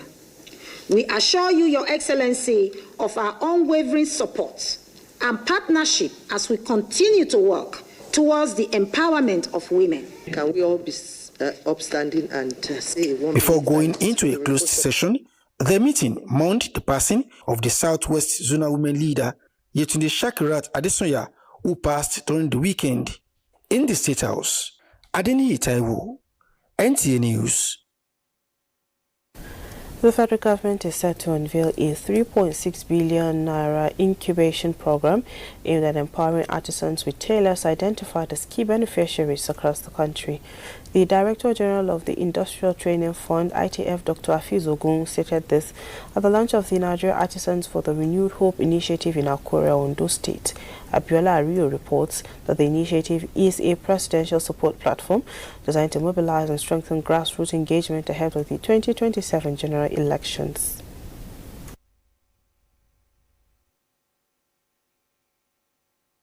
The artisan sector in Nigeria remains a critical driver of employment and small-scale enterprise growth, yet many artisans continue to face challenges such as limited access to modern technology, training, and business support. To address these gaps, the federal government is introducing a 3.6 billion naira incubation program aimed at strengthening the capacity of artisans across the country.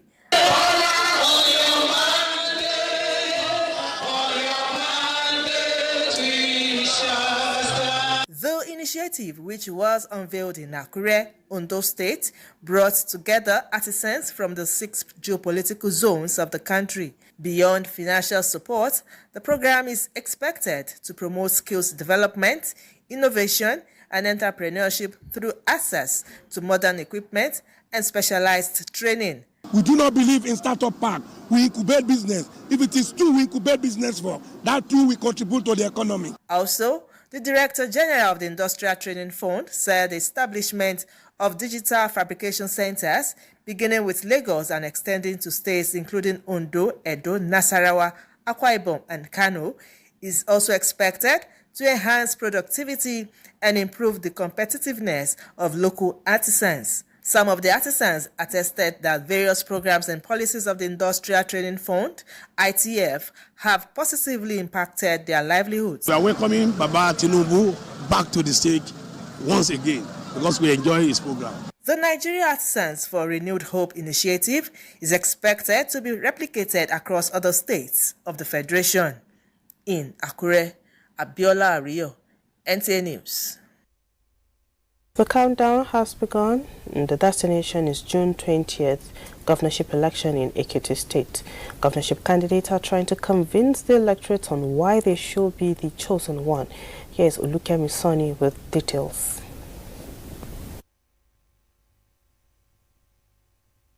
As Ekiti State prepares for the June 20, 2026 governorship election, attention is focused on the candidates seeking the mandate of the electorate. With campaigns gathering momentum across the 16 local government areas, the contenders are presenting their visions on governance, economic development, infrastructural development, education, healthcare, and security. We promise to give infrastructure. We have delivered. We promise to provide electricity, we have delivered. We promise to provide roads, we have delivered.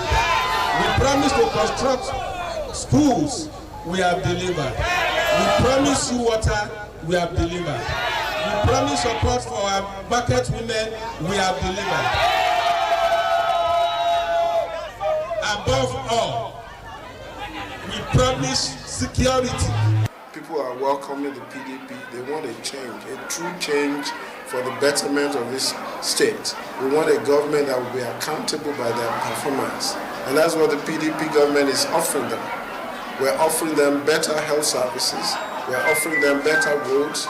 We're offering them good governance.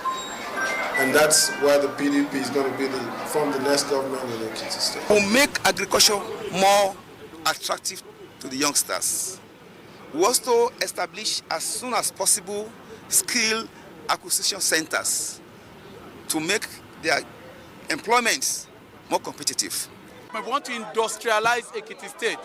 We have made up our minds that we're going to set up cottage industries in all the 16 local governments in Ekiti State. We have made up our mind that we're going to generate 1,000 jobs per local government every year. We are going to ensure that in our 4 years in government, Ekiti State, we have 24 hours uninterrupted electricity supply. With the Independent National Electoral Commission finalizing preparations and voter education activities ongoing, Residents are expected to decide who will steer the affairs of the state for the next 4 years. In Ado-Ekiti, Olukemi Sani, NTA News. Minister of Housing and Urban Development Mutakarabe Darama has expressed concern over the slow pace of work on the Renewed Hope housing project in Katsina State. The minister stated this while inspecting the ongoing project of 250 Renewed Hope housing units. Awal Haliru reports. The 250 housing units were inaugurated by the federal government under the Renewed Hope housing program. The projects were awarded to contractors with a completion period of 6 months. Minister Mutakara Badarma said some contractors handling the project have failed to meet their contractual obligations and the agreed timeline. He stated that the housing units, which were expected to be completed within 6 months, are still far behind schedule. I was told that there are 250 houses completed here, but you can see all of these things. The report I got, 250 houses are completed. Here, I don't think, how many houses, controller? How many are totally completed? 130. So which means 120 have not been completed. So more than close to half of it have not been completed. Of course, I will go to each and every state and make sure that we visit the states and see the number that are completed. Then we will now be categorical, beat our chest and say we now have so number of houses that are completed for off-takers to come and take. The minister warned that the government will take necessary action, including revocation of contracts against contractors who fail to deliver the project as scheduled. In Katsina, Awal Halaru, NTA News. Time to take our last break on the news. Don't go away.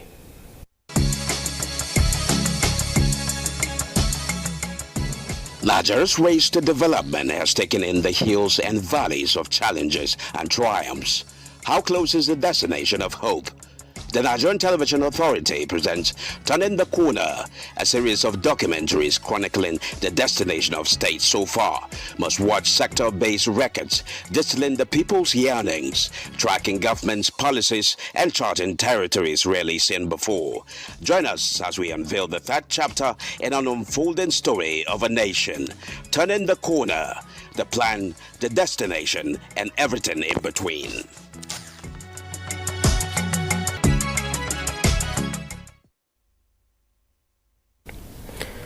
Thanks for staying tuned. Now, the federal government's week-long 50% discount on train fares nationwide has ended, with passengers commending the initiative and describing it as a game-changer during this last celebration. Many commuters have called for the initiative to be extended, citing its positive impact on travel costs and ease of movement during the festive period. Adibala reports. For many passengers at the Kubwa and Idu train stations, the Salah season brought changes to their travel plans. As travelers boarded and disembarked from the Abuja-Kaduna train service, many spoke about how the federal government's 50% fare discount enabled them to make their journeys. By doing this, the government has shown that it is very, very responsive to the plight of the masses, in line with Mr. President's renewed hope. So this one is really helpful, especially for my child, a student that is going back to school. We have really felt the impact of the government on this one. We appreciate the opportunity and the discount given by the government. It is even my first time, traveling by the train, but I'm impressed. The fare reduction led to an increase in passenger traffic along the route as more Nigerians turned to rail transportation in response to the cost of road and air travel. Many passengers called for the policy to continue beyond the festive period. They also called for improved access to tickets and an increase in the number of train trips to accommodate the growing demand for rail transportation. It's expected because we have much passengers. Before the accident, you carry 5,000 passengers or 6,000 passengers, and now daily. So now you are carrying less than 2,000 passengers. So it's expected whenever you go to the site, you have so many issues. But still we try to manage it. And most of the time that you will see the crisis will come during festive period. In Abuja, Ladibala, NTA News.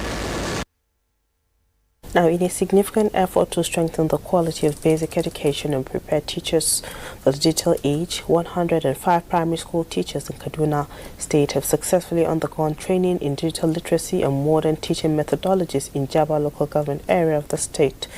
Now, the intensive 5-day training program was aimed at equipping teachers with essential digital skills and innovative teaching approaches that will enhance classroom effectiveness and improve learning outcomes for pupils.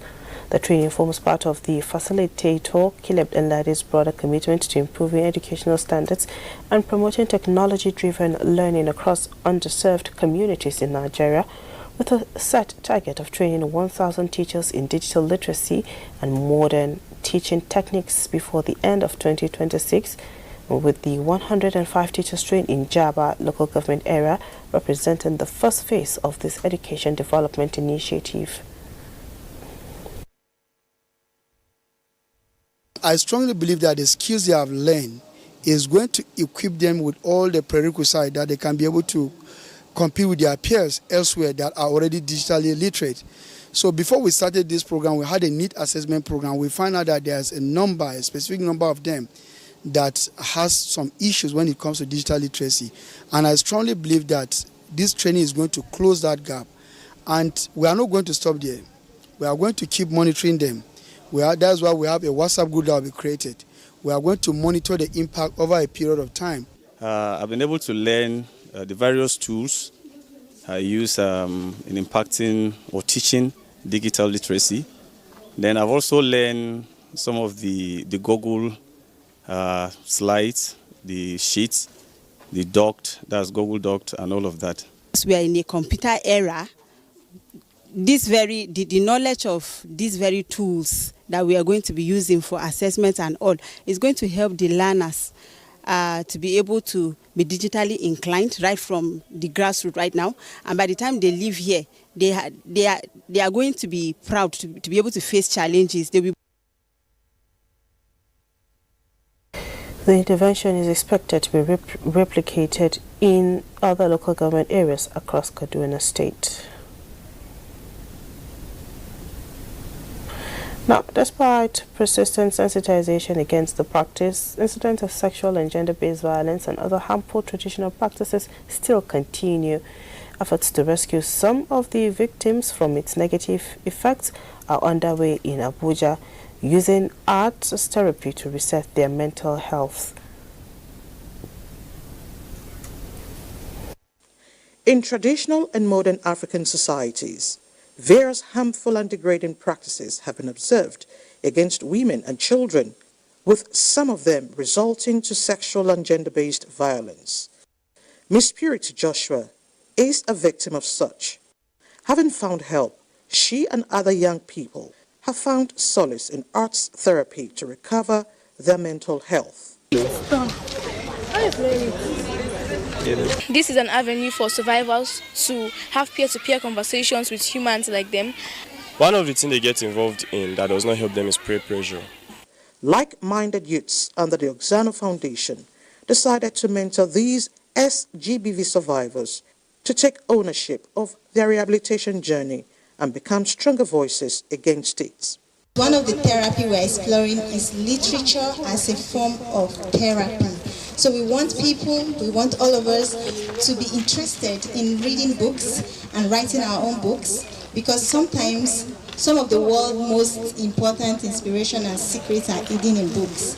And sometimes when you're able to express yourself, either through poetry or through books or through writing, you relinquish some traumatic experiences.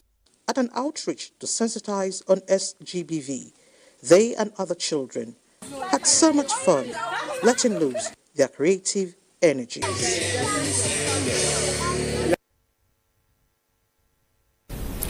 Various groups in Ibadan have staged peaceful protests over the worsening security situation in Oyo State and the continued captivity of abducted pupils and teachers in Onire local government area. Ayomiku Ajibola also reports that the Nigerian Union of Teachers has directed teachers in the state to embark on indefinite strike until their abducted colleagues and pupils are rescued. The protesters will converge on major locations in the state capital, call on government and security agencies to intensify efforts to rescue the victims and address the rising cases of kidnapping across Oyo State. Carrying placards with various inscriptions, the demonstrators expressed concern over what they describe as growing insecurity affecting residents, farmers, teachers, and students. We are using this protest to call on the government to be more serious and sympathetic to the ordeal of the children and teachers who are currently in the captivity. We believe strongly that sympathy is not enough. It's enough that government stands up to, its responsibility. I'm using this opportunity to beg our president to please to come to our aid in Oyo State. I was once a victim of bandits. My family could bear. Many people could not bear. I am so sure that my life is at stake again, but I'm tired of traumas. Meanwhile, reaffirming its solidarity with the abducted teachers, pupils, and their families, the Nigerian Union of Teachers (NUT) has directed all public primary and secondary school teachers in Oyo State to withdraw their services from schools beginning Monday, June 1st, until further notice. The directive was followed with total compliance, and schools visited by NTA crew were under lock and key. It will be recalled that Oyo State Governor Seyi Makinde and high-power federal government delegation visited a CLA community in Oriri local government area of Oyo State following the abduction of pupils and teachers, assuring the affected families that they will do everything possible within the ambit of the law to secure the safe release of the abductees.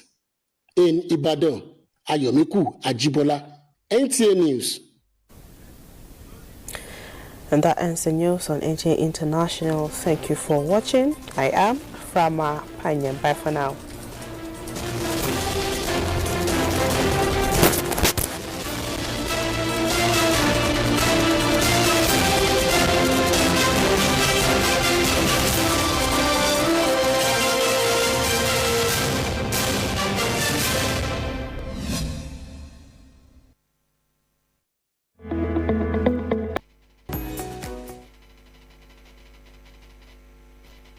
Welcome to Eco Frontline on Africa's window to the world. The impact of climate change on the human health is worrisome and calls for urgent and collective action to mitigate it. Climate change is no longer a future warning or a distant threat. One of the most pressing environmental issues of our time is plastic pollution, be it in a visible form,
Hello, we are here again on your favorite program, Frontiers, where we discuss diverse issues as relates to culture, business, education, health, and other matters of human endeavors.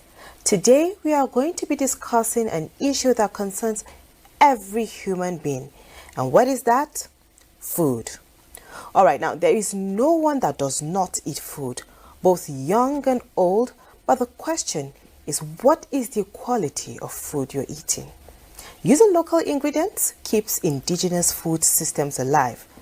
Dishes like ofada rice, tuwo, nkobi, and edika nkong carry cultural identity and agricultural knowledge passed down for generations. For caterers and chefs who are into humanitarian industry, how conversant are they with the use of our local spices and ingredients, considering the increased rate of disease inherent in some processed food? As health experts, workers oftentimes discourage consumption of processed food. Joining me on this program to talk about healthy dietary using locally sourced ingredients is Chef Paul Okon. He is the National President of Association of Professional Chefs in Nigeria. You're welcome on our program. Thank you very much. Now, the area we are focusing our discussion is the area you are much familiar with: Nigeria cuisine, local food and processed food. What are those things that make our food outstanding?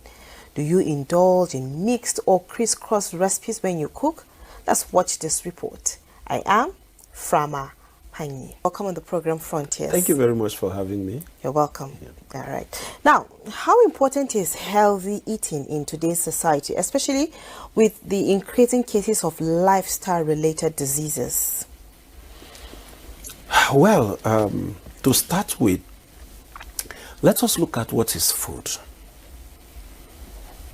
Food is any substance, when consumed, it should be able to provide energy, good health, and maintenance of the body. Now, that informs the need to eat healthy. Of course, if you don't eat healthy, if you are not conscious of what you are eating, then food can actually leave its status quo as food and become poisonous. So, we say when food leaves its primary function of being food and become poison, that's what we have in the system today. Whereby it's caused by a lot of carelessness, and then you finish eating and then you are having diarrhea. You finish eating and then you have to rush to the hospital. Then was it food? Did it enhance good health? Did it provide the energy? Of course, when you have diarrhea, you are drained. Energy is gone. Did that food provide energy? So that's where we come to food safety issue. We start having food safety issues. So every human being must be very conscious that they eat healthy. Not just eating, you just get whatever you get from anywhere because it looks like food, and then you start eating. Not minding if it has been poisoned, if it has been contaminated. And then it's very important that every human being must be conscious of whatever they eat and eat healthy. Okay. Now, many Nigerians are gradually, we're abandoning our indigenous meals and we're going for processed food. Why should people return to traditional and come back to the African cuisines? Today we are having a lot of cases of cancer, diabetes, all those things. Let's go back to cancer. What chemicals are used to preserve this food? We do not know.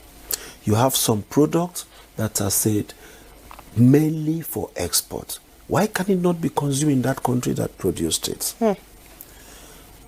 Why did we accept those, if it is mainly for export, why did we accept it here? Because that means they can't eat it there. So there is a question mark to how it was being processed, how it is being preserved. So those are the issues. We have to try as much as possible to develop a system of food banking, so that when we produce the natural food which God have so much blessed Nigeria with, when we have it during the harvest, we should be able to preserve it, so that in season and out of season, we should have those food materials. Then we need to educate our farmers, because if the farmers are educated on the storage procedures and how to preserve these things, we have it all around, then our consumption of processed food will actually reduce. Okay, now we often hear the quote, or people say a lot of time, food is medicine. Yes. Now, explain that to us, because you have spoken about food leaving its primary function and becoming poison. Yes. Balance it for us. Food is medicine in its actual natural states. There are a lot of things. Okay, take for example, if I'm down with, maybe I have some symptoms of malaria, and then I have to get my pineapple juice and my coconut milk, and I mix it up together, and then you have this mixture of juice, and you take it to top. It takes care of that for me. Okay. Takes care of that for me. So I don't joke with that juice. There's a whole lot of things we can actually use our raw, natural food to achieve. When I say natural, I really mean because we have a situation whereby if you have any food that is contaminated, chemical contamination or whatever, it will not serve the same function again. So that's why I say food at its natural state. So instead of depending on the orthodox medicine, you can actually control whatever you eat. And then, for example, diabetes. Let's go into that. I control my blood sugar myself. When I had the first sign, we have, can I share that here? We have bitter leaf. Okay. It's a natural leaf. You squeeze it up. Some people say, I can't drink something bitter. No. If you have to either choose, drink the natural bitter leaf juice and control your blood sugar, or be ready to go to the hospital. You understand? So this is, food is medicine. We know how to use it and when to use it and what to use it for. God has blessed us with that. And now the problem with our locals is that we try to adopt the foreign way of life. I mean, we have this big, of course, they have lost their forests. They have lost those natural ecosystem completely, and we still have ours. So why are we developing the culture of using what they are using when we have what they are looking for? Before now, outside the country, outside Africa, they look at palm oil like condemned oil. But have you seen the scientific discovery recently? The benefits of palm oil. They just discovered that, and we've been treating palm oil like a piece of trash, and they look at it as condemned oil. But they've just discovered, and they are running into Africa to take it back. So these are the things. We have the natural things to take care of what they are using artificial things to do. Right. Interesting. Now, can you explain the concept of farmers' kitchen green cooking and how it supports environmental sustainability? You know, oftentimes we hear farm to table, yes. farm to kitchen. From farm to table. Yes. Please, speak on that. Well, look at it from this angle. We are talking about our natural food. It's more healthier than the processed food. The green cooking, it's simply a way of avoiding extremely processed food and rely on natural products. Again, I must say, without contaminations. Green cooking, from farm to the table. You get your vegetables, you prepare your food, God have blessed us with fish in the sea, in the river and so on. We live by those things. If we live by those things and avoid most of this importation of food is actually detrimental to our health. Take, for example, there was a video that went viral about how ice fish is being preserved. What is being used in preserving it? Is that thing healthy to our system? Does it sustain life? Does it, bring nutrients and sustain growth, sustain life? No, it actually kills. Gradually, gently, and you are dying. And at the end of the day, when the accumulation of those chemicals in your body brings up cancer, what happens at the end of cancer? It's not that you just finish eating and then you woo, woo, woo like magic and then you fall and die. It accumulates gradually and develop into something you don't understand where it's coming from. And then you go to a hospital and you were diagnosed of cancer. And then kidney failure and all those things. All those things we consume that we are not supposed to consume them, which are mixed up with our food, being our processed food, are stored up in our system. It shows up as a symptoms. You get to the clinic, you get it treated, it's being subdued. But where is it deposited? It's there. The residues are there. They builds up there and you start having kidney failures, you start having cancer, you start having a lot of issues. And all these things at the end, does what? Leads to death.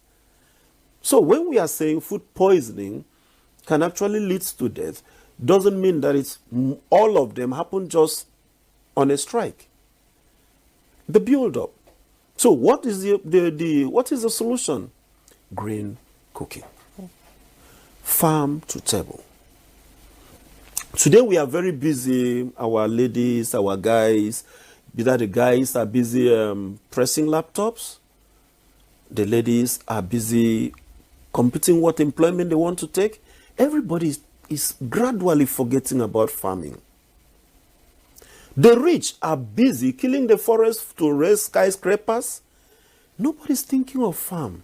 I remember when we were small, we had cooperative, a lot of cooperatives almost everywhere. If you are working, you belong to a cooperative and government sending funding to the cooperative to encourage farming.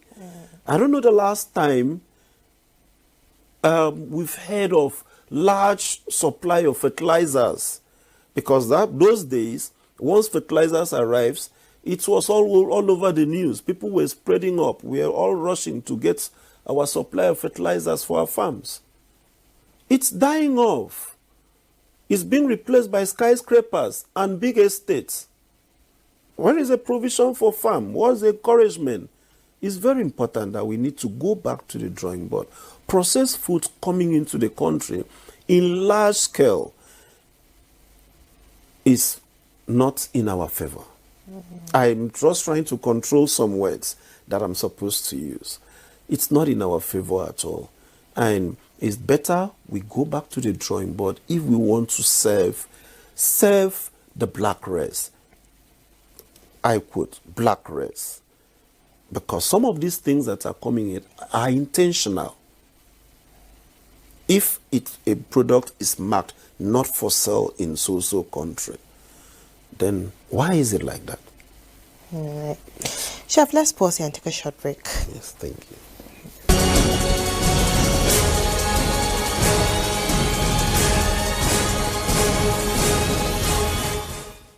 Welcome back, and we're still on Frontiers, and the guest is Chef Paul Okon.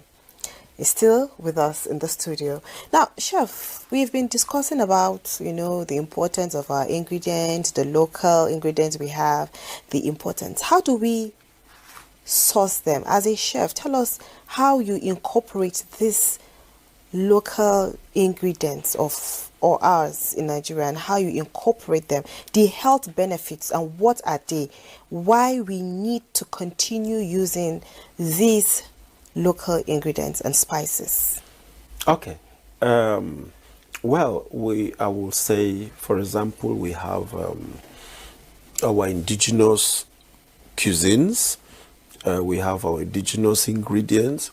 You move from south, where you have our ihuru.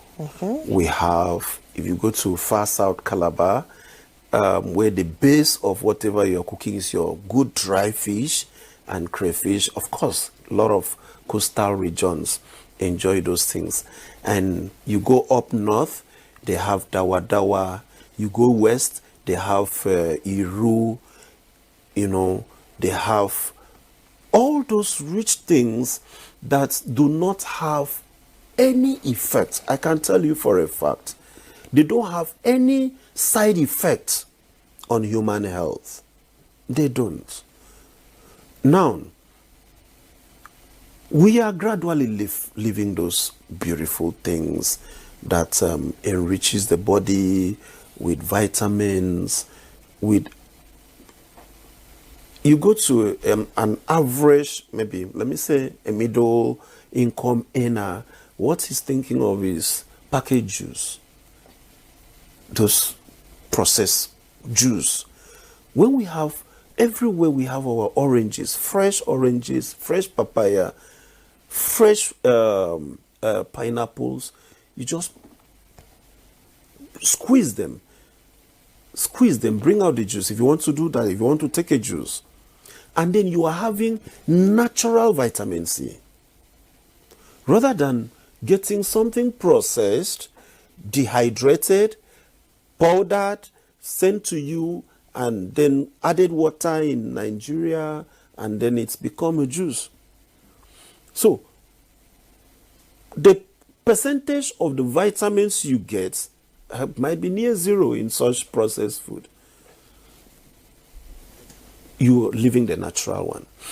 Most of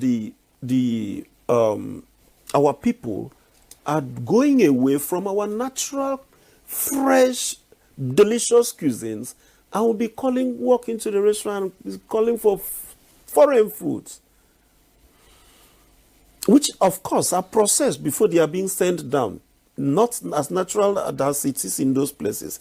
That's where the association comes in. For chefs, we train and educate our chefs on the need to cook, prepare healthy meals for our clients. Every year, the association carries out that training, indigenous cuisines training. Like we are going to have the summit next month. Indigenous cuisine display is number one on our agenda. It's number one on our events calendar. Okay. It's there. All the states in Nigeria, they are going to present and promote those indigenous cuisines in those states. And even the countries coming to the event have been given letters. They must come with natural ingredients of their region. Natural ingredient, not processed. Okay. It is a rule, part of the criteria, that if you bring in a processed food, you must declare, and they will have to check it if you should use it or not. A pre-made sauce, a pre-made anything, it has to go through scrutiny, because we don't want processed food in the event. It must be pure, natural, and displayed the way it should be. That's what we do every year. Why? Because we need to continue emphasizing to our chefs the need to maintain our natural ingredients. Okay.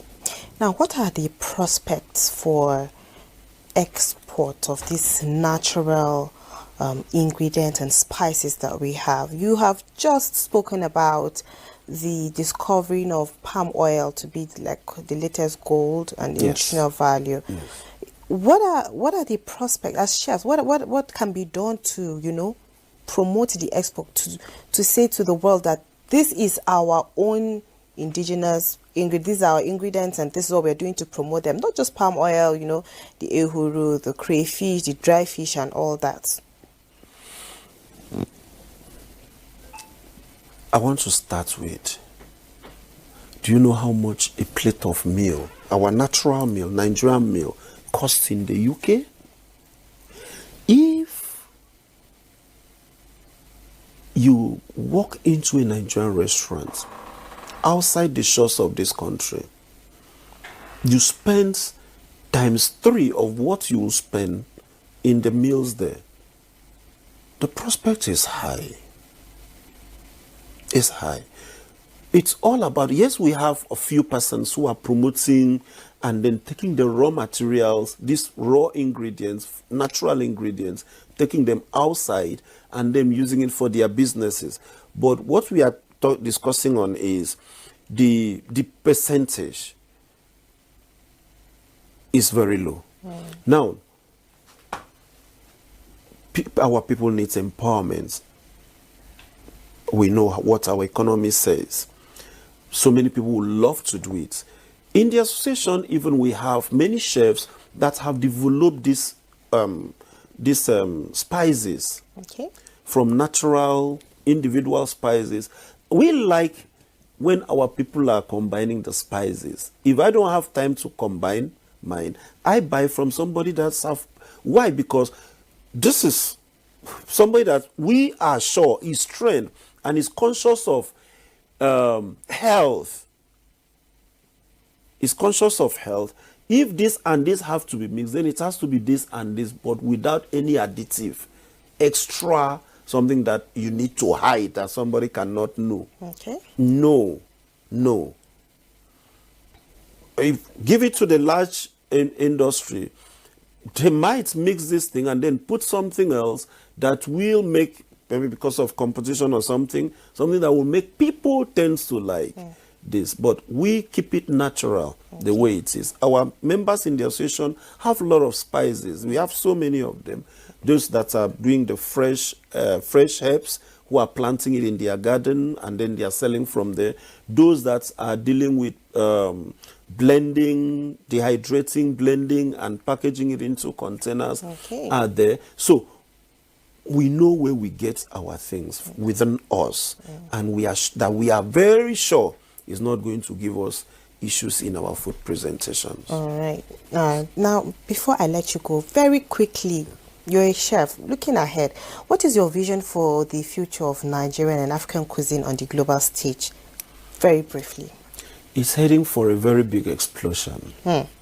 With what the association is doing, we are expecting 12 countries in this summit. India, South Africa, Lesotho, Uganda, Kenya, and then our West African brothers like Gambia, Ghana, Sierra Leone, Burkina Faso are all coming down.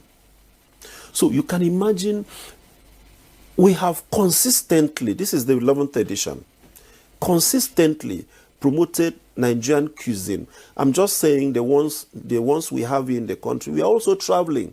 Every year we travel to not less than 2 other countries. And as we go there, we display Nigerian cuisine. Last year in Burkina Faso, we had the Nigerian Day. Completely Nigerian cuisines the whole day. Now, and people, if you travel, you discover that most countries don't have the delicious meals Nigerians have. So everywhere we go to, you see people rushing Nigerian food. Not just the jollof. The jollof is the one ringing the bell. The egusi. In fact, that's still last year because we went to Ghana, we went to Burkina Faso. Ghanaians were saying we are going to compete on egusi. So that's how far our meals are traveling. That's why I say it's going to be an explosion, because there is no country we go to that don't look forward to eating Nigerian dishes. Oh, you people are coming, please bring your ingredient, come on. It's moving. It's moving. All we need is just a little touch, a deliberate touch from the government to the right point. This is the end of this edition and this episode of the program. Thank you so much for being a part of it. We have been discussing with Chef Paul Okon, the National President and Association of Professional Chefs in Nigeria. Thanks for your time, and bye for now. I am Frama Panyi.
heard of the popular saying, never wash your dirty linen in public, and also very good reason. But as it stands, Frank Edoho and Sandra, his ex-wife, have thrown reason out of the window because what was meant to be private has now become a subject of discourse on the timeline. But while fans of Frank and Sandra go at each other's throats in the comment section and DMs, GK himself, who is the centerpiece in all of this, living his best life, and he's completely unbothered. I mean, dude is literally just having fun. The other day I saw him in the video where we were celebrating Arsenal's win. I'm like, dude, are you aware people are dragging you? Should he die? Is it the first person? But anyway, just in case you don't know, this is Clicklight, where we serve you absolutely nothing but pure fun and undiluted entertainment right here on the network service of the NTA. I am Enyojo Abu. And I'm Daniel Adirie. And without further ado, let's get this show on the road.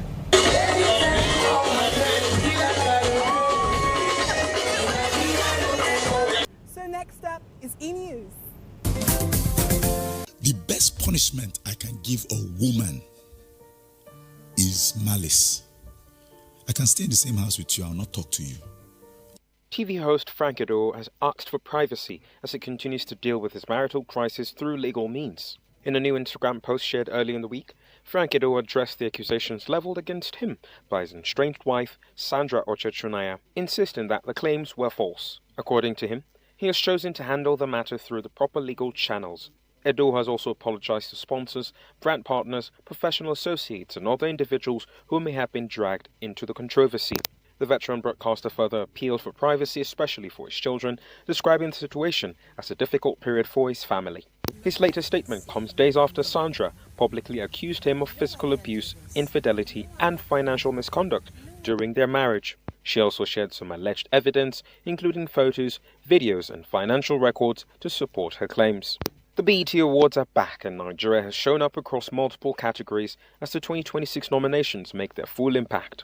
Leading the list is Thames, who lands in 3 categories. She earns a Best Female R&B Pop Artist nomination alongside heavyweights including SZA and LMI. Wizkid and Asake earn a Best Group nomination, one of the more competitive categories on the night, while Burna Boy lands a Best Collaboration nod for his appearance on Ghana's WGFT. This year's ceremony is scheduled for Sunday, June 28th at the Peacock Theatre in Los Angeles, with comedian Drewski confirmed as host. June 28th, run and tell that! Sunday, June 28th at 8, the BET Awards 2026, hosted by Drewski.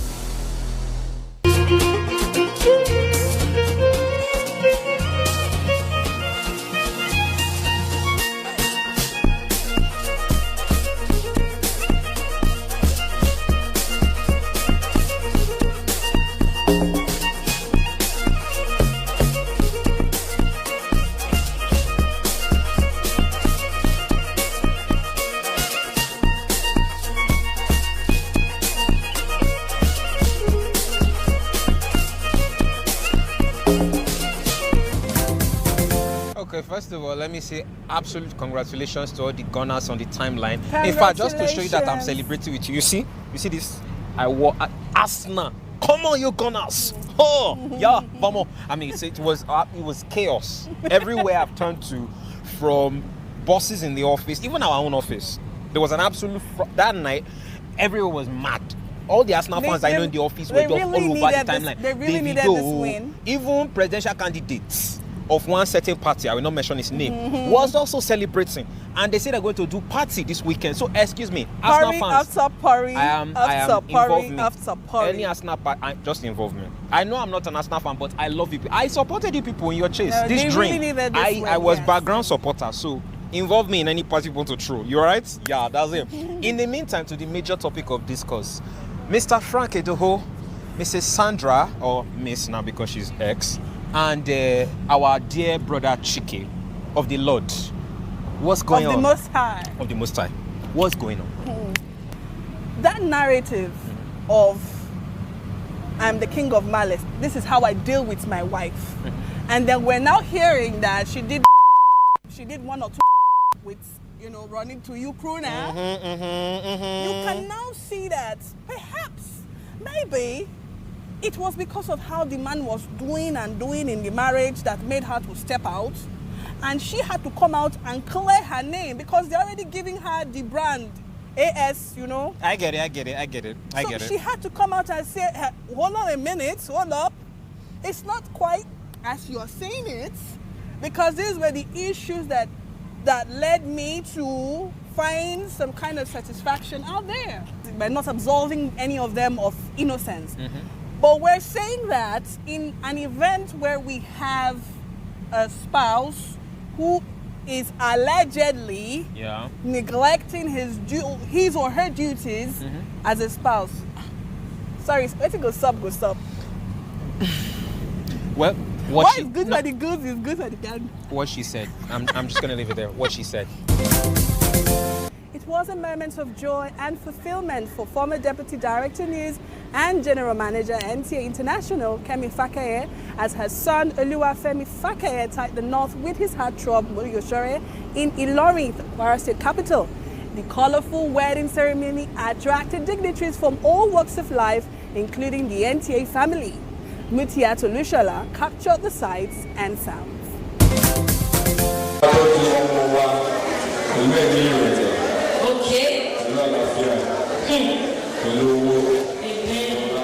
First was the traditional engagement marked by the payment of dowry, exchange of gifts,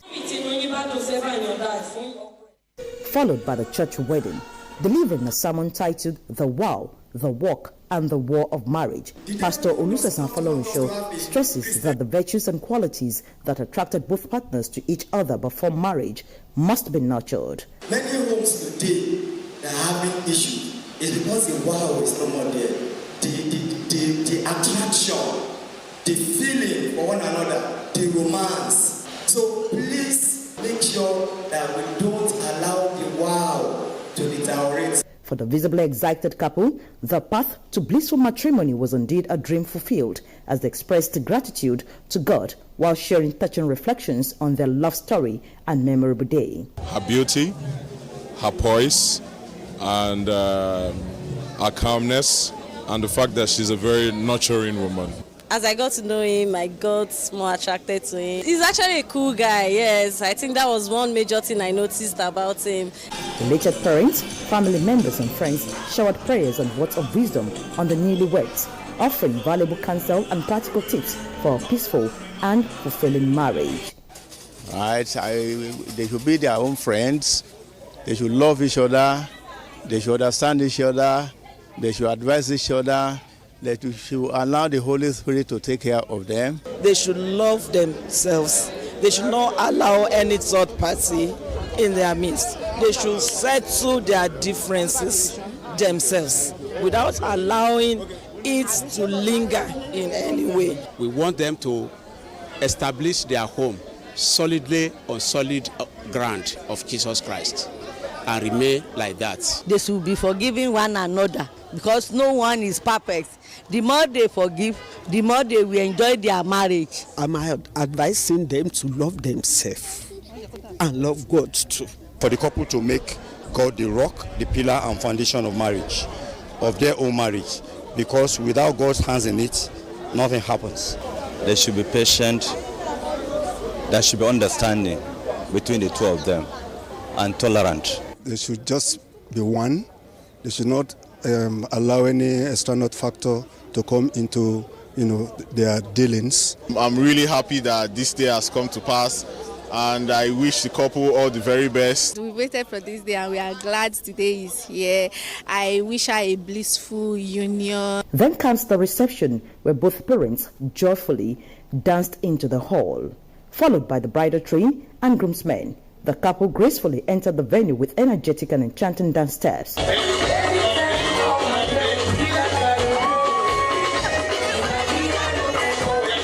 As expected, the couple cut their wedding cake and had their first bite together as husband and wife, after which they took to the dance floor.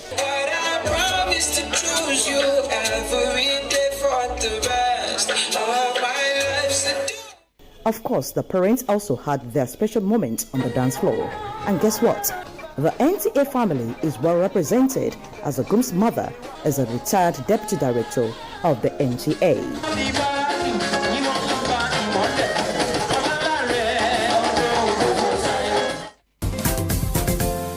Some say it is the new trend, while others blame it on societal pressure. Now, whichever band you choose to ride with, you must agree that there's a surge in single parenthood, especially among our favorite celebs. So we thought to ask Nigerians what the major reasons are behind this new trend. For some, I think maybe because of some natural causes, which is one of it is death. Maybe the woman is late and then they feel they are comfortable. They cannot find any other person that can replace that particular woman. So they decide to step up and be the father and the mother at the same time. Some, again, they feel some women are just troublesome. Let me just put it that way. I don't know what could be their reason, but they just feel maybe they are troublesome. They can do it on their own. Maybe they are supermen. I don't know. But women are everything in a home. But whatsoever is your reason of want to be a single dad, maybe it's based left on you or whatsoever is known to you.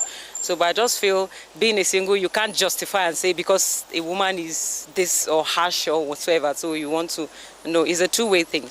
Well, for now, it has always been very hard for the single dad, honestly, because nobody will ever believe in whatever you are saying. They always blame them. You understand? Women are easily hurt. When they are complaining there is violence in the home. But some men are also going through that, but nobody tends to hear them. But with the way things are going now in Nigeria, I think people have started accepting that too. Men are going through one thing or the other in the family. So that's my view and my take on it. The trend in the society, things are getting, they are increasing. Single mom, the status is increasing. Single dad, the status is increasing because of should I say the economic change, the change in the economic system. There is food scarcity in the society, and then people, most especially in the angle of the female, they see that as an opportunity for them to get what they want using what they have to get what they want. And at the male side, those that have the resources see it as an opportunity to also give themselves that immediate satisfaction. Fear of failing, pressure to provide, emotional loneliness, because they can be very, very lonely, broken family system, and trying to be strong when he also needs help and support. A single father's greatest challenge is not money, is not work, but is carrying love in a society or a place where in a society or a place where they rarely ask how he's doing. That's a single dad's greatest challenge.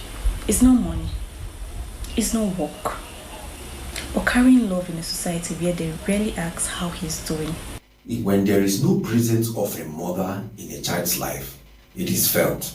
And when there is no presence of a father in a child's life, it is felt. Because the two of them has a mutual responsibility that must be combined to bring about taking care of that particular child who they have brought to the world.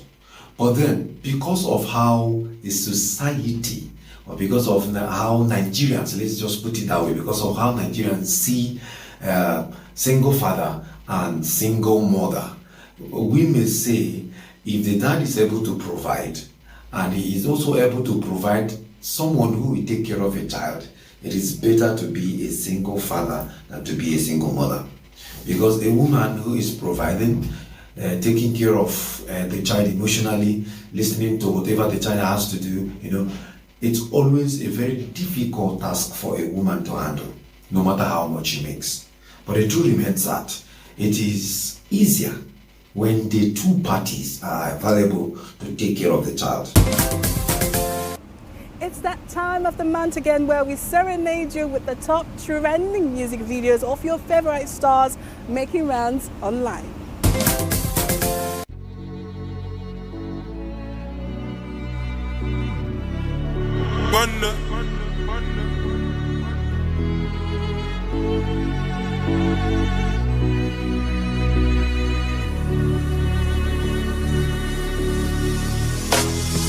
I dey find my own, you dey find your own.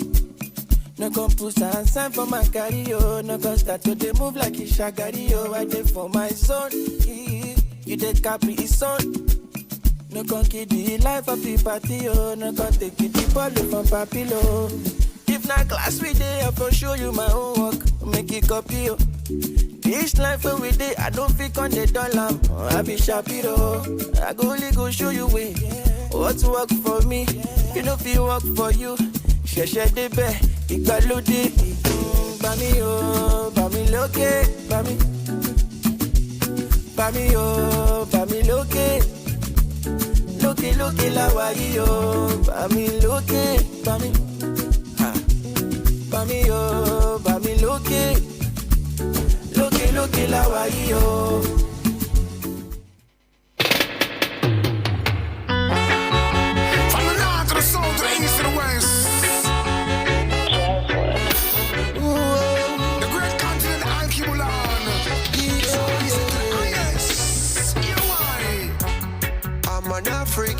An African soldier.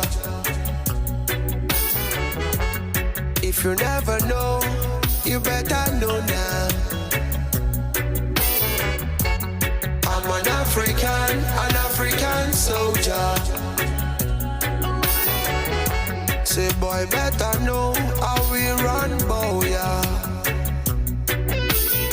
Fully governed, Mr. Fully governed. Step on the scene, man, humble lion. Holy Zion, me say Holy Zion.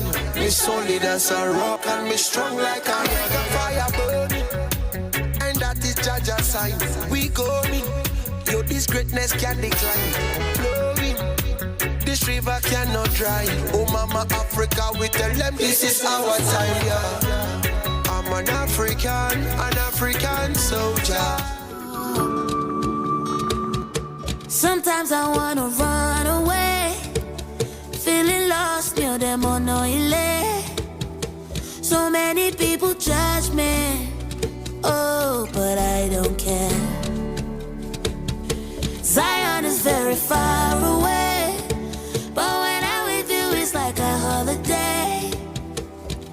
You're my safe space, oh, I hope you know.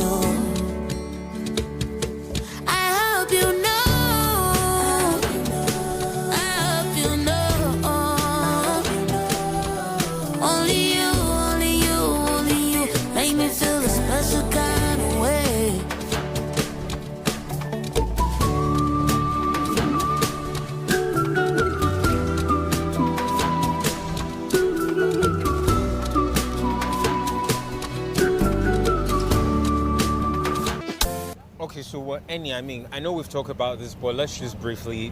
Should I more like counsel? We all have issues, you know. Or maybe not everybody. That's wrong with me. People, some, not all, but to a relative extent, there's almost no marriage without its varying level of challenges. The question now should be, if you're someone who has lived in the public eye, you're a celebrity, you're a popular broadcaster, you know, it's like saying you and me are married now. Mm-hmm. We're not married, but as saying we're married, and then we have an issue, and then because people know who we are, we're unrepresented, and then maybe we have a fight, and then boom, we decide to come on live. I go live, she goes live. Is that the best way to approach matters, especially in this current day and time where everything is just ta-ta-ta-ta-ta-ta, and how best should people handle issues when it comes to marital disputes? Well, I think that's a nice question, by the way. Mm-hmm. Well, what I'll say is that, first of all, in a case where you see someone you love, you like, you want to get married, I feel like one of the criterias, or not criterias, requirements to going ahead is to sign an agreement that states that if for any reason this marriage relationship goes south, both of us will have like an NDA, non-disclosure, whatever. We're going to both sign that NDA stating whatever happens stays within the confines of our marriage. Exactly. So that's like prenup 2.0. Yes. That cho-cho-cho, that you know that cho-cho-cho, that little gossip. Before you know, the house help has told the gate man, and it just keeps flowing and trickling down the entire community, before in the entire state, the entire state, national. So yeah. So guys, please keep what's private, and what's not private, probably keep it not private. If you get what I'm saying, what's public, what's just separate the two and keep them where they're supposed to be. So that, sorry, I had a thought that just came in. Because you know that thing they always say about if you tell your family members something your spouse did, you can later forgive your spouse. True. But they won't stop seeing your spouse the way.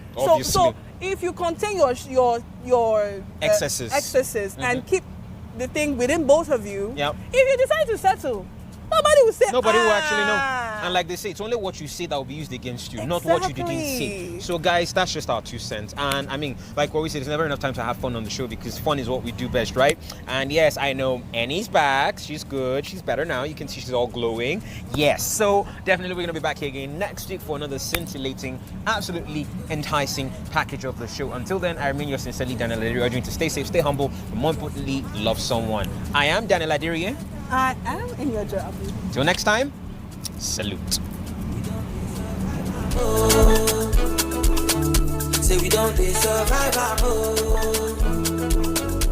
Now money be survivor.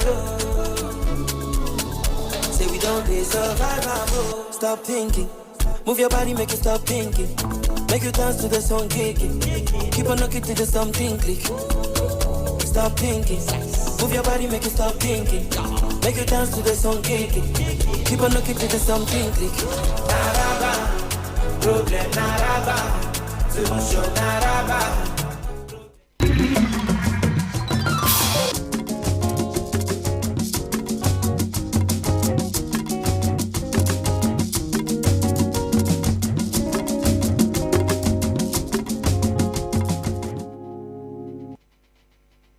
The administration then put in a policy that compelled local broadcasters to do more of local music on radio stations and TV stations than international music. Prior to then, at different outlets, individuals were mostly listening to international content. But that was a defining moment in the history of Afrobeats in Nigeria, because from then on, we started to consume a lot more Nigerian music content. And the story today speaks for itself. Africa is not the next frontier. It is the frontier. We have to work together, the content creators, the government, policymakers, the private sector. We have to collaborate closely to ensure that we are able to take our souls to the world. We can only make the digital space better. It is imperative that we do to export our games, our music, our videos, our digital platforms are available that you can actually monetize your content using. So the content creators need to understand, they need to go and learn how to use these platforms properly, how to monetize, how to distribute, target audience. There's so much stuff they can learn so that the migration will be easier when the time comes.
This is the network service of the NTA.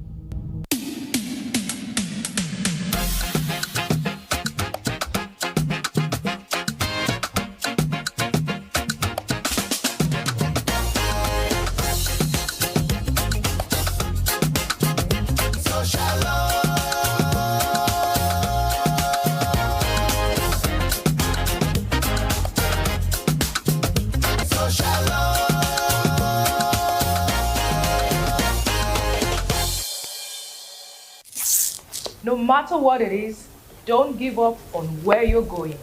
Hello, beautiful people. It's another interesting episode of your favorite event program, coming to you always on the network service of the NTA.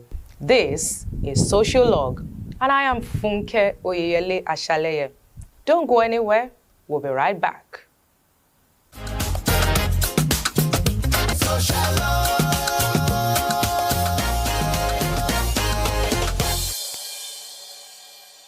Still in the mood of Salah celebrations, we bring you some beautiful highlights.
Happy celebrations to all our Muslim faithfuls out there.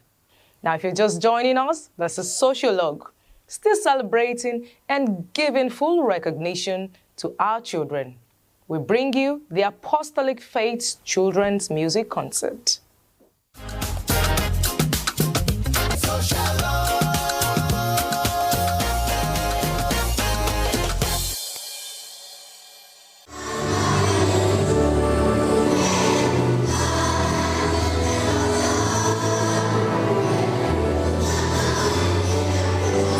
The auditorium of the Apostolic Faith Church Abuja was filled with melodious sounds of worship, praise, and orchestral renditions as children showcased their musical talents as they celebrated their annual Children Musical Concerts.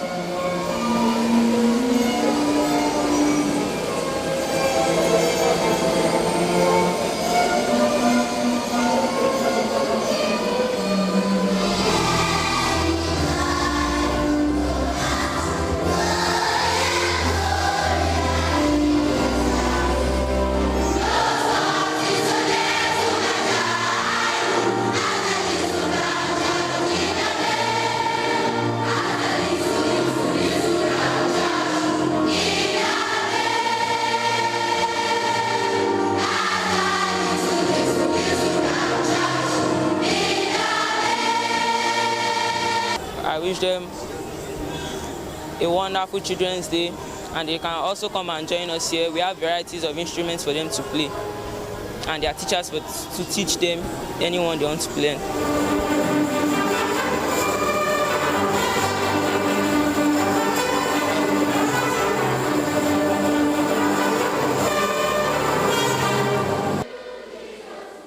The colorful event attracted parents, ministers, music lovers, and invited guests who gathered to witness the inspiring performance by the young choristers and instrumentalists.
Message is that you should have the thinking of being saved, sanctified, and baptized, and having the room for God most of the time than playing games and cartoons all of the time.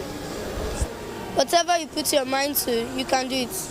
Any instruments you feel like you want to learn, can come here. We have variety of instruments and teachers can teach you and you learn. Like me, I started last year and I'm joining the orchestra today. So yes, the teachers are very well, and happy Children's Day to all the children watching from around Nigeria.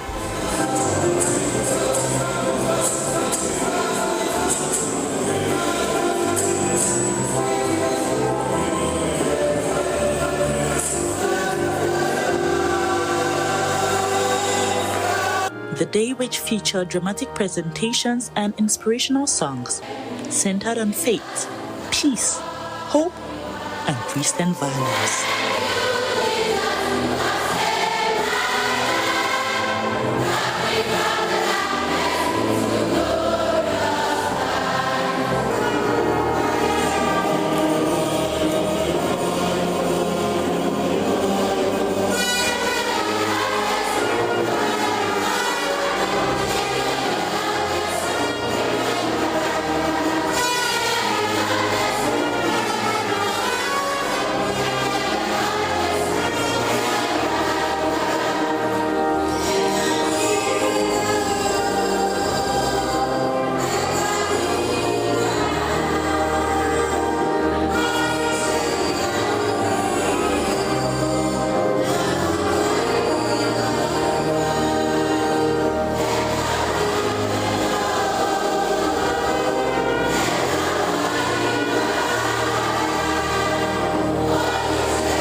easy at first.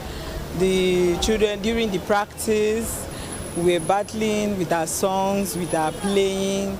Some children, they were struggling to know their songs, but as God may have it, they were able to sing their songs, and today they have performed wonderfully well.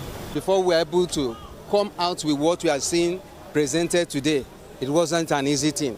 But the key point over this is just the prayer.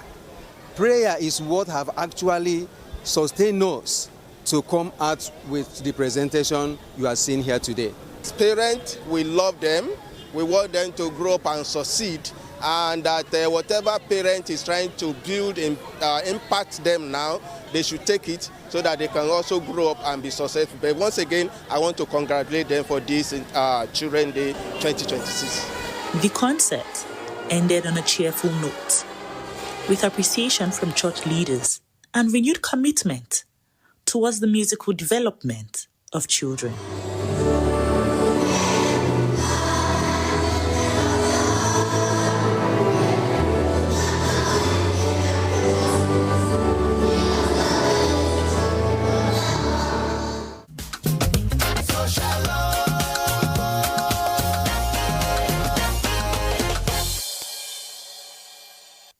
Our future, our pride, our joy, right there. Kudos. Up next, we'll take you into the world of theater and live performance, where creativity meets emotions on stage.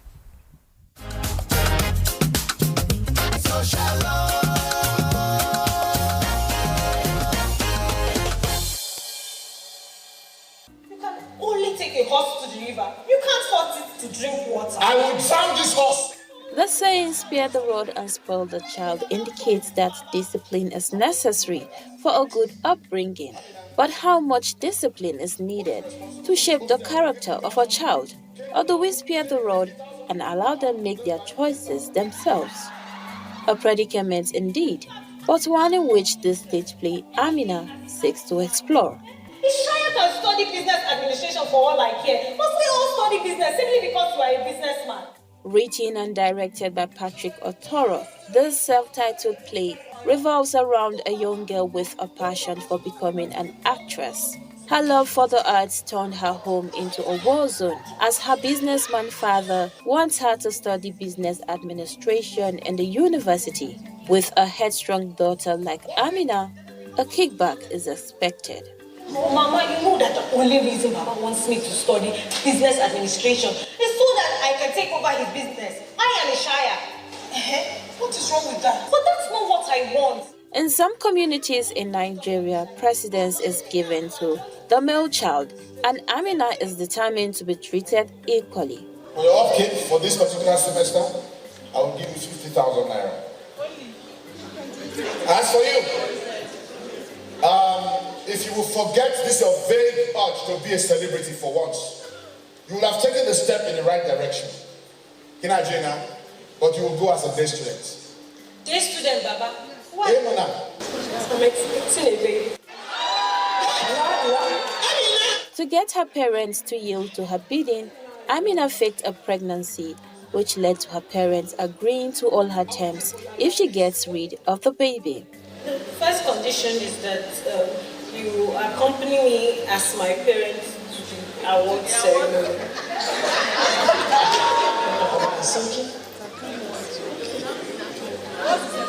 Okay, and the second condition is that you allow me to study whatever course I want to study. Which is me? Drama. Mama, drama. Amina, you are my daughter.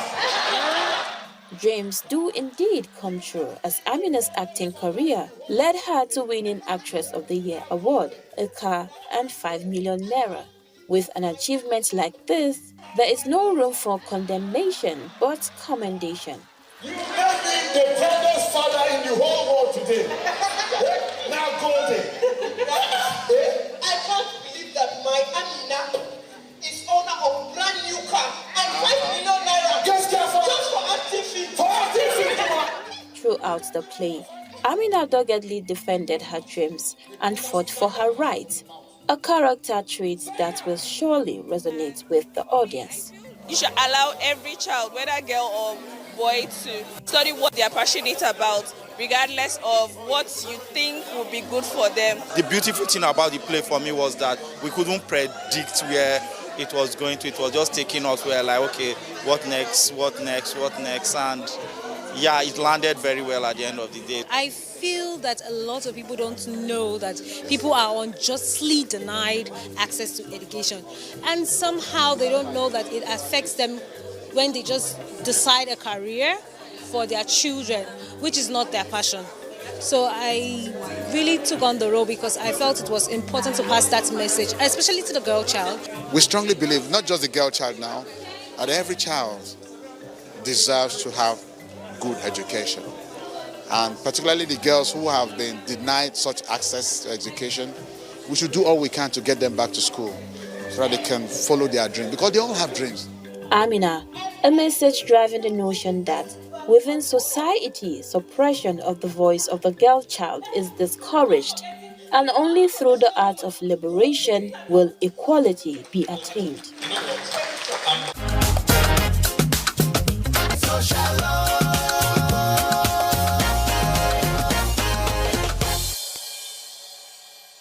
What an incredible performance!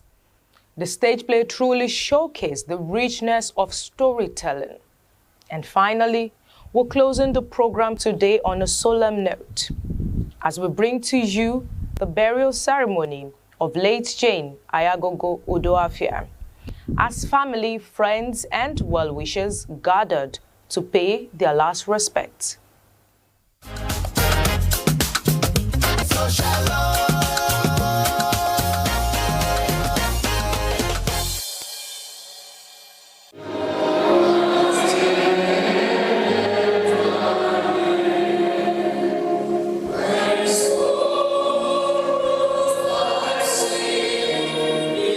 For everything that has a beginning, there must be an end. This is a given, particularly in the life of a man. And so it was as the Ayagogo Udoafia family bade farewell to their matriarch, Mama Jimmy Ayagogo Udoafia. The journey began with a funeral service at the Church of Redemption, Admiralty Estate, Navy Town, Asukuru, Abuja, where heartfelt hymns, tribute, and prayers highlighted her impactful life of mentorship and service to humanity.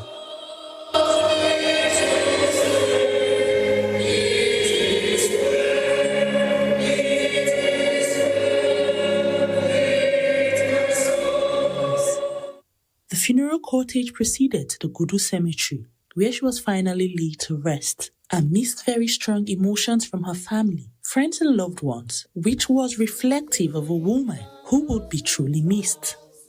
You are the mighty God, the great I am. Hallelujah, hallelujah.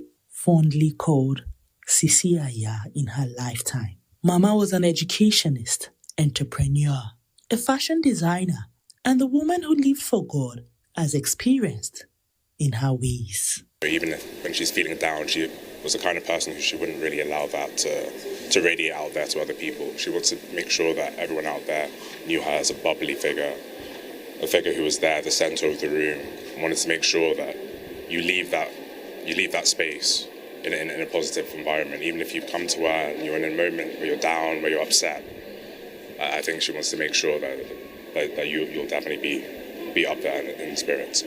My grandma was an exceptional woman. She was extremely compassionate, and she honored people always saying the truth and just being themselves. She was always big on telling me, don't pretend. There's no need to pretend, just be yourself. And I think that's something that stands out to me. Her death has taught me the power of relationships. She was friends with everybody and nobody. She didn't really care, or it didn't really matter who you were, but she would be really close with you. And yes, I really love that about her, and I'm going to adopt that in my own life. My mom was always there for you. If you needed that person that would be with you for something, you needed that person you could depend on, she would be that person. So when she started getting ill towards the end and she couldn't do those things, that really got to me. That really got to me. And she's going to be missed by not just her children. In fact, she said that most of her children will not even know her value till she dies. So a lot of people are going to miss her in the different states that she lived in. What I like best, she was my mother, I would tell you, for many years. But for the last 3 years that she was ill, she was my baby. So I saw her every morning, and she was the last thing I saw at night. So really, there's a vacuum. But I guess life is something that has to continue. So we keep moving. We thank God for her life. And we thank God for the legacy that she left in her children, her sons-in-law, her grandchildren, and maybe great-grand. She didn't get to see them, but at least she made 80. I'm grateful for that. Guests were entertained to a warm reception.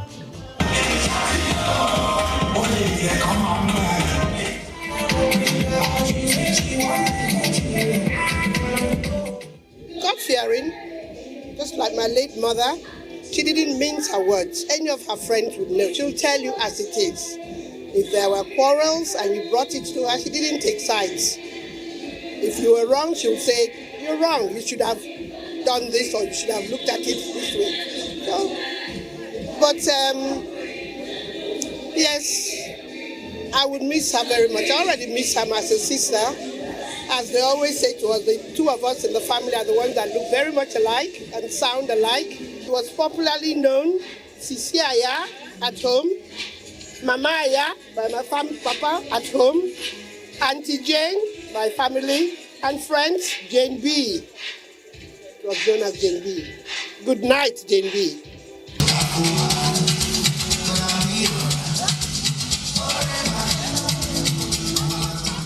A celebration of life indeed. It was for Mama Jimmy, Ayogogo Doafia, and So Shalom.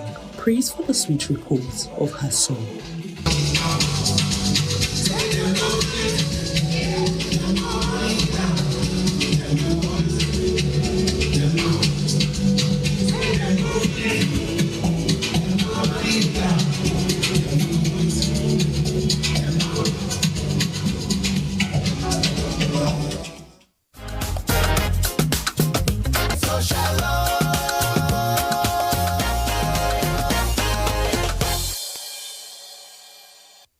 May our soul rest in peace and our legacy continue to shine bright in the heart of many. I must say, it's been a beautiful outing today and definitely couldn't have all of it without you. So let's make it a date, same time next week. And as always, stay safe, everyone, and God bless.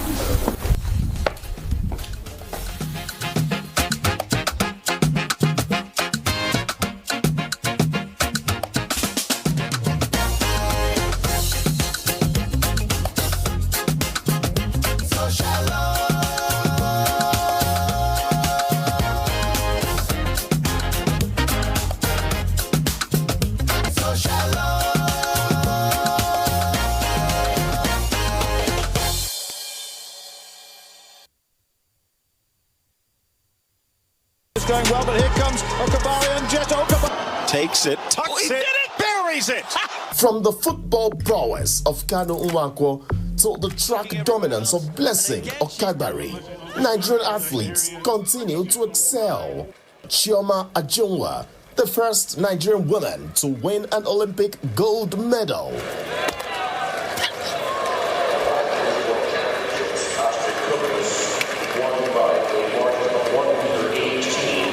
Applying the pressure to the rest and trying to come back, and Amuzan taking it. Amuzan, well, getting consolation there. Join us as we witness the determination, resilience and passion. No, it goes in. Scoufet unlucky, but it's that old combination from last season. This is the most outstanding, the best woman football player on the African continent, Asisat Oshuala.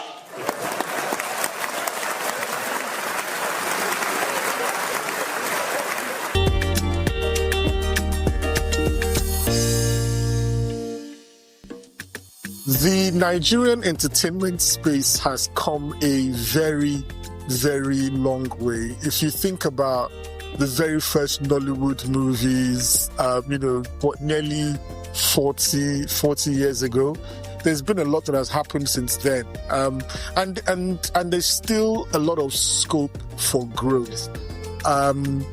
What I think is kind of hampering us, or why we're not seeing the best, is probably down to kind of the infrastructure, our institutions and the systems that we have in place.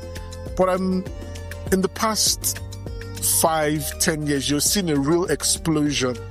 And that's because people are beginning to understand the importance of kind of creating the right infrastructure, the right kind of systems, the right institutions to help us kind of export our culture, because, our culture is really the key to kind of growing our country. It's very exportable. People love it. When we're talking about our culture, I'm talking the fashion, the food, the music, even down to the books that are coming out now. So I think the sky is the horizon, as long as we kind of keep on the right trajectory and, our government kind of continue to support in building the ecosystem. We talk about branding and marketing being probably one of the most important things for a country.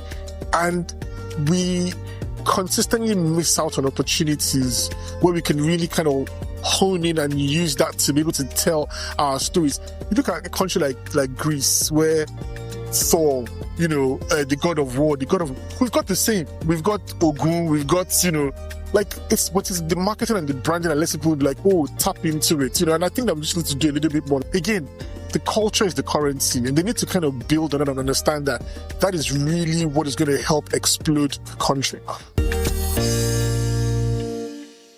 Long before the beam of satellites, the variety of streamers, the bustling markets of Idumota, Iweka and Asaba production centers, there was the Nigerian Television Authority, Nigeria's first and finest window to the world.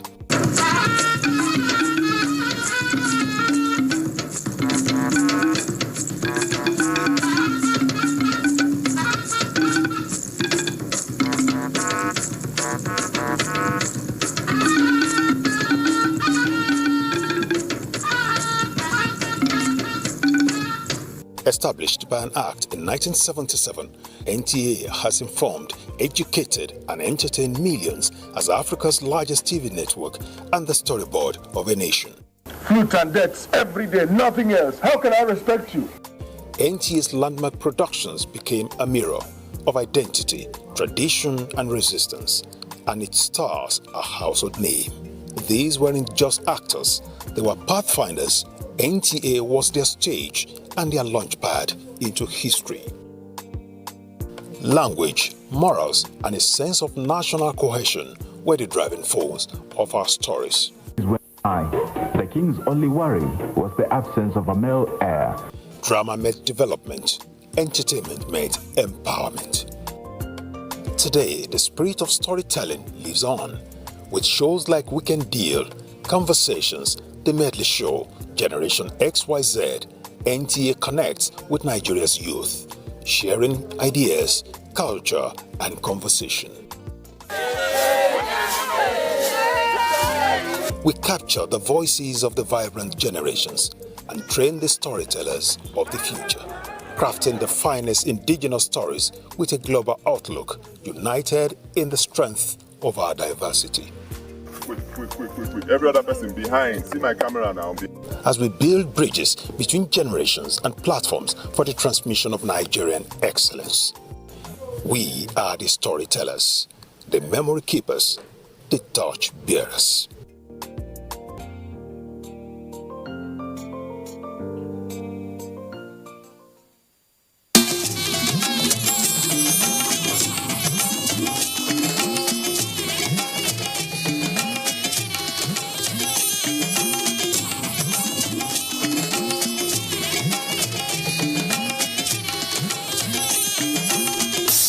This is the network service of the NTA. And on Entertainment Gist with Eboti Belisha, also known as Diary of a Media Girl. Guys, guess what? I'm always looking forward to entertainment gist, because tell me why. I'm tired right now. Do you know why? I'm exhausted. I've been running from the streets of Instagram, TikTok, Facebook, all of the platforms, just to get the tea for me to spill. So what you have to do right now is stay glued to your screen while I spill this tea in details. And if you don't have popcorn, do well to grab one, because right now with me, I have my own popcorn. That's by the way. First up on the whole tea, we have the 3 albums released by Champagne Papi. Champagne Papi said this time he's going to put us up. What is it, Champagne Papi? Like, what's happening? Rumors on the street of Instagram, you know, people will always pack their own reactions and their comments saying that, oh, I think Champagne Papi is broke, or he's trying to sort his rent. Because tell me why. Why would Champagne Papi drop 3 albums right on the same setting? Now, guess who is this? Drake, our superstar Drake this time came with lots of goodies for us. He didn't just drop the long anticipated Iceman. Drake also did well to give us an extra tea. He gave us Habib Titi and also gave us Maid of Honor album. So let's see that this whole album is compared to 40 songs. That means 2026 is a sure one for us. Yeah. So that's it. On one of the album cover, which is Iceman, he had the iconic gloves. Now, this is an iconic gloves. Believe me, I think he just likes the design, the whole glitters on it. But you trust us now. You trust the people. You trust the fans. Right now, he's being dragged for it. Why would you have to use the iconic gloves of Michael Jackson? Why are you feeling like an icon? What makes you think you can even drop 3 albums on the same day? Like, Drake, what do you feel like? And Drake is trying to let them know that one of his albums on Iceman, one of the tracks is Make Them Cry. Now, coming to Kendrick Lamar fans who have been banning Drake, saying that, oh, are you trying to diss us? Because what's happening? What do you mean by Make Them Cry? And oh, see, I don't know what it is, but Drake, you did something right on that album. One of the cover on the album of Maid of Honor, it happened to be Drake's mom. Yes, and I think that album, it's cool. The cover is cool, but if you can't relate, you will not understand. And I think the side of the cover also had Drake's dad carrying Drake on his neck. It's all very emotional and interesting too. So if you haven't streamed on Drake's album, please do well to do that. Do well to stream now. Because I even heard that the same day he made the release, Spotify crashed because Drake, 40 songs, 3 albums on the same day. I don't know what it is, but yeah, I know that Drake is already hitting millions of streams right now. Now, coming down to our Afrobeat superstar, Kiss Daniel. Kiss Daniel also made us know that, see, I think there's something about this month of May. I don't know. Because why album release? Ashake too, who just dropped his album. Now, Kiss Daniel. Anyway, he didn't say he's dropping immediately. He's just letting us know that he's dropping his album in the year 2026. And on May 15, he gave us a highlight of his album title, which happens to be Uncle K. That's one of the album. And the other one is Radio Giddy. On this album, Kiss Daniel is going to have like 7 tracks featuring other Afrobeat artists, the likes of Fola, the rapper Odumodu Black, and even our own Bella Shmurda. So what's happening? We're anticipating for the album, you know. Now let's go on a short music and trending videos break. We will be right back. Do not go off with Diary of a Media Girl. Thank you.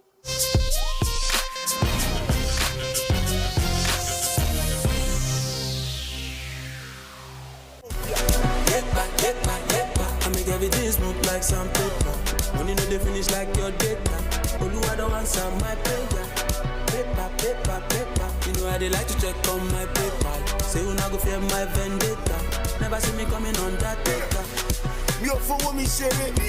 You no day, you no die. Put up best in my armor. Show more your body, Timo conquer. No guarantee, no shorty. Timo de fait filet body. Ogo yen clarity finesse. Okoja tie mi o le pretend. Mustafa.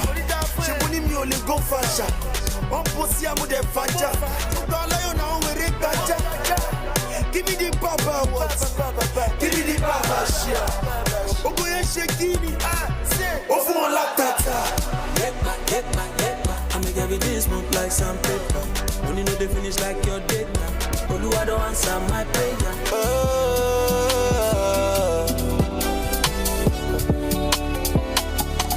In my soul I conquer. I did it myself, oh Camboluncha. Eba se saba, nungo si nambu conquero. Sindingunye mefe maka nambu pompasho. If you know what we get, So I ask you, call on beautiful I was in a football kunisim, in a football kunisim, in a football kunisim, in a football ebelena na lukolunissim, na lukolunissim, na lukolunissim, na lukolunissim. Broski, holy fire down prayer. Hustle they hustle for the sweet, my brother man, I beg you, fire down prayer. Hey, gangsta prayer. Lord, I with my soul to crying, I don't go tire. For me many times, I can't explain. And they laugh at all my mistakes, so I feel the pain. To disappoint them wasn't the goal, but I've been carrying wounds untold. I'm just learning as I go, trying hard not to lose control. Sometimes weak and sometimes strong, sometimes right and sometimes wrong. I'm just telling you my truth, that I'm only human too. Oh, yeah, it's plenty. Come in Lagos.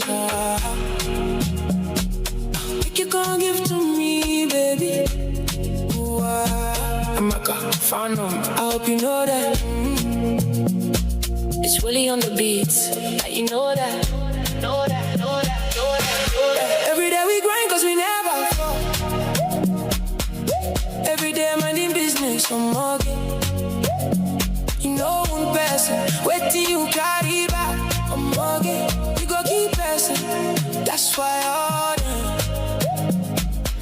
boys keep chasing, they keep chasing. Shout to my fans who give me fame. If you come in everything you want, I go buy.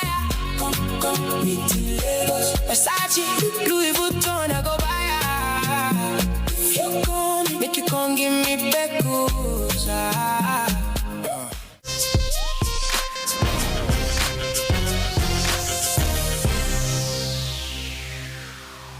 Welcome back again on the screen with Diary of a Media Girl. I believe you can see the whole excitement on my face. Like I said before, I'm not even tired of this aproko. I just want to give you guys all the tea because I have a whole lot of tea on my agenda. So first off on this one, we have our popular, beautiful actress. Guess who she is? Yes, you're correct. The most elegant, beautiful, outstanding actress in Nollywood. This time, she has been mentioned as one of the cast in BBC Wahala. No other person than Genevieve Naji. So this is going to be her appearance after a very long time from the first appearance on television in Reprise. Actually, she started from there before transitioning into Nollywood. But this time is one of the drama series in BBC. So it's titled BBC Wahala. On this BBC Wahala, alongside we have our other 4 outstanding casts who happen to be the Nigerian British women in London. Also, the popular writer, Teresa Ikoku, and director, she's going to be part of it. So let's see what they have for us. Like we all know Genevieve, she know they sleep now. She know they ever slack. She's always there. Even on Lion's Heart on cinema under the Nollywood movies. You saw what she did there. Like, I think that was one of the movies that stood up from time. But Genevieve, we missed you on the screen. Welcome back on the screen, Genevieve Naji. So we look forward to all of the goodies you have for us. Packed up in this drama. We know you now, Queen of Elegance, but see, give us small tea, like this small ginger on this BBC Wahala, because it is Wahala. What more do you expect? Although this is a series from the novel of Nikki May, so what we don't expect less. We do not expect less. Looking forward to all of this cast, and we know they are going to give us an amazing delivery. Coming down to culture. Who is ready? I think if I have my way, I want to get married to a Yoruba man. Please pardon me on this one. I'm not Yoruba, so I might not be too correct with the words and pronunciation. But then again, I think all road leads to Ijebu Ode because this time the Ojude Oba festival is around the corner. Like I said before, pardon me, I might not get the pronunciations correctly, but I believe you know what I'm talking about. I think on this festival, I wouldn't want to miss out on it because Did you see the one from last year? Oh my God, the outfit was beautiful. The sight of it, oh geez, that was so beautiful. I don't know how they come up with this, but there's something about the Ojude Oba Festival. Now we have one of the most prominent faces in the Ojude Oba Festival. Do you know what he did this time? No other person than Farouk. Farouk Oragbala. Farouk has dropped us beautiful and amazing pictures, counting down to the Ojude Oba Festival. You know he doesn't play with it because this festival is the King's Court. It's a festival that explains horsemanship, age-grade possession, heritage. It brings out the indigenes of the Ijebu-Ode in the same place, like from all continents. Now Farouk said, okay, as the king of steeds, he's not called king of steeds for no reason. Farouk has dropped us one very beautiful photo shoot, counting down to this festival. Who else is looking forward to this festival? All road leads to Ijebu-Ode. Let's get our bats all packed up, because me too, I'm going to be there.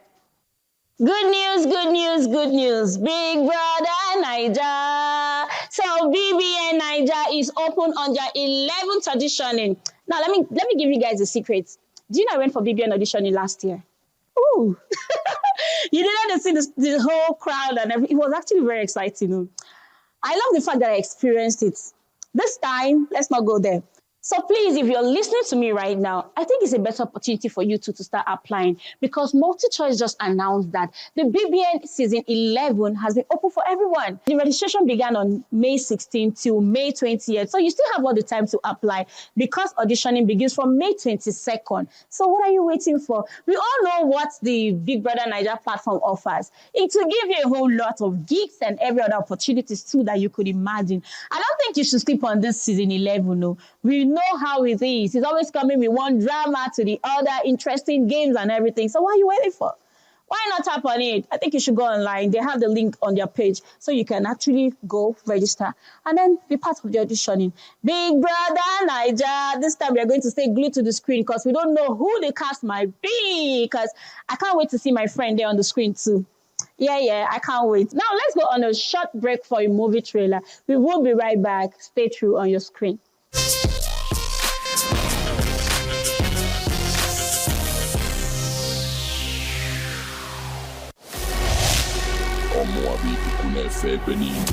Some little where money flows. This is who I am.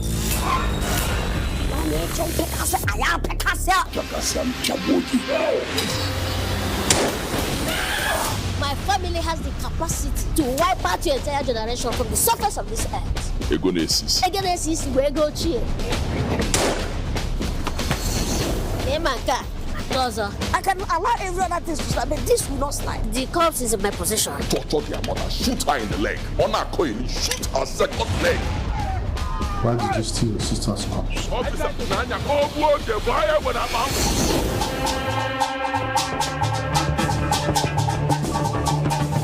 My late wife, Chilota, will be buried tomorrow. Chilota will not be buried tomorrow. Nobody on earth can counter what I say. My money has no beginning on our end.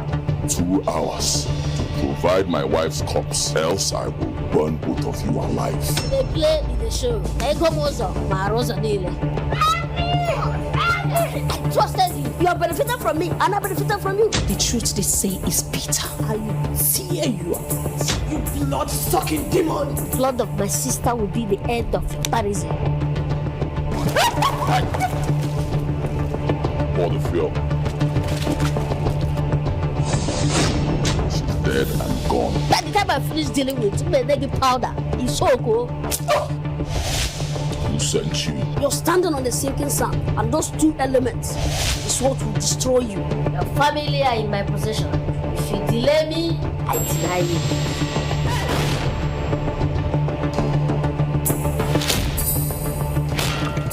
I go everywhere and I see everything. I am your God. 12 noon tomorrow.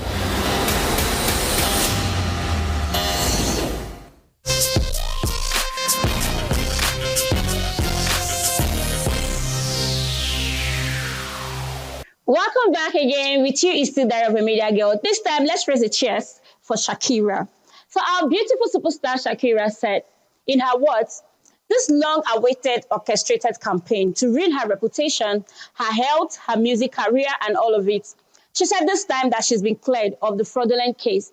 And do you know what? It has already been arranged that she's going to be paid the sum of $64 million to compensate her from all of the whole trauma, because the judges has already made it real that the prosecutors cannot give any evidence. There's been no evidence that Shakira was in Spain in 2011 to get such huge amount of taxation. Like she also said that she has been through this up and on, and this time she's happy that her name has been cleared from any fraudulent activities. In her words, I was never involved in any fraudulent activities, and I don't think I would ever be. Aside that, there's another good news on it too, because this time Shakira is coming back again on FIFA. So we all know that instead of her to be weighed down with all of this orchestrated campaign, let her put in the energy for FIFA World Cup 2026, because right now we all know that she just had a release of the anthem with Burna Boy. So Shakira, we look forward to you. It's more cheers to you and more congratulations. Because on my end, I'm also happy for her. At least no fraudulent activities, and there is no proof for that. So which means officially she's been cleared. Congratulations, Shakira. Coming to Blessing CEO. Like, what's wrong with this woman? Our relationship therapist, coach, and influencer, she's back at it again. She's always known from one controversy to the other, because I don't know what's happening. Blessing CEO. Few months ago, we were all looking out for her, saying, oh, this lady has cancer. She came out with a fake result at the end of the day to say she had cancer. This time, it's been said that she made a list of a property worth 36 million naira to a client in person of Mrs. Ifeyiwa. That was in July 17, 2024. Let's see what's happening. Like, why always you? Why always you and the controversies? The way we actually gave her the recognition on social media was how she claimed someone else's house back then to be her own property, putting it on social media. Now this time she has gone way beyond that. For her to list a property she doesn't have access to. What 36 million naira? But do you know what? We all know Blessing CEO now. She always say, no, I'm not guilty. I'm not guilty. I didn't do it. She always has something to justify her action. Even when she came out to embezzle funds, because tell me why you're going to collect money from your fans in the name of having cancer when you do not have one. And then she still came out to say, I'm not guilty. Yes, I actually thought it was stage 4 cancer. But on this one, you're not guilty. So why did you make refund of 24 million naira? Because, yeah, she's been able to make refund of 24 million naira, even while pleading not guilty to Mrs. Ifeyiwa. So we just look forward and hope that she's able to balance up the rest. Because why would you even do that? Why would you go as far as that? Like, do people still trust Blessing CEO? First of all, that's the question. Because if you're online, you're following with Blessing CEO, you see what she does. When she's in a controversy, she deactivates her account and just go off. When she's done, she comes back again. Why? Who is trusting? Who has to trust Blessing CEO in this time? So anyway, I just hope that she's able to pay off her debt, and I hope that this should be the last, because we Nigerians in general are actually giving her too many chances. This time is for the bull of the bullless. Chike, oh Chike, this is hard for me to say. Bull for the bullless said, please, Nigerians, pity me. But we feel like he owes a proper apology. Do you think he does? I just feel like, I don't know. For you, I don't know. Do you think he owes us a proper apology? You guys should take it easy on him now. Leave his comment section alone. Everybody's there dragging him. Why? Why someone's wife? Why this? Why that? It seems you like older women. We are here for you, bull of the bullets. Okay, so whatever it is, the bull of the bullets said you guys should pity him. It's coming directly from him. With all of the controversies, I don't know what exactly happened that it got to that point where Chike considered Frank Edoho's wife as one of his whatever. But then again, I feel like we should still hear from him, because Frank Edoho's wife to have come out to make mention from her own end. She said that she did not cheat while she was still in the marriage. She said that she already applied for a divorce. So we don't know what it is. Maybe she did, maybe she did not. So whatever it is, I think we should pity Chike, because he has come out to say, pity my soul. We don't know what that means, but then again, let's give him a break. I think everybody should just go on and take accountability of their own wrongs. We will be right back. Let's go on a short comedy skit break. Please stay on.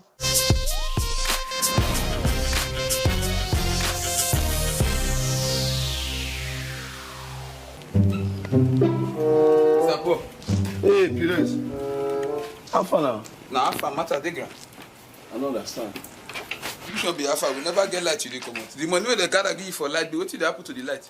I don't understand why we shouldn't be waiting they happen to you. Like you see anybody get light for the area. You don't get front, you not go see light. Who get light for here? Who? No, this compound get light now. This compound get light. And that mean they band A now. We you don't know the band what we did.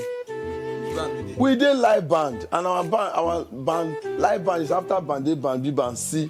Yeah, when I tell them some more pay better money that time I agree. Now they never just put up for the last band now we did so now. What you concern they stay one room with live band? I go NEPA office yesterday safe. Say I won't go give. Now they tell me say our money they don't go fit collect am now. Say people we dey band A since they never even give them line and now who did that land. Now this man hold the money say I want not reach. I carry the money come out now. I dey say I go when I come in the evening now I go explain the. Yeah, you never settle this afternoon problem. You want add evening ocean. Oh, but you dey stop me man not come out which I don't understand. What be all this one when now? When NEPA tell you say the money not reach, why you not give them when they give us low current first? Low current, they give anybody low current. They don't get low current now. All the light now one. They don't get low current now. Which have be low current? Now you see. Where did they happen? Landlady welcome. Where did they? Where none at the quarry? Landlady, you go answer money where we gather give am 2,000 where each gate pay for light. May I go pay the light bill? I say when you reach there, say NEPA tell us say the money no reach. And no, not be NEPA drop the bill. Not be the total amount when NEPA talk. Now everybody donate, carry go give them. You say NEPA say the money no reach. Landlady might explain to me because I dey try explain to I don't understand. They give me the money. I reach NEPA office. NEPA say that money where would the money would the light would they consume? Say that money no reach. Now cause okay no while I can carry the money come out. Me na even come out see they go see there now. I reach out yesterday. Now I put the money under my pillow. So say if I dey come out the next I'll carry am. But as I want sleep heat too much. Now I open window. The window I open and I mosquito start to rush enter. They just rush enter. Grrr. Now I say, oh, this mosquito say they get sense. Now lock them inside, lock the mosquito inside. Because heat, they are not saying. He shot you. Now I can sleep for outside. So as I sleep for outside now, mosquito call they beg me from window, brother. I better open the door. Heat won't kill them. Open the door. One of the mosquito call pull the shirt. So as he pull the shirt, call use and cover that money. Me not even know. As he cover the money, now I give one of the money. Get one mosquito they stay near Perez. My son wait. That your mosquito they stay My there. son, you dey play for me. Wait, you understand what they talk so? Me want for us just now because now I gotta go.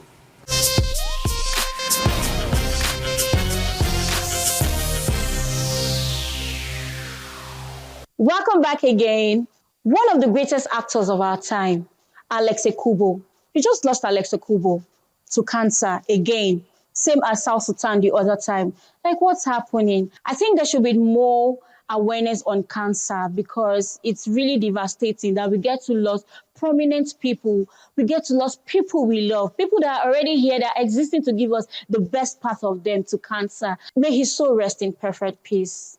May his soul rest in perfect peace. This is such a huge loss for Nollywood. This is not just the only loss recently. They've had like the likes of two others. But on this one, Alex Ekubo. We all know that Alex Ekubo has been off everywhere for the past 1 year. We didn't know exactly what was happening. He just went off on all social media platforms. He just blacked out. We saw how his friends have been trying to reach out to him. Some even send him invitations to join on their movies. He'll be like, oh, I'll come back. And do you know one thing? He was part of the cancer awareness team in 2024. He led the team alongside with Ice Prince Zamani. Ice Prince came out to say too that I saw Alex Ekubo, but I didn't know that he had cancer. He was a victim to cancer. He was struggling through the pain. He came out, he led the team on the street. Like, whatever it is, we did not expect his return to be like this. This one has been a huge one on everybody, on his fans, on everybody, on all social media platforms. May his soul rest in perfect peace, Alex Ekubo. Thank you for staying true with me on Entertainment Gist. Do not go off. Next week, I'm coming back here again to give you lots of tea. Like I said before, I will continue running around for all this Aproko gist for you because my only job is to spill the tea. You so fine. I want you all the time. Something that is your body where they attract me, where they attract me. They attract me. Something that is your body where they attract me, where they attractive, yeah. Allow me in your space, and I I need all your grace. I just need small time. Wait, well, I hear I'm on my way. I laugh you to all my babes. That's by like all my babes. That cover my face. My body giving on door.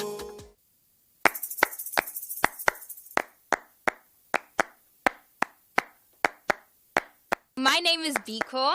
And I'm Mana. And together we are Biko's Mana.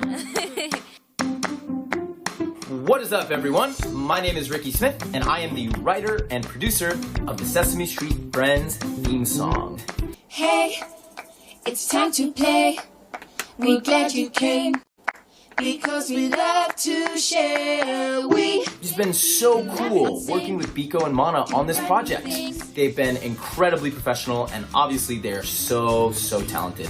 We could not have found better people to sing this song. Hey, it's time to play.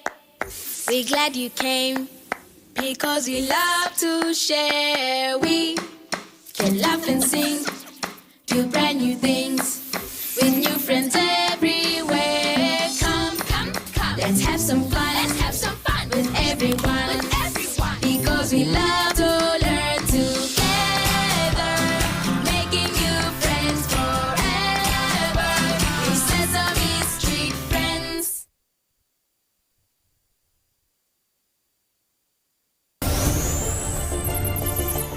Are you a tech enthusiast? Perhaps you want to know more about the devices and gadgets you use. Tech Mode will bridge that gap. Connect great minds while extraying everything about technology as it concerns you. It is Tech Mode. Tech Mode is unlocking your tomorrow today.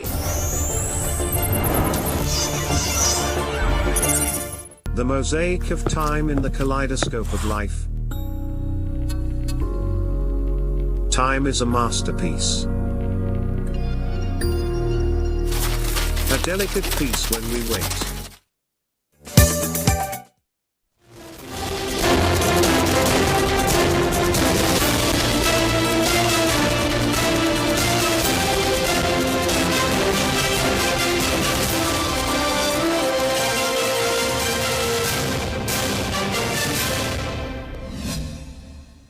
Hello, welcome to the news on NTA International. I am Frama Panyi. Let's begin with the headlines. President Tinubu commends Nigerian Navy for its contributions to nation's economic growth and national security.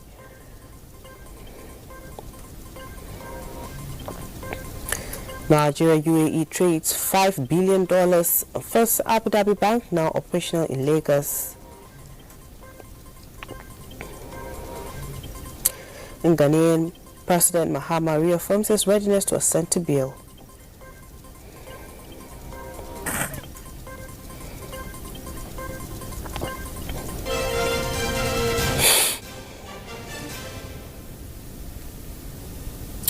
President Bola Tinubu has commended the Nigerian Navy for its contributions to the nation's economic growth in addition to its roles in counter-terrorism and counter-insurgency across Nigeria. President Tinubu was speaking as the special guest of honor at the International Fleet Review in commemoration of the Nigerian Navy's 70th anniversary in Lagos. Sita's correspondent Musbat and Wahab reports.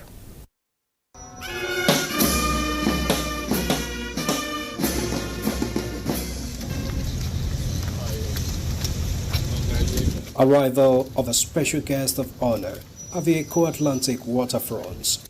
Special day for the Nigerian Navy as it commemorates 70th anniversary of its existence. More significantly, with an international fleet review, first of its kind by the country.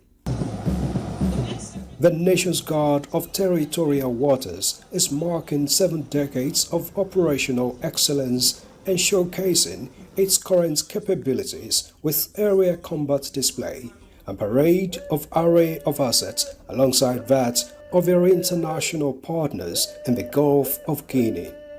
It also came with 3 new additional ships commissioned by the President. Commission for the naval service in the Federal Republic of Nigeria.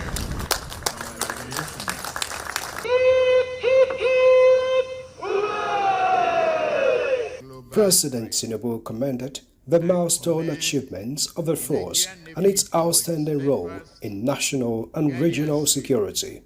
This, he said, has contributed to the national economic growth. Through effective integration of surveillance system, rapid response mechanism, and robust enforcement operations, you have successfully eradicated piracy in our waters and significantly curtailed crude oil theft and associated maritime crimes. Thank you very much. Beyond the maritime domain, I also commend the Nigerian Navy for its contribution to counter-terrorism and counter-insurgency, all operations across the country. The Commander-in-Chief wants the force to sustain the momentum, particularly in support of the administration's blue economy aspirations. My deep appreciation to our international partners for their invaluable contribution to security efforts in the Gulf of Guinea. The inauguration of the Combined Maritime Task Force stands as a clear demonstration of our collective resolve to strengthen multinational cooperation. The task force will no doubt be a valid infusion of cooperation capability in securing our shared maritime domain. In our pursuit of excellence, the Nigerian Navy is also embracing emerging technologies, integrating cutting-edge advancements such as unmanned aerial vehicles and artificial intelligence. These innovations serve to bolster our maritime domain awareness initiatives, providing us with comprehensive situational awareness at all times. Part 275. And for the special guest of honor, a special souvenir of a ship built by the Nigerian Navy engineers, a third to be so built under the indigenous shipbuilding project of the Nigerian Navy. In Lagos, Musbah and Wahab, NT News. The new President of the Republic of Benin, Romuald Wadagni, has paid an introductory visit to President Bola Tinubu. Mr. Wadagni arrived the Lagos residence of the Nigerian President Monday afternoon. Governor Babajide Sanwo-Olu, who received the visiting President on arrival, led him to residence of President Tinubu. State correspondent Musbah and Wahab reports the meeting between the two leaders lasted 30 minutes behind closed doors. Following his victory in the April 12 presidential election, Mr. Wadagni was inaugurated to succeed President Patrice Talon on May 24, 2026. President Tinubu delegated Vice President Shetima to represent him at the inauguration last weekend. Benin Republic is the neighboring country of Nigeria to the west and remains an ally in regional cooperation.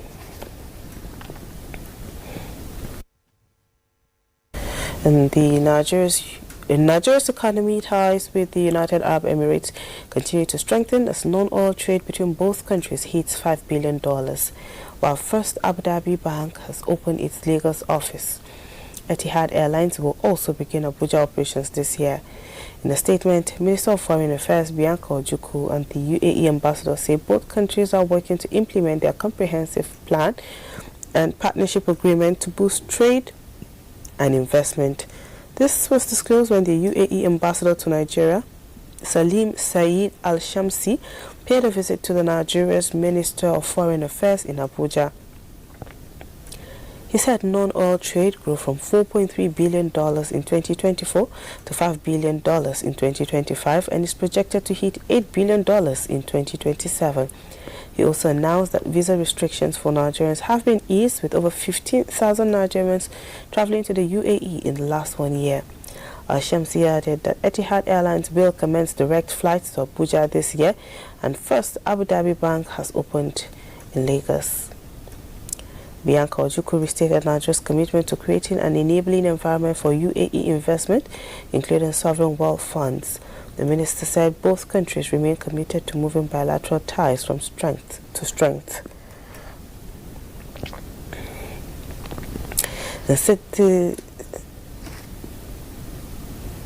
The European Union is set to release more than 16 billion euros to Hungary after a new Prime Minister, Peter Magyar, accelerated reforms aimed at tackling corruption, restoring democratic standards and rebuilding ties with Brussels following years of tensions under Viktor Orban. EU Commission President Ursula von der Leyen praised Hungary's recent reforms, including anti-corruption measures and judicial changes.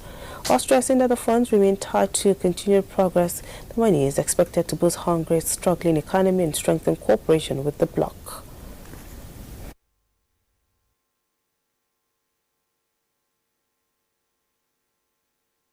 For support, there is now a tenuous diplomatic opening to extend the ceasefire and reopen the Strait of Hormuz.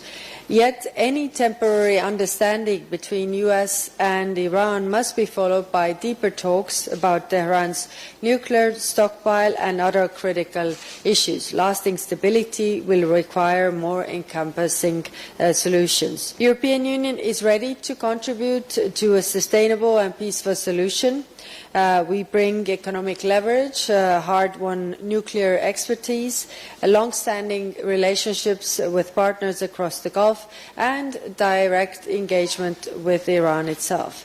I see a concrete role for the EU in helping to make any eventual agreement durable, whether through maritime operations, economic incentives that support long-term stability, or other issues. We also held an in-depth exchange of views on regional and global issues, including the US-Iran conflict, security situation in South Asia, Afghanistan, Europe, and the Middle East.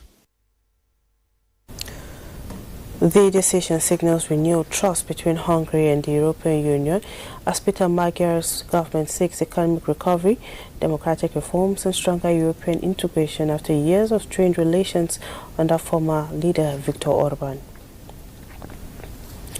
And citizens across the capital city of Addis Ababa and other parts of the country lined up in large numbers to cast their ballots in parliamentary election, widely expected to secure another dominant victory for the ruling Prosperity Party of Prime Minister Abiy Ahmed. Similarly, Colombia is heading to a decisive presidential runoff scheduled for June 21 after no candidate secured that required majority in a highly competitive first-round election. Adobe Obechina brings us detail.